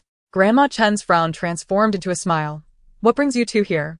I was so impressed by your dance that I wanted to seek your guidance. Would you teach us to dance? You too? Yes. I've always wished to learn, but alas, I lack talent. Jiang Zui, noticing her intent to uplift Grandma Chen's spirits, nodded in agreement. Yes, I also lack talent and would be grateful for your guidance. Seeing their sincerity, Grandma Chen nodded. Very well. Do you both know the basic positions for ballroom dancing? Yes. Su Mu grasped Jiang Zui's hand. Jiang Zui wrapped his arm around her waist, drawing her close. The sudden proximity ignited a palpable tension, their gazes locking with intensity. The comments flowed. Please play a waltz of love. Thank you. No one can match your rhythm. No one can give the love you have offered. Strangely enough, this scene is quite pleasing to the eye. Jiang Zui's gaze radiates love beyond the screen. Meeting Jiang Zui's eyes, Su Mu cleared her throat, slightly flustered, and averted her gaze. Grandma Chen beamed at the pair. On the count of 3, 2, 1. The girl steps forward with her left foot. Okay. 3, 2, 1, begin. Su-mu, caught off guard by Jiang Zue's unwavering gaze, inadvertently stepped on his shoe with her right foot. Grandma Chen chuckled. Step with your left foot. Jiang Zue laughed as well. It's fine. I'm used to being stepped on. Su-mu scratched her head. I made a mistake. With their laughter, the atmosphere lightened considerably. Alright, let's start again. 3, 2, 1. This time, Su-mu successfully stepped forward with her left foot. Although she possessed some foundational knowledge, she was not particularly adept. To her surprise, however, Jiang Zue's basic skills were even poorer, and he stepped on her feet more often than she did his. Su-mu donned a mask of pain. Previously, she feared her toes might break from the pressure, but now she was more concerned about Jiang Zue trampling them. Can you dance? Do you think I would dance this with a girl? The comments flowed. Haraha, Jiang Zue is determined to prove his innocence. Jiang Zue, I only dance with you.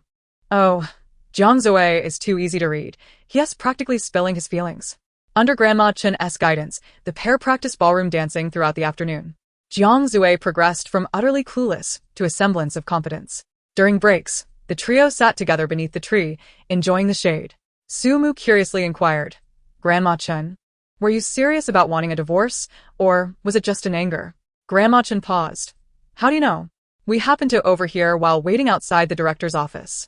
Grandma Chen sighed. It wasn't entirely anger. I've harbored such thoughts for a long time, but you worry about what others might say. Especially at this age, causing a stir over a divorce. People and children would probably oppose it, thinking it unnecessary? Indeed. Chapter 72. Let us demonstrate. Grandma Chen. How did you meet Grandpa? When we first met, it was still a small fishing village. He worked as a crew member, and we got to know each other over time. You must have shared a strong bond when you were young. Grandma Chen's expression grew melancholic. That was all in the past. The last decade has been nothing but mutual torment. Grandma Chen, how many more years do you think you have left? Sumu's question startled Jiang Zue. He was about to intervene, but reconsidering that Su-mu was not so reckless, he remained silent and listened. I've always believed that those born in your era endured tough times, sacrificing much for their country and families, living cautiously and diligently. The comments flowed. I don't understand. If one is unhappy, why not just get a divorce? The children are grown and needn't be cared for. I appreciate Su-mu's perspective but also comprehend Grandma Chen's choice. Each person has their concerns and ways of living. Su-mu is still young, full of spirit and vigor. Reflecting on her words, Grandma Chen fell into contemplation, remaining silent for a long while. All right. On their way to the nursing home, they encountered Lin Zhao Zhao. She was holding a gift bag, smiling as she handed it to a couple. Jiang Zue raised an eyebrow. Could this be the fourth pair of golden wedding couples we couldn't find? Su-mu remarked. She still knows how to win people over. After delivering the gift, Lin Zhao Zhao was about to leave when she noticed them pausing. I heard your competition did not go well. Su-mu shrugged. Is such a fervent response really a failure? I think you should save your effort. I've already secured votes from 2 out of 4 couples. Victory is assured this time. It seems this naive child still does not realize that Granny Wong will only cast 1 vote for her. Suppressing a laugh, Su-mu nodded repeatedly. Ah yes, yes. You are absolutely correct. When the dishes were finally served, they presented an appealing appearance. Su-mu took a bite and was instantly moved to tears, not from delight, but from the sheer inedibility of the food. It was hard to fathom that there existed a cuisine worse than that prepared by Fu Chen. If Fu Chen's cooking could be likened to excrement, then what these two had concocted was akin to excrement disguised as chocolate. From a distance it appeared to be chocolate, but upon tasting, one would discover the foul truth within. How foolish of Lin Zhao Zhao to have asked Jiang what he wished to eat. Su-mu had assumed she was trying to please him, but it was evident now that she sought revenge instead. At the dining table, not only Su-mu wore an expression of indescribable discomfort, but the others mirrored her sentiments. He Xiao Cha expressed her disdain. What sins did I commit in my past life to endure 2 consecutive days of such horrendous meals? Lin Zhao Zhao, still defiant, retorted, horrible? But it looks quite good. Doesn't it? Su-mu chuckled softly. Do you know the difference between chocolate-flavored excrement and excrement-flavored chocolate? What difference? None. They are both excrement. Lin Zhao Zhao fell silent. The barrage of comments streamed in. Haha, so true. Indeed, the presentation doesn't matter. The taste is what counts. Northeast stew. I completely agree with you. Concerned for her digestive well-being, Sumu hastily pushed her food aside after only a few bites, and the others followed suit, resulting in an unprecedentedly swift meal. Just as Sumu intended to retreat to her bed to play on her phone, a knock echoed at her door. "Are you free to chat?" Sumu was exasperated. What did they all want? Did they have so much to discuss with her? "I'm busy." "Hey, what are you doing? Let go." The moment those familiar words escaped her lips, Sumu realized she had inadvertently fallen into the same trap again. However, today she was wiser, having brought her phone along. "Moo, I know you overheard my conversation with Fuchin that day, but I was merely speaking out of anger. Please don't misunderstand me." Sumu chuckled softly, while discreetly messaging Jiang Zue. Jiang Zue understood. Sumu couldn't help but feel a mix of admiration and disbelief. She appeared emotionally inept but certainly not intellectually deficient. How dare she attempt to deceive her with such tactics? As Jiang Zue rolled up his sleeves, Sumu quickly signaled him. Jiang Zue flashed a hand gesture and then executed a flying kick. Ouch. Zhang Yu stumbled backward. Witnessing this scene left Sumu dumbfounded as she turned to Jiang Zue. "Didn't you see my signal?" "I did. Didn't you want me to act?" "I meant for you not to take action." Zhang Yu, regaining his footing, limped toward Jiang Zue. "Are you insane? Why did you kick me? What business do you have with her?" Sumu interjected. "First, I must clarify that you dragged me out here against my will. I had no intention of conversing with you. I didn't hit you. Where didn't you hit me?" "I kicked you." Zhang Yu scoffed. Loosening the top button of his shirt, "Jiang Zue, I've tolerated you long enough. Are you brave enough to contest me?" Jiang Zue chuckled. "After training in martial arts for so long, it's the first time someone has challenged me like this." As Sumu attempted to intervene, she turned to see Jiang Zue removing his shirt. The sight of his perfectly sculpted abs left her momentarily stunned, and she stepped back, creating space. "You two go ahead. Fight a while longer." This was not a display of yearning for Jiang Zue's physique, but rather a manifestation of fear. After a brief pause, he declared, "Wait here. I'll be right back." She protested. "What are you doing? They're waiting for you." He won to be back.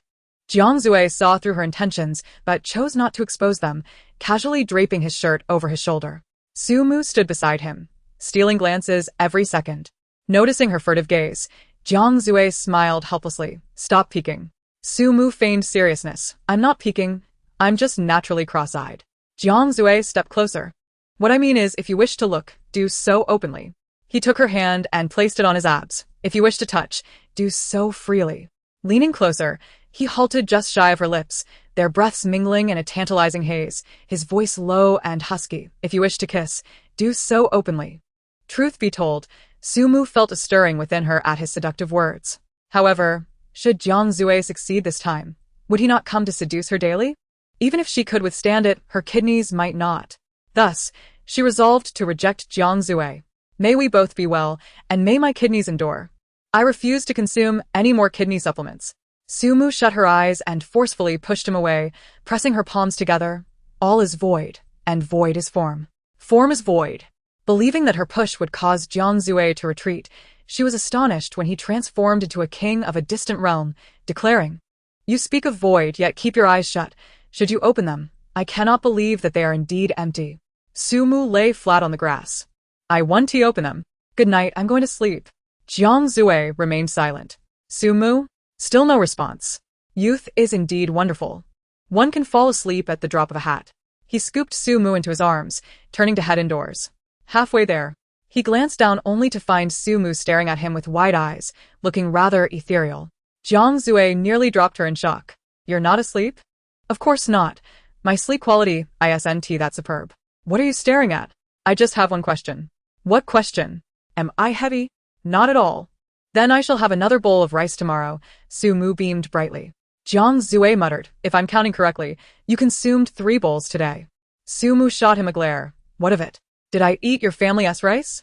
Jiang Zue dared not retort. His intent was to suggest she had eaten too little and should have another 2 bowls. "I would balloon." "That's fine. Even if you became a pig, I would still adore you. Never let me hear the phrase become a pig again. Then I shall say you could become a ball, and I would still cherish you." Sumu, is the emphasis on being a pig or a ball? It's about being overweight.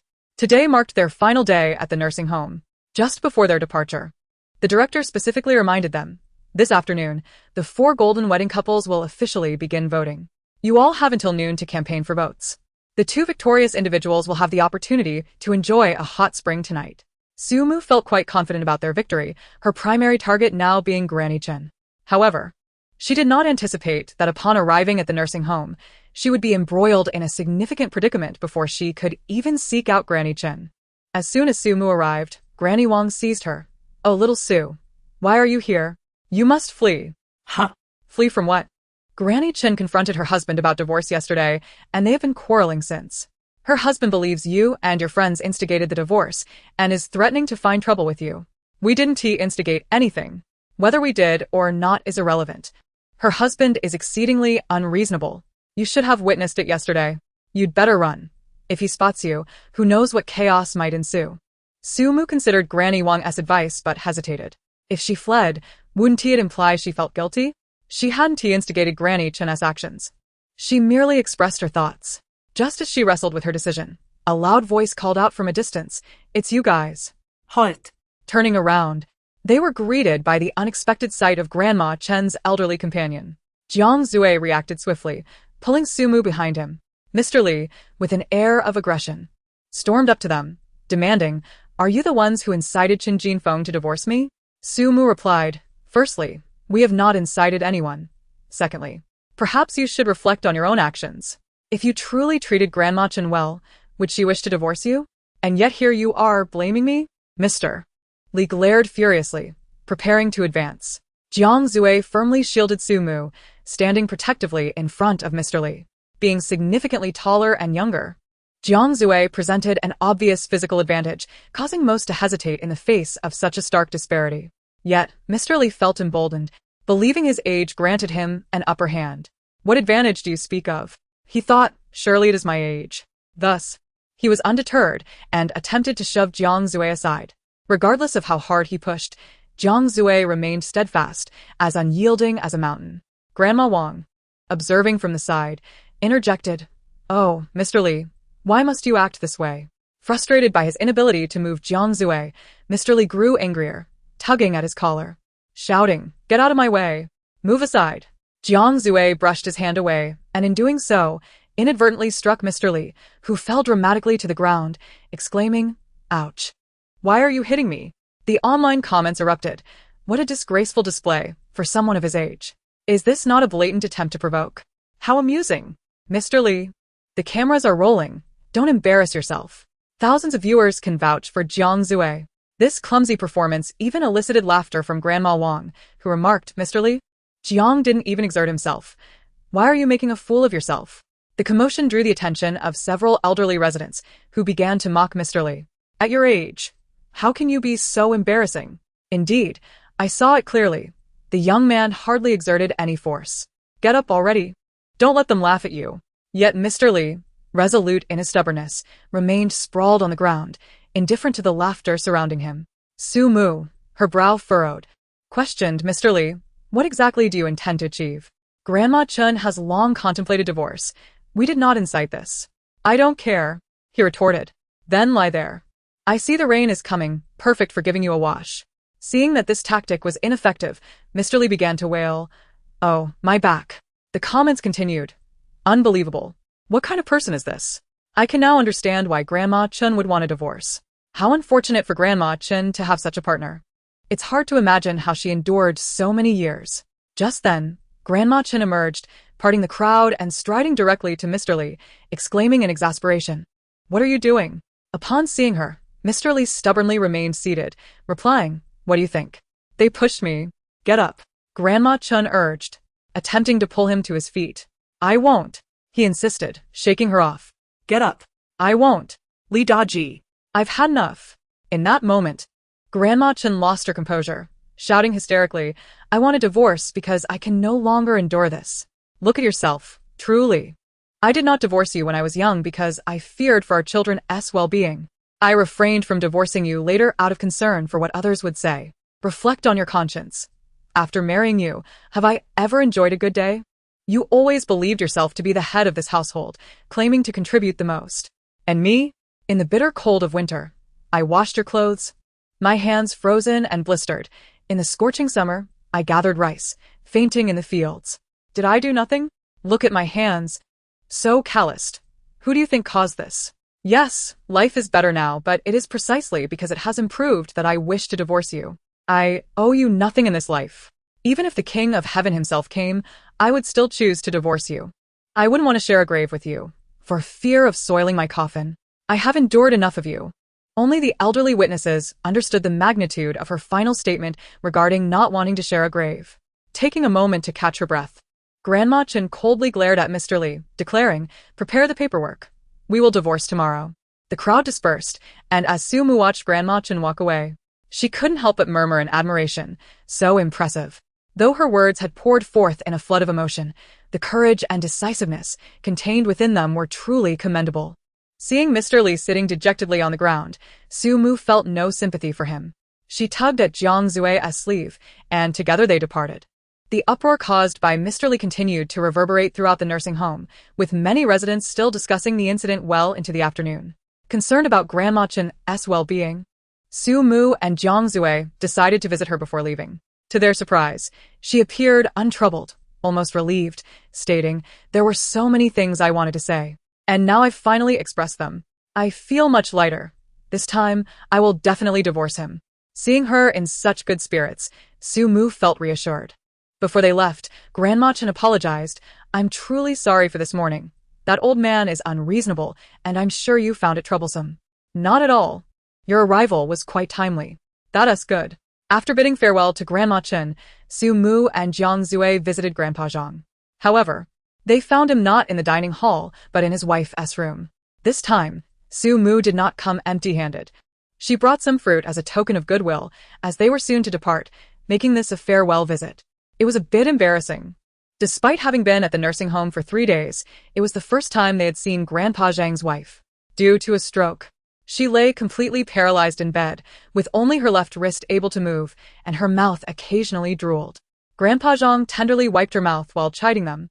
"Why bring fruit when you come? Just visiting is enough." Yet, despite his words, he unceremoniously took 2 bags of fruit from Jiang Zue and Sumu. However, Sumu held on tightly, refusing to let go. Grandpa Zhang tugged more forcefully, still met with resistance. "What is this?"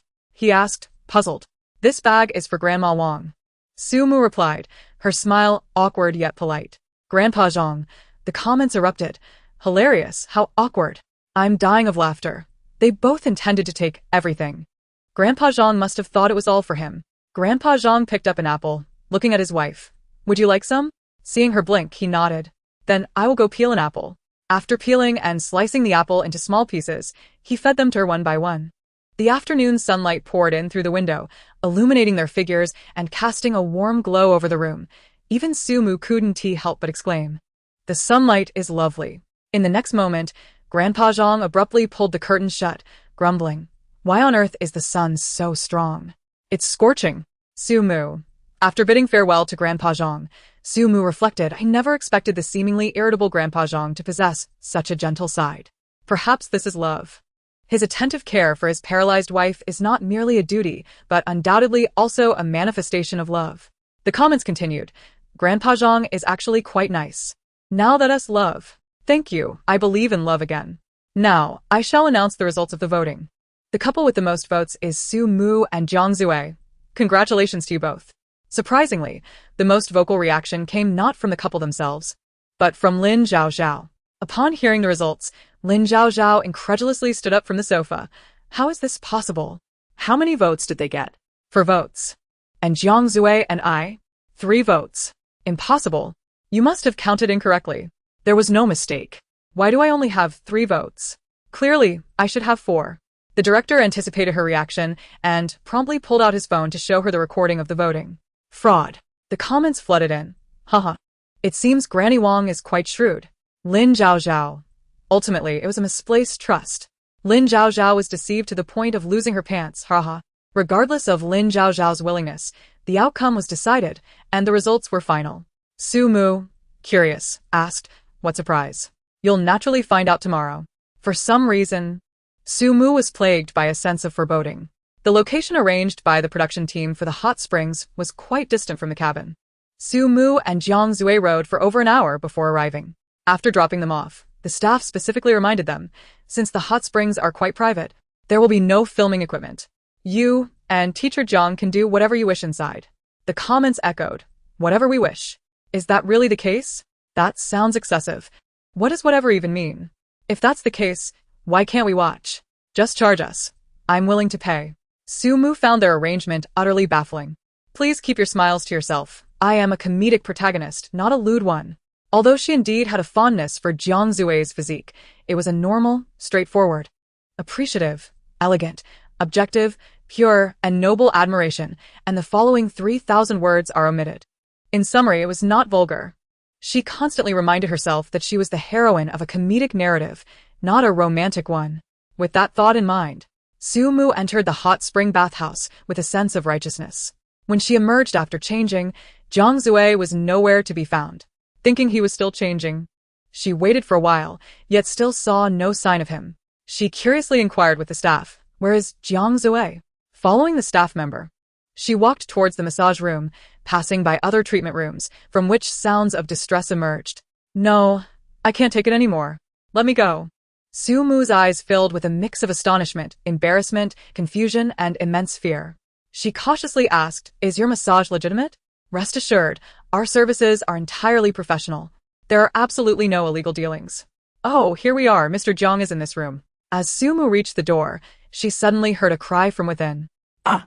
The words massage and cry are quite ordinary, but together they conjure up rather unsavory thoughts. Yet, Sumu did not think ill of it. For Jiang Zue's outcry sounded one of pain rather than ecstasy. The agony was so profound that Sumu had reason to suspect that the room was not merely for massages, but perhaps for childbirth. "Are you certain Jiang Zue is inside getting a massage and not giving birth? You can see for yourself." Sumu pushed the door open and found Jiang Zue reclined on a massage chair, an experienced therapist vigorously scraping every inch of his muscles with a fascia scraper. Finally, Sumu understood why the other rooms were filled with such harrowing cries. The fascia scraper is something even elite athletes struggle to endure. It matters not whether one is 6 feet tall or more, be they Thanos or Superman, they would all cry out in torment. Under the fascia scraper, all beings are equal. Jiang Zue's face contorted in agony. Upon seeing Sumu, he managed to rasp out 2 words between clenched teeth. "Run." Without a moment's hesitation, Sumu turned and fled. Unfortunately, at that moment, the door was blocked by the staff. "Can I skip this experience? We kindly refuse." Sumu. Thus, Sumu found herself unceremoniously seated on the massage chair. A middle-aged woman brandishing a fascia scraper appeared before her. The way she caressed the scraper evoked a phrase in Sumu's mind, sharpening knives to slaughter sheep. Sumu's smile froze. "Auntie, please be gentle. Don't worry. My skills are top-notch." Soon, Sumu felt the cold fascia scraper press against her calf. With a gentle scrape, she let out a cry akin to Jiang Zue's. Meanwhile, Jiang Zue was not faring much better. After the therapist finished with his calves, the fascia scraper was directed towards his back. Jiang Zue cried out once more. In that small room, cries of distress echoed back and forth. Those who understood knew it was a massage, while those who did not might think it was an interrogation of a suspect under torture. 30 minutes later, the massage concluded. Sumu and Jiang Zue emerged with vacant stares, their spirits seemingly detached, trembling as they supported each other out of the massage room. Where did the other half go? Scraped away by the fascia scraper, it's still drifting. As their souls had yet to fully return, they soaked in the hot springs for half an hour, utterly speechless.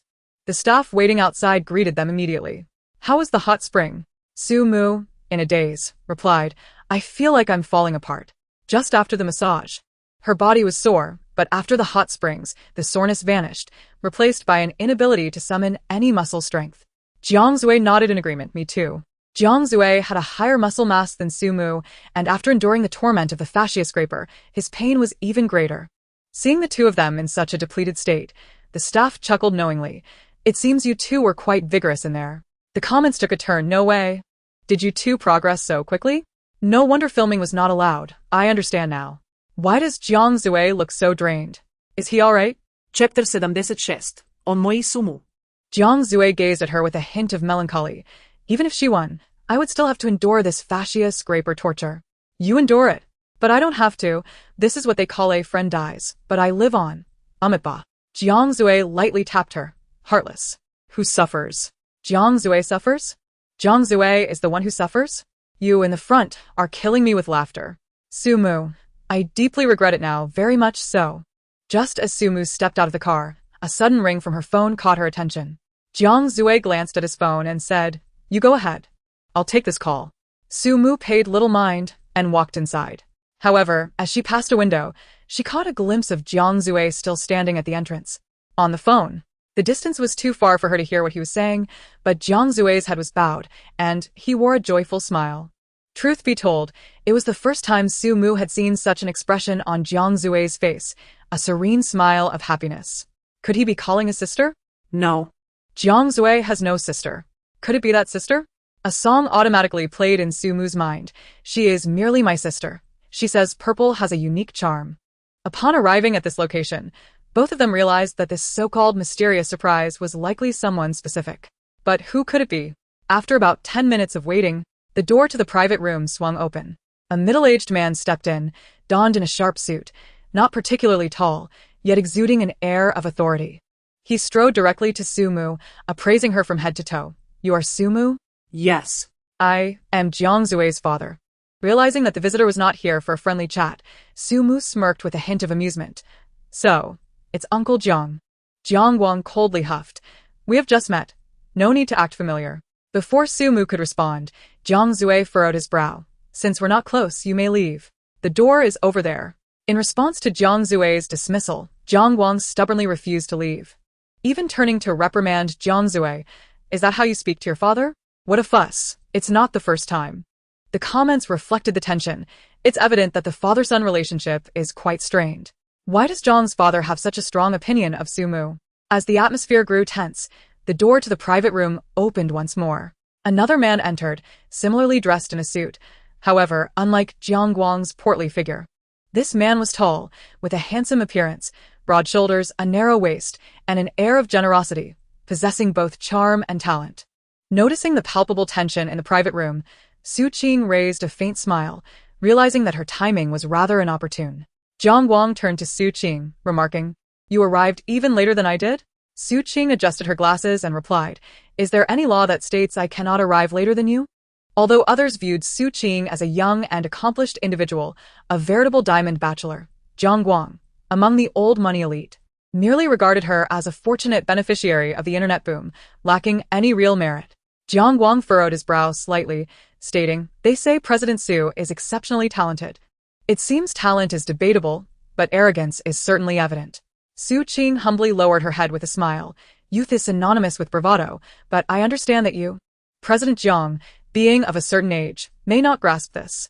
Jiang Guang, bullet comments. "Haha, when it comes to sharp tongues, this brother and sister duo are equally formidable." Laughing to death, President Jiang felt the sting of age. "President Jiang, you are proud, you are young, you are impressive." This was immediately seized upon by Jiang Guang, who glaringly inquired, "What are you laughing at?"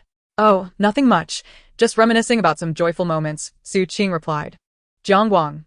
Su Qing pulled Su Mu Luo to sit down. "What would you like to drink?" "It's on me." "Rain before the dragon's well," Su Mu Luo responded.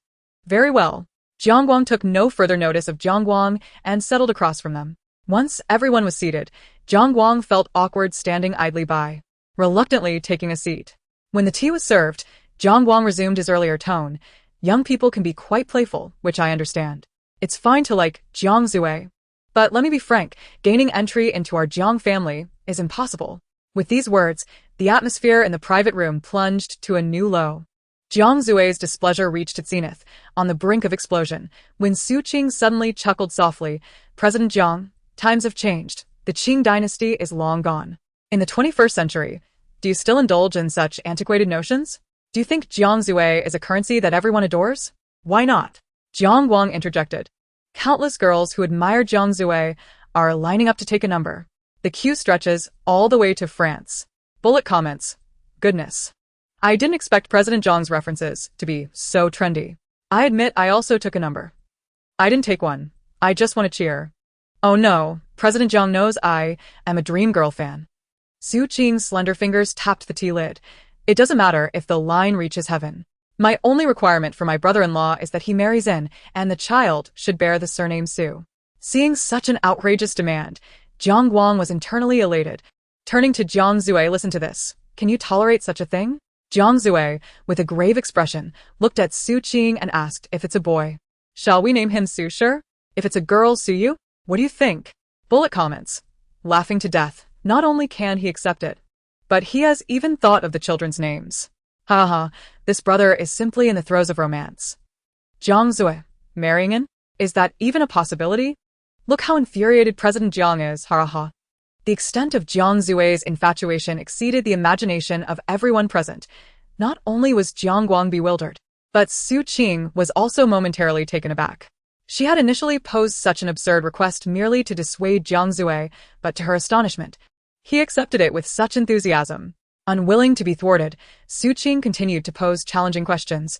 How many children do you desire? 2. Only one. Deal. Shuin? Sumuluo clip directly. Wonderful.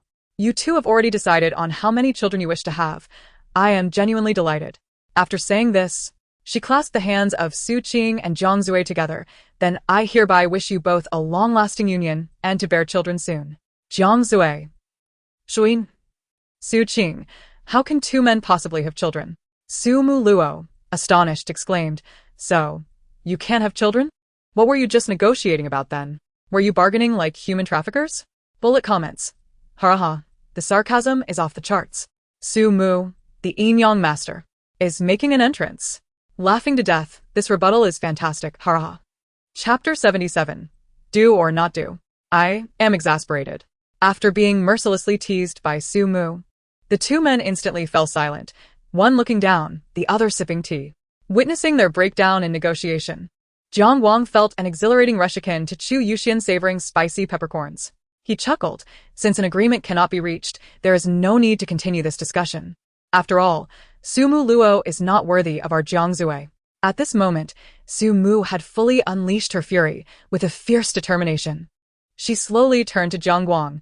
You are akin to someone cracking sunflower seeds beside a lavatory. How can you even open your mouth? Clinging to your age without respecting others. Who desires to enter your Jiang family? Love thrives on mutual affection. I have never heard of it relying on parental approval. Yes. You treat Jiang Zue like a treasure, as if your imperial throne awaits him, but Jiang Zue is clearly opposed. Don't you feel the slightest shame? The times have shifted. The Qing is long gone. Yet you persist in your archaic mindset. If your mind is deranged, seek treatment elsewhere. Do not unleash your madness upon me. An overwhelming silence enveloped the room. Bullet comments. Wow, incredible, how many rhymes did she manage to craft? Scold her. Keep scolding. I feel Su Mu can rhyme even more. Thank you. My spirits have been lifted. Wonderful. I want to watch Chinese new rap without you. As the crowd remained stunned into silence, a round of applause suddenly erupted. After the applause, Jiang Zue gave Su Mu a thumbs up, his eyes filled with admiration. Su Mu humbly waved her hand, signaling him to remain calm. Regaining his composure, Jiang Guang opened his mouth, intending to say something, but after much deliberation, he could only stammer, his face flushed, arrogant. Su Mu was unfazed. I am indeed arrogant. I am proud. If you find me displeasing, kindly steer clear. However, unexpectedly, the tables turned, and she delivered a resounding blow to Jiang Guang. Unable to win an argument or contain his anger, Jiang Guang stormed out, demonstrating his impotent fury. The director had invited friends and family for the victorious guests, hoping to strengthen their bonds before solidifying their relationship and gauging the family's sentiments. The director assumed everyone would behave with decorum. Even if there were disagreements, they would not escalate into a spectacle. However, he clearly underestimated Su Mu, who had no regard for propriety. If Jiang Guang would not conduct himself with dignity, Su Mu would not extend him the courtesy either. As Jiang Guang stormed out of the tea house in a fury, the director attempted to console him, but was brusquely brushed aside. Left with no recourse, the director could only let him go. Despite Su Mu's impolite demeanor, upon learning the full story, netizens found themselves applauding her actions. The viral explosion significantly elevated Su Mu's popularity to unprecedented heights. However, this fervor caused concern among many fans. While Jiang Guang's behavior was undeniably excessive, he was still Jiang Zue's father. Tonight marked the ultimate confession night. Su Mu's complete disregard for Jiang Zue's father raised questions about her intentions for future with him. Did this signify a lack of interest in their relationship? Such thoughts led fans to weep and wail on Weibo, fervently praying for Jiang Zue's confession to succeed. At this moment, Su Mu remained oblivious to these concerns as she was escorting Su Qing away. Before leaving, Su Qing purposely used the excuse of buying coffee to usher Jiang Zui away, pulling Su Mu aside to inquire, "What are your true feelings? Do you genuinely wish to be with Jiang Zui?" Su Mu sighed, "I do not know." Initially, Su Mu had joined this dating show out of sheer rebellion, refusing to accept the role of a supporting character in a typical romantic narrative. Thus, she had acted wildly, striking back at Fu Chun with fervor. However, to her surprise, not only had Fu Chen's affection for her grown, but she had also gone viral online, entirely contrary to her original intent. In this situation, if she were to pursue a relationship with Jiang Zui, it would undoubtedly elevate her fame to unprecedented heights, securing her position in the romantic narrative. But if she rejected Jiang Zui, she would inevitably face backlash from countless fans online, enduring relentless criticism and fading into obscurity.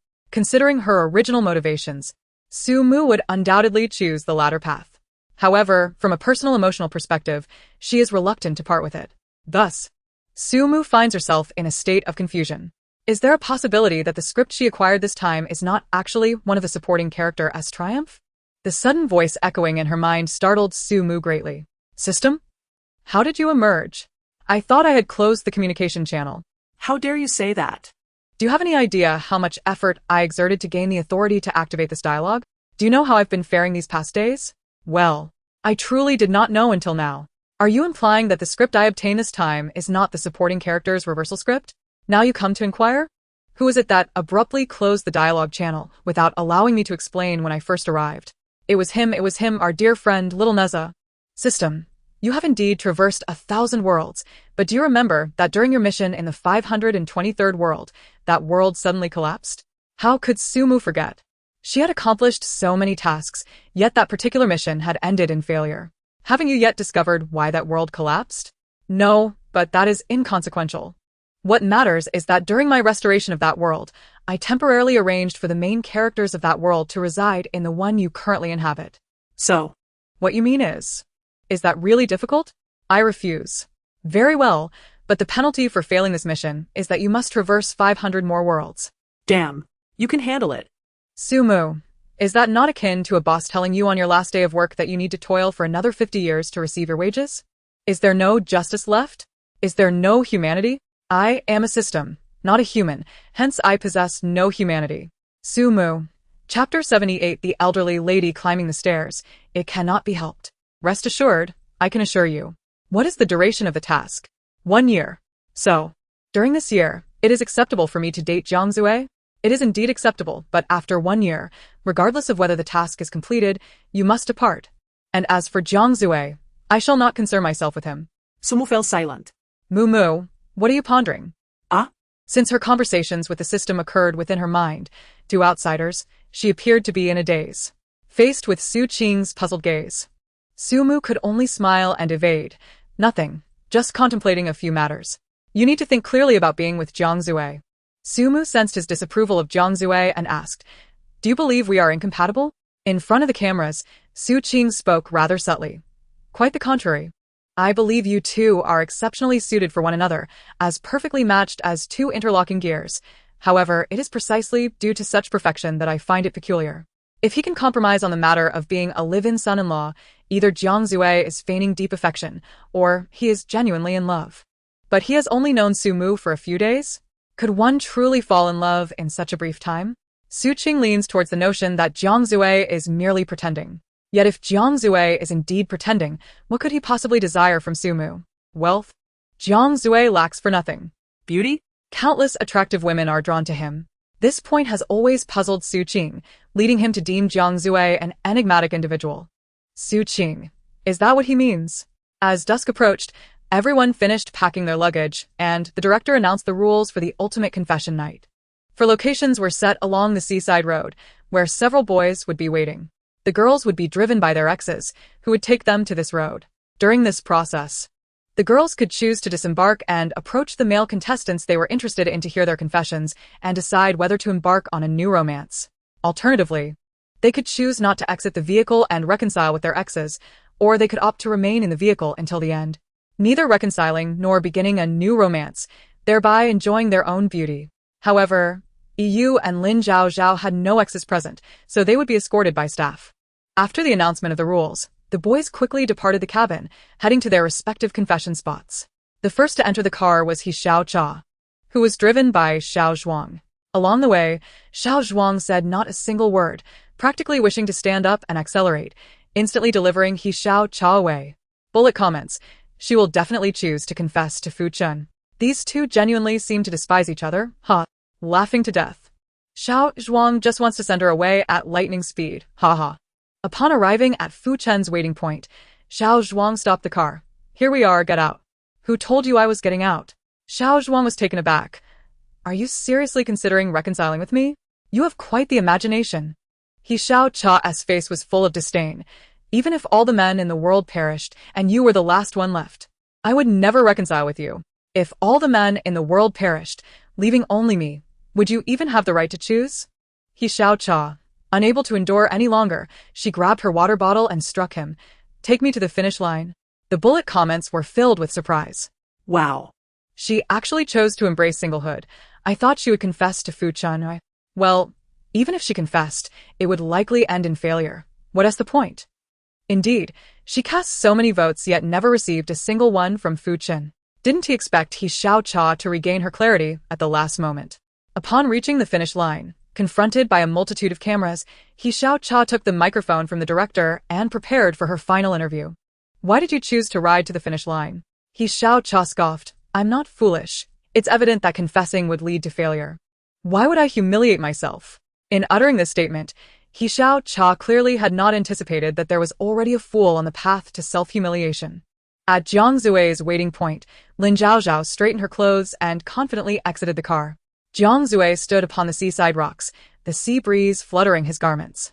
Seeing a figure approaching against the dark backdrop, he thought it was Su Mu and smiled as he moved forward, only to have his smile vanish upon realizing it was Lin Zhao. Lin Zhao halted at a distance from him, slightly tilting her head to gaze at him. Brother Jiang Zue, I do not like you, please leave. Bullet comments. All right, quite decisive. Lin Zhao is truly something. Lingering endlessly is rather pointless. Confessing once is an act of courage. Persistently confessing after being rejected borders on harassment. Seeing that he was unwilling to let her finish her words, Lin Zhao paused. Brother Jiang Zue, do you truly dislike me this much? Are you that stubborn? How many times have I told you, I do not like you? Must you pretend not to understand? Lin Zhao's eyes turned slightly red. We grew up together. After so many years, it was clearly I who arrived first, so why? Feelings do not adhere to the notions of who arrived first. Lin Zhao took a deep breath. It's all right. Today I am not here to confess to you. I merely wish to tell you that I will always wait for you, for only I could possibly marry you. Jiang Zue. Do you use a particular shampoo? How can you be so confident? Bullet comments. Haha, even Jiang Zue is stunned. Laughing to death, I also use that shampoo. But I lack her confidence. Perhaps switch to a different brand. It would make the dandruff less noticeable. Regardless of what you say, I will wait for you. Resolutely stating this, Lin Zhao turned and departed. Observing her silhouette, Jiang Zue felt as if an elderly lady climbing stairs was challenging the laws of nature. How could someone be so enraptured in their own world? Xiao Zhuang stood by the roadside, noticing Yu sitting in the car. He raised his hand to greet her. But the car sped by without a hint of hesitation. Bullet comments. Swallowtail. How could I live without you, Swallowtail? Are you trying to make me laugh and then inherit my debt? Why are you pursuing the car? Do you think this is a romantic drama? Ha ha ha. Chapter 79. What are you dawdling for? Speak up. Upon arriving at Fu Chen's waiting point, Yu took a deep breath before getting out of the car. Upon seeing her, Fu Chen exhibited neither surprise nor astonishment. As she approached him, Yu sighed. Teacher Fu, it's impossible for Su Mu to reconcile with you. Do you still not understand this? And as for the fact that I will not be with you, do you still not comprehend that either? Who said everyone? What about us from Jiangsu? Jiangsu must unite for me. I'm begging you. Teacher Fu, I fail to grasp why you harbor such disdain for me. They say the deeper the love, the deeper the hatred. Is it because I have caused you pain? I do not despise you, rather. I abhor myself for not seeing clearly from the beginning, for only realizing the value of what I had after losing it. You have not yet lost me. I was speaking of Su Mu. Yu added, she cannot return empty-handed. Meeting Fu Chen's gaze, she smiled faintly. Teacher Fu, I actually remember you. You lived next door when I was a child, correct? Fu Chen frowned slightly. Stepping closer to him, Yu inquired, how is Aunt Fu? I miss her. The moment she recalled his mother, Fu Chen's expression turned grave. To outsiders, their conversation appeared perfectly normal, yet only they understood the underlying threat woven throughout. Yu grasped his hand. Teacher Fu, I genuinely like you. Could you possibly grant me another chance? It was only now that Fu Chen realized he had misjudged Yu. He had initially thought her merely fond of fish, but it became evident that her ambitions far surpassed his expectations. The rejections he had prepared to voice now seemed stuck in his throat. He understood that at this moment, there was no turning back. Lowering his gaze to her hand, he remained silent for a long while before slowly reaching out to clasp her hand. All right. Witnessing the scene, netizens were left in shock, their jaws dropping. What? He actually agreed? No way, bro. You were just swayed like that? Are you two playing with me? Yu beamed with satisfaction, leading him away by the hand. Like a soulless puppet, Fu Chen was drawn into the car, only remembering his role as an X upon the staff's reminder that he still needed to see Su Mu off. As the female contestants departed one by one in their cars, Su Mu was outside, playing catch with Chi-Chi in the yard. Though Chi-Chi was having a splendid time, Su Mu's mind was elsewhere in disarray. It was only when the sound of horns resonated from outside that she set down the ball and stepped out. As she settled into the passenger seat, she heard Fu Chen say, I am now with Yu. Su Mu, already troubled over whether to accept Jiang Zue's confession, had little inclination to respond, merely nodding expressionlessly. That's good. Wishing you a long and happy life together. Her reaction only deepened Fu Chen's disappointment, yet he felt he had no right to say anything. Letting out a sigh as he started the car. The ride was enveloped in silence. The sound of a pin dropping could be heard. Upon arriving at Jiang Zue's waiting spot, Fu Chen parked the car. The headlights illuminated Jiang Zue, making his figure stand out against the night. Looking at Jiang Zue's face, Sumuk hesitated. Noticing her silence, Fu Chen curiously asked, Aren't you getting out? The comments flooded in. Whoa. Su Mu's expression doesn't seem like someone ready to accept a confession. Just get out, consider it my plea. The car remained motionless, and Jiang Zue, visibly anxious, approached to inquire. However, before he could reach her, Su Mu opened the door and stepped out. This was not an acceptance, but a refusal. Although Su Mu could be a bit reckless at times, she was not foolish. If she accepted Jiang Zue's confession now, what would happen a year later when she left? Refusing him now would hurt him, but agreeing would likely inflict even greater pain when the time came. Yet to simply drive away would be too heartless. Even in refusal, Su Mu wanted to speak with him face to face. Closing the car door, she approached him. I have something to say. I have something to say. They spoke in unison. Her expression filled Jiang Zue with unease as he earnestly grasped her hand. Let me speak first, all right? Su Mu nodded gently. He gazed deeply into her eyes, filled with sincerity. Mu, I wanted to confess to you even before this night, but I feared it would seem insincere and frivolous. So I saved everything for tonight. I was genuinely anxious to confess seriously, fearing rejection would make it difficult to face you afterward. Yet I also worried that if I were not serious enough, you wouldn't grasp the depth of my feelings for you. From the first time I saw you in the little house, I pondered what kind of person you would like. Should I be more reserved, more humorous, or more obedient to capture your attention and see your smile more often? You often ask me what I like about you. So I will tell you now. I like you, not for any other reason, but simply because you are you. Perhaps you do not like me now. And that is all right. Maybe I am not your best choice. Perhaps 10 years from now, you still won't like me, and that is fine. Maybe I won't be able to provide the life you desire. Perhaps 20 years from now, you still won't like me, and that is all right. Maybe I will have grown old and unappealing, unworthy of you. Perhaps 40 years from now, you still won't like me, and that is fine. Perhaps you too will have aged, and those who love you will have left, but I will always be here for you. Su Mu struggled to contain her emotions, tears welling in her eyes. There were no 10 years, no 20 years, nor 40 years. She had only 1 year, just this 1 year. Suddenly, an upbeat drumbeat sounded, and Su Mu turned to see a band had appeared behind her. Judging by the members, it seemed to be Jiang Zue's band. The comments erupted. Shanghai band. Oh my god, I bet this song will be a hit. I bet 100,000. I bet 1,000,000. Following the lively introduction, Jiang Zue's deep, husky voice filled the air. I have long awaited a sunny day. You suddenly appeared by my side. I wish to capture this moment before the stars and moon fall asleep. I keep going over my words in my mind. Can you give me just a little more time? Can we take one last adventure together? Right now, hold on to my fingertips. The entire summer will turn sweet. Please don't avert your gaze. Please don't be absent-minded. Your thoughts elude me, leaving me restless at night. I wish to fulfill all your desires. Let us run towards the sunset until the end of our lives. Until the ends of the earth no longer seem far. While we still have a little time, let us take one more adventure together. The young man strumming the guitar stood by the sea, his clothes fluttering, embodying the carefree essence of the melody. In the darkness, his voice seemed to illuminate the entire night sky. The comment surged. Ah, Jiangzue's voice is unstoppable. My ears are pregnant, thank you. Sumu. Aren't you moved? If you aren't, it would be quite impolite. As expected of Jiangzue, I have a feeling the music charts will be dominated again.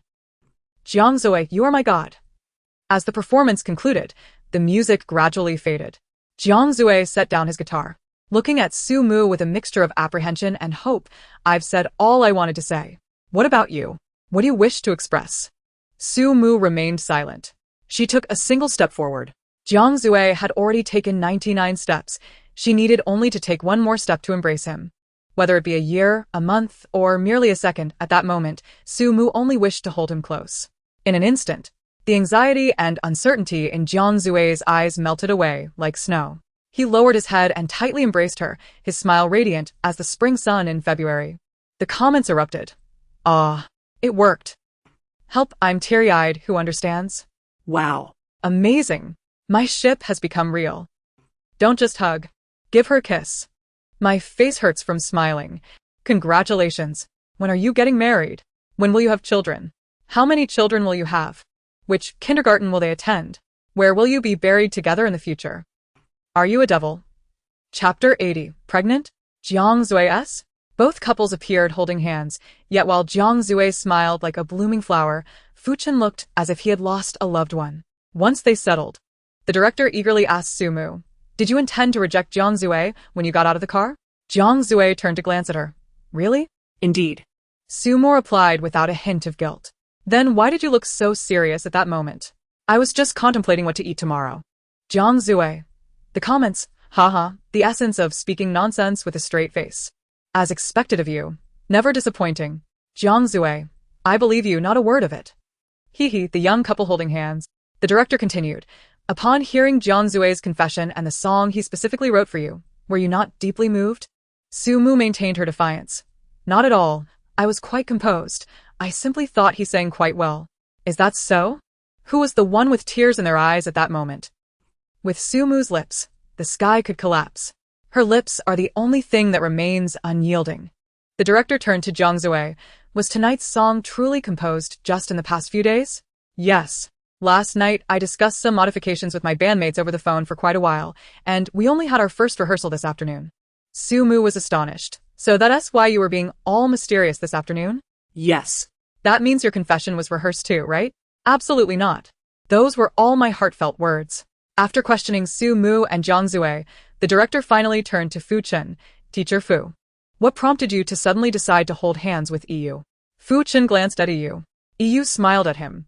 The audience perceived her smile as gentle. But Fu Chen felt it concealed a blade. Was that heartfelt vote cast for Sumu to incite jealousy in EU? Yes. Upon hearing this, Sumu couldn't help but feel. So, I am also a part of your scheme. Haha, Sumu. Are you being polite? Sumu. So, I'm merely a tool for you. Fu Chen, if you're being threatened, just blink. For the final question, if you were to summarize this 9-day journey of infatuation in one word, what would it be? EU, joyful. Fu Chen, exhausting. Jiangzue, fortunate. Sumu, prolonged. Ah. I'm reluctant. Jiangsu is together, no regrets. A splendid finale. Don't end it, quickly ask when Jiangsu is getting married. Exiting the interview tent, several members of Jiangzue's band were waiting outside. The band, named Orange Sea, is one of the hottest bands in the country. Consisting of 6 members including Jiangzue, with 2 guitarists, 2 bassists, a drummer and a keyboardist. As they played rock music, some members were notably punk, adorned in black leather jackets and small necklaces, giving off an air of rebellion. One leather-clad man approached Sumu with a cheerful grin. You must be Sumu, right? It's a pleasure to finally meet you.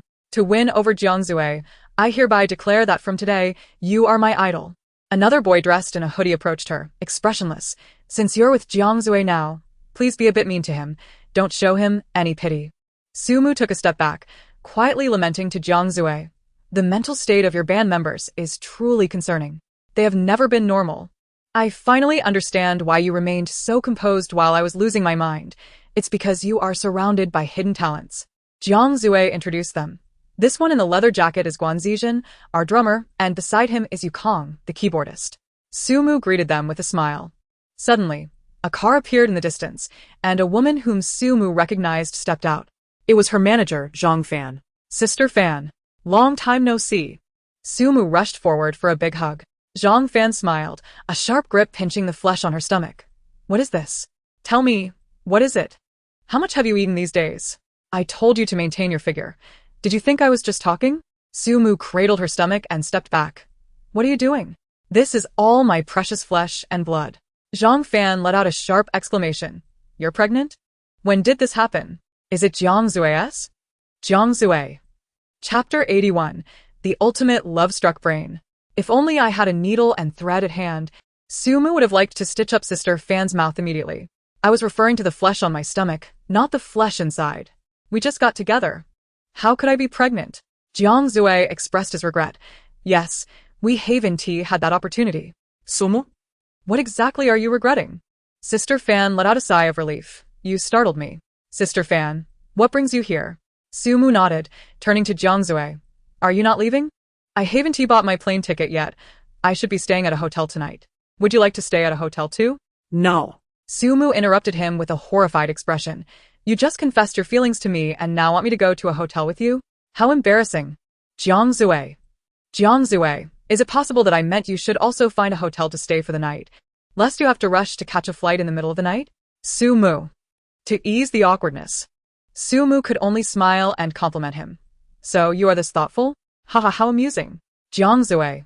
If you don't want to praise me, you don't have to force yourself. The system's tasks have made no progress, and with only a year left, I certainly have a lot to do ahead. Jiangzue nodded and asked, Where are you flying to? Zhang Fan. To the Magic City. Jiangzue took Sumu's hand. Then, I will come find you tomorrow.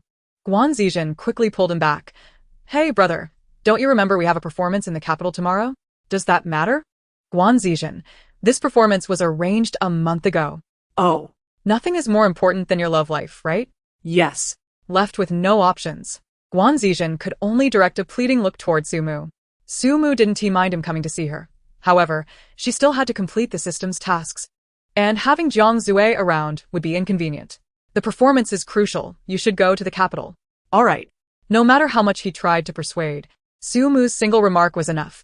Guan Zijin was fuming, exclaiming, I never expected you to be such a love-struck fool. Sister Fan urged. All right, let us wrap this up. Otherwise, we'll miss the flight. Sumu released his hand and followed Sister Fan into the car.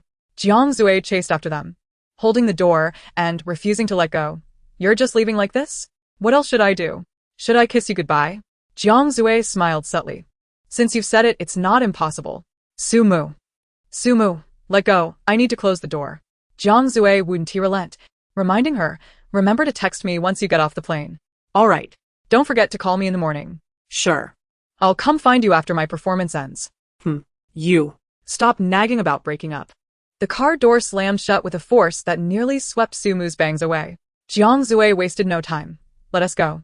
Seeing his resolute gaze, Sumu stifled a laugh, but then seemed to recall something, her smile quickly fading. Lowering the car window, she asked, Jiangzue, if I could only be with you for a year, and after that, for various reasons, we had to part ways, would you regret confessing to me tonight? No. Jiangzue replied firmly. Every second spent with you brings me joy, and I will strive to ensure that you remain with me for a lifetime. Perhaps even in the next life. Listening to his words, warmth surged within Sumu's heart. She leaned out of the car window and said, Oh, there's one more thing. Jiangzue bent down, inquiring, What is it? Sumu tilted her head back, smiling as she gave him a quick kiss. Don't miss me too much. He touched his lips and chuckled softly. Witnessing the entire scene, Guanzi playfully nudged Yu Kang's shoulder, shaking his head in wonder. It's been ages since I've seen Jiang Zue smile so foolishly. Su Mu is truly remarkable. Yu Kang remained expressionless, but nodded repeatedly. Chapter 82. Feng Ya and Feng Dian. Due to the prolonged wait time at the airport, Su Mu disembarked the plane in the early hours of the morning. After sitting on the edge of her bed and pondering for a while, she finally recalled what she had forgotten. She seemed to have a boyfriend. Checking her phone, she was startled to find over 50 unread messages and more than 20 missed calls, all from Jiang Zue. Su Mu exclaimed in surprise, turning to see Su Qing, who looked bewildered. What are you doing here? Are you home? Where else could I be? Su Qing replied. Jiang Zue said you went missing and nearly called the police. Su Mu asked, what did you do? Nothing much. Just called over 100 times during my meeting, expressing concerns that your flight might have met with an accident. After Su Qing left, Jiang Zue's call came in again. Not daring to neglect this esteemed ancestor, Su Mu hurriedly answered. On the other end, Jiang Zue's tone was a mixture of joy and worry. Mumu, are you alright? What could possibly be wrong with me? Is it possible you just woke up? How could I sleep so long? The plane landed at dawn. I forgot to message you because I was too tired. It seems you didn't take our agreement to heart at all. Having been single for too long, she momentarily forgot that she had a boyfriend.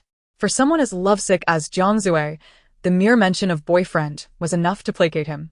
He asked with a smile, are you hungry? Send me your address, and I'll order food for you. It's too much trouble.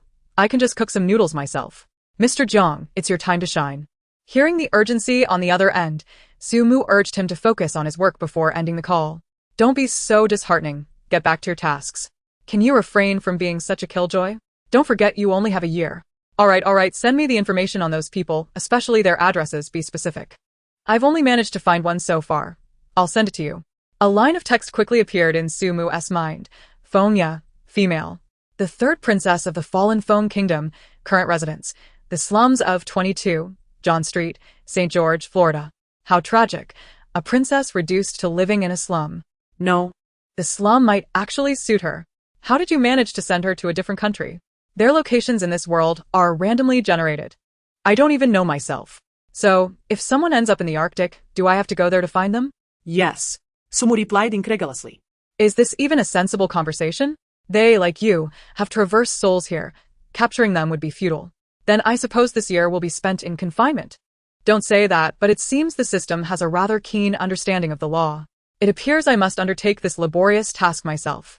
After finally managing a few days off, it all comes down to the search for people. Time was of the essence, and Su Mu swiftly boarded a flight to the country. She didn't divulge the specific reasons to Jiang Zue, merely stating that she had activities to attend. Given that the safety conditions in the country were not comparable to those at home, and considering the area was a slum, she contacted a security company and hired 2 bodyguards before daring to venture out. Following the address provided by the system, Su Mu soon realized she had overlooked a crucial detail. If she had soul transferred, Feng Ya likely no longer bore that name, right? Yes, she now goes by Signal Susan.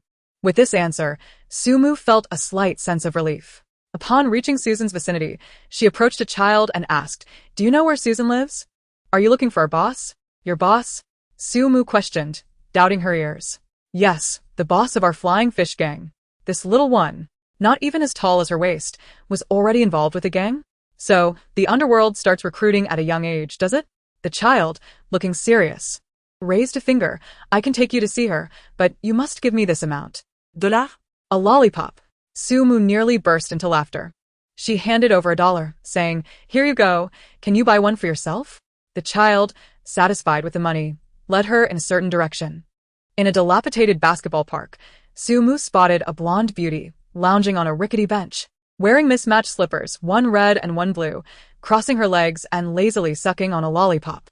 Boss, this person says she wants to see you. I brought her. Why aren't you greeting me?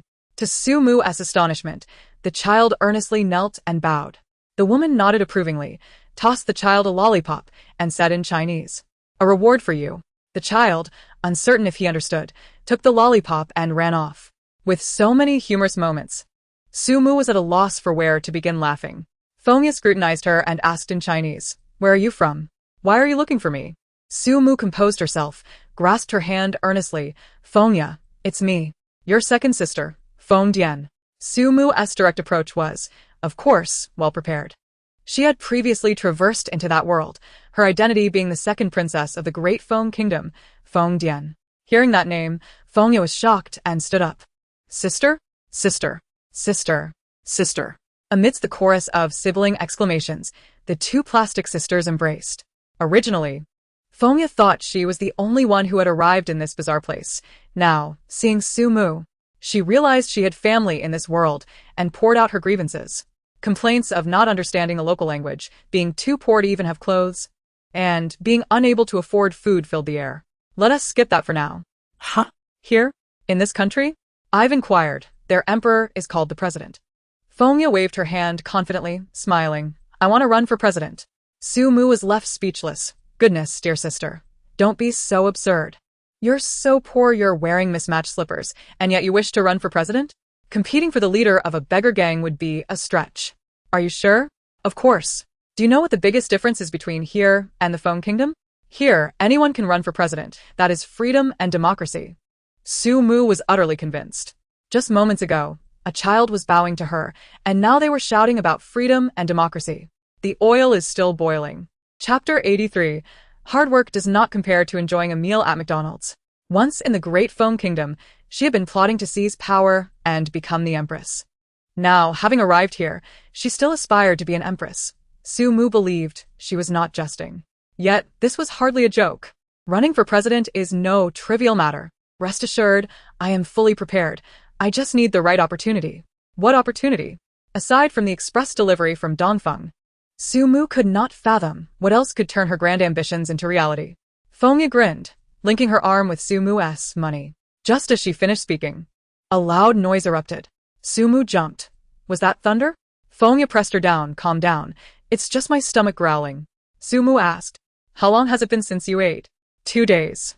Su Mu was genuinely curious how this person had survived before her arrival. Shall we go eat first? You're treating? Let us go. Feng Ye took Su Mu by the arm, and once at the restaurant, she unapologetically ordered everything on the menu. The American fast food arrived swiftly, and she devoured a large chicken leg in one hand and a hamburger in the other, consuming them with such fervor that it seemed she might faint from overeating. Su Mu observed her eating and felt as though the term starving ghost had taken on a vivid embodiment in that moment. Not good. Feng Ye spat out the chicken wing in her mouth. Here, no one would compel her to marry that general or this marquis, and becoming an emperor was far easier. Su Mu felt perplexed. Who had bestowed upon her such confidence? Was it Piaro? Since she couldn't convince her that the Feng Kingdom was better than this place, Su Mu had to shift her perspective, making her realize that ruling here was not as simple as she imagined. How could one campaign for presidency without money? Just because she lacked it now didn't mean she would always lack it. I can earn it. At this point, Feng Ye glanced at the two bodyguards in black beside Su Mu. Sister, you still bring attendance when you go out. It seems you're doing quite well. Why don't you lend me some capital? Rest assured, once I become emperor, no, president, I will appoint you as a secretary of state. What do you say? The promise was grander than the galaxy itself. You might as well claim to be Qin Shi Huang and ask me to fund the revival of the Terracotta Army. Su Mu pondered for a moment, surveying her from head to toe. Do you want to make money? Of course. Then come with me. Where to? I am thriving now because I am an artist. You know what an artist is, right? I know, just a performer. Don't speak so harshly. It's called a star now. As long as one excels in the entertainment industry, they can earn quite a bit. You mean you want me to become an artist too? Exactly. Can you act? No. How about singing? I can do that. I've recently learned a new song. Listen. Feng Ye dropped the chicken leg in her hand and passionately began to sing. Under the bridge in front, a group of ducks swims by. In just 10 short words, she switched through 5 different tones, producing a childlike song that felt like a winding mountain road, leaving Su Mu astounded. Stop, stop, stop. We're allies. Don't start singing. What's wrong? Was my singing that bad? Not that it was bad, it was just unpleasant. If that doesn't work, what should I do? Feng Ye picked up the chicken leg again, opened her mouth wide, and within 2 seconds, spat out a complete chicken bone. What poor meat. It even gets stuck in my teeth. Hey, waiter, bring me another serving of chicken wings. Su Mu realized that this person was utterly inept at everything but had an insatiable appetite, picky about every dish. Her only redeeming quality seemed to be her attractive appearance. Su Mu took a sip of coffee, attempting to calm herself. Fengya curiously asked, "Don't you find this bitter?" Su Mu replied nonchalantly, "Not compared to my life." After finishing her coffee, Su Mu made a decision. No matter what, she would first keep Fengya by her side. Only then could she add more obstacles to her already tumultuous life. "Although you may lack talent, we can learn gradually. How about this, you follow me? And I can help you find an agency to tailor a debut plan for you." Making money was indeed the most pressing matter for Fengya, and without hesitation, she agreed. All right. Just as Su Mu was about to leave with Fengya, her phone suddenly rang. Gello famia. There's a commercial performance tomorrow. I'll pick you up. Tomorrow? That's too soon. I'm abroad. What are you doing abroad? On vacation. Taking a pathetic vacation to meet a ridiculous person. Fengya, frustrated, replied, "How can you be vacationing abroad? We've just become popular. We need to maintain this momentum. Your peers are working hard. What are you doing?" "Eating McDonald's." Su Mu initially thought there would be some resistance in taking Fengya away, but unexpectedly, Fengya seemed entirely unbothered. Like a neglected little cabbage in the field. After disembarking from the plane, she opened her phone, and dozens of missed calls immediately popped up. Good news, it wasn't Jiang Zue calling. Bad news, it was Fengya. Jiang Zue was in trouble. The tone in her voice made Su Mu's heart sink. What happened?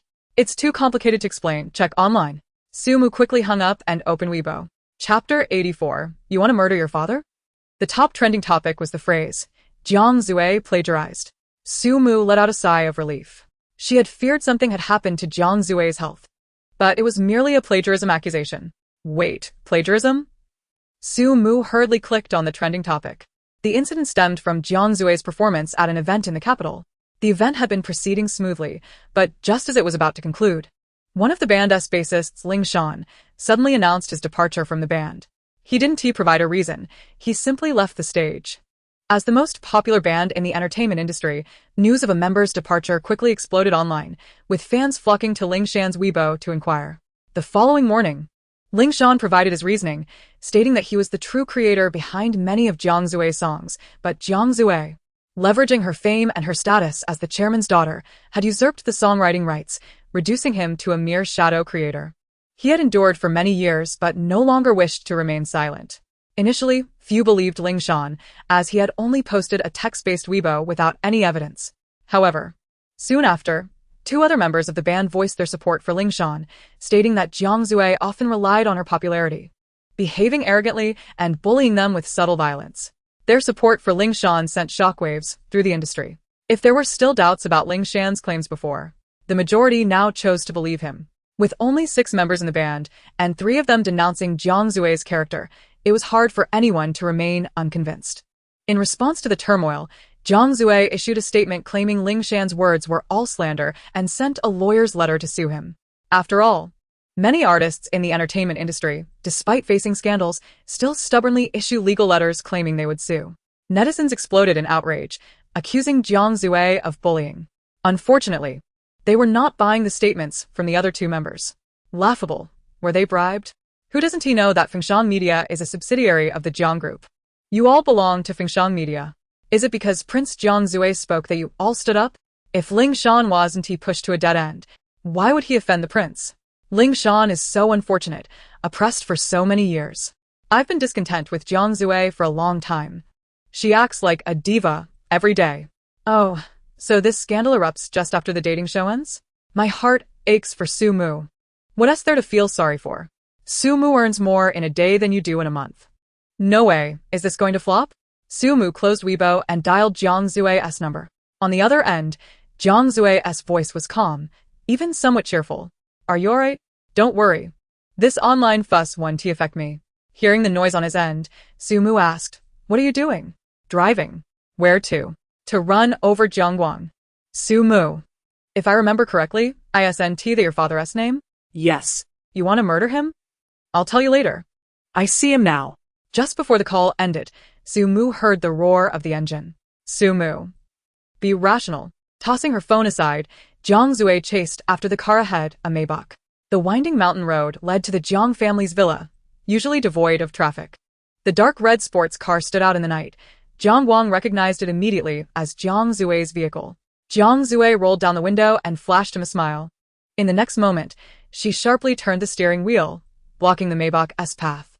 The driver slammed on the brakes and Jiang Guang, not wearing his seatbelt, collided with the front seat. When he lifted his head again, blood trickled from his nose. The driver caught a glimpse of 2 streams of blood trickling from his nose in the rearview mirror, torn between laughter and restraint. "Mr. Jiang, it was unintentional," he stammered. Jiang Guang hastily wiped away the blood and stormed toward Jiang Zue's car, seething with anger. "Have you lost your mind? Do you wish to die?" Jiang Zue, unfazed, stepped out of the vehicle.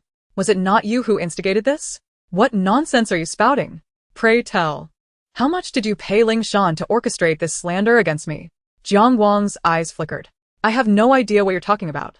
Being seasoned tricksters. Why indulge in such tales? Jiang Zue, as your father, would I ever harm you? They have long harbored grievances against you. Are you utterly unaware? I could compel them to apologize or even expel them from the company, but should they choose to vindicate you, their careers in the entertainment industry would be irrevocably ruined. Even if I consented, they would refuse. Since you orchestrated this affair, do you hold no leverage over them? I told you, I did not instigate this.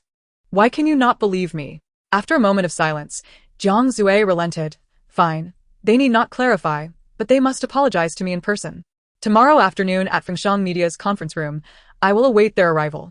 With that, Jiang Zue turned to enter his car, only to be blocked by Jiang Guang.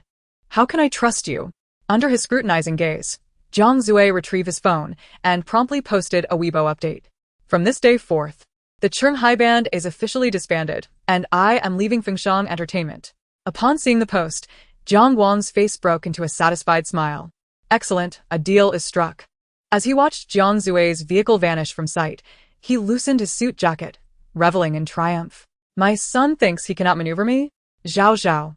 You saw Jiang Zue's Weibo update, correct?" "I just did. You handled this splendidly. Had it not been for your suggestion, that brat would likely not have submitted so easily.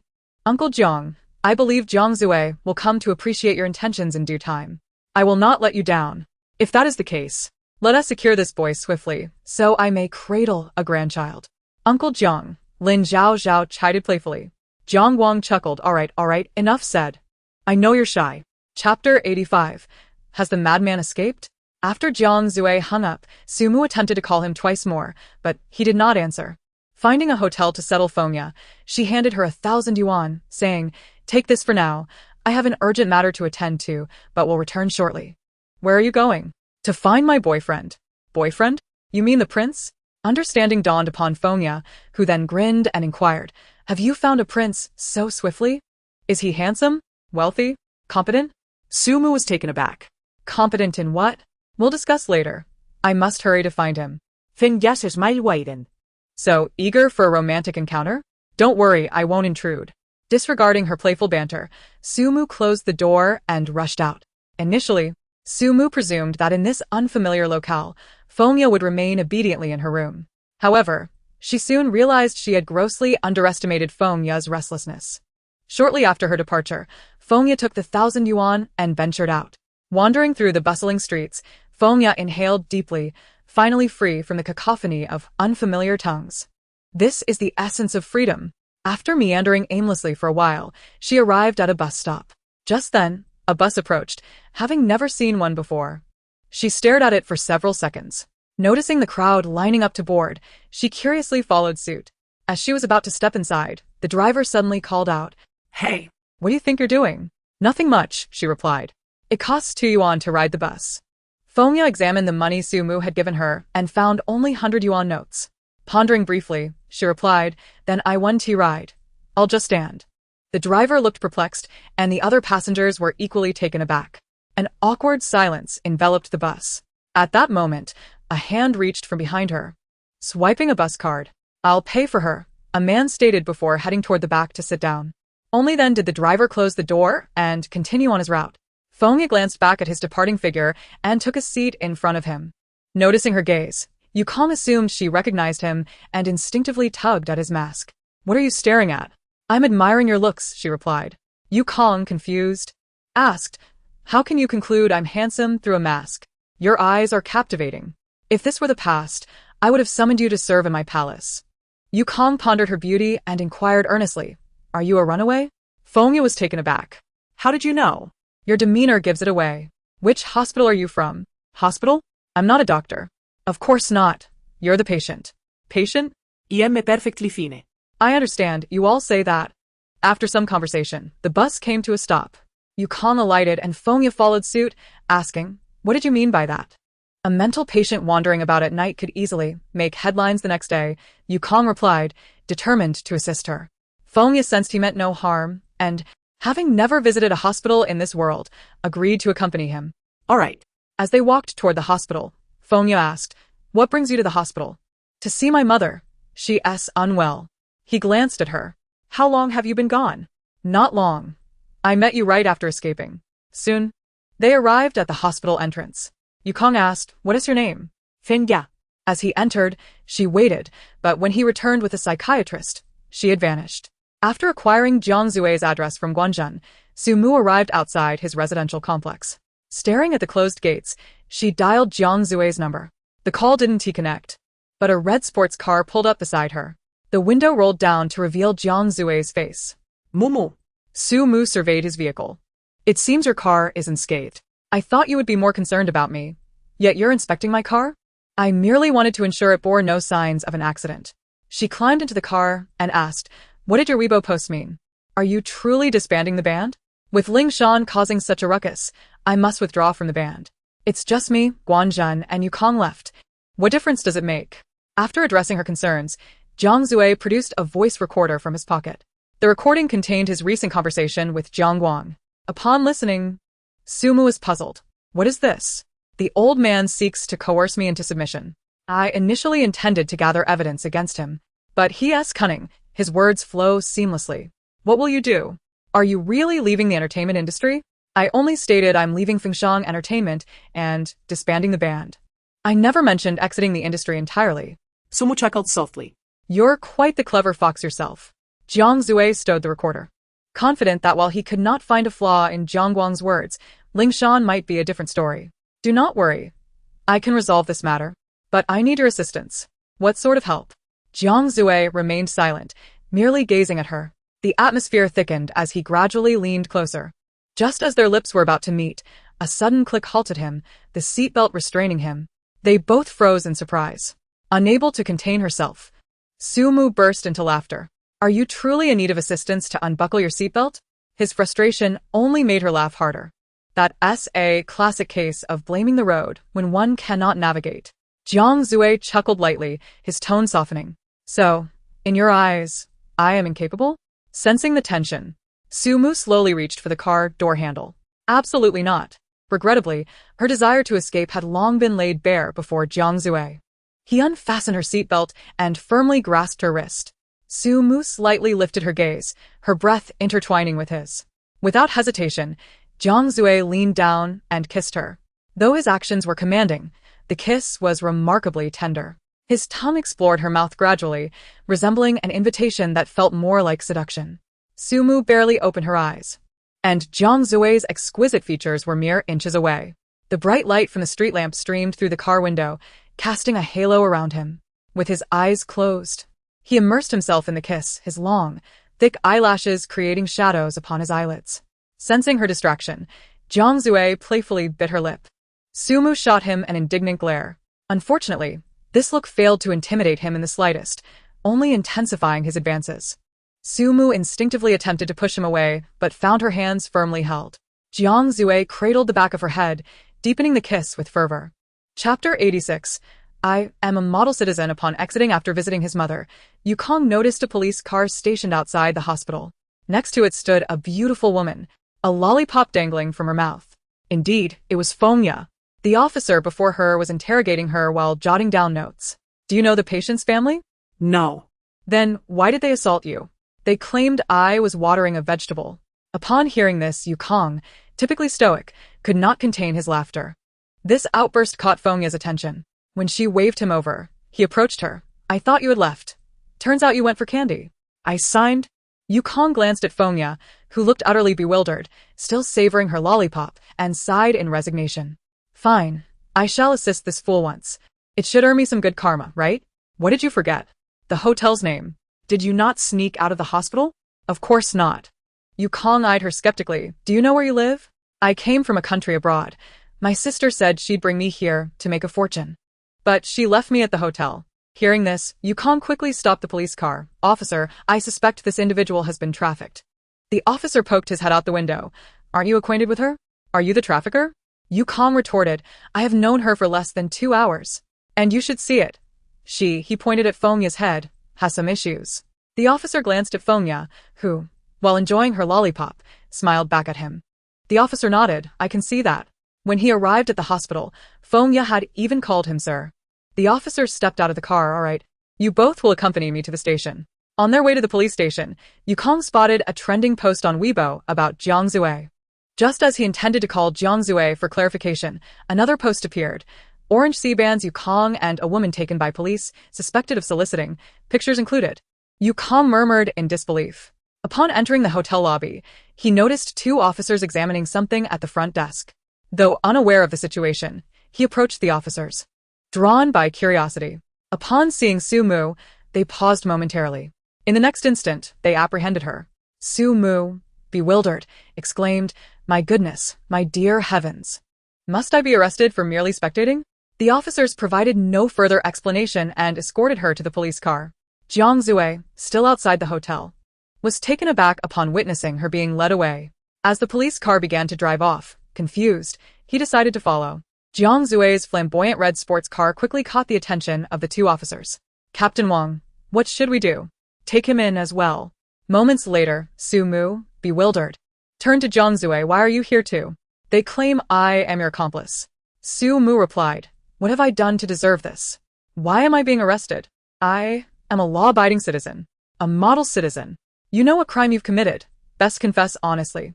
Confess? Su Mu pondered, I admit to having pilfered toilet paper, causing my manager Zhang Fan to be stuck inside for 2 hours without emerging. But is that a crime? The officer replied, not that matter. Not that matter? Su Mu's mind raced. I confess I fantasized about throwing a lavish party with 10 muscular men after striking it rich, but I never acted on it. Is that a crime? Jiang Zue was speechless. The officer, too, was at a loss for words. Su Mu continued to wail, you must have arrested the wrong person. My family's lineage boasts 3 generations of law-abiding citizens, and I have always paid my taxes and refrained from illicit affairs. A true successor of socialism. Her desperate cries seemed to have an effect, as the officers, having rarely encountered such candidness, halted the police car and opened the door for Su Mu. They had arrived at the police station. In the late hours of the night, within the modest police station, Su Mu and Jiang Zue had a historic meeting with Yukong. After clarifying all misunderstandings before the officers, the 4 were finally allowed to leave. By this time, it was already past midnight. Su Mu felt both weary and vexed, yet she believed someone must shoulder the blame for this absurdity. After surveying Jiang Zue, Yukong, and Fengya, she decisively chose Yukong as the scapegoat. Why did you call the police without understanding the situation? Fengya added, indeed. You treated me like a fool. Faced with the wrath of the 2, Yukong could only cast a pleading glance at Jiang Zue. Observing his longtime friend in distress, Jiang Zue could not turn a blind eye. He unhesitatingly chose to prioritize his girlfriend, raising the banner of her righteousness while deeming his friend's errors as justified, declaring, indeed, this entire matter is Yukong's fault. Jiang Zue's betrayal struck Yukong hard. In the face of the united front presented by the 3, he felt as if he were Zhu Beiji gazing into a mirror, lost and without a place in either realm. Yukong could only express his desire to withdraw, to concede, to run away, and weep in solitude. Yet before he could shed a tear, the phone rang, a call from Guanzi. Kongzi, there's news online saying you, Jiang Zue, and Su Mu were arrested. Is that true? It was a misunderstanding. We have left the police station now. My heavens, do you know how absurd the rumors have become? They claim you 3 were caught hosting a wild party. It's infuriating. It's utter nonsense. Why would you not invite me to such an affair? Yukong replied, I implore you to cease your chatter. Truly. Chapter 87. Truly. This is quite unusual. The rumors circulating online regarding their arrest were easily dispelled. Each of them posted a statement on Weibo to set the record straight. After a night of rest at the hotel, Su Mu, wishing to prevent a recurrence of such an incident, decided to buy Fengya a mobile phone. After a half-hour search, she finally found a basic model, reminiscent of older mobile designs. Upon receiving the phone, Fengya inquired curiously, why is mine different from yours? Su Mu placed her phone next to Fengya's, which one seems larger. Mine. Sumu tapped both phones. Which one appears sturdier? Mine. Sumu lifted both phones. Which one seems more impressive and denotes higher status? Mine. Grasping Fengya's hand, she earnestly advised, Sister, though you may be without riches now, never forget that you were once a princess. As a princess, one ought to exhibit certain distinctions from ordinary individuals. Wouldn't you agree? Indeed. Thus, I scoured half of the imperial city to procure this mobile phone. From now on, whenever you present this phone, everyone will discern the nobility of your status and the uniqueness of your demeanor. You shall be the most striking figure in the crowd, akin to the brightest star in the night sky. Is that truly the case? Should you harbor doubts, feel free to venture out and test it. Holding the mobile phone, Fengya stepped out of the room. In the corridor, she encountered a man engaged in a phone call, imitating his stance. She slowly lifted her own mobile phone to her ear. In an instant, the man's expression transformed, as if he had perceived something extraordinarily remarkable. Sumuchakald. Producing a walnut and smashing it with the mobile phone, this device also serves as a means of self-defense. What do you think? Isn't it splendid? Absolutely fabulous. Fengya cradled the mobile phone, utterly enamored. Seeing her finally beguiled, Sumu exhaled in relief and imparted some usage tips before departing the hotel to meet Jiang Zue. Not long ago, Jiang Zue had messaged her, requesting her company to Fengshan Entertainment. Although Sumu was uncertain of his intentions, she suspected this was part of a larger scheme. Upon descending, Sumu spotted Jiang Zue waiting for her. He had indeed forsaken his ostentatious red sports car for a more understated black Audi. Opening the car door for Sumu, he inquired with a smile, How do you find this vehicle? Is it sufficiently discreet?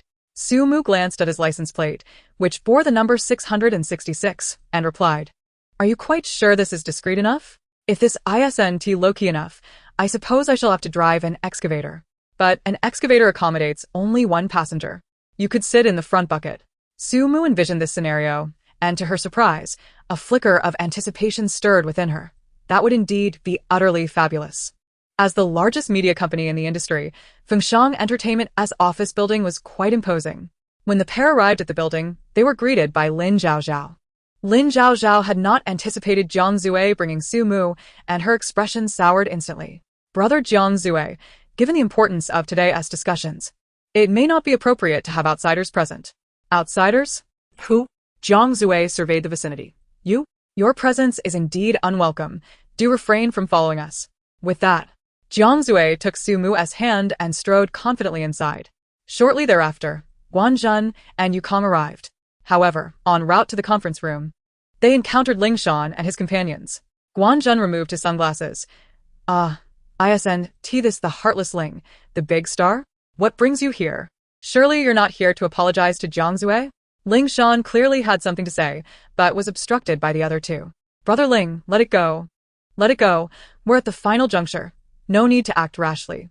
Ling Shan cast a dark glance at Guanzhen, leading the way into the conference room. Upon seeing Sumu inside, Ling Shan's expression shifted noticeably. He sat down opposite Jiang Zue. Regarding our internal band issues, I prefer not to have outsiders present. Jiang Zue leisurely set down his coffee cup and casually remarked, Who do you think you are? Ling Shan's expression darkened, but before he could erupt, Lin Zhaozhao arrived and restrained him, whispering a reminder. Don't forget the reason you're here today.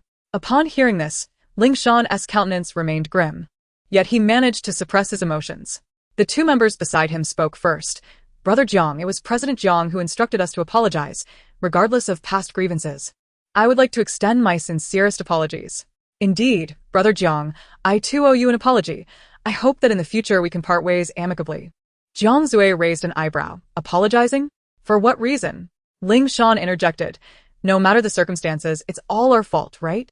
Lin Zhaozhao nodded in satisfaction at their performance. Although uncertain if Jiang Zue had recording devices, the vaguer their statements, the harder it would be for him to grasp any incriminating evidence. Jiang Zue took a slow sip of his coffee and shot a glance at Guanzhen. Without hesitation, Guanzhen seized Lin Zhaozhao. President Lin, let them discuss their matters. I have a few questions to consult you about, shall we? We can discuss any questions later. Please don't drag me into this. Ignoring her protests, Guanzhen and Yukong flanked her and escorted her away. Watching Lin Zhaozhao being led away, Ling Shan felt a twinge of unease. What do you intend to do? Ling Shan, how long have we known each other? Ling Shan remained silent. Jiang Zue set down his coffee cup. Ling Shan, I can honestly say I have never wronged you in these past years. During university, when you were struggling with poor health, it was I who took you to the infirmary and treated you to meals every day. After graduation, when the band gained fame, you asked me to help you write a few new songs, and I obliged. Yet now, you seek to turn the tables on me. Do you possess any sense of conscience? Ling Shan continued to remain silent. The Orange Sea Band was a joint creation of ours. I never anticipated it would be ruined by your hands. If your actions stem from threats from my father, you could have simply confided in me. Ling Shan met his gaze, a mixture of disdain and complexity in his eyes. Jiang Zui, can you cease your charade of benevolence? So, in your eyes, I have always been an actor playing the part of the good person? Ling Shan scoffed. Don't speak as if you've done me a monumental favor. It's merely a crumb that fell from your table, and you expect me to be grateful? I despise your lofty demeanor. Upon hearing this, Jiang Zui let out a light chuckle, almost a sigh of resignation. In fact, before arriving here, your mother called me, expressing disbelief that you would malign me. She insisted you must be coerced and urged me to forgive you and assist you. I genuinely intended to help you. Ling Shan seemed to strike a sensitive nerve, his face flushing as he slammed the table. Jiang Zui, enough. Have I ever sought your help? Have I ever begged for your charity? You only owe your current success to your family. What is so remarkable about that? My achievements stem from my own songwriting. Do you truly believe that a privileged background guarantees such talent? That is precisely why I loathe you. I know you've always considered yourself exceptional, but on what grounds? Why do you possess both talent and privilege? Why is it that in our jointly established band, everyone remembers only you? Why do all the good things in the world belong to you? You even believe I ruined the band. How absurd. The instigator has always been you. As long as you remain, we will always be your mere backdrop. Insignificant. Others may fear to voice these sentiments, but I dare to speak them. For a moment, Jiang Zui was taken aback. It was only today that he realized how deeply Ling Shan harbored jealousy towards everything he possessed. Ling Shan resented him, despised his audacity and his kindness, loathed how effortlessly he could achieve his dreams. He loathed having everything yet not being tyrannical enough, rendering his hatred both ugly and sinful. Ling Shan despised himself even more, his own inadequacies and misfortunes. He resented not being born into privilege, not possessing such talent. Thus, he resolved to direct all this self-loathing towards hating Jiang Zui. He sought to bring Jiang Zui down from his pedestal, bearing the scorn of the world. Pushing back his chair, Ling Shan departed the conference room with the other two. Observing his retreating figure, Jiang Zui's dark eyes were filled with complexity. Su Mu grasped his hand. Do not be angered. Such individuals are simply beyond reason. I am not angry, merely somewhat reflective. When what one fervently desires is effortlessly attained by another, jealousy quietly burgeons from the shadows, akin to moss creeping up a wall. Moss does not express gratitude for the sun's warmth. Rather, it resents the brilliance of the sun that exposes its own ugliness. Reflective of what? I once, too, harbored a wild jealousy toward someone. Can even someone as exceptional as Jiang Zui feel such envy? Su Mu, intrigued, inquired. Who might that be? Jiang Zui remained silent, his dark eyes fixed on her, resembling a bottomless lake, concealing turbulent waves beneath its surface. Meeting his profound gaze, Su Mu pondered. Is this related to me? Could it be Fu Chen? Certainly not Fu Chen. Then, who else could it be? Jiang Zui chuckled softly. Guess. Su Mu. After departing from Fengshan Entertainment, Jiang Zui retrieved a voice recorder from his pocket. Without hesitation, he transferred the files to his phone and posted them on Weibo. The moment this tweet was released, it ignited a frenzy on the trending topics. Viewers, upon listening to the content, erupted in outrage. Wow, Ling Shan's intentions are truly sinister. To be this jealous is quite excessive. Jiang Zui is truly the victim of an unwarranted disaster. A modern rendition of The Farmer and the Snake. You can't deny. There are indeed many like Ling Shan in society. Jealousy truly distorts one's character. How many of those who previously criticized Jiang Zui were not driven by jealousy? Eager to witness his downfall? Jiang Wang initially believed Jiang Zui had truly capitulated and was eagerly anticipating his compliance. However, upon hearing the news from his secretary about the online uproar, his expression twisted in fury, prompting him to call Lin Zhao Zhao to demand answers. Zhao Zhao, how are you handling this matter? I'm sorry, Uncle Jiang, I never anticipated Ling Shan would act so impulsively. Wasn't I supposed to ensure you kept an eye on him? I was caught off guard. Jiang Guang was about to retort when Jiang Zue's call came through. If any signs of trouble emerged, he could easily shift the blame onto Lin Zhaozhao. Did we not agree on this? Jiang Guang's smile faltered. Jiang Zue, I know you're upset, but surely you vented enough by now? I have already clarified that these matters are all due to Zhao Zhao's little temper. If you're still displeased, I can simply dismiss her from the position of vice president. Jiang Zue laughed. You're both cunning and old. What are you trying to play at? I am your son, not a fool. If it weren't for your directive, would Lin Zhaozhao dare to orchestrate Ling Shan's actions? Jiang Zue, you yourself have stated you are my son, so why do you always assume I would harm you? At this point, Jiang Guang was still feigning ignorance. Jiang Zue scoffed, unwilling to waste further words. I have instructed my lawyer to draft the contract for terminating my agreement with Fengshang, and the band will disband. But I shall not retire from the industry. You might as well abandon that notion. With that, Jiang Zue decisively hung up the phone. Hearing the busy tone, Jiang Guang loosened his tie and flung his phone away. Yet, moments later, he found himself chuckling to himself. Secretary, are you experiencing a split personality? After the online turmoil subsided, aside from Jiang Zue, no one was more delighted than Zhang Fan. Although she had no vested interests with Jiang Zue, Su Mu certainly did. With the resolution of this matter, the previously affected business partnerships swiftly resumed their intentions to collaborate. Ecstatic, she sought out Su Mu early in the morning. Still bleary-eyed, Su Mu was pulled from her slumber, her mind a muddled haze. What is it?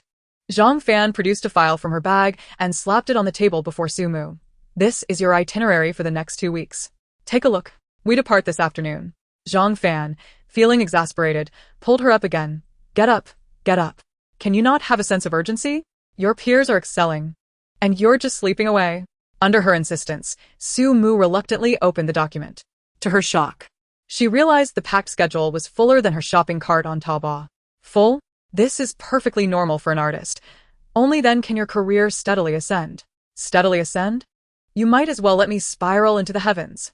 In the past, Su Mu might have been inspired by her enthusiasm, but now, with merely a year left, she had completely resigned herself to a state of lethargy. Chapter 89. Not merely simple, but unshod. I've only heard of employees suing employers for labor law violations. I've never seen an employer sue an employee. Indeed, I am the employer, Su Mu exclaimed, gleefully tossing the itinerary aside. I declare today, as agenda is sleep. Zhang Fan. Just as Zhang Fan was about to say something more, a figure burst into Su Mu's room barefoot. Fengya, clutching a brick-sized mobile phone, forcibly dragged Su Mu up. Second sister. Why haven't you answered my calls? Su Mu felt she had made a grave error in purchasing a mobile phone for Fengya. Ever since Fengya acquired it, her curiosity about the device was insatiable. Calling her every 10 minutes and hanging up after a few words, waiting for others to return the call. Initially, Su Mu answered, but eventually, she chose to ignore the incessant interruptions. Seeing Zhang Fan standing nearby, Fengya curiously asked, Do you have a phone? Let us exchange numbers. Though Zhang Fan did not know her, she pulled out a business card from her notebook. Here is my number. Fengya glanced at it. Nyodiju? Your name is quite unique, Zhang Fan. Observing this interaction, Su Mu chuckled. You will regret this, truly. After acquiring a phone number, Fengya began soliciting contact information from everyone she encountered, even stopping passers-by, including dogs, to inquire. The issue arose when her next step involved incessantly harassing others via phone, leaving them utterly exasperated. Zhang Fan, oblivious to Su Mu's intentions, found herself caught off guard. Her business card was already taken by Fengya. Taking a seat, Zhang Fan continued to urge Su Mu. Since you're awake, you might as well stay up. Tidy yourself up. This afternoon we have a business performance, and tomorrow we'll meet with the director. Zhang Fan, I genuinely cannot fathom this. As the employer, I am lying flat, and yet you are still grinding away? Are you sprinkling salt in your pants, bored out of your mind? I have no such appendage. Then what s with the boredom? Zhang Fan. As for the work, Su Mu's eyes darted around until they settled on Fengya. By the way, Zhang Fan, I haven't introduced you yet. This is my recently discovered newcomer, Fengya. As a professional agent, your judgment is surely sharper than mine. What do you think of her qualifications? Looks acceptable. Height acceptable. Figure acceptable. After assessing these 3 criteria, Zhang Fan snapped her fingers. Can you sing? Sing a song for me to hear. Su Mu desperately intervened. Don't listen. It's unbearable. How unbearable can it be? Unfazed, Zhang Fan insisted. Sing. As a professional agent, I can endure any level of horridness. Seeing her refusal to heed advice, Sumu could only silently cover her ears. Fengya set down her mobile phone, cleared her throat, and passionately began. Under the bridge at the front gate, a flock of ducks swims by. Zhang Fan's smile instantly froze on her face. Come quickly, count them. 2, 4, 6, 7, 8. Upon hearing this, Zhang Fan donned a mask of agony and hurriedly called for a halt. I beg you to stop singing. I cannot bear it any longer. While others sing for money, Fengya sings for life. Just as Sumu was about to mock Zhang Fan for ignoring her warnings, a melodious ringtone suddenly filled the air. The little girl picking mushrooms, carrying a large basket. Fengya dashed to the phone, pressing the answer button. Hello. Yu Kang's voice resonated from the other end. Why did you call me? Due to the phone's antiquated nature, the volume was loud enough that even without speakerphone, Sumu and Zhang Fan could hear everything clearly. In response to Yu Kang's confusion, Fengya smiled. Oh, nothing. I just wanted to hear your voice. Her sudden remark caused Yu Kang's heart to skip a beat. He assumed the atmosphere was shifting to something more intimate, unaware that Fengya merely wished to hear someone speak on the phone. After a brief silence, Yu Kang inquired, Why do you want to hear my voice? Yu Kang. Assuming her signal was poor, Yu Kang quickly called back. Is the signal bad on your end? Not sure. Because it's magical. What's magical? Yu Kang. Confused by the situation, he called again. This time, Fengya chose not to answer. Sumu, puzzled, asked, Aren't you going to pick up? Fengya smiled smugly. I've concluded that by the third call, people tend to get irritated, so I only answer twice. I'll pick up later. Sumu sighed, glancing at the incessantly ringing phone. Poor Yu Kang being toyed with like this. Curiously, Sumu inquired, Why do you enjoy abruptly hanging up and waiting for others to call back? The phone sings when it rings. It's quite melodious. Sumu remained silent. Zhang Fan added nothing. Taking her phone, Sumu sent Yu Kang a message. Stop calling Fengya. I owe you one. Yu Kang replied with confusion. To prevent Fengya from continuing her mischievous behavior, Sumu snatched her phone away, declaring, If you want to listen to music, you don't need to wait for others to call. I'll download hundreds of songs onto your phone. You can listen whenever you like. With a flurry of swift actions, she noticed the storage was only 25. After downloading 2 songs, a notification of insufficient storage popped up. Just listen to these 2 for now. Come back to me for more later. Fengya nodded, departing contentedly with her phone. Observing Fengya's retreating figure, Zhang Fan's expression turned complex. Mumu, I must remind you shouldn't recruit a fool just because they're pretty. Sumu protested, Sister Fan. Don't be too harsh. Fengya isn't foolish. Just a bit naive. Right, not just naive, but also quite clueless. Chapter 90. Is Jiang Zui planning to propose? Although the slanderous allegations made by Ling Shan were resolved smoothly, the long-established Shanghai band ultimately disbanded due to the fallout. Jiang Zui, unwilling to exit the music scene, naturally intended to form a new band. He was not entirely indifferent to Ling Shan's words. So before assembling the new group, he decided to seize an opportunity to discuss everything candidly with Guanzhun and Yu Kang. He wished to avoid harboring any grievances that might later manifest, akin to Ling Shan's betrayal. Unbeknownst to Guanzhun and Yu Kang, Jiang Zui's intentions were misunderstood as he simply invited them out for a meal. As Yu Kang set out, he coincidentally received a harassing call from Fengya. Curious about her motives, he extended an invitation for her to join their dinner. Naturally, Fengya agreed with enthusiasm, but since she lived with Sumu, her intentions were quickly discovered. Where are you going? Sumu inquired. Yu Kang invited me to dinner. Sumu's smile grew increasingly ambiguous. Just the 2 of you? No, Guanzhun and your fiancé are also coming. What? You all are dining without me? Trying to exclude me, are you? I don't know. I heard it's your fiancé treating. Sumu's mind raced. Jiang Zui was treating, but hadn't he invited her? Could it be he was preparing a surprise? Perhaps a proposal? Was it too soon to propose after just starting their relationship? If he truly intended to propose, should she agree?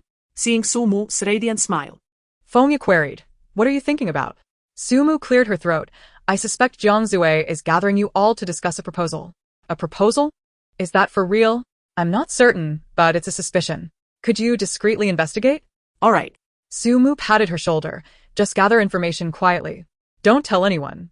If I'm mistaken, it would be too embarrassing. Don't worry, I can keep a secret.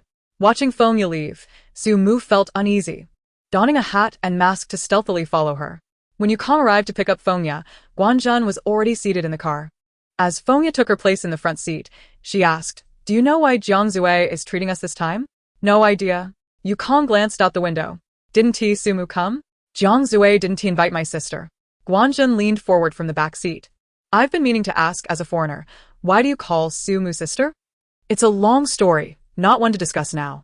Jiang Zue is likely planning to discuss a proposal. A proposal? A proposal?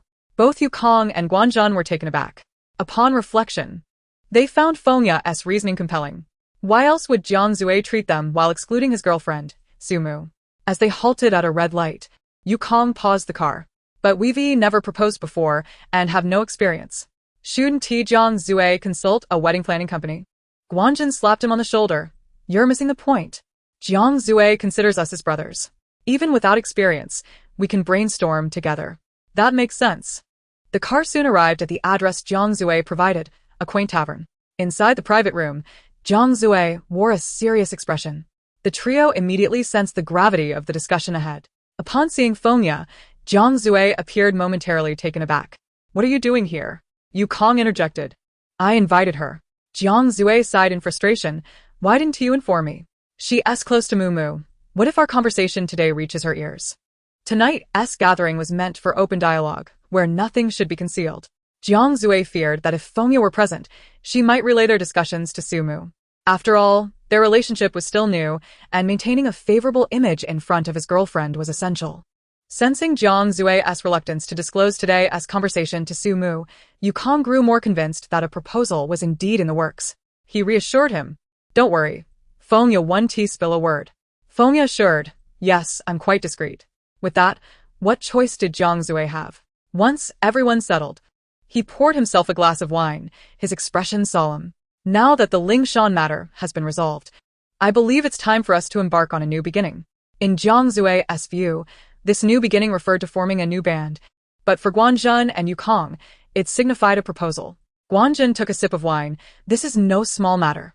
Are you certain you're prepared?" Yukong nodded. "It requires careful consideration, but once you're resolute, we'll support you." "Oh, so, you know what I'm about to say?" "Of course. We've been brothers for years." Jiang Zue was surprised by their mutual understanding, raising his glass to clink with theirs. After finishing their drinks, Jiang Zue asked, "What are your thoughts on this matter?" Guanzhen spoke first. "The event must be grand to attract more guests. A proposal ceremony should be lively and festive." Jiang Zue nodded. "That's sensible. To form a new band, first, they needed recruits. Without a vibrant atmosphere, the number of applicants would surely dwindle." Yukong added, "Moreover, you must show ample sincerity to touch their hearts." Exactly.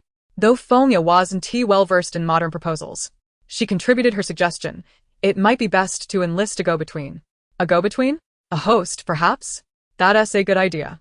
If the registration venue became too crowded, a host would indeed be necessary.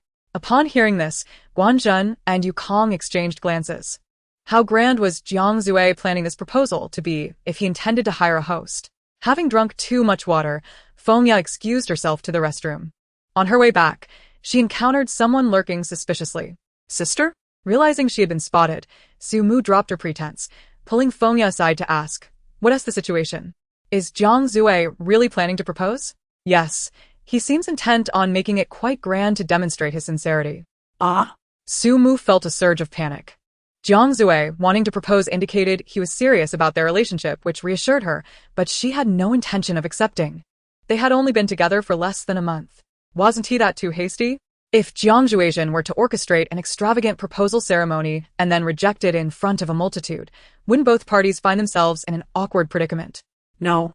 It is imperative to thwart Jiang Zuejian's plans immediately. Inside the private room, Jiang Zuejian remained blissfully unaware of the unfolding misunderstandings, casually sipping her drink and proclaiming, "Your thoughts are commendable, but prior to that, there are some matters I wish to clarify." Noticing her serious demeanor, Guanzhen and the others instinctively sat up straighter. Jiang Zuejian set down her glass. "I do not wish for the new band to repeat past mistakes.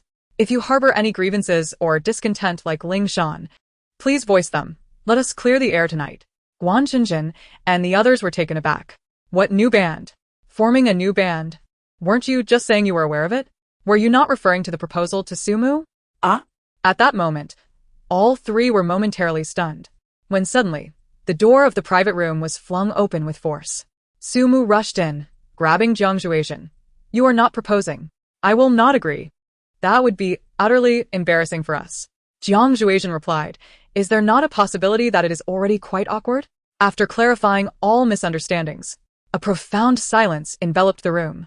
As the atmosphere grew increasingly tense, Sumu laughed heartily. Actually, it was all in jest. I came to inform you that I will soon be immigrating to Mars. Perhaps we shall meet again. With that, Sumu turned and bolted. Unfortunately, she was caught by the scruff of her neck. Guan Zhenjin pulled off the tab of a soda can. The ring is ready. Yu Kong retrieved a faux flower from the corner. The flowers are ready. Sumu, then let me just die of embarrassment. Are you truly that afraid of my proposal? Sumu patted his shoulder and earnestly uttered that classic line. Jiang Zhuizhen, you are a good person, but...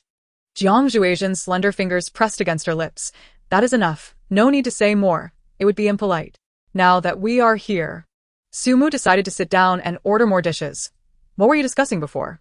Guan Zhenjin replied cheerily. Jiang Zhuizhen wants us to express our opinions about him, to avoid becoming like Ling Shan, who turned into the dark god of Guna. Quite admirable, Sumu remarked, turning to Jiang Zhuizhen. But I have a question. What question? After you hear our opinions, will you change? No. Jiang Zhuizhen answered without hesitation. Sumu, Guan Zhenjin, Yu Kong, Fengya, seeing everyone fall into silence. Jiang Zhuizhen was perplexed. Am I not learning to listen to others' opinions? Is that not a good thing? And then to note who holds grievances against you? Jiang Zhuizhen nudged her. I am not so petty. Guan Zhenjin was energized by this. Since you say so, we shall speak freely. Go ahead. I believe you are truly lacking in the harsh lessons of society. This I do not deny. After all, having beauty, wealth, and talent, I have indeed lacked opportunities for such lessons. Guan Zhenjin, who understands this frustrating urge to retort but is utterly unable to. Yu Kong immediately chimed in. I think you should be more considerate of our feelings. How so? For instance, you could refrain from using rhetorical questions, as they come across as overly aggressive, while declarative sentences do not. How old are you, that I must cater to you? You see, you used a rhetorical question again. Jiang Zhuizhen pondered for a moment. I will not cater. Yu Kong, why is the aggression still so strong? Having observed silently, Sumu shook her head. I believe they have a point. You might consider making some adjustments. Jiang Zhuizhen chuckled, taking her hand. All right, I shall heed your advice. Guan Zhenjin, Yu Kong, being infatuated is your greatest flaw, both exclaimed in unison. After dining, the trio finalized plans for the new band and prepared to announce recruitment on Weibo the following day. Currently, they were in need of a bassist followed by a guitarist. Before departing, Yu Kong did not forget his purpose for bringing Fengya. Why do you keep calling me? Because I have consumed too much salt. What does that mean? Too idle. However, Yu Kong was evidently not an ordinary person. He remained composed and even seriously retorted, When you are too idle, am I the first person who comes to mind? Upon hearing this, Guan Zhenjin could not help but glance at him. Are we about to have a second love-struck individual in the group? Fengya shook her head. You are not the first to come to mind. But you are the only one who does not exhibit impatience. While the words were sincere, they were not unpleasant. Yu Kong gladly accepted this reasoning. What is it? I have a bold idea. Sumu covered her chest. What do you take me for? I will not engage in guerrilla warfare with you. Jiang Zhuizhen, can you reduce the amount of crude thoughts in your head? And what is your idea? I have withdrawn from Fengshang, so I plan to seek a new company to join. That sounds promising. Which company do you intend to join? Your company. Ah. Just in the past few days, a multitude of entertainment companies had extended olive branches to him. However, having been deceived by his own father, Jiang Zhuizhen had lost faith in these companies. As the saying goes, relying on mountains can lead to their collapse, and relying on people can lead to their departure.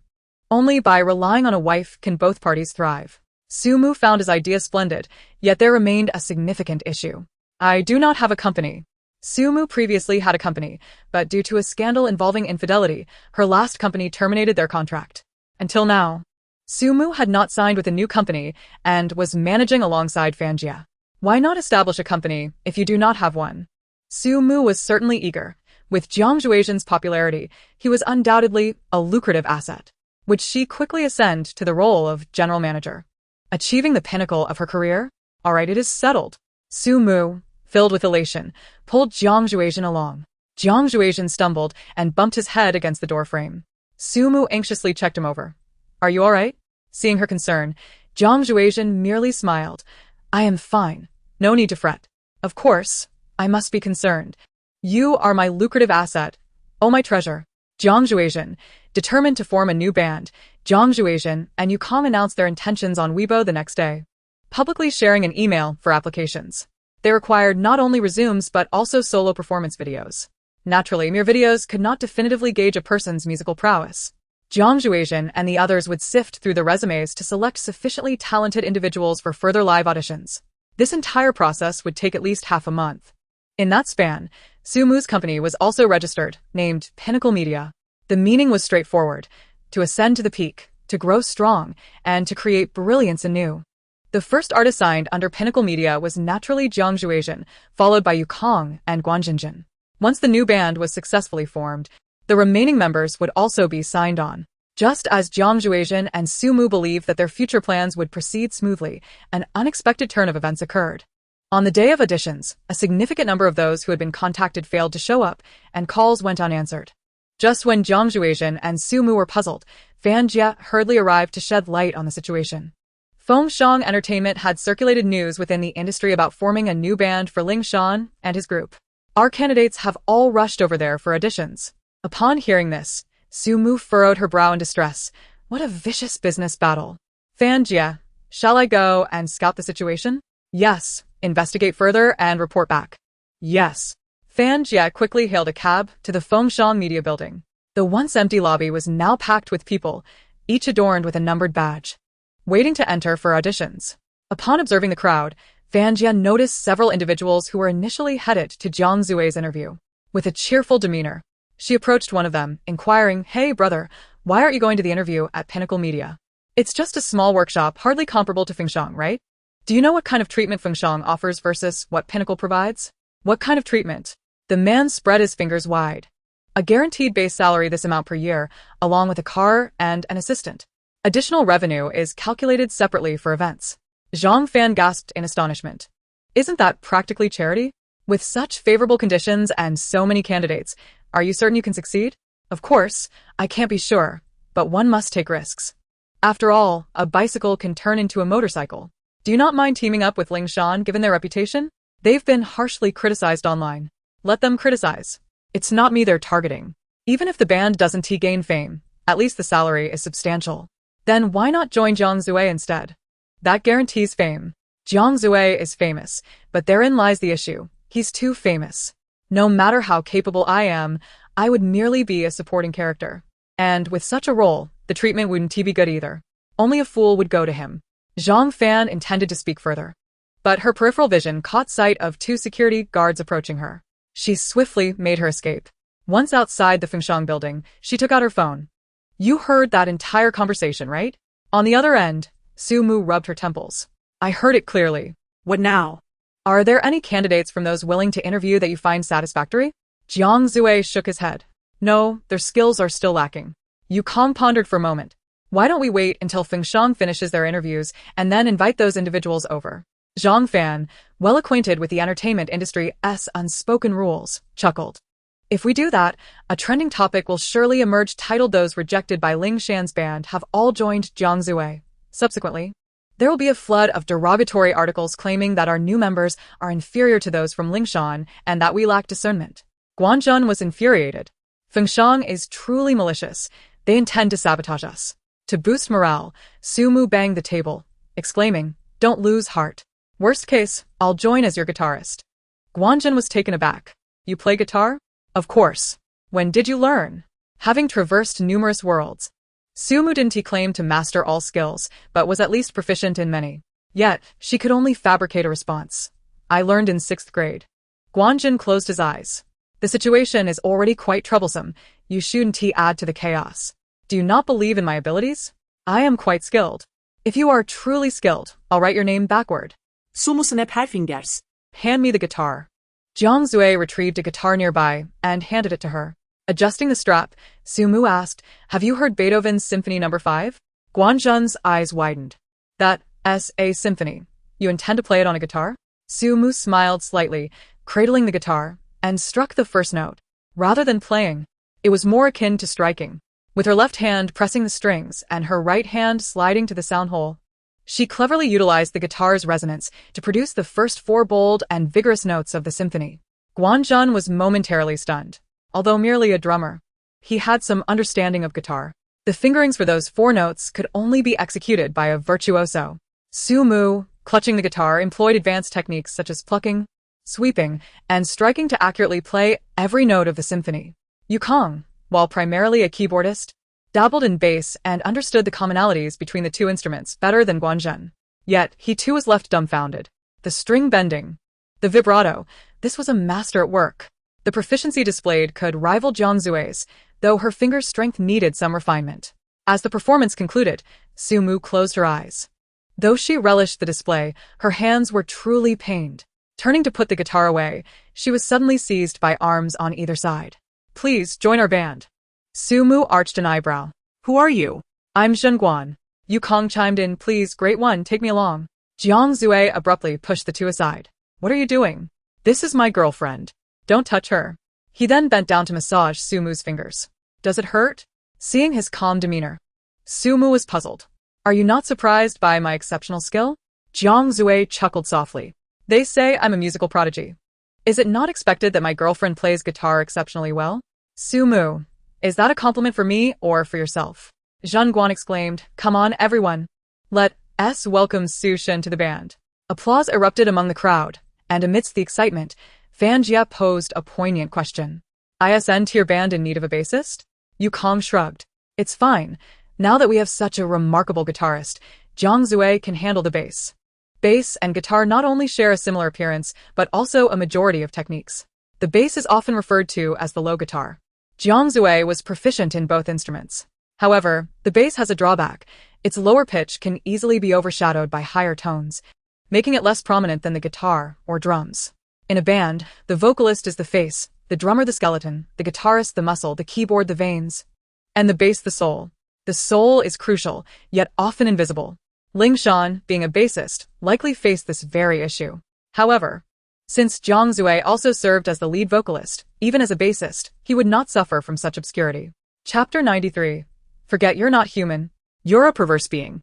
With Su Mu's addition, the new band was officially formed, aptly named Instant Band, signifying an immediate departure, without delay. Jiang Zue and the others swiftly posted an official announcement on Weibo regarding this development. The news of Su Mu joining elicited surprise from all. Fans were naturally elated. With both members in the same band, it meant numerous opportunities for them to share the stage, offering ample chances for their fans to indulge in sweet moments. Conversely, fans of the band were displeased. They wished to see Jiang Zue leading the band to produce more high-quality music. His romantic entanglements were inconsequential. However, if his relationship began to negatively impact his musical career, it would be perceived as self-sabotage, a foolish endeavor leading to ruin. Jiang Zue, could you refrain from being so love-struck? We understand your feelings for Su Mu, but bringing her into the band seems excessive. Su Mu can't even act well. Why is she stepping into the music scene? Jiang Zue, don't let love cloud your judgment. How did Su Mu join? This is absurd. Can we not treat this so lightly? Jiang Zue, pursue your romance, but don't disregard the feelings of us loyal fans. The situation escalated dramatically, even trending on social media. Jiang Zue intended to clarify matters, but Fan Jia intercepted him. I've received a variety show invitation from Director Chen. With that, she pulled out a proposal from her bag. It prominently featured the title This is the Band. I've reviewed the document. It's a competition-based variety show for bands. You should know that the entertainment industry in our country is sorely lacking in performance opportunities. Aside from major events, there are hardly any chances to showcase talent. I believe this variety show presents a wonderful opportunity. Jiang Zue remained noncommittal. Indeed. Fan Jia paused, lowering her voice. There's also a rumor that Fengshan Entertainment has included Feihai Band in this variety show. Feihai Band is the new ensemble formed by Ling Shan and his group. Upon hearing this, Guanzhun immediately became agitated. Then we must participate. Let us show that guy a thing or two. Yukong nodded vigorously. Absolutely. Su Mu exchanged a glance with Jiang Zue, both recognizing the validity of Fan Jia's remarks. Let us review this proposal first. Sounds good. A few individuals gathered around a file, engrossed in their research, when they were astonished to discover that the inaugural stage had a clearly defined theme: national style. Guanjun could not help but furrow his brows, expressing his concern about the unfamiliar territory of national style, as they had no existing works to draw from. With only 10 days until the variety show commenced, the daunting task of composing a song within such a brief time frame, especially for a competition, seemed nearly impossible. Jiang Zue calmly interjected, 3 days will suffice. Guanjun smacked his forehead, suddenly recalling, how could I forget? You're not human. You're a complete weirdo. Jiang Zue replied nonchalantly. Su Mu snapped her fingers. Then Jiang Zue, you shall compose the song in these 3 days, while I continue practicing with Guanjun and the others. Although Su Mu possessed exceptional guitar skills, a band functions as a cohesive unit, emphasizing collaboration. The prowess of a single instrument is insufficient. Much like a skilled jungler in a game who can easily traverse the enemy's territory, they cannot prevent teammates from achieving 5 kills. Jiang Zue and the others had been longtime partners, their synergy instinctive, but since Su Mu was new to band dynamics, she required time to acclimatize fully. While Jiang Zue dedicated himself to songwriting, Ling Shan had already commenced rehearsals with the new band members for their original songs. The recruitment of new members was also aimed at preparing for the inaugural stage. After listening to their performance, Lin Zhaozhao nodded in satisfaction. This time, I've found you a world-class music producer. With your compositional level, the first place at the inaugural stage is undoubtedly yours. Ling Shan expressed his dissatisfaction. Why can't I write my own songs? Lin Zhaozhao retorted. In the variety show, you'll have ample time to write. However, the inaugural stage not only affects your initial ranking but also shapes the audience's first impression of Feihai Band. Given the online criticism, do you not wish to turn the tide? Ling Shan fell into silence. Lin Zhaozhao shot him an irritated glance. Jiang Zue's newly formed band has also received an invitation for this variety show. Ling Shan's eyes widened in surprise, followed by a chuckle. That's perfect. He would witness what constitutes a top-tier band. Their newly recruited members were meticulously selected, and with songs penned by the nation's leading music producers. How could Jiang Zue possibly compete? Jiang Zue, preferring solitude while composing, confined himself to his room due to the pressing timeline and heavy responsibilities. Yukong presented several classic rock tracks for her to practice alongside him. Soon, the rehearsal room resonated with music.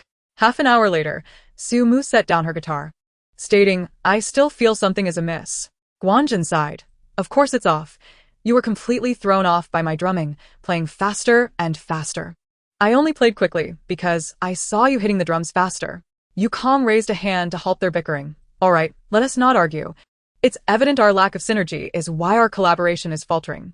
Su Mu, having only practiced for 2.5 days, was not anxious, suggesting, why don't we practice a bit more? Guanjun shook his head. If we can master the song, what about the next one? A song we're entirely unfamiliar with? Yukong acknowledged the validity of his point.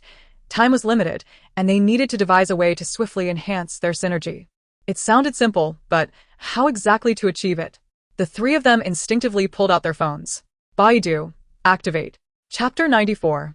Laughter and Exasperation, choosing laughter over exasperation. After an extensive 3-minute search, they decided to cultivate their synergy through a game. The game was called Abandon Worries, with a straightforward rule: roll a die. And the person with the lowest number must share a personal worry, after which everyone would brainstorm solutions. If none were viable, they would pray together. This would not only deepen their understanding of one another, but also foster synergy. In the first round, Guanjun rolled the lowest. He lit a cigarette, gazing sorrowfully out the window, but before he could take a puff, Yukong snatched it away, extinguishing it. Don't smoke here. It's suffocating. Guanjun looked at the cigarette with even greater sorrow. His cigarette. Su Mu settled cross-legged, ready to hear his woes. What has been troubling you lately? I lost a cigarette. Yukong and Su Mu exclaimed. Can you be serious? Guanjun straightened up. All right, actually, my only worry lately is that I don't have a girlfriend. Su Mu and Yukong clasped their hands together. We shall pray for you. Guanjun replied. Why are you praying for me?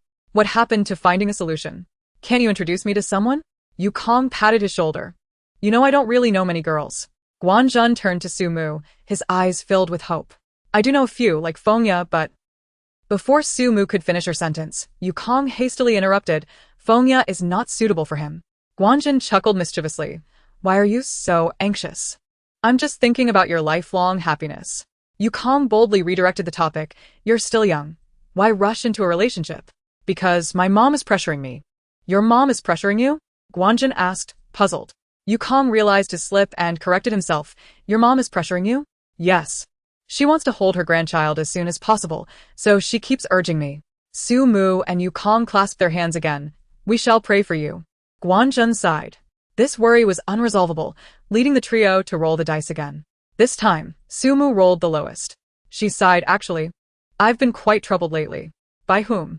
Guanjun asked, his curiosity piqued. By Chi-Chi. Chi-Chi was a dog that the production team of a dating show had rescued. After the show concluded, the staff sought a new owner for Chi-Chi. Initially, Su Mu did not intend to adopt it, but that day, Chi-Chi looked so pitiful that she was deceived by its appearance and impulsively agreed. Since bringing Chi-Chi home, peace had eluded her. The mischievous creature had been wreaking havoc, nearly chewing the curtains into tatters. I suspect Chi-Chi is in heat. Its energy has been particularly high lately. Yukong remarked, is it just energetic? Encountering a creative block. Jiang Zue left his room to take a stroll. As he wandered, he stumbled upon Su Mu and the others in their rehearsal space. Noticing the absence of music, he curiously approached the door. Just as he was about to open it, he overheard their conversation.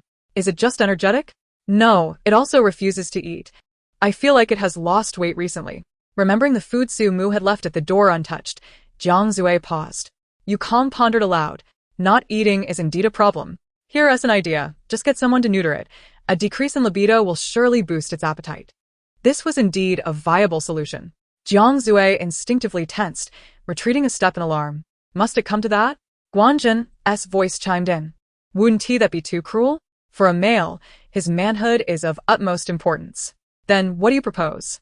If all else fails, we should find ways to expend its energy, perhaps buy it some toys, like Fiji cups.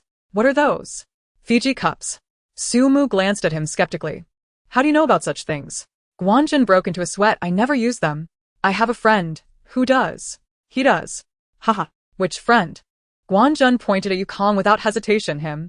Yukong exclaimed. What the hell? When did I ever use that? No, it wasn't to Yukong. I misspoke. It was Ling Shan. At that moment, Ling Shan likely had no inkling that another dark chapter had been added to his already unillustrious history. Su Mu waved her hand dismissively. This suggestion is unreliable. Neutering it is a better option. At last, Jiang Zue could no longer contain himself.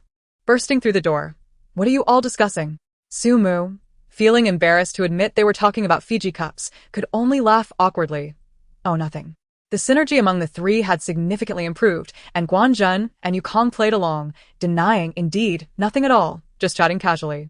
Their furtive demeanor deepened Jiang Zue's conviction that the subject of their recent conversation was none other than himself. Would abstaining from food result in castration? He shuddered at the thought and eagerly suggested, it's getting late.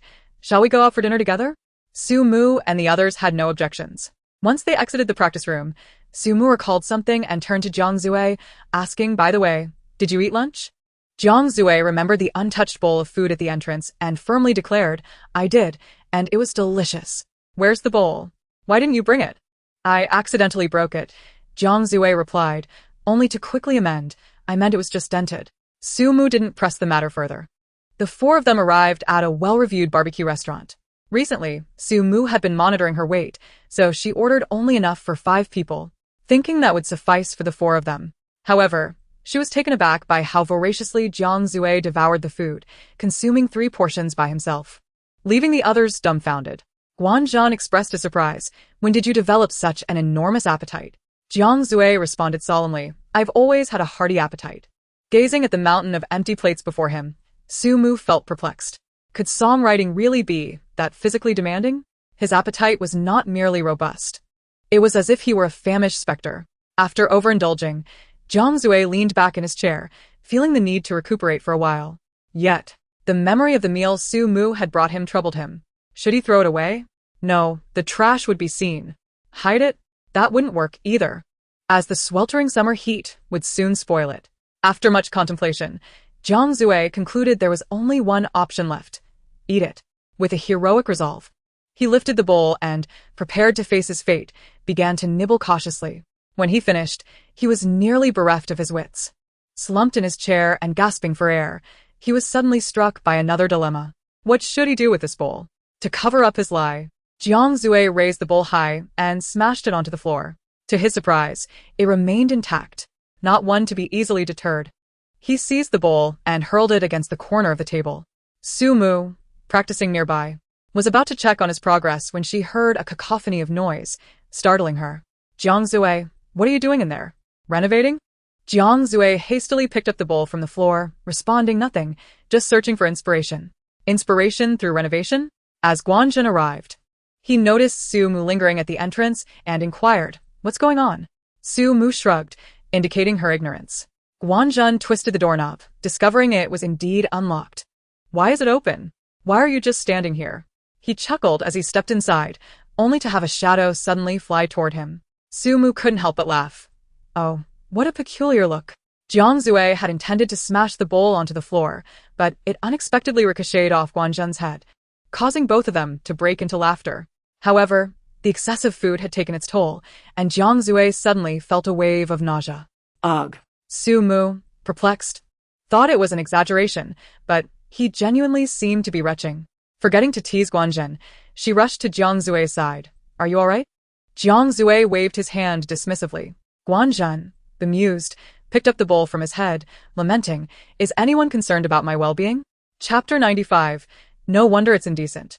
After several days of practice and integration, Su Mu was now capable of delivering nearly flawless performances, no longer being thrown off by the beat. Meanwhile, Jiang Zui had completed his new song. Upon hearing the melody, everyone was astounded by its brilliance. However, Yukong raised a query. This piece incorporates the guzheng. Does anyone in our band play the guzheng? Su Mu quietly raised her hand. Yukong asked what. Guanzhen echoed his confusion. Su Mu shyly smiled. Actually. I can play a bit of guzheng. Yukong's face lit up. Oh, that's great. He then turned to Jiang Zui. Can we omit the guzheng part? Jiang Zui anticipated their response and had prepared a version without the guzheng. The group listened and exchanged glances of discontent. Without the guzheng, it truly lacks flavor. It seemed they would need to find someone skilled in guzheng to collaborate. Jiang Zui shook his head, clarifying, not just a collaborator, but someone to join our band. What? The other three were taken aback. During the past 3 days of songwriting, I've been contemplating a crucial question. What is the unique characteristic of our band? The previous success of the Orange Sea Band was due to fortuitous timing, but more so, it was Jiang Zui's songwriting prowess that made him the core of the band. However, Jiang Zui believed this could not continue. A band must possess a distinctive identity, maintaining a consistent style to ensure every member is memorable. He felt that goofing was an excellent term. Upon understanding his thoughts, the others agreed it was a splendid idea. Yet, there remained a dilemma. Where to find such a person? Jiang Zui smiled slightly. Actually, I know someone. An hour later, the four of them, disguised, stood at the entrance of the Beijing Music Academy. Yukong, like Jiang Zui, was an alumnus of this institution and was momentarily bewildered. You're looking for someone from our alma mater? Jiang Zui nodded. The four gazed at the imposing gates of the academy, unaware that someone within the security office was observing them. Old Zhang, what are you staring at? On a hot summer day, those four are covering their faces so thoroughly. Isn't that suspicious? Indeed, quite suspicious. As they approached the entrance, the security guard, named Old Zhang, quickly blocked their path. What are you four doing? This is your alma mater, is it not? How could we mistake our own school? Guanzhen pulled Yukong back, signaling him not to rush. He stepped forward to the security guard, discreetly lowering his mask. Upon seeing his face, the guard was momentarily stunned. You. Recognizing him, Guanzhen beamed with satisfaction and strode inside. Old Zhang, what are you thinking? They've all gone in. How did you know? Did you watch that Japanese film I showed you last night? The guard smiled. I did. The guy just now looked exactly like the one in it. No wonder they were covering their faces. They must be trying to avoid recognition. Most likely. At that moment, Guanzhen was blissfully unaware that he had been mistaken for the male lead of a Japanese film and was proudly boasting. It seems I've become famous enough for the security uncle to recognize me. Yukong playfully slapped him. Enough of that. With your face.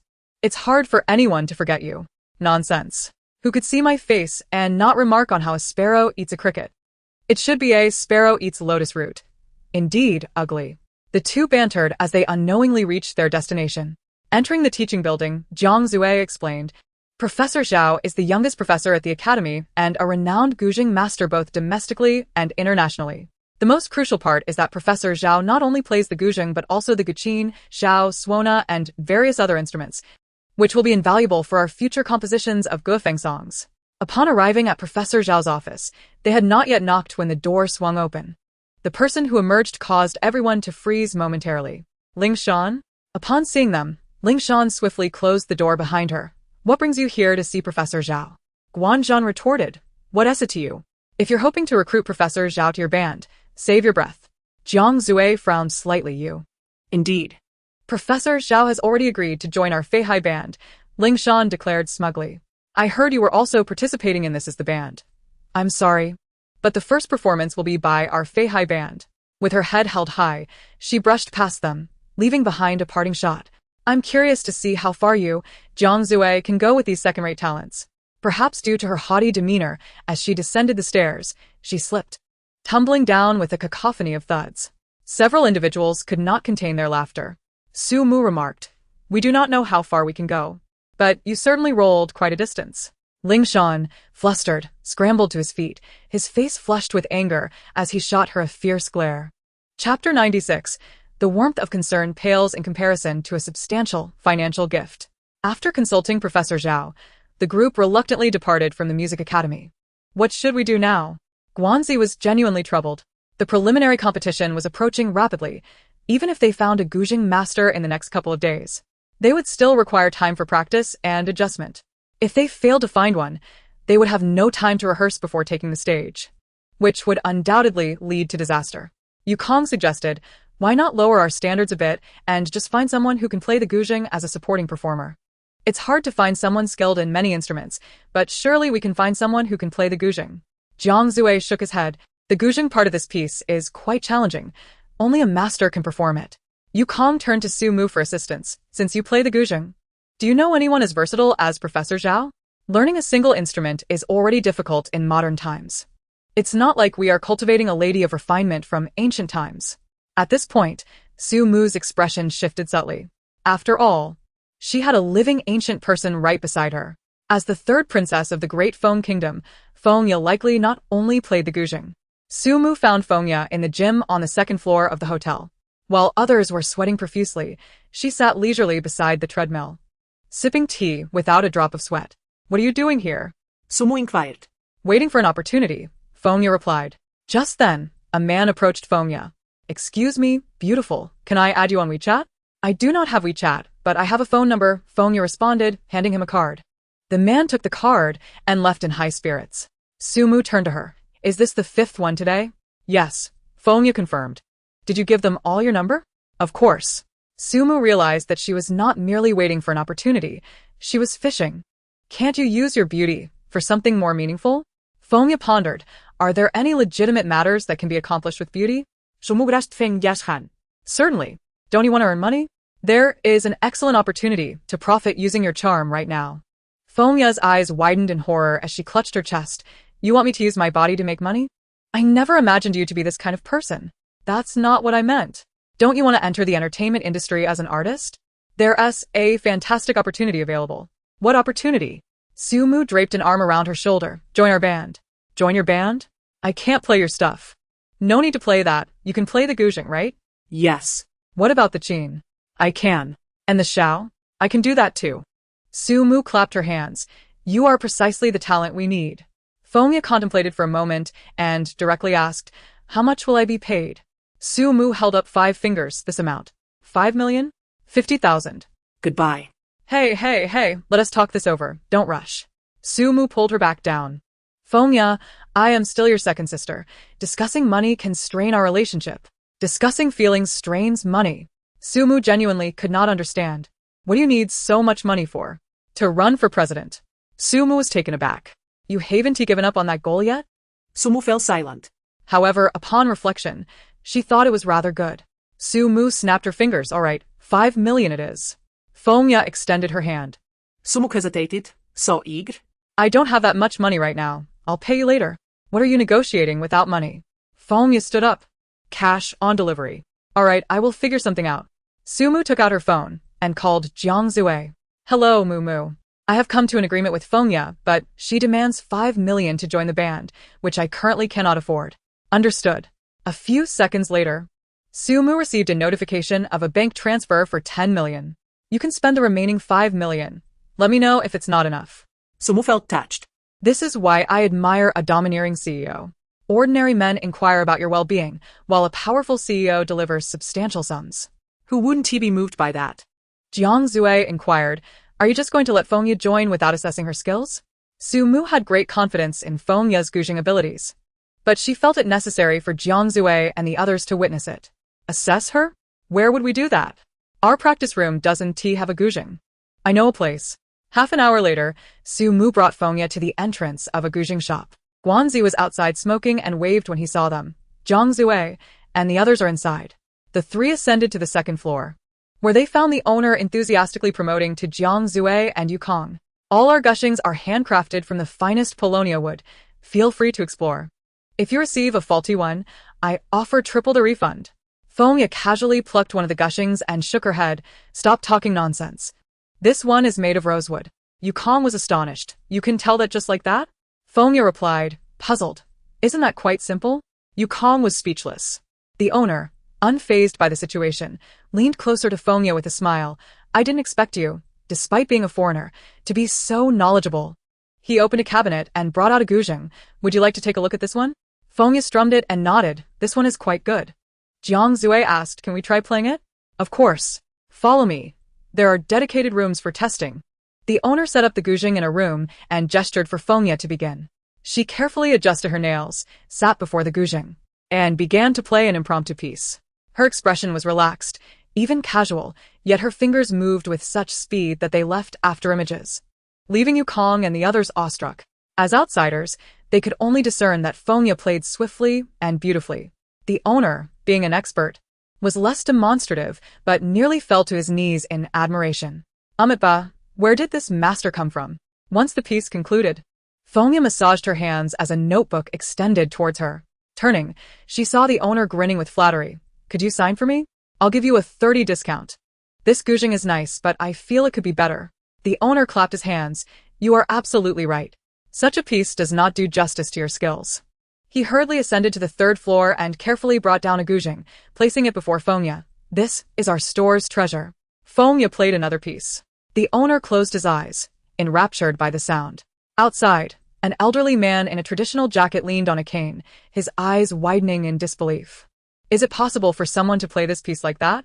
After finishing, Fengya was quite satisfied and decided to purchase the gouging, leaving her phone number for the owner to deliver it the next day. As they left, the elderly man arrived on the second floor. The owner, thinking he had a customer, approached him enthusiastically. Are you looking to buy a gouging? Upon recognizing the old man's face, the owner's eyes sparkled with excitement. Is it you, Master Wong? Wang Yuchuan grasped him. Were you the one playing just now? No, I do not possess such skills. That was a customer. What customer could play so well? A foreign girl. I was astonished. Her level, I believe, could qualify her as your disciple. Nonsense. What disciple? She would be my master. The owner was left bewildered. Wang Yuchuan sighed, having hoped to meet her, only to have missed the chance. Perhaps it was simply not meant to be. As he turned to leave the gouging shop and reached the bottom of the stairs, his phone rang unexpectedly. Xiao Chen? Why are you calling me again? The theme of our initial stage revolves around national style, which will undoubtedly require the use of numerous ancient musical instruments. As an expert in this field, your presence is essential. Wang Yuchuan pondered for a moment, then said, All right, I have some free time lately. The voice on the other end of the line was overjoyed. Perfect. It's settled then. Chapter 97. The show begins. After Fengya joined the band, Jiang Zue provided her with the sheet music. Initially, it was assumed she would need a couple of days to practice, but to everyone's surprise, she was able to flawlessly perform it after just a brief glance. This saved precious rehearsal time, and the group commenced their first ensemble attempt. Although no one made a mistake during the performance, Jiang Zue sensed something was amiss. After deep contemplation, he finally identified the core issue, the suona. Ah? The others were taken aback. We need to add a suona solo in the chorus. Jiang Zue's sudden inspiration left Guanjin distressed. Can you tone down the creativity a bit? Who among us can play the suona? Yukong turned to Fengya. Can you play it? No, she replied. As a princess, she had been forced to learn the guqin, chess, calligraphy, and painting, but never the suona. Sumu quietly raised her hand. Actually, I know a little. Guanzhun, huh? You can't what? Fengya, how come you can do everything? A versatile skill set is always beneficial, Sumu responded. She had traversed a world where her identity was the daughter of a funeral music band leader. Hence her knowledge of the suona. Jiang Zue snapped his fingers. I'll go write the sheet music. An hour later, Sumu received the suona score. After a quick glance, she gestured confidently. This is easy, no problem. Thus, with her guitar in one hand and the suona draped around her neck, Sumu began the ensemble anew. As they reached the chorus, she set down the guitar and picked up the suona to play. The others listened in astonishment. No wonder Jiang Zue wanted to incorporate the suona. The effect was simply captivating. The combination of suona and guitar was a sensational hit. This is the band. Although it is a music variety show, it is not merely a competitive performance. It leans more towards a talent show format, where 10 bands will be selected after the initial stage, with 2 of the lowest-ranking bands being eliminated after each performance until a champion is determined. The ranking from the initial stage will influence the selection of practice rooms and other privileges. The online community erupted with excitement. Wow, their an immediate band. This must be Jiang Zue's debut after forming a new band, right? Impressive. Feihai Band is a new ensemble created by Lingshan. How can he still show his face? Great. Jiang Zue and Lingshan are in a variety show together. Fans are thrilled. Let the battle begin. I love watching. To be honest, this show seems a bit underhanded, inviting Lingshan as Feihai Band just for publicity, right? Am I the only one concerned about how well Sumu plays the guitar? Stepping out of the vehicle, they were greeted by a sea of heads nearly filling the waiting hall. Even though half would be eliminated in the initial stage, this did not dampen their enthusiasm for registration. After all, there are few variety shows in the entertainment industry focused on bands, thus limiting their opportunities for fame. Each band must consist of a minimum of 4 members and a maximum of 6, resulting in nearly 100 individuals packed into the hall. As Sumu and her companions arrived, they instantly attracted a multitude of gazes. Even the live stream cameras quickly trained on them. Jiang Zue, accustomed to being observed, remained unfazed, holding Sumu's hand as they found a spot to sit. The others followed suit. My Jiang Su is in the frame again. To be honest, Sumu looks quite cool with her guitar. The little couple holding hands is so natural, I'm touched. Why is there a foreign beauty among them? Looking forward to Jiang Zue's initial stage. Immediate band, let us go. Upon seeing them, some contestants looked down upon them, while others, more enthusiastic, approached Jiang Zue to greet him and exchange a few words. They had not been seated long when the Feihai Band entered. The once bustling hall fell silent for a moment. Given the recent turmoil surrounding the dissolution of the Qinghai Band, and considering that everyone present was involved in music, they were aware of the situation. The curious gazes swiftly focused on Jiang Zue and Lingshan. Lingshan passed in front of Jiang Zue and caught sight of Fengya holding the guzheng, momentarily stopping in his tracks. Didn't he expect your connections to be so weak, resorting to finding a foreigner to play the guzheng as a filler? The comments flooded in. Lingshan still has the audacity to speak to Jiang Zue. Truly, a tree without bark is doomed to die. And a person without shame is invincible.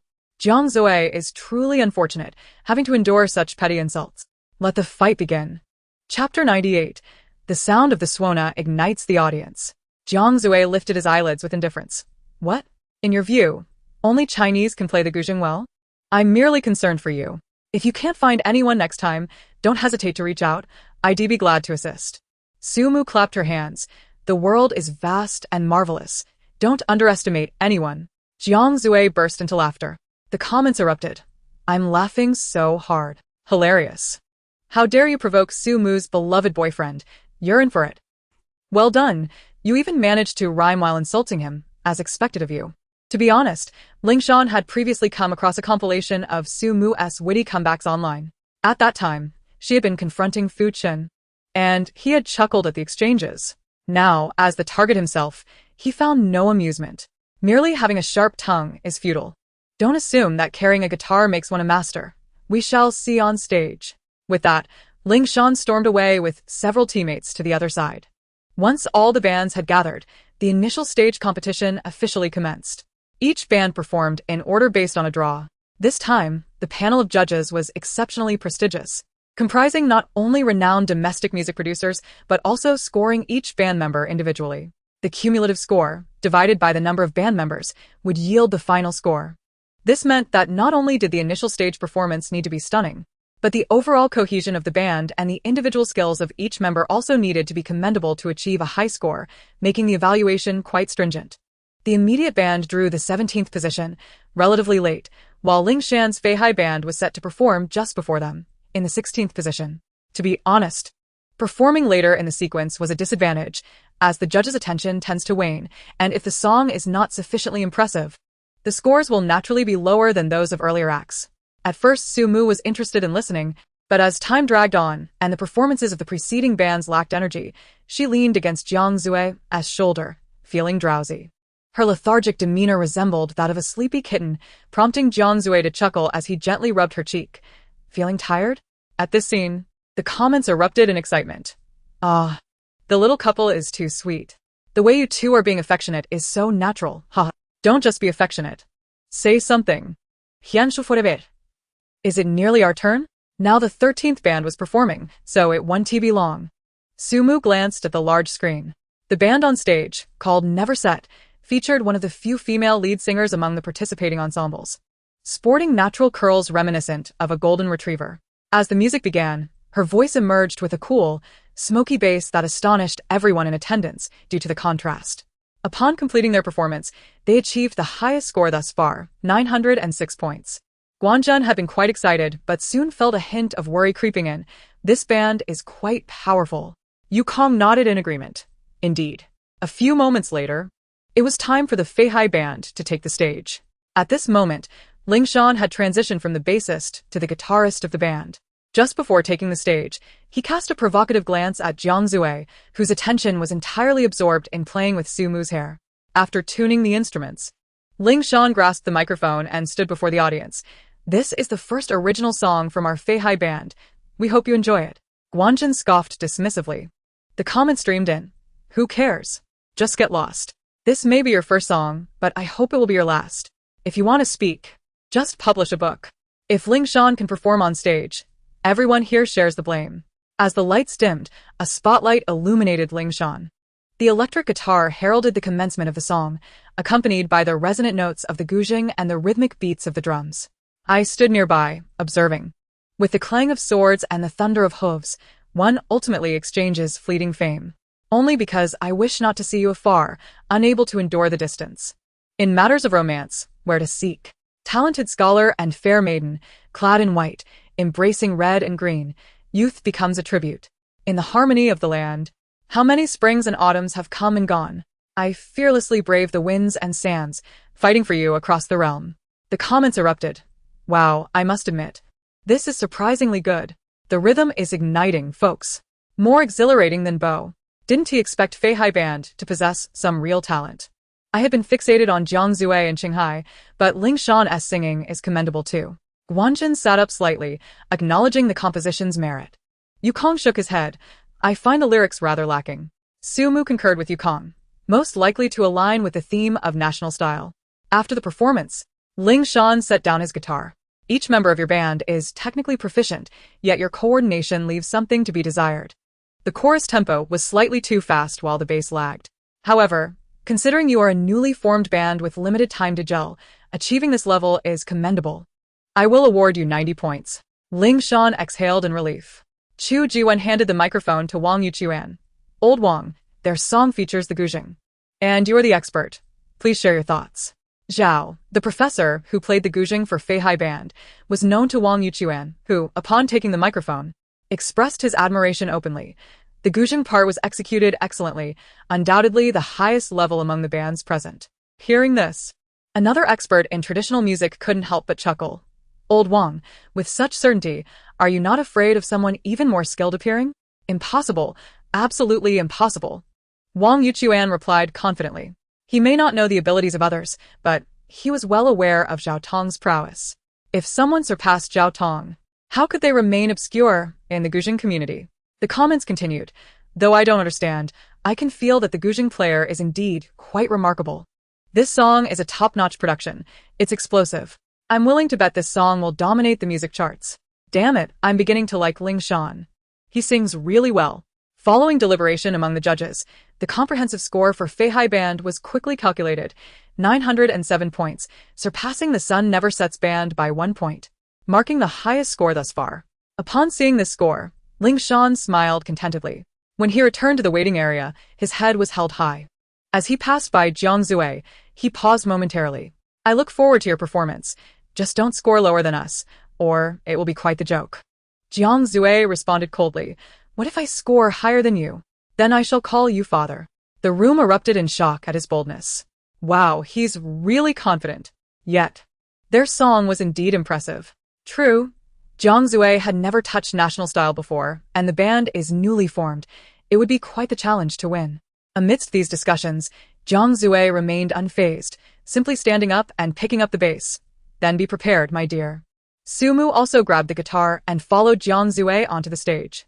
The group adjusted their instruments on stage, each preparing for their performance. Jiang Zue turned to Sumu. Are you nervous? Does this small venue warrant nervousness?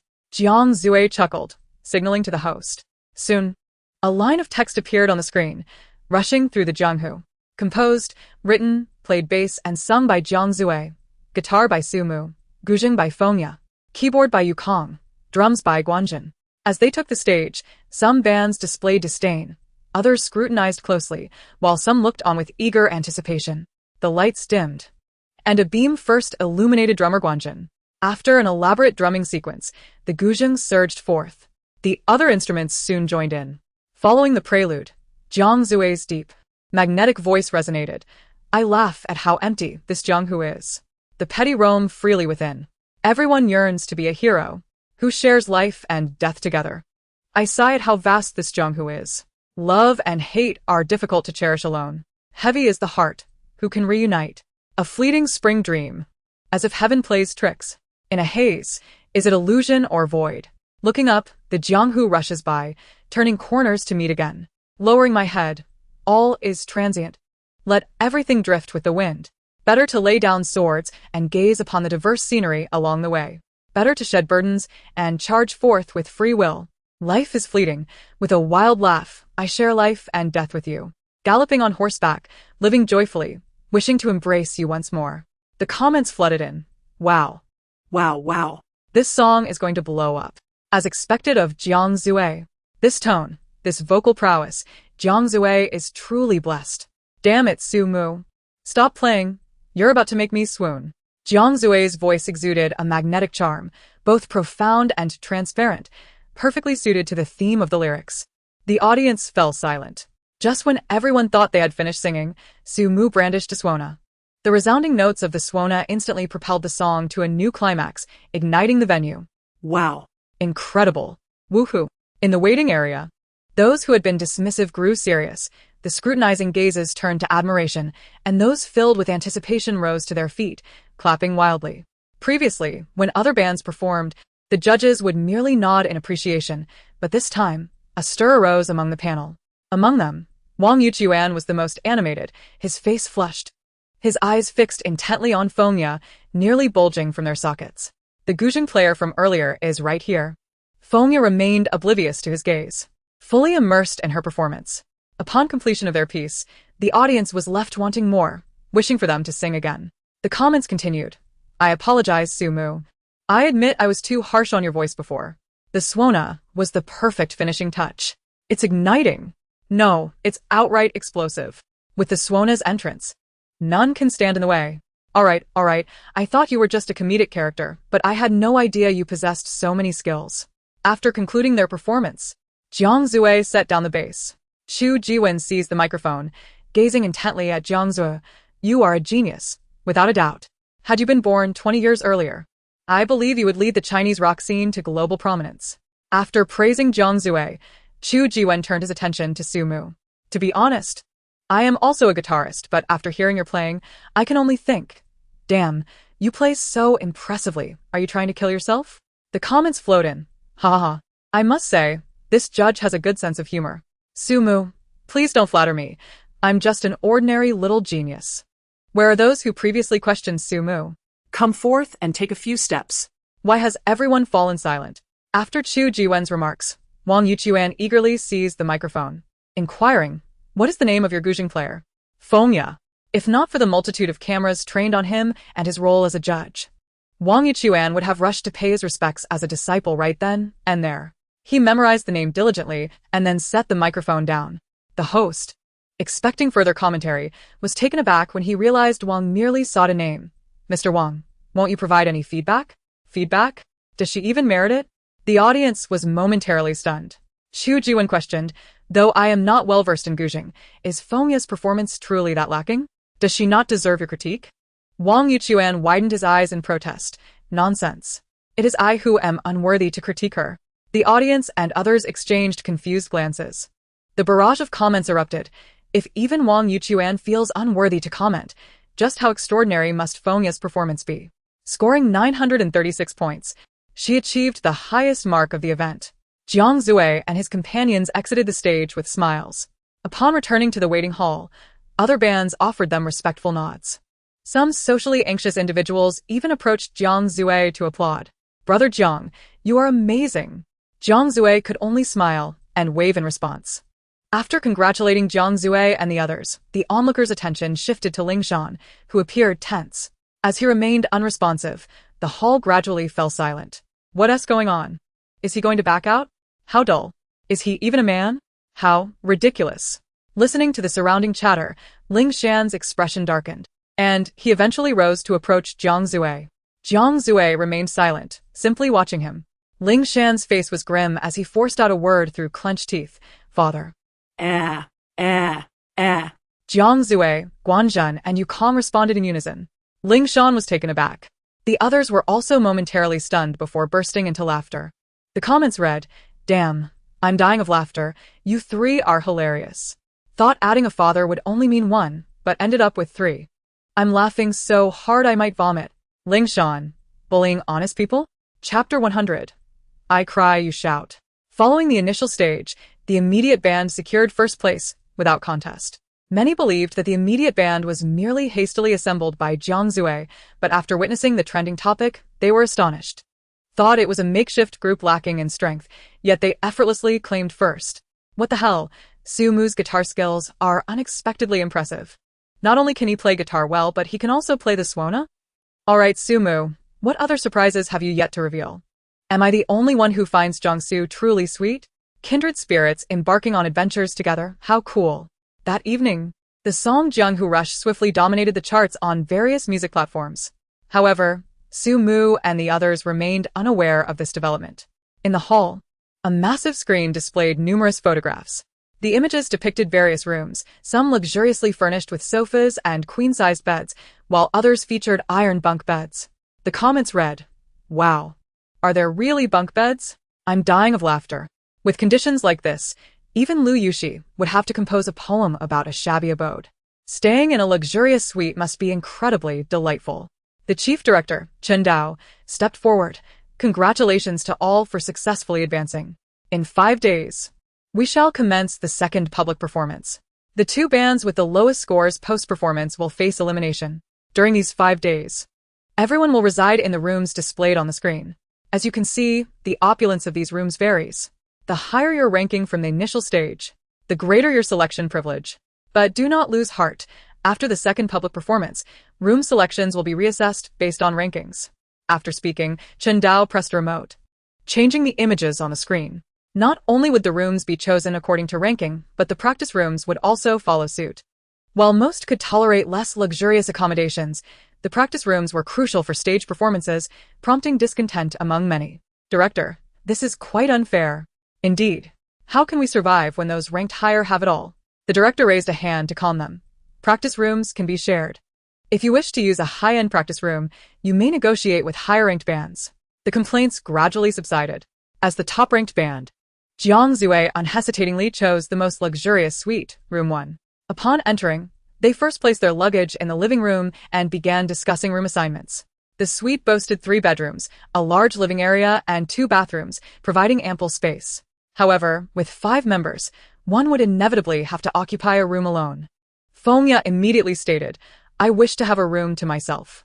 "I want a room to myself too," Guanzhen added. Su Mu was exasperated. There are only 3 rooms in total, If both of you want your own rooms, you'll have to sleep in the bathroom or on the balcony. Guanzhen. Fengya. Jiang Zue suggested, how about this? I'll share a room with Mu, Guanzhen. You can room with Yukong, and Fengya can have her own room. Su Mu immediately protested, no way. Jiang Zue assumed she misunderstood his intentions and clarified. Rest assured, there are so many cameras here. I won't do anything to you. Su Mu shook her head. You misunderstand. Misunderstand what? I'm not worried about what you might do. I'm concerned about what I might do. If Jiang Zue lies beside me with his perfect abs, I fear I might not be able to resist touching him 100 times before falling asleep. However, if I overstep, it could lead to complications. Jiang Zue. After a moment of contemplation, his face lit up with anticipation. Wouldn't that be even better? Su Mu? The comments read, ha ha ha. Looks like they're on the same wavelength. Jiang Zue. Is this a good thing? Jiang Zue. Hurry up and do something to me. Excited face. I'm dying of laughter. Although Jiang Zue was eager, ultimately, his expectations were dashed. Su Mu shared a room with Fengya, while Jiang Zue found himself alone. After sorting out the room assignments and tidying up their luggage, it was nearly time for dinner. They ordered a plethora of takeout to celebrate their victory. The takeout was diverse, featuring fried chicken and grilled skewers. However, the fried chicken arrived long before the grilled skewers. Guanzhen, anxious, called the delivery person. I've seen you at the restaurant for half an hour. Why are you still there? Just a moment. The owner is arguing with the chef. What about my skewers? I'm grilling them for you. Guanzhen. After another half hour, they finally received the skewers. Surprisingly, the delivery person's grilling skills were commendable, and the food was quite delicious. Looking at the table of takeout, Guanzhen felt something was missing and went to the fridge to fetch a few bottles of alcohol, finally satisfied. Of course, what's a celebration without drinks? He poured a glass for each person present. However, Jiang Zue held Su Mu's cup down. You can't drink. Your alcohol tolerance is too low. Remembering how she behaved last time she got drunk, Jiang Zue felt trepidation. Su Mu pushed his hand away. What? Are you worried I'll go wild? Not exactly. Then what are you worried about? Worried you won't know when to stop. Aren't you here? How could I possibly go out of control? If you flirt with me like last time, you might. Su Mu. Rest assured, I've learned my lesson. I absolutely won't this time. Besides, it's a joyous occasion. How can we not have a drink? With that, Su Mu brushed his hand away and raised her cup. Cheers. Fengya was the first to lift her glass in agreement. Cheers. Determined, Su Mu insisted, and Jiang Zue no longer intervened. The little lamb simply refuses to listen. How could the big bad wolf continuously persuade her? This time it was beer, and Su Mu did not succumb as swiftly as before. After consuming nearly an entire bottle, her gaze began to waver. However, this time was different from the last, for she was not the only one with a low tolerance for alcohol. At that moment, Fengya also staggered, her face flushed. She swayed over to Su Mu and clutched her arm, lamenting, Sister, weren't you supposed to help me make a fortune? Where's the money? Can you pay a little attention to the promises you made me? Su Mu stood up in confusion, dazedly glancing around. Pay attention? What attention? Where's the attention? The others. Fengya slapped her face twice. It's money. Money. Only then did Su Mu comprehend, grasping Fengya's hand. Sister, it's not that I don't want to help you earn money, but I have no money myself. What shall we do? You're so clever. Surely you have a brilliant plan to make a fortune? Su Mu's face reddened as she scratched her head for a moment, then exclaimed, I've got it. She picked up a bowl and thrust it into Fengya's hands. I'll bring you along, you hold the bowl, I'll handle the crying and you just shout. We'll definitely earn something. The comments. Ha ha ha, are we begging? This is hilarious. These two are truly a pair of talents. Count me in. I want to earn too. Fengya, clutching the bowl, broke into a silly grin. Sister, this idea is fantastic. Let's go. Let's go. The two joined hands and swayed towards the exit, only for Jiang Zue and Yukong to quickly block their path, preventing them from actually running out to beg. After being obstructed, Su Mu and Fengya exchanged glances. Su Mu immediately began to wail loudly, while Fengya stood beside her, passing the bowl and shouting, Have mercy. Jiang Zue and Yukong. Chapter 101. Aiming to surpass you. Fengya shook the coins in the bowl, their clinking sounds bringing a wide smile to her face as she looked at Su Mu. Sister, we have money. We have money. Su Mu raised her hand in celebration. Meanwhile, the two raucous individuals were not the only ones. Guanzhen, who had originally collapsed from drinking, stood up again, pulling a Yukong while crying, Kongzi. Why do they all have girlfriends? I want one too. Please help me find a girlfriend. I'm begging you. Yukong. Seeing that Yukong was silent, Guanzhen cried even harder. Why can't I find a girlfriend? Clearly, I'm charming, handsome, wealthy, and considerate. Why? Yukong shrugged off his hand. Don't beg me. I'm begging you. I implore you to take a good look at yourself. The comments. Damn, how is it that everyone in the band is so amusing? Jiang Zui and Yukong are utterly bewildered, haha. A bunch of lightweight drinkers who insist on drinking, haha. You all indulge in drunken antics. Let's see how you handle the aftermath tomorrow. In his state of confusion, Guanzhen utterly ignored Yukong's words, nagging him like a monk chanting scriptures. I just want one girlfriend, not 2 or 3. Is that too much to ask? Yukong, thoroughly exasperated, admonished him. How can you think only of girlfriends? When did you become so dim-witted because of women? Guanzhen thumped the table and stood up. Cute girls? Where are the cute girls? Let me see. Yukong. Exhausted. He thought it best to give up. Noticing his lack of response, Guanzhen turned to bother Sumu instead. Sumu, I know you have many tricks. Can you help me find a girlfriend? I have money. Upon hearing the word money, Sumu and Fengya instinctively turned to him. Sumu pretended to ponder for a moment. Having money alone isn't enough. You must prove you're not a scoundrel. I am absolutely not. I swear. No need to swear. You just have to pass my test. What test? Sumu pointed her finger at his nose and exclaimed, You have to breathe. Scoundrel. Guanzhen held his breath. Try again. Sumu poked again. And upon discovering he had stopped breathing, she exclaimed, Ah, you're a dead scoundrel. Jiang Zui. Yukong. The comments. Damn, who understands this? I almost laughed out my snot bubble, haha. I thought it was a music variety show. Turns out it's a comedy show. If breathing makes one a scoundrel and no breathing makes one a dead scoundrel, what if someone breathes through their mouth? Then you'd be Chen Feiyu. The previous comments had me laughing uncontrollably. Fengya, come help me bash this scoundrel. Yes, sister.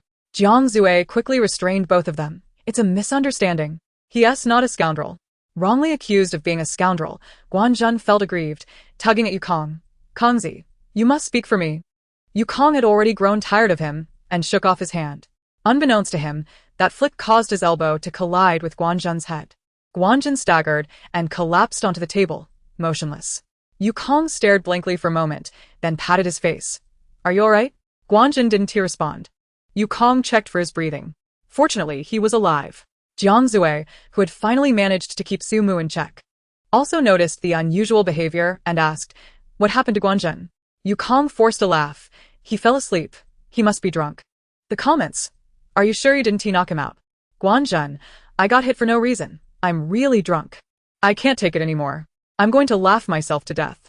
Guanzhen had quieted down and could be left alone, but Sumu and Fengya continued their ruckus. Since Sumu and Fengya shared a room, Jiang Zui and Yukong were worried they would tear the roof off if left alone. Thus, Jiang Zui decided to take Sumu to his room for the night, allowing Fengya to stay alone. Realizing Jiang Zui intended to take her away, Sumu vehemently resisted. No, I can't be separated from my sister. Fengya attempted to stop Jiang Zui from taking Sumu, but Yukong restrained her, and she could only call out affectionately, Sister, third sister, sister, third sister. Though they performed their melodramatic scene earnestly, it did not alter the outcome. Jiang Zui effortlessly picked up Sumu and tossed her onto the bed. The comments. Alright, I love this plot development. Jiang Zui, you better do something. Or I might just call you impotent.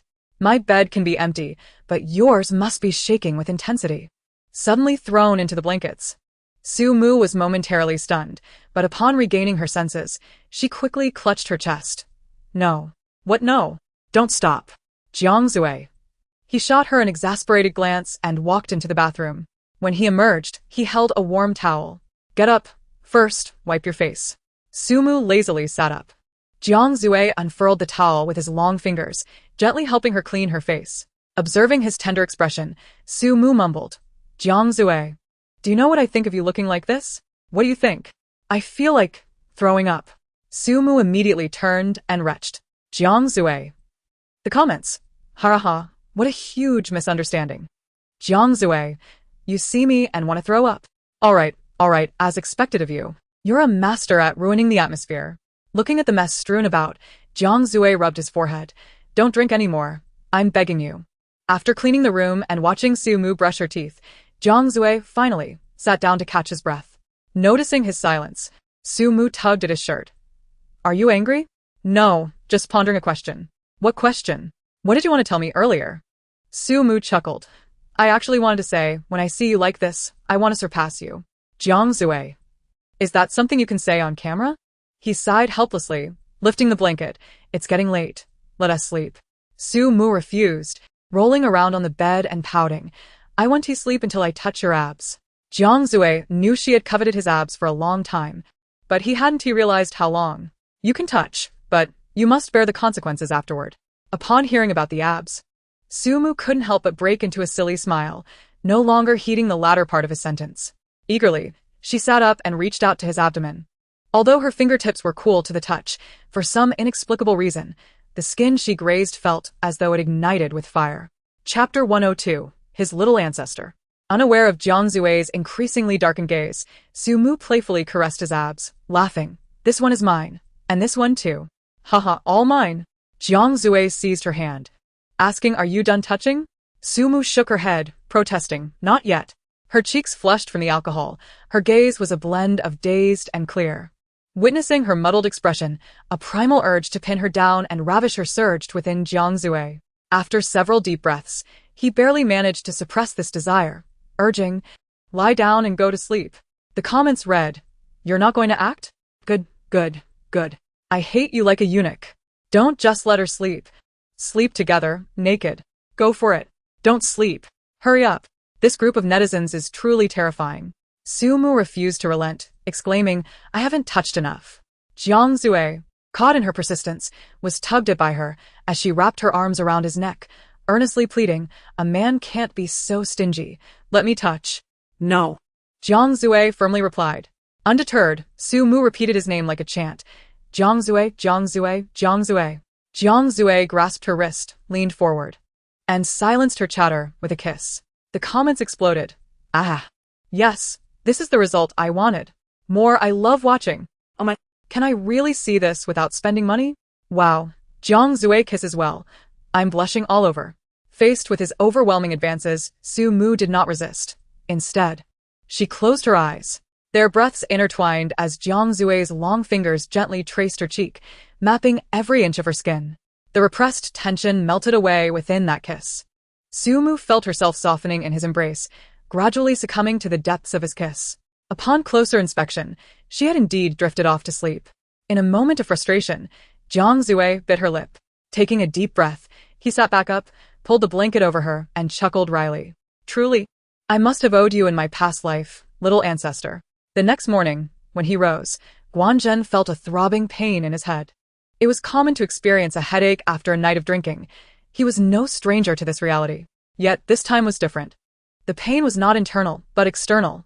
Upon touching his head, he discovered a large bump. He threw off the covers and rushed to the bathroom to ask Yukong, did someone hit me last night? Yukong, brushing his teeth and unable to spit out the foam in time, immediately denied it impossible. Then why do I have a bump on my forehead? You must have bumped into something by accident. Guanzhen, perplexed, touched his head. Really? After spitting out the mouthwash. Yukong hurriedly exited the bathroom. The comments read, haraha, he ran away so fast. Greased his feet, bolted. Yukong's face is written with guilt, haraha. After washing up, Guanzhen left the room and coincidentally bumped into Su Mu, who had also just awakened. Upon seeing him, Su Mu was momentarily taken aback. You look so well. Guanzhen touched his face. Really? Is my complexion that good? Yes, your forehead looks much fuller than before. Guanzhen, could it be that it's not a fuller forehead but rather a bump? The two burst into laughter. Su Mu couldn't help but chuckle loudly. Guanzhen shot her a discontented glance. What were you doing in Jiang Zue's room? Good question, I'm not sure myself. Su Mu had no recollection of the events from the previous night. As soon as she opened her eyes, she found herself in Jiang Zue's room. Did Jiang Zue do anything to you? No. Guanzhen stroked his chin, pondering, is he a decent person or not? I suppose if I were to twist your head off, he might be quite capable. Suddenly, Jiang Zue appeared behind Guanzhen, startling him. Laughing, Guanzhen quickly made his escape. Jiang Zue did not pursue him but walked over to Su Mu, asking, "Are you hungry? Shall we go have breakfast?" Sumu glanced at him. "After I woke up, I found I had a bruise on my lip. I bit you." Sumu replied. "Why did you bite me?" "Because someone is an arsonist, igniting flames without extinguishing them." Sumu smiled confidently. "Indeed, I am the legendary heart arsonist." Jiangzue. Jiangzue shook his head. "You are not setting fires in my heart." "Then where else would I be setting fires?" Just as Sumu finished speaking, he pulled her into his embrace. Their breaths mingled, and instinctively, Sumu raised her head. Yet, the kiss she anticipated did not arrive. When she opened her eyes again, Jiangzue had taken a step back. He laughed. "Now you understand how I feel, don't you?" The comments read, "Kiss already. Why aren't you kissing? Don't make me push your head. Ha ha ha, Jiangzue is too clever." The production team arranged a cafeteria, providing 3 meals a day for all bands. After freshening up, the group left their rooms to head to the cafeteria for breakfast. The meals were served buffet style, allowing them to take whatever they desired. As they rose later than usual, the cafeteria was relatively empty. Just as Sumu was about to grab a bun with tongs, she turned and unexpectedly collided into a soft embrace, softer than cotton. With her face buried in the chest of the person she bumped into, the others were momentarily stunned. Regaining her composure, Sumu quickly stepped back, apologizing. "I'm so sorry." The person opposite chuckled. "It's all right." The voice sounded familiar. When Sumu looked up, she was greeted by the sight of the super cool lead singer from the Rising Sun band. Her face flushed even more with embarrassment. "I'm really sorry." "It's fine. If you want to bury yourself again, feel free." Such a bold statement left Sumu momentarily speechless, giving a thumbs up. "I've never met someone as generous as you." Shen Luo laughed even harder, "Because my name is Luo Luo, I'm very generous." The comments read, "Good, good, good. Beautiful ladies hugging, I love it."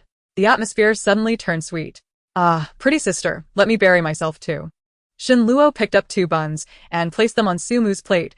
"Let us have a jam session another day." Sumu glanced at her chest, then at her own, shaking her head vigorously. "That one do. I can't win." "Shen Luo, I was talking about the guitar." Sumu sighed in relief. "Oh, it's about the guitar. Then I can't win at that either." Shen Luo pinched her cheek. "I don't appreciate flattery." Sumu touched her cheek where Shen Luo had pinched her, shyly smiling. "Since you said that, I can only say you're bound to lose." This was the first time Shen Luo encountered someone who shyly made bold claims, and after a moment of surprise, she couldn't help but burst into laughter. "Interesting. I'll be looking forward to it." Chapter 103. Do not laugh. Everyone gathered in a small square after leaving their rooms. The director, holding a microphone, spoke with a serious expression. "In 5 days, the second performance will commence. There will be a total of 10 songs, and each band must select one to rearrange before presenting it on stage." After the director's announcement, the names of the 10 songs appeared on the screen. Some of these songs were classics, others obscure.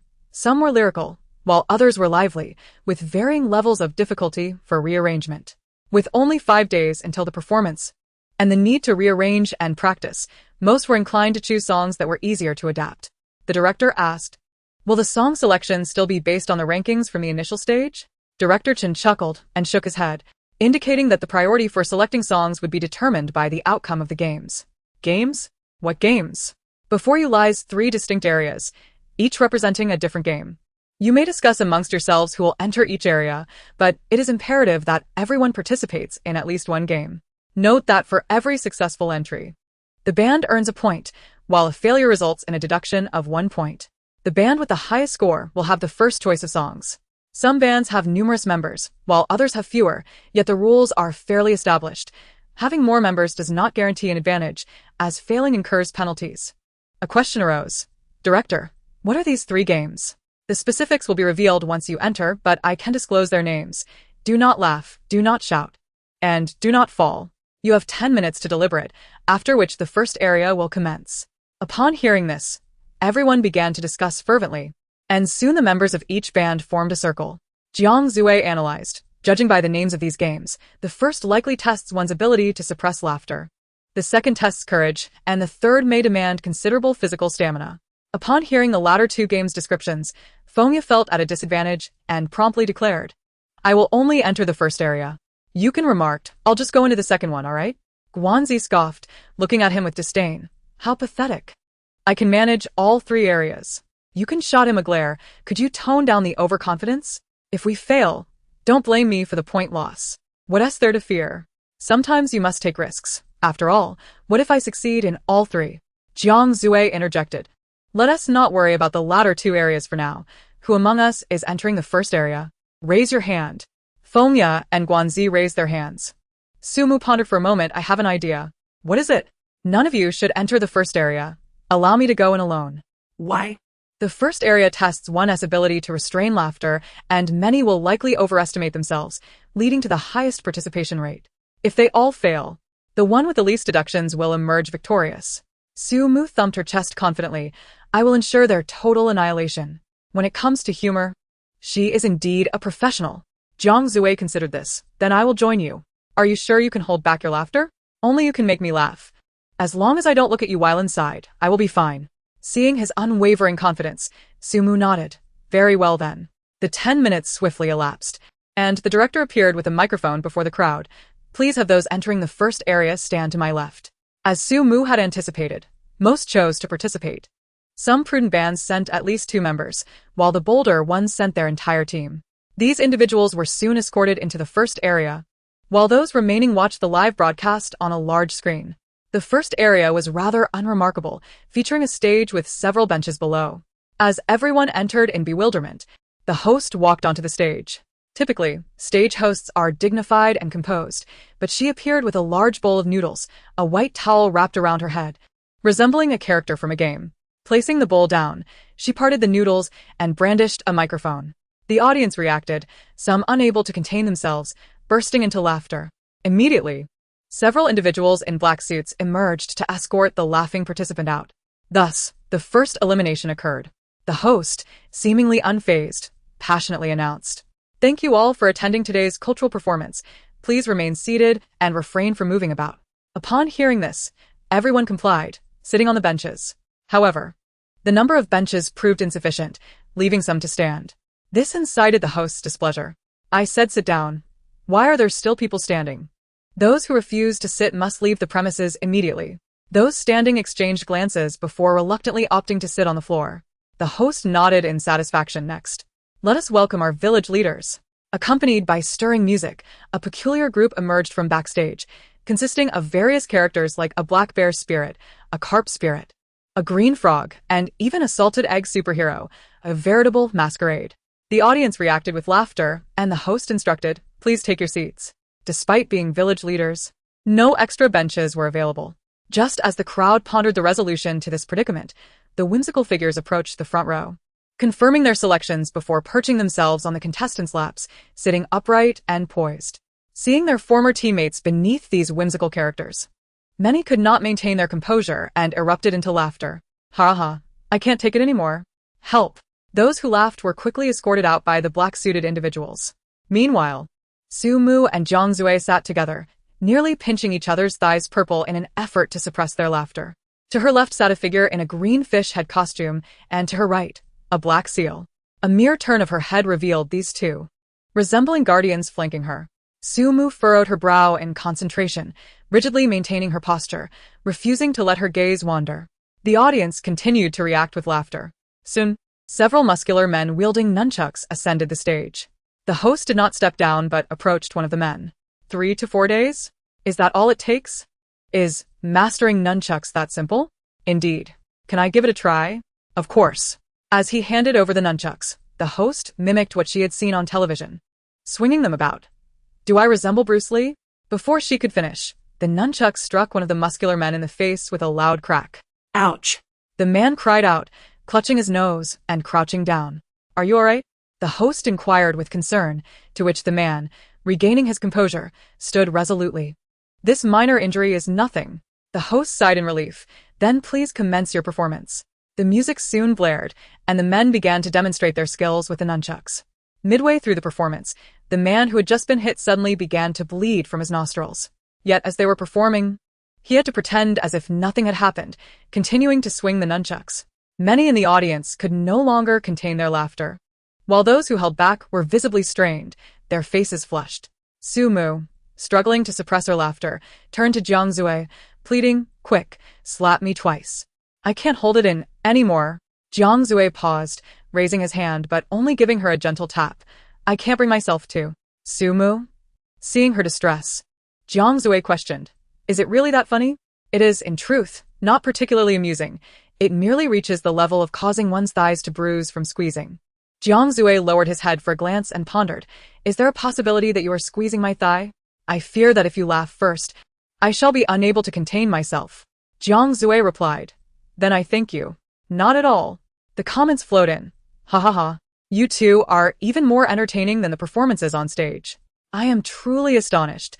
Wasn't this supposed to be a music variety show? How did I end up laughing so hard? Jiang Zui, I tuck you into my pocket and you kick me into the ditch. After the performance of those muscular men, the host returned to the stage. For this cultural gala, we have invited two exceptionally skilled villagers. Let us welcome them with applause. A man and a woman stepped onto the stage, the man bare-chested while the woman held a flute. The host presented the microphone to the man. May I ask what your extraordinary skill is? I can perform somersaults. I can do dozens in one breath. Might you demonstrate? Certainly. With that, the man moved aside, raised his arms as if preparing to flip. A surprise awaited all, upon raising his arms. It became evident that his armpit hair was exceedingly dense, styled with a center parting no less. The audience gasped.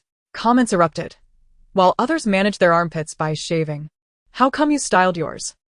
Little Black has revealed his chicken feet. Bring your armpit hair to court.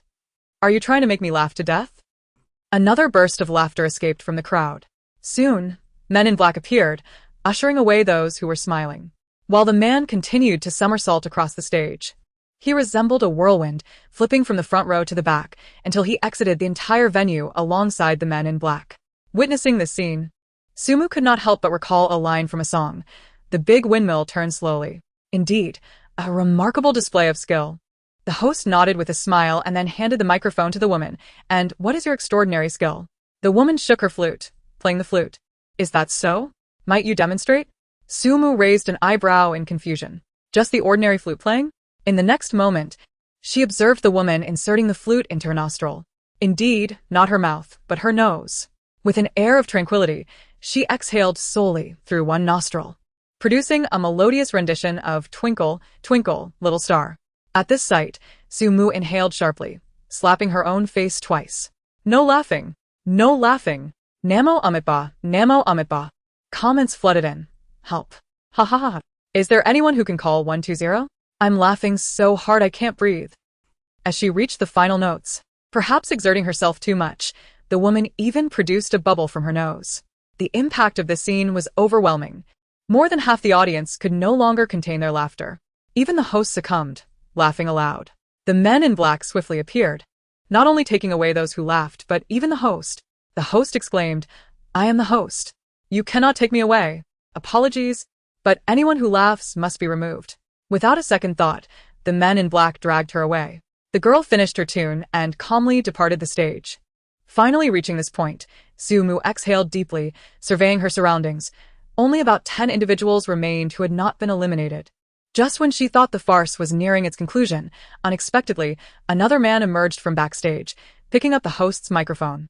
The third performance will be a dance. With the host absent and music unavailable, I shall have to improvise a dance for you all. I hope for your understanding. With that, he set down the microphone and began to dance. 1 thump, 2 thumps, 3 thumps. Comments flowed. Oh dear. This is so awkward. I could dig out a 3-bedroom apartment with my toes. I'm dying of laughter. Yes, even keeping time for himself. All right. Is this a competition of awkwardness? Sumu, while fidgeting her toes, observed the reactions of those around her. Chapter 105. Never call out. Sumu resolved to rise from her seat. Determined, she stood up. Jiang Zui, do you remember the ballroom dance we learned from Grandma Chen? I remember. Let us go. Sumu tugged Jiang Zui along and, with a swift motion, snatched the green fish headpiece from the right assistant. The staff member, whose headpiece was taken, exclaimed, What are you doing? Upon reaching the stage, Sumu promptly donned the green fish headpiece.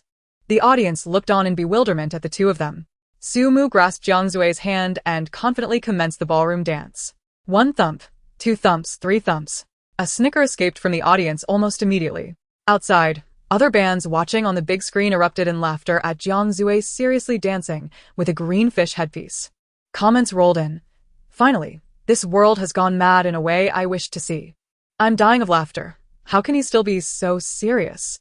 Jiang Zue, how can you contain your laughter? Are you a special forces soldier? By the time Su Mu and Jiang Zue concluded their dance, the audience had all been taken away by the men in black. A whistle blew. The director's voice resonated through the speakers. The game in the first area has concluded. Congratulations to both of you for successfully passing through. The moment he finished speaking, Jiang Zue burst into laughter, collapsing to the ground. Sumu. Puzzled. Is it really that amusing? No, it's your headpiece, ha ha ha. Su Mu remained silent. Comments continued. You're surprisingly good at holding it in, ha ha ha. I've been laughing since the moment Su Mu put on that headpiece. That headpiece is undeniably hard to bear. After Su Mu and Jiang Zue exited the first area, they were welcomed by applause from Guanzhen and the other three. Fengya, still recovering, patted her chest. I'm glad I didn't go in. I was laughing so hard outside that I could hardly breathe. Yukong nodded. I admire you.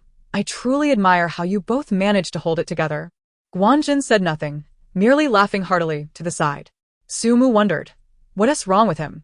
Yukong replied, it's nothing. He's just laughing so hard he can't catch his breath. Guanzhen clutched his shirt. Help me, my stomach hurts. Ha ha ha ha. Yukong. He slapped Guanzhen on the back.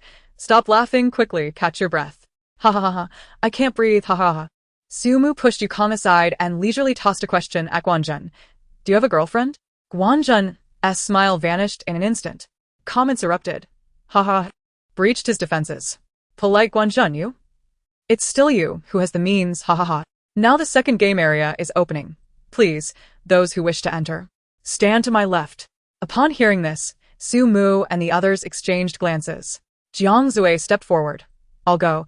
Does anyone else wish to join? The second round is titled Never Call Out, and the name itself indicates a test of courage. Su Mu frowned. I want to go, if it's a haunted house. I surely cannot handle it. The last time I entered a haunted house, my screams nearly brought the roof down. As long as it's not a haunted house, I'm fine. Then I shall enter. I will go too. I'll join. Guanzhen pounded his chest and jumped forward. Fengya nodded. Then you three shall go. The three turned and stepped to the left side of the director. Staff quickly appeared, leading everyone into the second area. Jiang Zue was correct. It was indeed not a haunted house, but rather a bright and spacious venue. Directly ahead of everyone stood a high platform, upon which sat a large black box. Above the box was an opening, also sealed with a cloth strip. The voice of the director echoed through the broadcast. Inside the box is a small ball. Please, one by one, reach in and retrieve the ball within 15 minutes without uttering a sound, and you shall pass. The crowd exchanged glances. For the most terrifying things in this world are not ghosts or deities, but the unknown. The fear of darkness stems from the perpetual uncertainty of what lurks within it. They could not see what lay within the box, but the side facing the camera was transparent, allowing the audience to observe its contents clearly. Ling Shan slowly rolled up his sleeves, displaying a dismissive demeanor. What is there to fear? What could possibly be inside? Snakes, rats, insects, or ants? The barrage of comments read, ha ha ha, you will regret this. Indeed, it's not snakes or rats, but something far more terrifying, ha ha. Oh, is this something we can touch? One of his teammates interjected, don't rush. Perhaps we should observe a little longer? Observe what? Rest assured, my courage surpasses that of certain individuals, he retorted, casting a deliberate glance at Jiang Zue. Their eyes met, and Jiang Zue smiled gently. In Ling Shan's eyes, that smile was a sign of contempt. Could he tolerate such an insult? Enraged, he marched to the black box and without a second thought, thrust his hand inside. Amidst his frantic groping, a sudden jolt coursed through him, causing him to leap back with a yelp. This commotion startled the others. Is it that frightening? Two teammates rushed forward, gripping him. What did you touch? Before Ling Shan could respond, he turned to see Jiang Zue approaching the box. The onlookers watched Jiang Zue with puzzled expressions. He calmly explored for a moment before swiftly retrieving a small ball along with a palm-sized spider. Presenting the spider before Ling Shan, Jiang Zue chuckled. You're afraid of a mere spider? Ling Shan exclaimed. Is this really just a small spider? The comments flowed. All right, Jiang Zue, you truly are a tough one. If that little creature were on me, I would jump and dance. Ling Shan, please, you make me look pathetic. Defeated. Ling Shan was soon dragged away by the men in black. Su Mu was astonished. You chickened out at this moment? That spider was gigantic. As she placed a hand on Guanjun's shoulder, she whispered with a light laugh, "Can a man ever say he cannot do something?" Despite the feminine tone, it bore a slightly low pitch that made one's ears tingle. Guanjun turned around and resolutely approached the black box. However, just as he reached it, the box began to descend. It turned out that the platform beneath the box was a lift. Soon another black box rose up. Guanjun was taken aback. Not only he, but everyone fell silent. They had just discovered what was inside the box, and now it had changed? Come on, production team, be reasonable. Shen Luo watched from behind. To impress the beauty, Guanjun would not dare to back down even if fear gripped him. He steeled himself and reached in. After a moment of exploration, he quickly pulled out a small ball, remaining silent throughout. Su Mu, surprised by his speed, inquired, "Is there nothing in there?" There is, he replied. "What is it?" Guanjun glanced at his hand, revealing a slippery snake. "Aren't you afraid?" Guanjun shot a glance at Shen Luo. Seeing Shen Luo gazing back at him, he scoffed. "What is there to fear?" Su Mu was astonished. "Can beauty instill such courage?" Shen Luo patted his shoulder. "You are quite impressive." Guanjun's bravado deflated instantly as he grasped Jiang Zue's arm. "Quick, help me." "What is it?" Guanjun's eyes brimmed with tears. "It's too terrifying. My legs feel weak." Jiang Zue simply stared. Su Mu was speechless. The comments read, "Ha ha ha, you're quite the character. Thought you were tough. But it seems you were just putting on a front." Guanjun, one must not lose face in front of a beauty. Keep pretending. No one can outdo you. Although Su Mu was fearful of haunted houses, she was relatively unfazed by creatures. Having previously immersed herself in the studies of a biologist, she had grown accustomed to these encounters. Without hesitation, she approached the box and boldly reached inside. Upon touching something icy, she shuddered and instinctively stifled a scream. Recalling the rules. "Damn it, is there electricity in this box?" Seeing her brow furrowed and her body twitching, Jiang Zue worriedly approached her. "What's wrong?" Her silence only heightened his concern, prompting him to pat her shoulder. The moment he did, a jolt of electricity coursed through them both, causing them to convulse. Guanjun looked on, bewildered. "What are you two doing? Have you gone mad?" As he reached to pull Jiang Zue away, all three jolted together. The comments erupted. "Haha, this is killing me with laughter. You were electrocuted, and I am about to burst from laughter. Damn, laughing so hard my cheeks hurt. And they didn't scream. Is Su Mu a special forces soldier with such endurance?" After enduring countless electric shocks, Su Mu finally grasped the ball and retrieved it. Breathing a sigh of relief, she turned to see both Jiang Zue and Guanjun's hair standing on end from the shocks. Despite the disheveled appearance, Jiang Zue's looks added a lazy charm to his tousled hair. In contrast, Guanjun was less fortunate, with torn pants and wild hair, resembling a vagabond. Unable to contain herself, Su Mu burst into laughter at the comparison. The number of participants passing the second round exceeded that of the first, not due to the latter being easier, but because so few had succeeded in the former. Thus far, the immediate band held the highest score, with 5 points and no deductions. The Sun Never Sets band followed with 3 points, while the other bands had scores of 1 or 2, with some even in the negative. The third round was dubbed Do Not Drop, and the group unanimously felt it would test their athletic abilities. According to the rule that everyone must participate in at least one round, Feng Ya and Yukong had to enter. But opinions varied among the remaining 3 on whether they should join. Guanjun remarked, "Since we are in first place, perhaps we should play it safe? If we all fail here, we could drop from first to last." Jiang Zue asserted, "If I go in, I can definitely score a point. It's up to you two if you want to join." Su Mu declared, "I want to participate. I want to take a chance." Though they were currently leading, this lead was precarious, and in the final round, all teams would inevitably compete, vying for victory. If Feng Ya and Yukong were to fail, their score could very well be surpassed. Reluctantly, Guanjun decided he could not stay behind alone, "Then I'll join as well." As they turned to leave, Guanjun called out to them, "Hey, this is our first time entering as a complete team. Shouldn't we shout a slogan?" "What slogan?" Guanjun raised a hand dramatically. Immediate band, "Surpass Liu Bei." The others were left speechless. The comments read, "Haha, this is hilarious. What a terrible slogan. If you can't rhyme, don't force it. It's unnecessary. I could surpass Zhang Fei." Immediate band, "We'll outdo Liu Bei. You're being too ridiculous." As Su Mu anticipated, the number of participants in the third round was the highest, with even the lower-ranking bands going all out, such as Ling Shan's Flying Sea Band. The Sun Never Sets band took a more conservative approach, sending only 3 members. Upon entering the venue for the third round, everyone was momentarily stunned. The third round is the largest venue among all the stages, with a setup reminiscent of the popular game show Boys and Girls Go Forward. Featuring an array of clever obstacles, the director's voice soon echoed through the loudspeakers. Welcome everyone to the final round. The rules are simple. As long as you reach the finish line without falling into the water and grab the flag, you will advance. The first 3 participants to obtain the flags can earn their teams an additional 2 points each. 2 points? What if all 3 winners are from the same team? That could mean a total of 6 points. Some questioned, aren't we supposed to go in teams?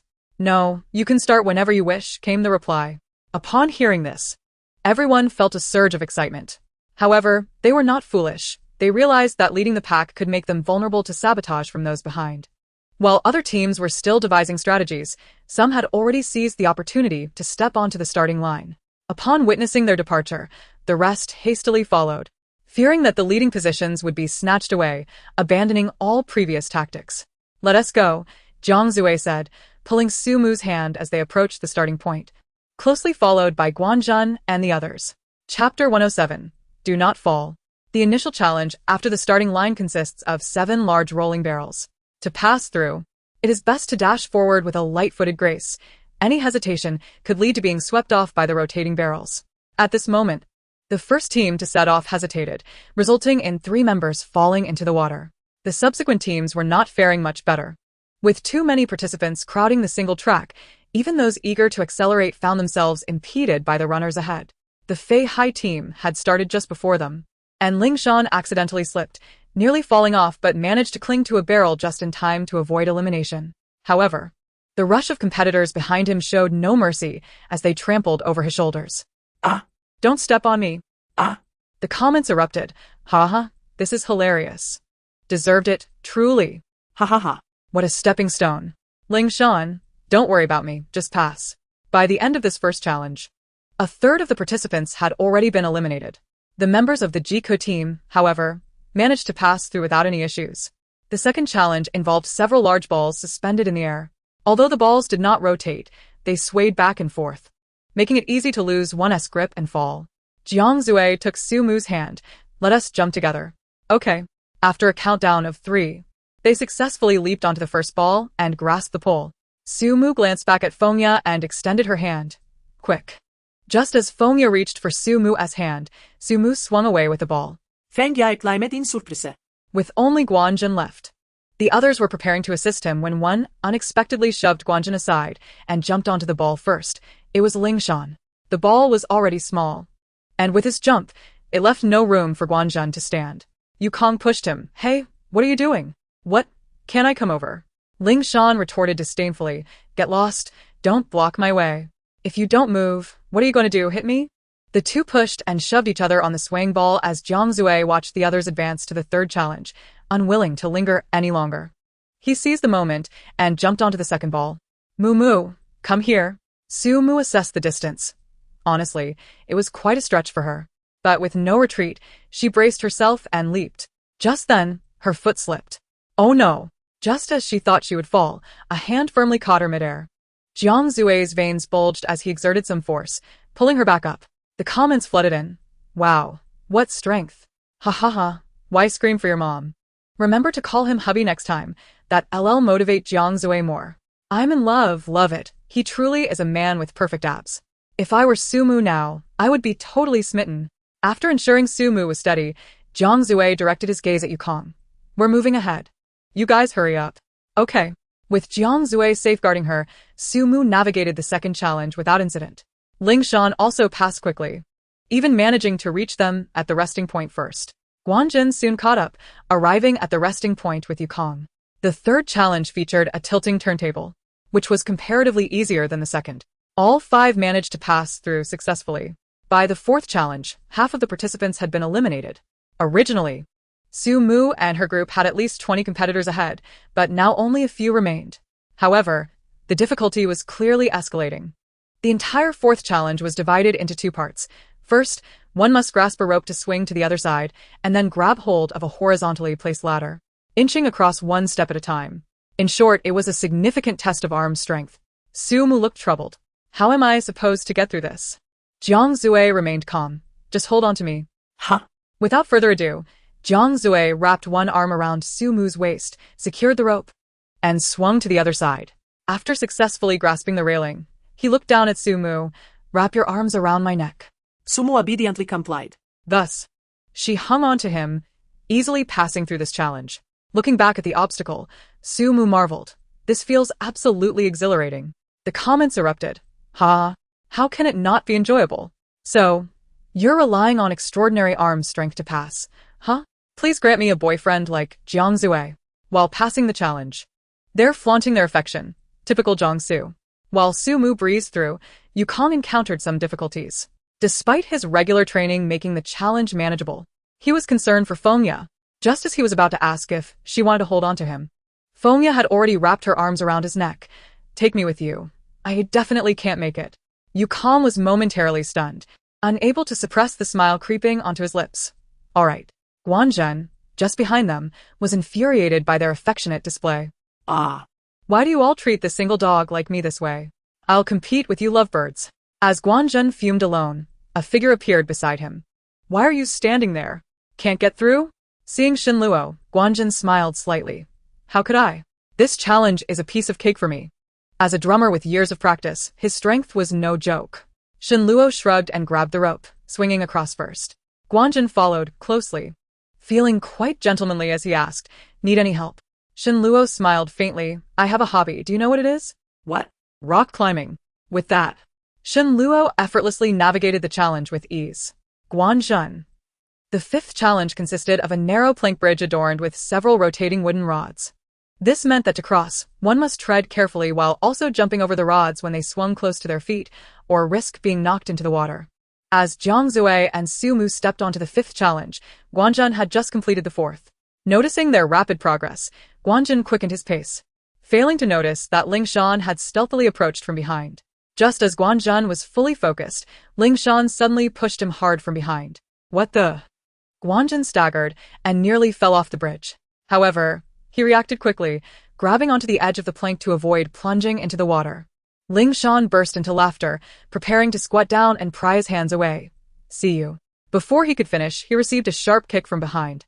With a resounding splash, Ling Shan fell into the water, sending a cascade of droplets flying, his expression a portrait of disarray. The comments flooded in. Aw. Sister is so cool. Well done. Sister Shin, marry me. Hello, let us get married. Chapter 108 commenced with song selection. Gazing up at Shinluo's figure, Guanzhen was momentarily taken aback. If earlier he had merely been captivated by her beauty, now the feeling of infatuation surged within him like a tidal wave. Regaining his composure, he shouted, Pull me up. Shinluo shook her head with a smile. We are rivals, after all. Even if I don't intend to harm you, I wouldn't be foolish enough to assist you. With that, Shinluo walked away, smiling.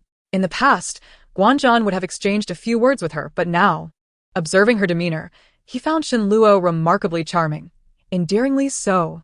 With a bit of effort, Guanzhen managed to climb back up, regaining his footing. Meanwhile, everyone had reached the final challenge. This stage was not particularly difficult. It consisted of a high platform with a rope below. As long as they grasped the rope and ran with determination, they could ascend and reach the finish line to claim the flag. However, the area was crowded with nearly 10 participants, and any attempt by one to grasp the rope would result in them being pulled down by others, thwarting their chances of victory. Consequently, when they arrived at this stage, Su Mu and Jiang Zue chose to remain patient, awaiting the arrival of Yukong and the others. With their numerical advantage, they hoped to intimidate the competition. To their surprise, their larger group became the target of a coordinated assault. As soon as Jiang Zue touched the rope, he was immediately tugged by someone from behind. Yukong rushed to intervene, but a man swiftly approached, executing a stronghold grip on Jiang Zue's shoulder. The chaos erupted around them as shoves and pushes ensued. One might mistake it for a competitive game. Seizing the opportunity amidst the melee, Su Mu attempted to stealthily grasp the rope. However, Shinluo quickly caught on, smiling subtly as she restrained Su Mu's hand. Su Mu whispered something to her, and Shinluo nodded slightly. They feigned a struggle, gradually inching closer to the rope. Subsequently, Su Mu ascended first, followed closely by Shinluo, successfully reaching the finish line and capturing 2 flags. Wow, we won! The sight left several men below dumbfounded. Yet, they soon resumed their brawl. For one flag remained, the final opportunity for extra points. Come down. You think you can ascend with me here? Watch out. Don't pull my pants. Hey, my shoes.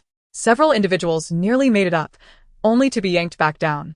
Amidst the chaotic skirmish, Jiang Zue seized the moment, aided by Yukong and Guanzhen, finally managing to climb up. As 3 flags were pulled down, the brawlers below suddenly ceased their pushing. Well, that was pointless. You go ahead.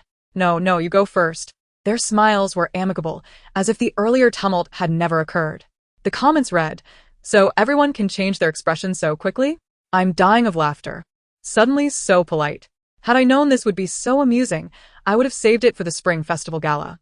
As the rankings were announced, the band Immediate Joy maintained the highest score. The director addressed them. Now, Immediate Joy has the priority to select a song. Which one do you choose? Jiang Zue turned to the others. Any opinions? Guanzhen shrugged. No objections. It's your responsibility to adapt it. Yukong agreed. And both Su Mu and Fengya also expressed their trust in his judgment. Jiang Zue pondered deeply. All eyes were on him, silently wishing he would not choose their favorite song. Hopefully, he would select I Wanna Find You. I choose the third song. Everyone turned to see that, coincidentally, the third song was I Wanna Find You. Many were elated. Although the song was a classic and not particularly difficult to adapt, its notoriety posed a challenge. Many had heard it before. While it was easy to modify, satisfying the audience's expectations was a daunting task, making it a potentially thankless endeavor. The first public performance would involve audience voting, significantly influencing the total score. Selecting this song seemed like a reckless gamble. The director confirmed, "Are you certain you want to choose I Wanna Find You?" "I am certain," Jiang Zue replied without hesitation. Very well. The expressions of many shifted to amusement, as it appeared that Immediate Joy was inadvertently granting them an advantage.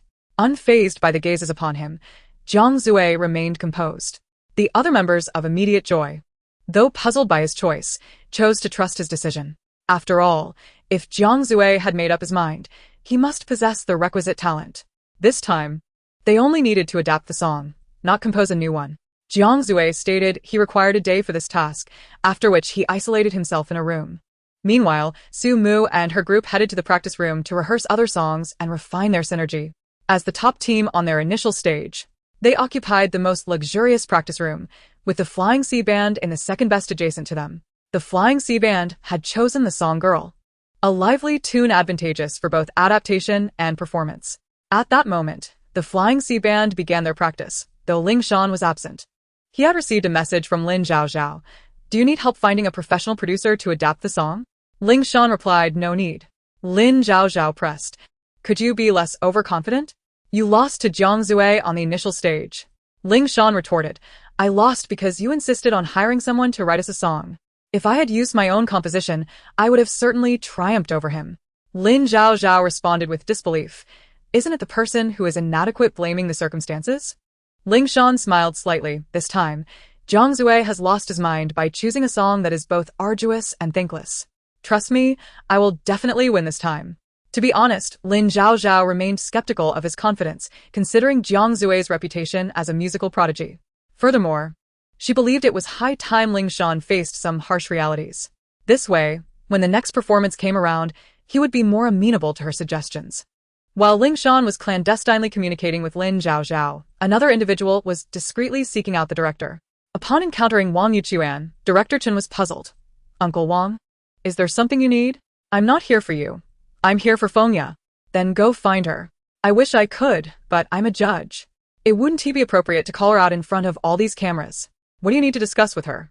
"It pertains to apprenticeship." Director Chen was taken aback. Wang Yuchuan had not taken on an apprentice in many years, and now he was considering Fengya? This was indeed significant. After a moment of thought, Director Chen agreed. "All right, I will speak with her." Chapter 109. Is this reasonable? Su Mu and her group were practicing in the rehearsal room when they noticed the director entering, prompting them to halt their performance. "Director, is there something you need?" The director glanced at them and focused on Fengya, casually inventing a reason. "It's nothing, just that there was a minor issue with the information form Fengya submitted. Could you step outside with me for a moment?" Fengya nodded and followed him out. Guanzhen paid little attention to this interruption. "All right, let us continue practicing." Yukong, however, remained still, contemplating. "Wait a minute, Couldn't he the staff have handled this? Why would the director personally come for this? Moreover, Director Chen's gaze at Fengya had been laden with hidden intent. Perhaps the director simply had some free time? Yukong still felt something was amiss. No.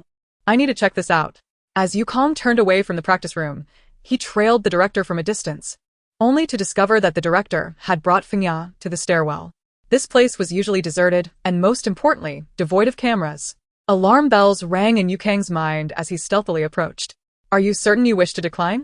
I'm sorry, Director Chen, but I have no interest in that. Fengya. I advise you to consider carefully. You are still young. Do you realize how rare an opportunity this is? No matter how rare, I am not interested. Upon hearing Fengya's voice, Yukong rushed in without hesitation, grabbing Director Chen by the collar. What are you doing? Trying to exploit Fengya? I warn you, do not even think about it. What? I have no intention of exploiting her. Then what was that just now? Fengya shook her head. He didn't do anything. If he didn't, then what was your outcry about? I shouted because I saw a mouse. Yukong quickly released Director Chen's collar, forced a laugh. Haha, my apologies. Director Chen shot him an irritated glance, straightened his collar. You think I would resort to such underhanded tactics? I came to discuss taking Fengya as my apprentice. Apprentice? Yes. Wang Lao wishes to take Fengya as his disciple. Yukong now understood why Director Chen had brought Fengya to this secluded spot for a discussion. After all, Wang Yuchuan was a judge, and if this news leaked, it would certainly have adverse effects. Director Chen looked at Fengya. Why not meet Wang Lao? You might change your mind. He is a master of numerous ancient musical instruments. Since it was Wang Shu's request, Director Chen felt it would be a failure if he could not even arrange a meeting. Though Fengya was indeed uninterested, she contemplated and decided to give Director Chen face, at least agreeing to meet Wang Yuchuan. After all, Yukong's earlier actions had offended Director Chen, and this would serve as some form of compensation. Very well. Seeing her agree, Director Chen sighed in relief and happily led her away. Yukong also quickly exited the stairwell. Unbeknownst to them, just above, a head peeked out. Lingye. You won't believe what I just overheard while sneaking a smoke in the stairwell. What did you hear? A couple sneaking a date? No. Wang Yuchuan wants to take Fengya as his apprentice. What? Ling Shan was astonished. Wang Yuchuan was a judge. How could he select an apprentice from the contestants? Exactly. And they seem to want to keep it under wraps. The comments poured in. This is not good. Once he takes an apprentice, he will surely show favoritism. It's unfair to the other contestants. No wonder Wang Yuchuan gave the instant band a perfect score at the initial stage. He must have had the intention to take an apprentice back then. With cameras everywhere, Ling Shan knew their conversation had undoubtedly made its way online. Why not escalate this matter? Not only could it tarnish the instant band's reputation, but it might also drive away Wang Yuchuan, who had shown undue affection for them. With this thought, Ling Shan resolutely waved his hand. No, we must stop this. He then led his bandmates out of the practice room, heading straight for Director Chen. Along the way, he instructed someone to start a live stream on their phone, capturing the entire incident online. The comments read, I fully support this. Ling Shan is quite impressive for directly confronting the injustice. It's only right to fight for one's rights. Well done. Watching the live comments, Ling Shan felt elated. He had been troubled about how to redeem his previous reputation, and now the instant band had provided him with such a splendid opportunity. Meanwhile, while waiting for Director Chen, Wang Yuchuan was in a state of anxiety. At his age, would Fengya think him too old to be her mentor? There is a time and place for everything. Mastery comes with specialization. My esteemed teacher, how can one judge based on age alone? With this thought, Wang Yuchuan managed to calm himself slightly. A knock sounded at the door, and Wang Yuchuan promptly stood up. Wang Lao, I've brought Fengya. Director Chen entered with Fengya, beaming as he looked at Wang Yuchuan. Good. Wang Yuchuan approached Fengya with palpable excitement. Fengya remained silent, staring at the elderly man before her. Noticing her lack of reaction, Director Chen nudged her. Fengya, there are countless individuals lining up to be Wang Lao as apprentice. He is offering you this rare fortune. Before Fengya could decline, Wang Lao blurted out. You're talking nonsense. What? I'm not talking nonsense, Wang Shu. Did you mistake the words? What I meant was I wished to be her mentor. Director Chen stood frozen in shock. Wang Yuchuan paid no mind to his expression, smiling warmly at Fengya. What say you? Fengya. Seeing Fengya's indifference, Wang Yuchuan hurriedly brought out the guzheng. Like an eager child wanting to impress a parent, I play the guzheng excellently. If you don't believe me, let me play for you. If you accept me as your apprentice, you won't regret it. But I know I may be a bit older, but my experience surpasses that of those younger. That's not. As Fengya attempted to refuse again, Wang Yuchuan set down the guzheng, quickly moving in front of her, bowing earnestly. I beg you, please accept me as your disciple. Suddenly, the door to the director's office burst open and Ling Shan, leading the Fei High Band, stormed in, stunned to see Wang Yuchuan bowing to Fengya. What is going on here? Why is the master bowing to the disciple? Chapter 110. The Clown is You. Seeing Ling Shan and his entourage charge in, Director Chen furrowed his brow in displeasure. What is the meaning of this? Ling Shan, with righteous indignation, replied, Director, I heard Wang Lao wishes to take Fengya as his apprentice. He is a judge. Is it fair to us other contestants for him to take an apprentice during the competition? The comments read, Exactly. I fully support this. This is the most righteous episode. If you're going to take an apprentice, why be so secretive about it? Director Chen, now troubled, replied, Firstly, judges have the right to favor certain contestants. Secondly, who told you Wang Lao wishes to take Fengya as an apprentice? Isn't that the case? What are they doing here? Wang Yuchuan, with a cold expression, responded, I'm here to pay my respects. See? I told you. I wish to be Fengya's mentor. Do you have an issue with that? Wait, what? Everyone was taken aback. The comments flooded in. Goodness, I am utterly baffled. In just a few words, I'm completely shocked. Ling Shan's voice shot up. You wish to be Fengya's mentor? Isn't it supposed to be the other way around? Do I have the right to be her master? Wang Yuchuan glared at him. Ling Shan. In my state of distress, it seems the fool is myself. Wang Yuchuan turned away, ignoring Ling Shan, and looked at Fengya with a gentle expression. Please, do consider accepting me as your apprentice. No need to consider. I do not take apprentices.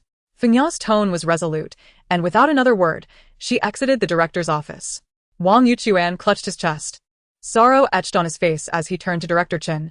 Xiao Chen, was my guzheng playing not good enough to satisfy her? Director Chen, if your playing were poor, how many good players would still exist in this world? Wow, is Fengya truly that impressive? Even such a master wishes to be her mentor? Where did the instant band find such a remarkable talent? I must candidly express that I failed to discern the technical prowess of Fengya. Yet I find her appearance quite agreeable. I wholeheartedly concur with the previous statement, chuckling heartily. Following Fengya's departure, the director naturally shifted his focus to Ling Shan. Upon observing them live streaming with their phones, his displeasure escalated. Have you come here merely based on some hearsay? Are you out of your minds? Ling Shan, undeterred, replied, Director, we merely wish to uphold the integrity of the competition. If the contest lacks fairness, the multitude of spectators will certainly notice.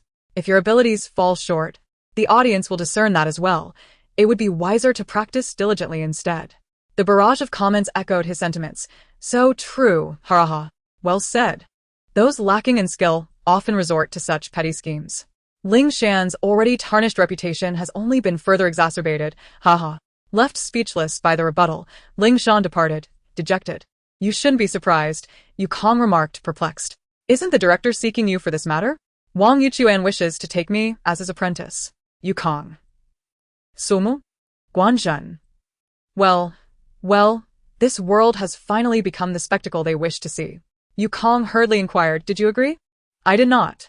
Yu Kong. 6. Su Mu reflected, I never expected this elder, at his age, to still harbor a desire for growth. Guanzhen, in a tone of admiration, remarked, this is what it means to be a true master. When they first heard the revised piece, their expressions were somewhat peculiar. The new arrangement completely subverted the original style, leaning towards a more cheerful tone, which initially felt strange. However, after a second listen, they gradually became enamored. By the third round, they were fully captivated, even humming along, unanimously deciding to commence practice the next day. Meanwhile, although Ling Shan's progress was not as swift as Jiang Zui's, he had also made preliminary alterations to the song by the following day. However, they did not embark on practice blindly. Instead, they sought out John Wang. After the initial arrangement of the song, all bands could approach this instructor to assess their adapted pieces. This assessment would not affect the subsequent performance, yet it would bolster the morale of the members. Upon hearing Ling Shan's adaptation, John Wang expressed his satisfaction. This is splendid. Truly a top-tier adaptation. If performed on stage, it would undoubtedly be explosive. Ling Shan beamed at this praise, and the other members of Feihai Band breathed a sigh of relief. Ling Shan inquired, "Teacher, what assessment did you give to the arrangements of Jike Band? They haven't approached me yet." Someone nearby chuckled. "Isn't Jiang Zui quite capable? Surely he hasn't failed to complete the song yet?" Ling Shan shrugged. "I've heard them practicing. They must have finished their adaptation." They probably felt no need to consult Teacher Zhan, considering Jiang Zui's confidence in his musical abilities. At this remark, Zhan Wang's expression darkened momentarily, but was quickly masked by a smile. Perhaps they simply haven't had enough time to rehearse and wish to perfect it before seeking my advice. Ling Shan remained noncommittal. After several days of practice, once they had thoroughly mastered the newly adapted song, Su Mu and the others finally remembered to approach Zhan Wang for assessment. Arriving at Zhan Wang's evaluation room, they performed live for him. Upon finishing, Zhan Wang's brow furrowed as he turned to Jiang Zui. "Did you adapt this piece?" "Indeed. Do you not think your adaptation is overly radical? After all, this is an old song from the early 21st century. I merely revised it to better suit the tastes of the younger generation." Zhan Wang, a graduate of a prestigious music university and a respected elder in the industry, had long harbored discontent over Jike Band's delay in seeking him. Now, Witnessing Jiang Zui seemingly mock his understanding of youth preferences, he erupted. "After so many years in music, do you believe I cannot comprehend what young people desire? This is a competition, not your stage to showcase your skills. You must consider the audience's listening experience. Do you understand?" In Jiang Zui's eyes, he was merely articulating his thoughts honestly, unaware of Zhan Wang's sudden defensiveness. "It is precisely because I considered the audience's experience that I made these adaptations." Chapter 111. The First Performance. Su Mu nodded in agreement. "Indeed, we all find it quite pleasing. Can you claim to represent the entire audience?" Su Mu's earnest eyes sparkled with sincerity. "Then can you represent them alone?" Zhan Wang. "As a senior, I offer you my advice. I understand that my suggestions may seem insignificant to you. If they were of any importance, you wouldn't have waited until the day before the performance to seek me out. It matters not. I have conveyed what needed to be said. Whether you choose to accept it is your decision. Should you fail, I hope you do not regret it. With such a revamped song, do you truly believe you can secure a ranking in the performance?" "Utter nonsense." Jiang Zui nodded in agreement. "You make a valid point, yet we still intend to disregard your counsel." Zhan Wang. He was utterly thrown off balance. "What is the rating for your adapted song?" Jiang Zui exchanged glances with the others. Their expressions were calm, even smiling. No one paid Zhan Wang any further heed as they made their exit. To maintain the secrecy of the song and ensure a superior performance, there were no cameras in the evaluation room, so the audience would only be aware of the final rating. Soon, the news of Jike Band's arrangement rating surged to trending status. "Wow, how did it come to this? Jiang Zui's adaptation is so poor? The initial stage was quite stunning. I hope they aren't eliminated during the performance. My curiosity about their adaptation grows. Perhaps Jiang Zui excels in songwriting but struggles with adaptation, given the constraints of the original piece." Observing this trending topic, many competing bands rejoiced. Jike Band had indeed triumphed in the game, yet chose such a song. Were they not ensnaring themselves? If an opportunity arose to eliminate them during this performance, wouldn't that mean one less formidable opponent in the future? With this thought, several bands felt increasingly confident about the upcoming performance. Among them, Ling Shan was undoubtedly the most elated. He even called Lin Zhaozhao. "The rating for Jiang Zui's adaptation has emerged. Now you should have faith in my performance, right? I think you should remain cautious." "Am I being complacent? Do you know who determines the ratings?" "That's Zhan Wang, a master in arrangement. If he rated it thus, one can only imagine how poor Jiang Zui's adaptation truly is." Ling Shan chuckled, leisurely adjusting his cuff. "At this moment, you ought to worry less about whether Jiang Zui will secure the top spot and more about whether they might be eliminated during this performance. If they were to be ousted right after their debut, Jike Band would face a significant setback. For someone as proud as Jiang Zui, that would be a grave blow." Ling Shan was filled with excitement, eagerly anticipating that moment. The performance venue welcomed 500 spectators, with audience votes constituting half the total score, while the other half stemmed from the judges' votes. This performance was scheduled for the evening in a grand auditorium. In the afternoon, Jiang Zui and his companions arrived at the makeup room, preparing for a rehearsal after applying their makeup. During their beautification process, several other bands, already made up, were called for rehearsal. As they were midway through their makeup, Ling Shan hurriedly arrived with several members of Fei Hai Band. They had drawn favorable lots. Being the last to perform, given the presence of public judges, the later the performance, the greater the advantage. If earlier performances lacked impact, it was all too easy for the audience to forget them by the time voting commenced. Seated beside Jiang Zue, Ling Shan glanced at him through the makeup mirror. I heard you only received a rating of. It appears that even you have experienced a day of creative exhaustion. Jiang Zue, seemingly nonchalant, responded, What's wrong? Do you still have the leisure to worry about our band? I was looking forward to facing you in the finals, but if you are eliminated now. Ling Shan chuckled softly. That would indeed be quite an awkward scene, wouldn't it? Rest assured, if we don't meet in the finals, it's because you'll have been eliminated beforehand. Ling Shan laughed heartily, as if she had just heard a delightful joke. Our song's ranking is assured. If we don't make it to the finals, you will be eliminated even quicker.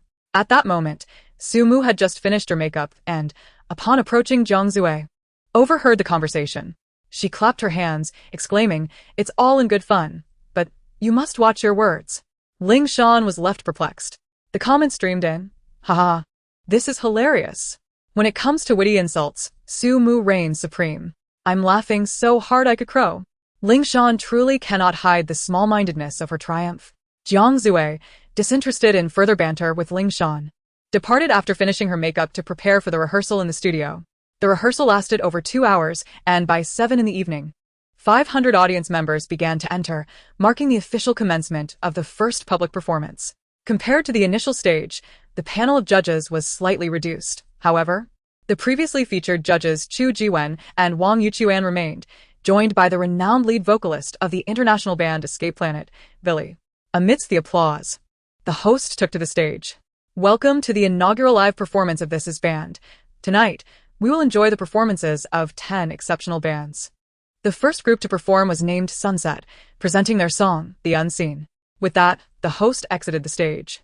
Sunset had chosen to perform a lyrical piece in English, which, to be candid, put them at a disadvantage on the concert stage. Coupled with their position in the lineup, their circumstances were even more precarious. Su Mu felt a twinge of anxiety for them. However, if their arrangement were to be executed brilliantly, it could yield spectacular results. Upon taking the stage, Shen Luo, clutching his guitar, maintained his usual calm demeanor. As the lights dimmed, the rhythmic drumming complemented the guitar, and the prelude gradually unfolded. Their adaptation of the original piece was audacious, with a complete overhaul from the outset, extending the prelude to a full minute. Typically, song intros do not exceed 30 seconds, as prolonged anticipation can lead audiences to lose interest. Yet, clearly, Sunset executed their rendition exceptionally well. While the initial beats paired with the guitar were standard fare, the moment the electric guitar entered at the 20th second, the prelude soared to a subtle climax. Moreover, the entire prelude was melodious, evoking a hint of jazz. By the time the minute-long prelude concluded, most audience members were blissfully unaware of its length. The comments flowed. Wow, I absolutely love this prelude. This arrangement is truly impressive. So delightful. I could listen all day. Lyrical pieces may lack an edge, but transforming it into jazz is a stroke of genius.